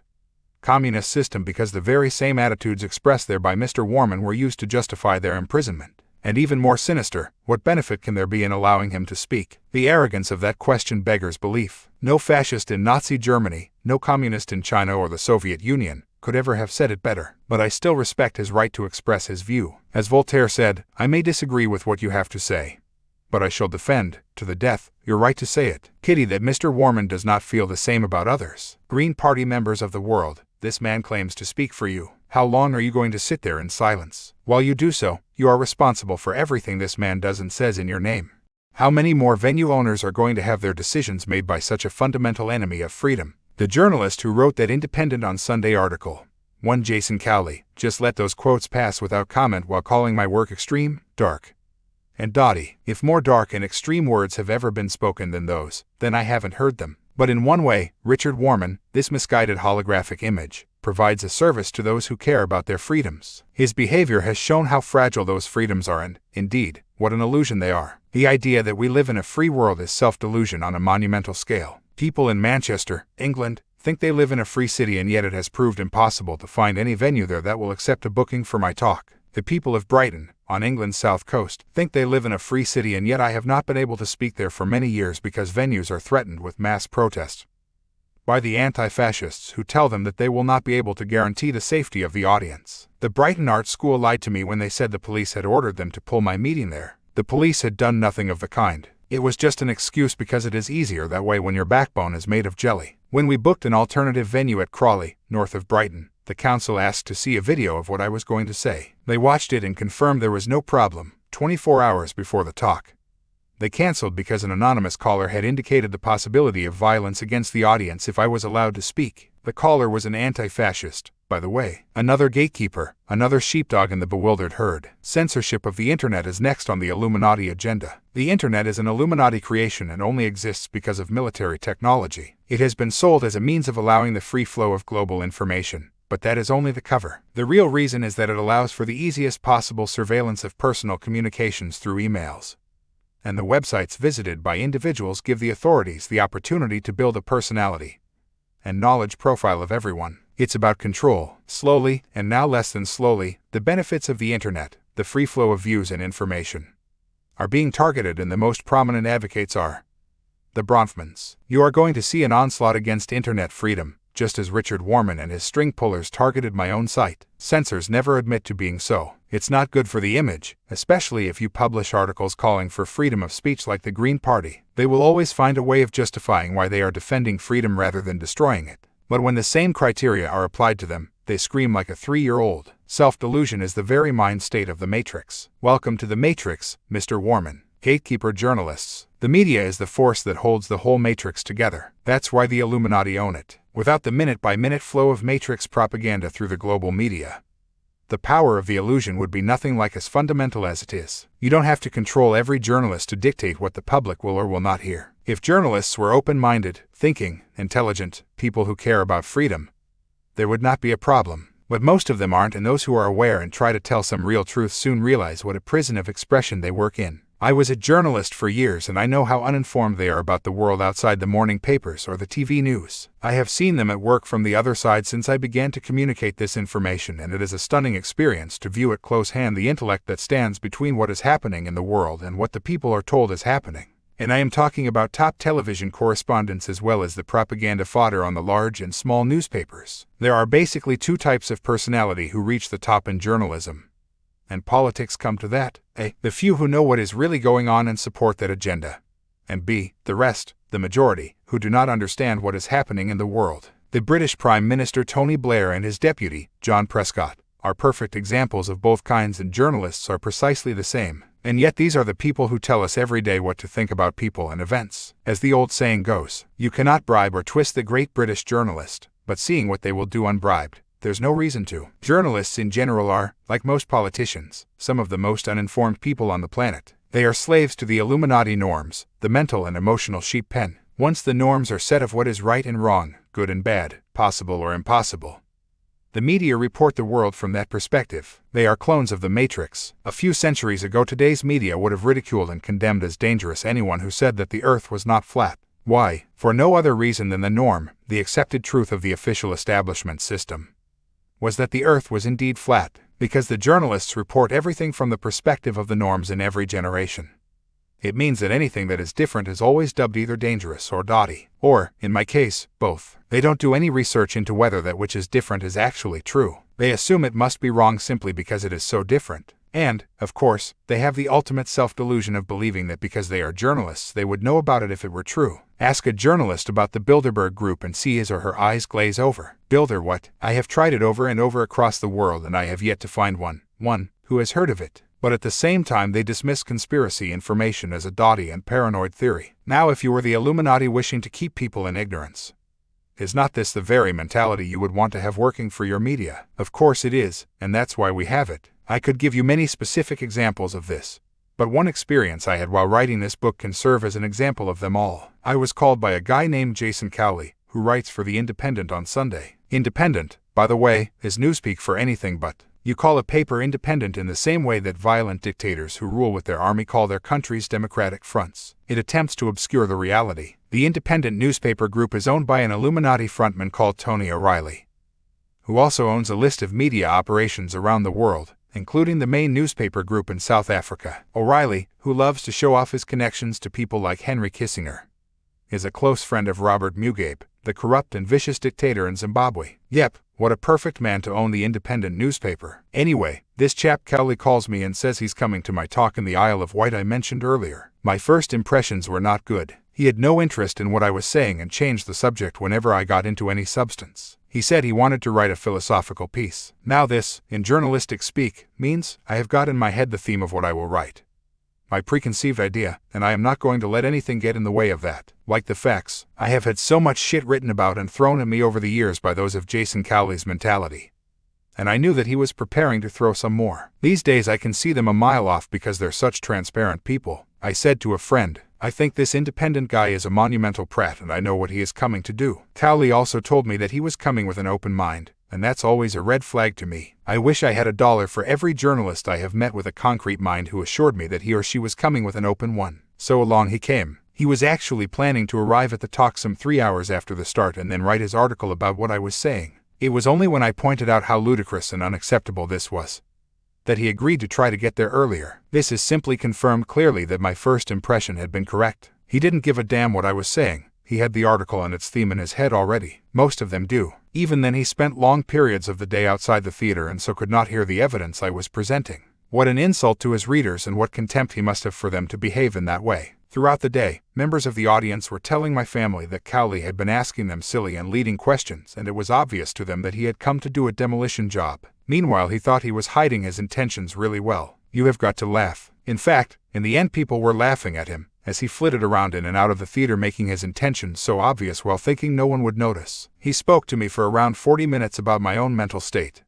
I'm different, so I must be mad, and an amazing experience that happened to me in Peru in 1991.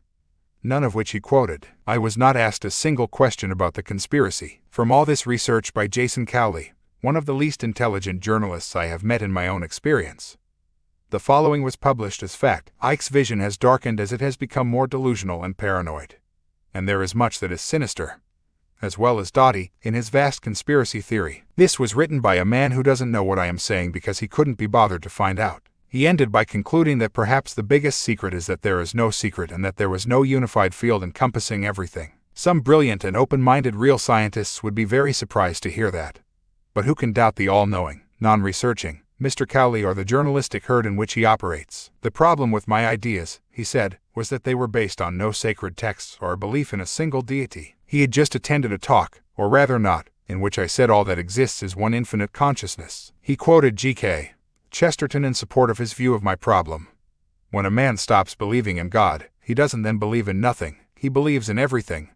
In anything. So if you don't believe in an official version of God, you are not to be taken seriously. So how much research had Cowley done to see if what I am saying is true? None, just like all the rest. And he would have written all that he did had he turned up, as he intended, 3 hours into my talk. Had he read my books? No. This, ladies and gentlemen of the Matrix, is the mentality that keeps the people enslaved in the illusion because he is not the exception.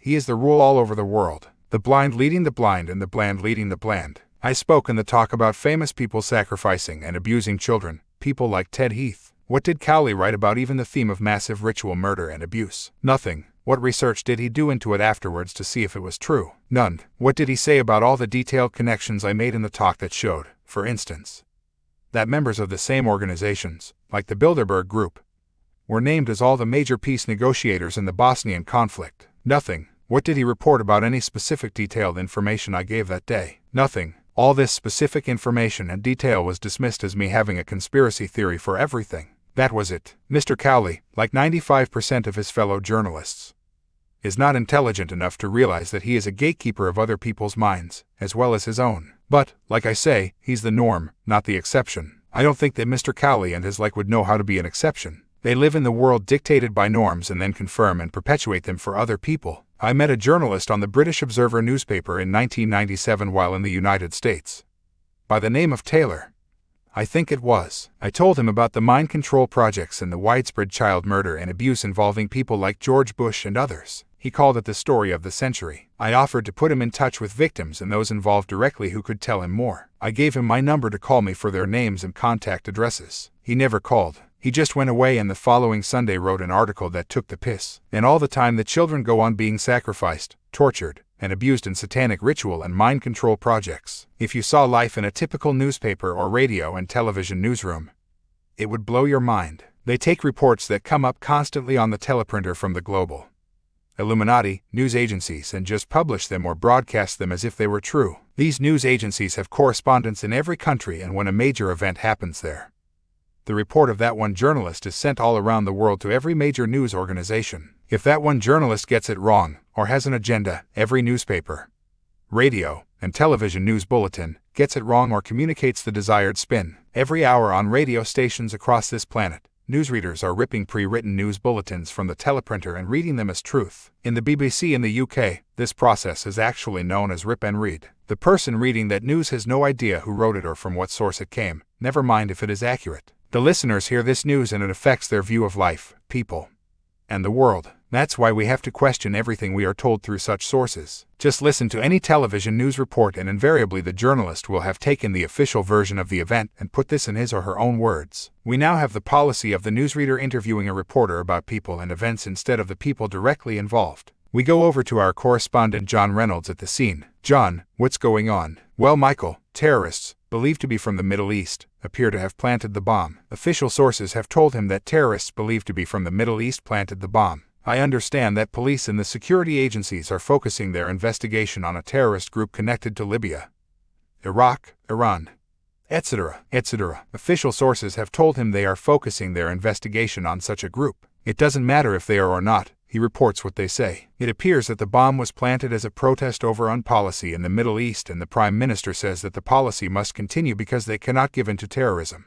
New security laws are to be rushed through Parliament to protect the public from further attacks. All this has come from official sources and the reporter has no idea if it is true or not. The way it is worded, A. supports the continuance of on policy, and B. equates new laws that will remove freedoms with the need to protect the public. The reporter is not trying to dupe people or give false information, but he gets his information from official sources and so he becomes a mouthpiece for the official version of events. This happens every day. He is not an independent observer and reporter, he is little more than a public relations man for the official version that they want the public to believe. When a BBC reporter called Peter Snow tried to report the Falklands War impartially, and used phrases like the British government claims or says, rather than accepting its accuracy without question, he was castigated by the government and the rest of the media for being anti-British. The men and women of the global media, with a few very honorable exceptions, are some of the key gatekeepers for the Matrix and some of the most deluded of the Matrix mentality. One journalist wrote an appalling article indicating that I was anti-Semitic and talking paranoid nonsense about a conspiracy. He apparently even made a call to a television program that led to my appearance being cancelled. Years later he contacted me to say he no longer believed that I was anti-Semitic and had seen enough in his own experience since to see that there was definitely an investigation to be done into a global conspiracy. At least he had the guts to change his mind and he will not be the last as the evidence becomes more and more obvious. When it does, the Cowleys, Taylors, Warmans, and Farbers will have all those abused children to answer to.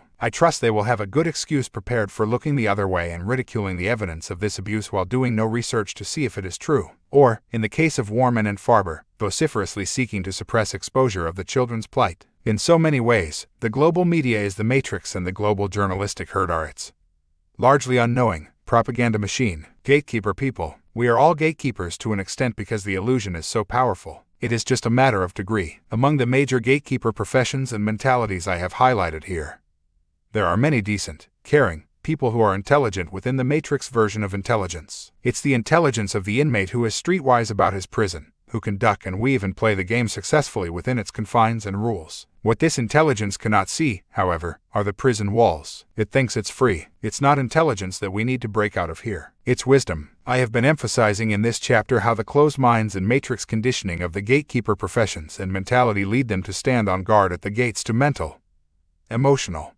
and spiritual freedom. Their professions make them especially effective gatekeepers, but in truth everyone is. Everyone, that is, who seeks to impose their reality on others by suppression, ridicule, and misrepresentation of another view, or by parental, peer, and partner pressure to conform to someone else's reality. Partners gatekeep their partners, parents gatekeep their children, children gatekeep each other, neighbors gatekeep neighbors, priests gatekeep their believers, journalists gatekeep the masses. As a friend of mine, Michael Roll, once said, "You are born to loving parents and they tell you that 2 + 2 = 5. You go to school and teachers tell you that 2 + 2 = 5. You go to university and professors with letters after their name tell you 2 + 2 = 5. The media constantly confirms that 2 + 2 = 5 because that's the norm they slavishly serve and promote.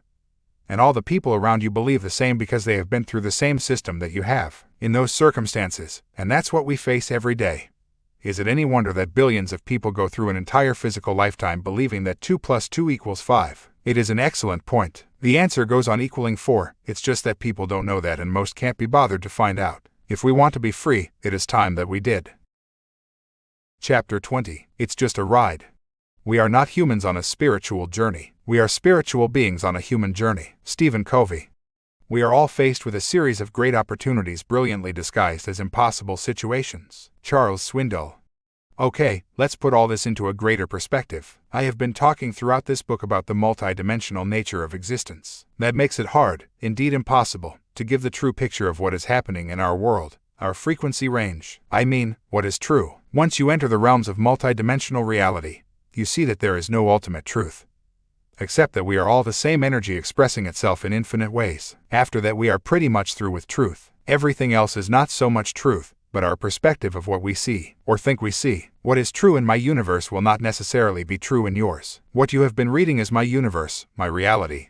At this point, or, rather, one of my realities, we are imprisoned by the belief that if one thing is true, the opposite can't be true. But it can, and it is. It's just that they come from different perspectives of the same event. For instance, if the world is not perfect, how, at the same time, can it also be perfect? But it can and it is. When you look at the world from the Matrix perspective, it is far from perfect, whatever perfect is. We see untold suffering, abuse, conflict, and sadness. So the reality that the world is not perfect is valid and supportable. But how can we evolve and grow into greater knowledge, wisdom, and understanding unless we face the consequences of our actions? We can't. If a child had no consequences of his or her behavior, they would not change the behavior and make different choices. What creation does magnificently is to put the consequences of our choices, or more accurately the intent behind those choices, in front of our faces. This imperfect world is the consequence of human choices. The choice of those who wish to control and destroy, and the choice of those who sit back and let them do it, or close their minds to what is happening because they think it is easier that way. So in terms of our evolutionary journey, creation is presenting the consequences of our action and inaction, and, in doing so, it makes the world we live in absolutely perfect because we are experiencing what we need to experience. Two apparent opposites, but both are true. Life is a paradox, but then again, it's not, because these are not paradoxes. They are different perspectives. They are not contradictions, they are comprehensions. I have been told from time to time that I am contradictory in what I say and do, but I'm not. That is just those people's perspective. And if you judge a multidimensional being from one perspective, you are going to see apparent contradictions. As we judge what a person says or does, do we ever ask which level, therefore perspective, those words and actions are coming from? No, we see one person and make judgments as if they are one person. But we are many people. If I am reacting or seeing something in that moment from the view of my matrix-level holographic physical image, I am going to see things a certain way. But, in another moment of reflection, when I open up the connection to my higher levels of being, I will see the same events and experiences in a very different light. That's not contradiction, it is the comprehension of the level that is observing. If you watch one of my talks, you will see me moving realities as I go along, always culminating in the ultimate reality that we are all one and that one is love. So I have written this book from one perspective of reality, and it offers,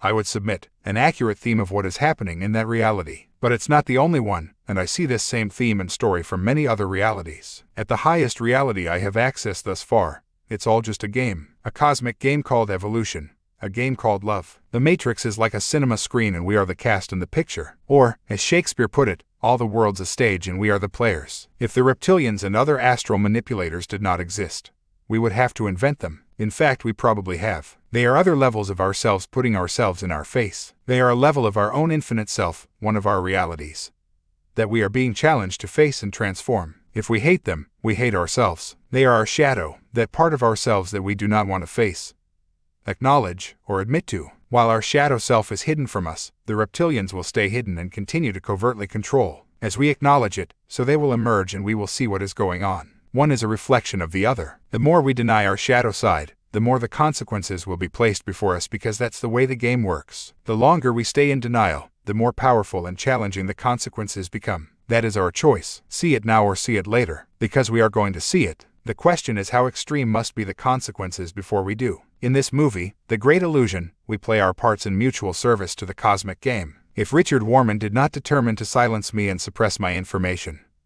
I would not have the challenge to overcome that frustration and grow from it. If Richard Warman did not have me, he would not face the consequences of his actions and learn from the experiences that creation will present to him. If journalists like Jason Cowley did not misrepresent me in my work, I would not have the major challenge to disconnect from matrix reactions and, again, feel the frustration at what is written. Nor would I be given such a wonderful opportunity to see how journalists defend and underpin the matrix mentality. If Cowley did not have me, as the evidence emerges to show the validity of what he dismisses and ridicules, he would not have the opportunity to see what a prison he lives in and perpetuates for others. If we did not have the Illuminati, we could not experience the consequences of what happens when you give your mind away to someone else's reality and insist that everyone else does the same. If the Illuminati did not have the human race, they could not face the coming consequences of seeking to impose their will on others. We are all providing experiences for each other. In fact, we are providing them for ourselves because we are everything. There is no us and no them and no we. There is only one infinite I. We are the reptilians and the demons and, at the same time, we are those they manipulate because we are all the same I. So what I have presented here is one level of the cosmic game, the point where the game interacts with dense physical reality. It is not the whole story, only part of it. The challenge of the game is to see that it's a game.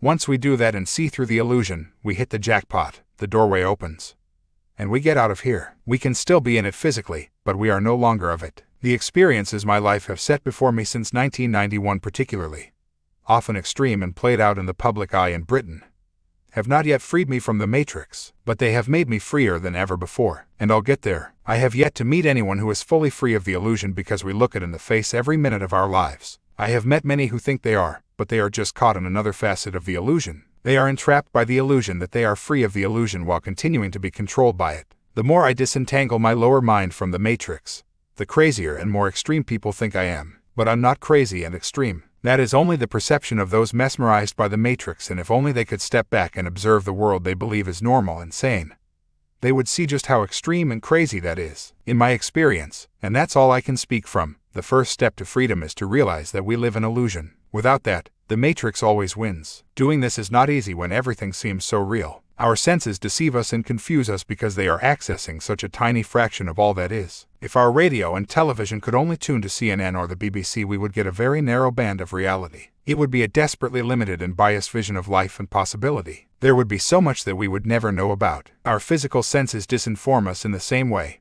unless we balance that by opening ourselves to our higher frequencies of perception and intuition that can recognize an illusion when they see one. So the foundation of freedom from the matrix mentality is to know that we live in a dream world created by our own minds and those who condition them. More and more, I look at the physical world and see it as vibrating energy. The numbers and codes in the Matrix movie is a good way to visualize it. I find that this constantly reconfirms to me that I live in a virtual reality computer game, and what we see is whatever we think we see or are told we see. It keeps me on my guard against falling for the matrix mentality. When you perceive those who harass you in situations that challenge you as merely vibrating numbers and codes, it takes the sting from the experience and your emotional response because you can see it's not real. You know you are like the guy in the computer game dodging the bullets fired by a spotty-faced 15-year-old sitting in his bedroom hour after hour. If you get hit, the game just starts again. No one's really dead. They just play dead and then continue their eternity. We live forever. We are the players in the game and we are those controlling the game and observing the game. We are the game, as Bill Hicks said of life. It's like a ride in an amusement park, and when you go on it you think it's real,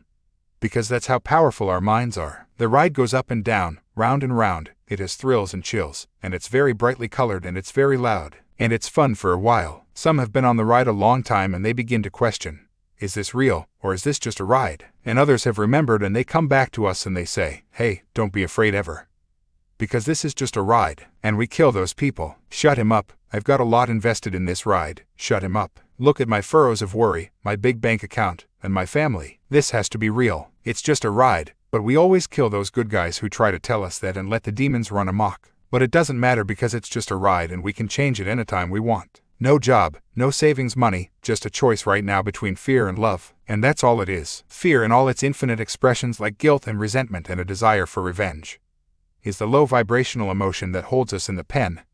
The great illusion, love, in its purest sense, is our highest vibrational state and one that connects us with the highest level of all that is, all that we are. That transformation of perspective, from fear to love, vibrates us out of the matrix mentality and we step out of the game and out of the illusion that it's all real. If you observe parts of this book, particularly the chapter, The Gatekeepers, you will feel my matrix level, my holographic image, screaming inside with frustration at the way we control and imprison each other. That's one reality and a valid one from that point of observation. But when I open my heart to the love vibration and open my mind to acknowledge the illusion, the frustration dissolves because it's just a game, just a ride, just a movie of our own making. We can make it a nice picture or a horror film. That's our choice. It is, always was, and will always be. So I love you, Richard Warman. I love you, Bernie Farber.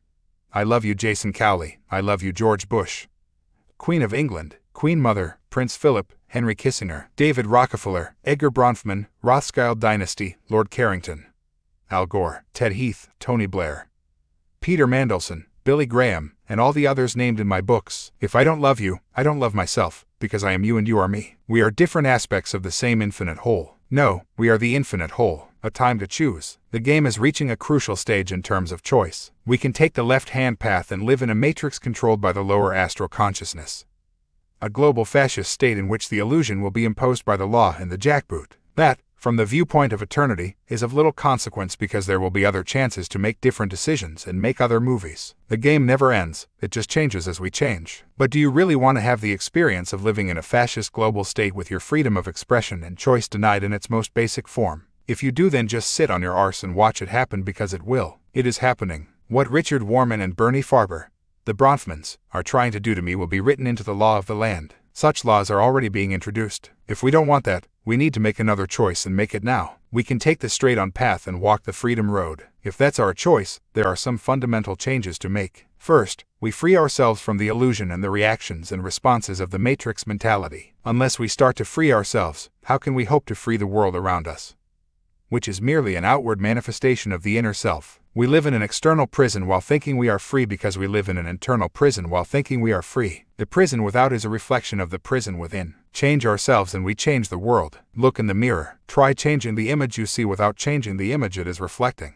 You can't, of course you can't, but the human race has been trying to do that for thousands of years, and that's why it has never worked. I have written before of the 3 crucial elements that I believe are the key to unlocking the gates and the portals to multidimensional freedom. 1. We let go of the fear of what other people think of us and start living and expressing our own uniqueness of lifestyle, view, and reality. When we do this, we step out of the herd, and if enough of us do it, there is no herd. 2. We allow everyone else the freedom and respect to express their uniqueness without the fear of ridicule and condemnation for the crime of being different. When we do that, we cease to be a sheepdog keeping the herd in line. 3. No one seeks to impose their beliefs or reality on anyone else, so always respecting the freedom of others to make different choices. This is the balance point that stops one person's free will imposing itself on another. These 3 steps would trigger a transformation of such magnitude that they would turn this prison into a paradise. And all 3, as they relate to us, we have the power to introduce right now. This book may have said much about bloodlines and the history and techniques of human servitude. It may have highlighted at some length the reptilian genetic connection to all this. That's important because people need to know what is going on at that level of reality. But what this book has really been about is humanity freeing itself from the great illusion. If I had to choose one thought that people would remember from these pages,